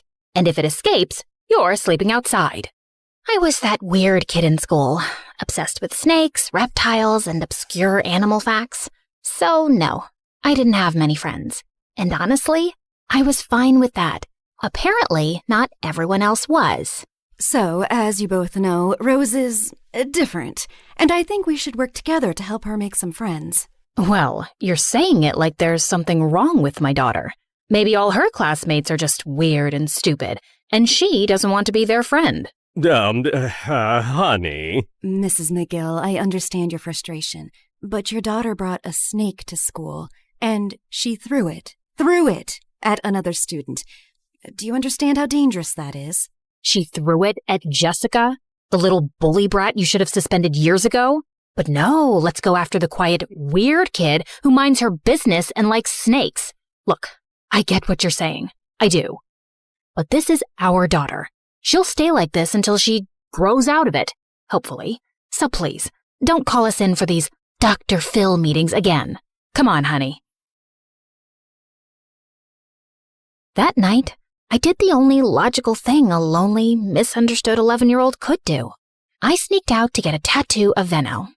But the guy at the shop called my parents before the needle even touched my skin. And yes, I got an earful the entire way home.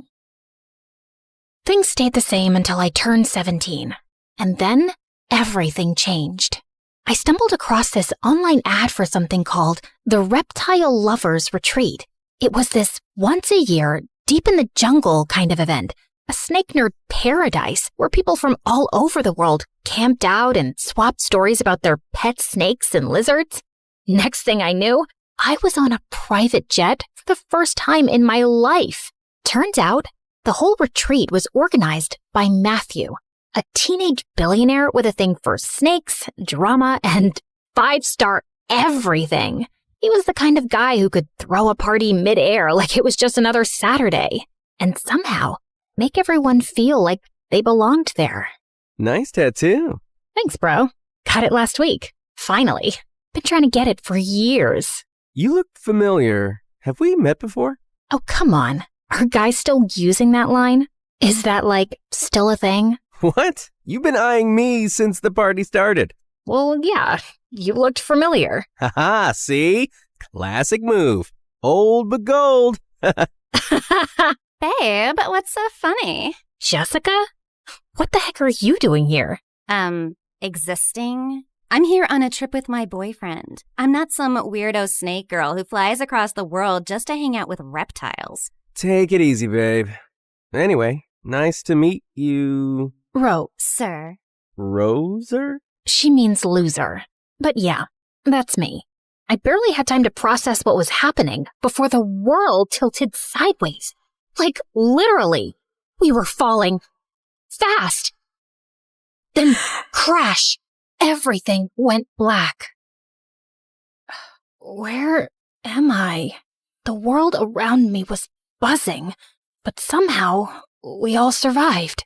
We were bruised, shaken, and freaked out for sure, but no one was seriously hurt. Just a lot of stunned faces and a growing sense that we were officially in the middle of nowhere. My vision was a blur without my glasses, but I tried to keep my head in the game. Come on! Where's the signal? I don't think there's any service out here. What do you mean no service, you stupid losers? How are we supposed to? All right. First things first. We need water. I'll look for a stream or anything nearby. Just stay here, don't panic, and for the love of snakes, don't wander off. We need to keep track of everyone and conserve energy until we know what we're dealing with. I'll come with you. Babe, it's so humid out here. You mean dangerous, yeah? Fine. I'll come with you. No way I'm letting you wander off alone with that ogre. I rolled my eyes, and the three of us started walking. My eyes started itching, and Matthew told me they looked red. For hours, Jessica kept making snide comments whenever she could squeeze them in, but I was too focused to give her the reaction she wanted. It's so humid. I swear I just felt a bug crawl into my shoe. Welcome to the wilderness, babe. Why are you even on this trip, Matthew? You look like someone who's never even been outside a spa. Excuse you? I'm very outdoorsy. My family made me do survival camps every summer. Learn grit. Apparently being born rich means you have to earn your personality. Hey, Rose, remember in 5th grade when you brought that snake to school? You were running to the bathroom and it got out of your bag and you turned around to grab it, then peed your pants? I'm sure that didn't happen. Come on, Jess. Yes, it did. I remember because it was my 12th birthday that day. Wait, why were you 12 in 5th grade? Were you held back? I saw your passport. You're older than us. She wasn't held back. Some people just start school later than others. Why are you defending her? Because she's a helpless little weirdo who will jump at any chance to be my friend. And fine, yes, I was held back. There, I said it. What now? You gonna break up with me? No, babe, I was just... Save it. I'd rather walk alone and get eaten by a wolf than spend another second with you and that snake perv. Whoa! Just then, Jessica fell into a trap. A rope whipped around her ankle and yanked her up, leaving her dangling upside down midair. Help! Help! What are you two idiots doing? Oh, sorry, babe. Not you. Her! Say sorry to Rose first. Matthew, listen. The fact that there's a trap here suggests there might be hunters nearby. Maybe we finally found someone. Wait, I hear footsteps. I'll be with you, Rose, after Jessica apologizes. Come on, Jess. I heard the footsteps getting closer, fast, so I climbed up a fallen tree trunk, crawled along the branch hanging above Jessica, and started cutting the rope, barehanded, then with my teeth. Matthew, behind you! I looked up. A group of people stood there, dressed in what looked like traditional tribal gear. They were watching us. Their leader, a tall, stone-faced man, stepped forward. Everyone went silent.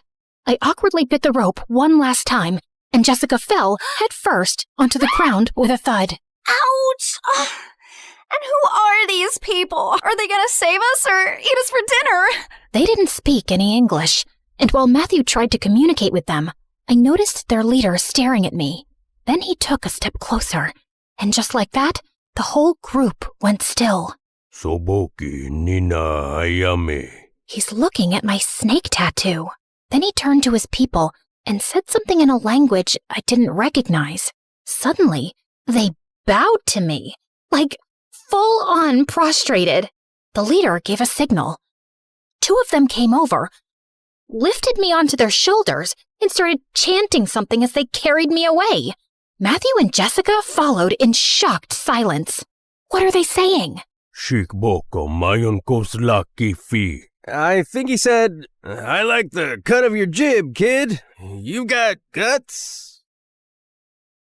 We were taken to the center of the tribe, where dozens of teepees circled around in open space. The leader climbed onto a rock and gave what felt like a heartwarming speech. I mean, it sounded heartwarming. Then again, I had no idea what he was actually saying. Once again, the entire tribe bowed down. A few of them stepped forward carrying a wooden chair, decorated with ribbons and colorful fabrics. They set it down, motioned for me to sit, and then lifted it up, carrying me like I was royalty. Why are they treating her like she's their god? They do think she's their god, Jessie. All hail our goddess Rose. I looked down at all these people, delighted to have me, at Matthew's proud smile and Jessica's jealous glare. And for the first time, I didn't see myself as an act of kindness or neglect or charity.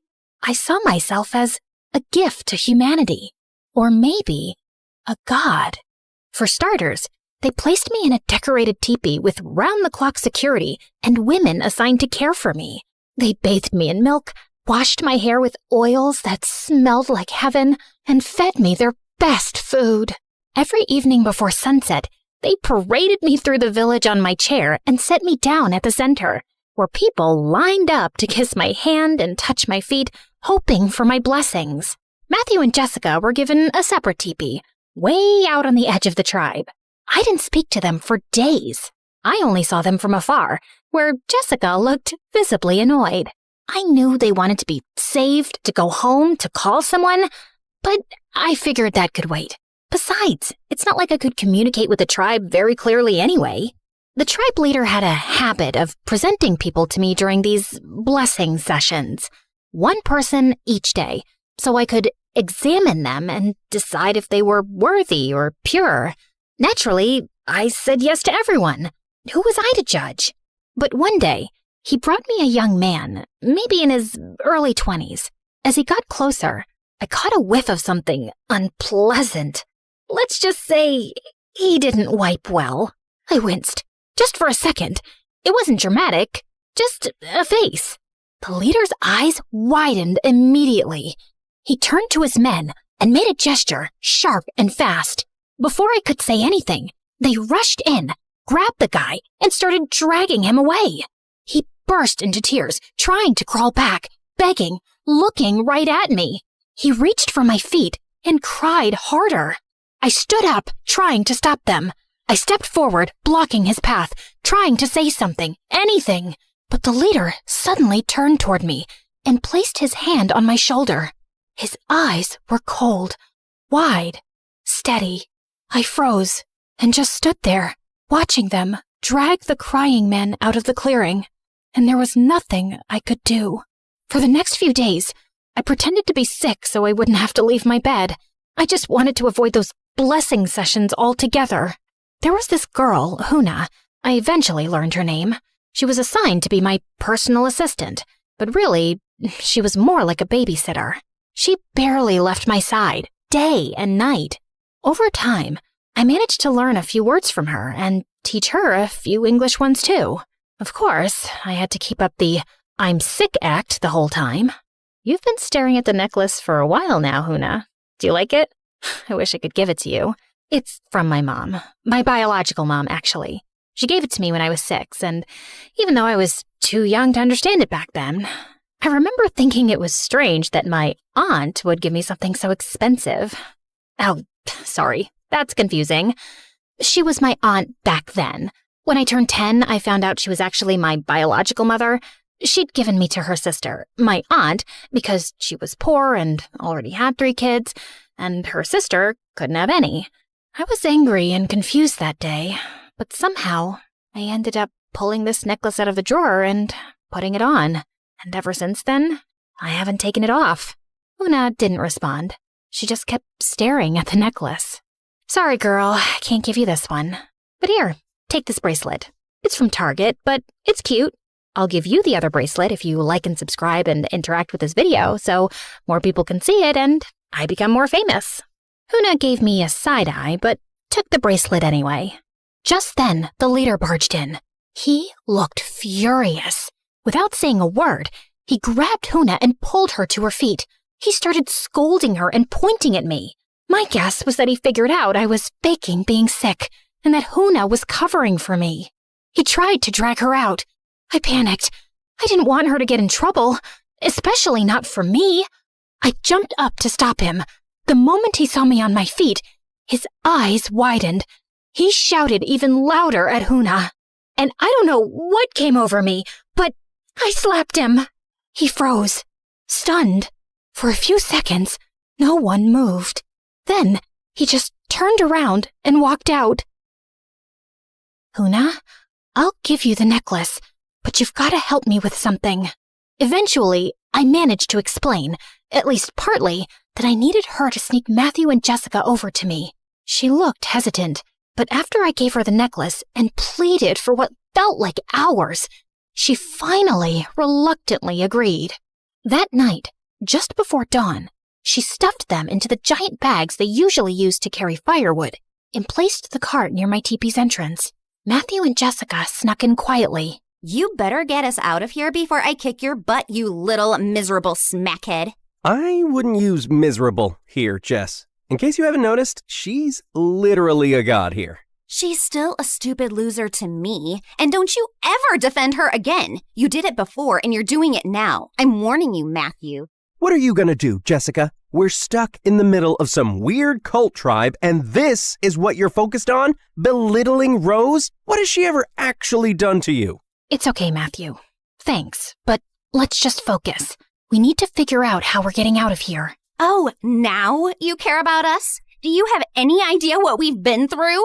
We wake up at dawn, get sent to the mountains to hunt, whatever that means, and then we're out in the fields all afternoon. All we get to eat is plain rice and dry corn, while you're here eating fish and meat and bathing in milk like some freaking goddess. You're letting this whole thing get to your head, maybe because deep down you know how worthless and dirty you are. Just a smug little snake-loving mutt. Jessica, enough! Cut it out, all right? Huna sensed something was wrong. She stepped in, trying to gesture for Jessica to calm down. Oh, what do you want now? Instead of standing there like some useless statue, why don't you go fetch us something decent to eat, huh? Food, stomach, hunger, food. You hear that? She shoved Huna toward the entrance. Matthew rushed to stop her. I'm tired. I want to go home. I miss my bed so bad. It's okay. Calm down. Rose will help us figure this out. She's an idiot. She never does anything right. She killed my brother. Yeah, she did. You didn't know that, huh? We were best friends, Rose, for 10 years. And then that night, you showed up crying, pouring rain, screaming about your mom and whatever. My brother, he came running down to check what was going on, and he tripped over you. Yeah, she was lying on the floor crying because she's that dramatic. He just had surgery, okay? He wasn't supposed to fall. Now he's in a coma. And every time I see you smiling and pretending like it didn't happen, I see him lying there. You didn't just ruin our friendship, you ruined everything. Jess, that's not fair. You can't blame her for that. I'm sure Rose is sorry. God knows how sorry I am. I think about it every single night. I've said I'm sorry more times than I can count. Yeah? Look how sorry you are. Getting pampered like royalty while we rot out there. You and your crocodile tears. I'll never forgive you. I'm sorry. I'm sorry. I was crying hard. That incident never left me. It came right after I found out about my mom and aunt. And then Jessica completely cut me off. She hated me. Made sure everyone else did too. That's when I started isolating. When I got more into snakes. They didn't judge. I took a shaky step forward, trying to reach out, maybe just to plead. But Jessica looked at me with pure disgust. Then she spat on me. Don't you dare touch me, you pathetic little freak! She stormed off. Matthew tried to shout after her, but she was already gone. He followed a second later. I stood there, wiped her spit off my cheek, and blinked my last tear away. The next day, during the blessing ceremony, the leader brought forward a few villagers like usual, but I didn't even look at them. I shook my head. He stopped, looking confused. I scanned the crowd. Then slowly, I raised my hand and pointed at Jessica. The crowd turned to look at her. Jessica didn't move. Her eyes locked on mine, wide and panicked. Her face went pale. You wouldn't dare, Rose. The leader ordered his men to bring her forward. She didn't resist. She walked with them, calm, composed, almost proud. When she got closer, she looked straight into my eyes, cold, like she was daring me. What are you going to do, Rose? So now I'm just Rose? Not a pathetic loser anymore?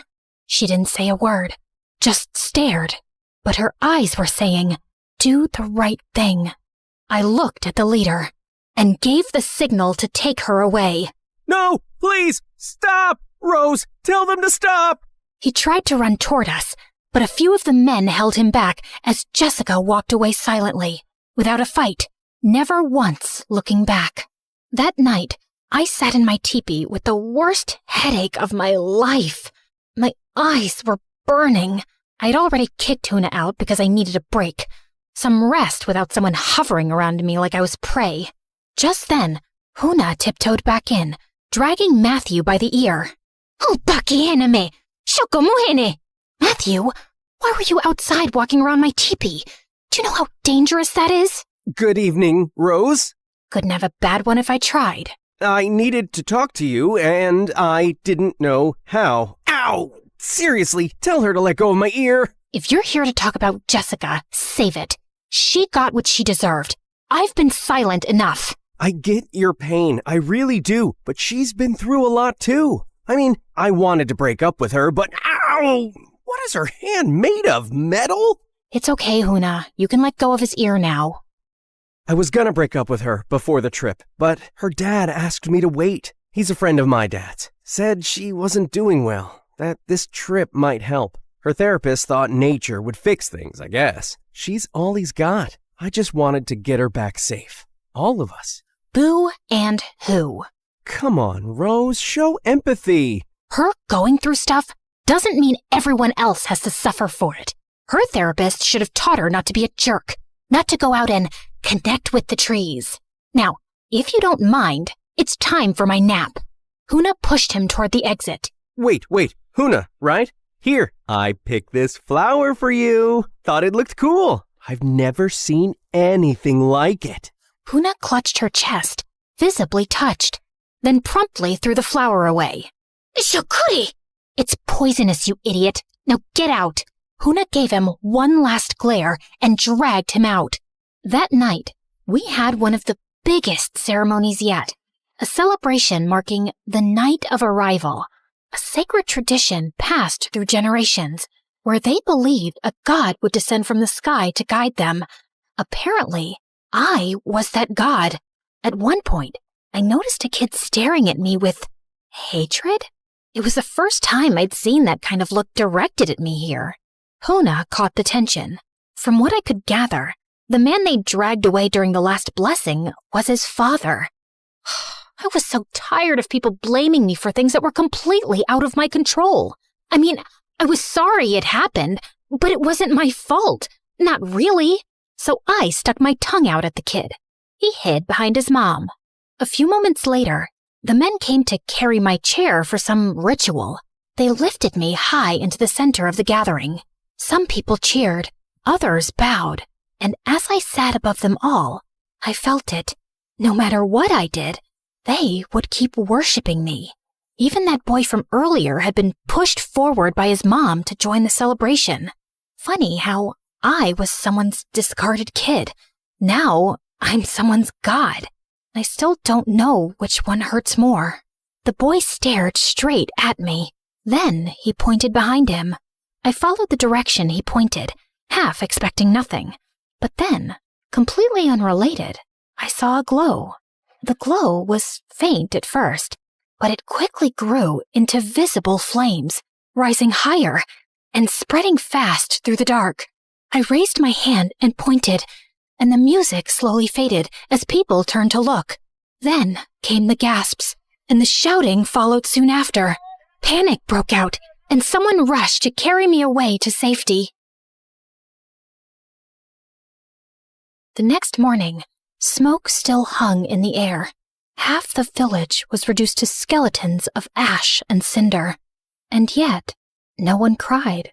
Instead, they moved with an eerie calm, lining up in silence, carrying the last of their grain, jewelry, hand-carved trinkets, all for me, for their goddess.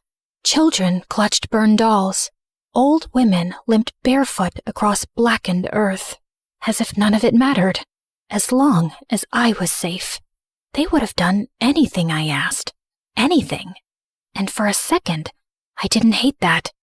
That scared me more than the fire. How can I be a goddess if I can't even help them? I'm just an idiot, like Jessica always says. I attract chaos everywhere I go. The leader had dragged me away the moment he saw the flames. While others burned, he made sure I was untouched and adored. Now he stood beside me, perfectly clean, arms folded, like nothing had happened. Why isn't anyone upset? Just then, the leader spotted a woman near the back of the line, clutching something under her clothing. His face darkened. He barked something in his language and pointed at her. She froze, then slowly stepped forward, shaking. From beneath her clothing, she pulled out a small bundle of dried herbs and placed it at my feet. Her child clung to her side, coughing quietly. No, keep it. It's yours. You need it for your child. I tried to hand it back, but the leader yanked it from my hands and gave it to his men. He pointed at my hair, then nodded approvingly, muttering something about the herbs, as if they were meant for me, as if some miracle hair treatment was more important than a sick child. What is wrong with you? These people lost everything, and all you care about is them giving me things? What am I going to do with all this stuff? What kind of leader are you? Just then, I spotted Jessica in the crowd and ran to her. Are you okay? Why do you care? If you must know, I was assigned to clean the poop hole. Guess the fire saved me. Never thought fire could be a blessing, but here we are. We need to find a way off this island, Rose. I know, but we can't just leave them like this. We have to help them. Well, gee, isn't that wonderful? Help yourself first, Rose. Before I could respond, the leader started shouting orders, telling the villagers to rebuild. No rest, no mourning, just obedience. First we were asking how we'd survive the jungle. Now I'm wondering how we survive him. His men approached me again. I knew what that meant. Back to the teepee. Back to playing goddess. I didn't resist. I just walked silently, trying to figure out how the heck we were going to get out of here. That night, I sat in my teepee, waiting for Huna to sneak in Matthew and Jessica. But just then, I heard voices outside. I peeked through the fabric and saw the leader and several villagers gathered, tense and angry. In the center was Huna. The leader was holding my mom's necklace. They must have found out she had it and assumed she stole it. But why wouldn't they ask me first? Why jump to punishment? That was it. I stormed out and pushed through the crowd. I grabbed the leader by the horned band on his head and stared down at him. Everyone, he's not pure. I don't give him my blessing. Take him away. Why are you looking at me like that? I said, take him. But no one moved. They all looked down. And then, quietly, so did he, his chin dipping just slightly, like he'd expected this, like he knew they would choose him over me, even now. So who do you fear now, God or man? I walked over to Huna and helped her to her feet, and for a second, everyone just watched, waiting for me to lead, to fix it. The weight of it hit me all at once, and it made me realize something. Maybe my biological mom didn't give me away because she didn't love me. Maybe she was just overwhelmed, trying to survive with more than she could carry. I used to hate her for that. But now, faced with such a big responsibility to help Huna and the others, I finally understood how overwhelming it could be. And I was going to make a different choice. I wasn't walking away. Inside, Matthew and Jessica were already waiting. Hey, Huna. Looking lovely today. Anyway, Rose, we found a boat on the shore. It looks solid, newly built. Since everyone's busy rebuilding the village, we figured we could take it. Tonight. Get ready. And leave everyone? With that jerk still in charge? You didn't seem to mind when he was pampering you. Yeah, and you're really making it hard for me to regret punishing you. She rolled her eyes. Anyway, you guys can go. Try to get help. Sounds like I'm the only one who can stop that man from hurting more people. I'm their god, remember? I'm safe. Just then, Huna reached over and squeezed my hand. Father, leader. Wait, he's your father? Wow, this man just keeps giving. Huna gestured for us to wait and slipped outside. 5 minutes later, she returned with folded clothes, disguises. We changed quickly and followed her out. We walked through the woods in silence for about 20 minutes. Remind me again, why are we following this primitive girl deep into the jungle? What if she's leading us to be sacrificed? Let's go back, guys. I mean, this place is messed up enough, even for you, Rose. They think I'm something sacred, like a spirit their ancestors waited for. The tattoo, the crash, the timing, it all fits some old legend, I guess. Yeah, plus those weird red-green eyes and your olive skin. I mean, you're also like goddess-level beautiful. Whoa, look at that! We had arrived. In front of us was a hidden stash. Crates of food, piles of fruit, and even gold. Not a few coins, but full chunks and trinkets. All hoarded by the leader, probably taken from the people or gathered during raids. I wasn't even sure if he knew what gold was, or just kept it because it looked shiny. We need to leave tonight. If we make it to the mainland, maybe we can bring help, especially if we tell them about this. Smart thinking showing us this spot, Huna. Huna blushed, smiling shyly. Jessica rolled her eyes and ran toward the pile, stuffing gold into her pockets. If I'm gonna die in the ocean, I might as well die rich. I'm staying. I'll help these people. Or die trying. Just then, I spotted something. Movement. A snake slithering behind Jessica. I lunged, grabbed it, and flung it into the woods. It was right behind you. Are you okay? Yeah, I'm okay. Thanks, Rose. I gave her a small, tired nod. Come on, let's move. We've got some escaping to do.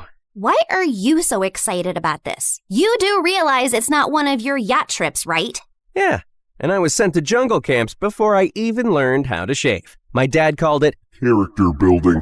Character and mosquito bites. We get it. You're rich but humble. Very Disney Prince of you. The three of us laughed, and we kept walking toward the shore. Are you guys sure about this? More than ever. And I want to say something. I think I'm sorry for blaming you all these years. Look at me now, facing death and holding on to the thing that kept me bitter.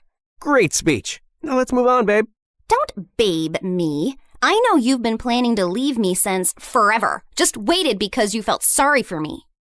Pray I don't kill you on the way. Or maybe I will. Therapy is all about release, right? Hey, Huna, take care, all right? And then, to everyone's surprise, Huna hugged him. What was that? Seriously, what was that? What can I say? Everyone loves me, tribal or not. The next morning, I didn't wait for anyone to carry me out. I stepped out of my teepee on my own, hair tied up, eyes tired, but clear. The sky was still gray with ash, but the smell of smoke had dulled overnight. All around me, people were back to working, repairing what they could with what little they had. They didn't look up when I passed. No one bowed. Maybe they were tired of pretending. Maybe I was too. I walked up to the group building a new shelter frame and rolled up my sleeves. Where do I start? Before anyone could answer, the leader stormed over, his expression tight. Tako mohana, biki hana so. He pointed toward my teepee. It was clear. He wanted me to go back, to sit on my chair, to play the part again. No, I'm not going back. He stepped closer, his eyes narrowing. You want a goddess? Fine. But what good is a goddess who sits around while her people rebuild the world? I'm not above them. I'm one of them. And if I stay, I help. He didn't answer, just stared for a long time. Then, without a word, he turned and walked away. That was the last time he tried to stop me. Over the next few days, I did everything I could. I carried water buckets on my back, helped tie wooden beams with vine rope, sat with the old women, and learned how they cooked with next to nothing. Huna showed me how to sharpen sticks into tools, and even taught me the word for thank you in their language. I said it a lot. Some of the villagers still looked at me with confusion, others with quiet surprise. But a few started nodding back, offering me fruit, smiling, just a little. It was a slow shift, but it was real. This is how freedom is made. Working together, sharing what we have. Don't you want to live in a place where we smile at each other as we pass, instead of hurrying away worried you might be punished? Where you get to choose your leaders, not fear them? I took Huna's hand and spun her around into a playful dance. She laughed, shy at first, then let herself enjoy it. Freedom doesn't mean chaos. It means you get to choose when to work, what to believe, who to follow. You don't have to give your food or your herbs or your memories to a god just to feel safe. You're already worthy. You're already free. You just forgot how to be. And then, on the 5th morning, I heard the sound. A low hum at first, then louder, unmistakable. A helicopter. I dropped the woven basket I was holding and ran. Others followed behind me, some hopeful, some scared. We burst out of the trees just in time to see it land in the open field beyond the village. Doors swung open. Medic stepped out first. Then 2 people ran past them. My dad and my mom. And behind him, Her. My biological mother. I froze. She ran to me first, arms wide, eyes brimming. Rose. Oh my God, Rose! I let her hold me. She was shaking.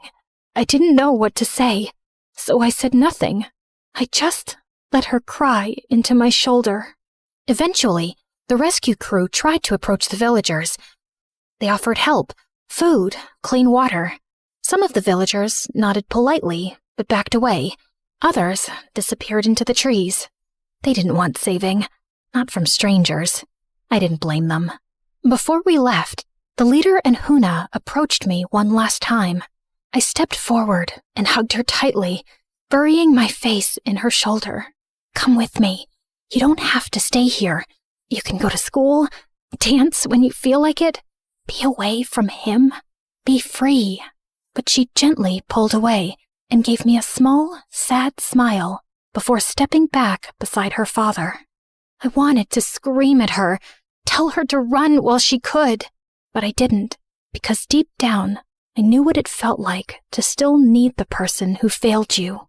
I reached back into my bag and took out my mother's necklace. I pressed it into Huna's hand and closed her fingers around it. She blinked at me, stunned. It's yours now. The leader held something out, a single, rough chunk of gold. I stared at it for a long moment, then slipped it into my bag. I'd never say where it came from. Some things deserve to stay buried, but some people, even the broken ones, deserve the right to choose what freedom means to them. Man, I'd kill to live this life. Freedom at its finest.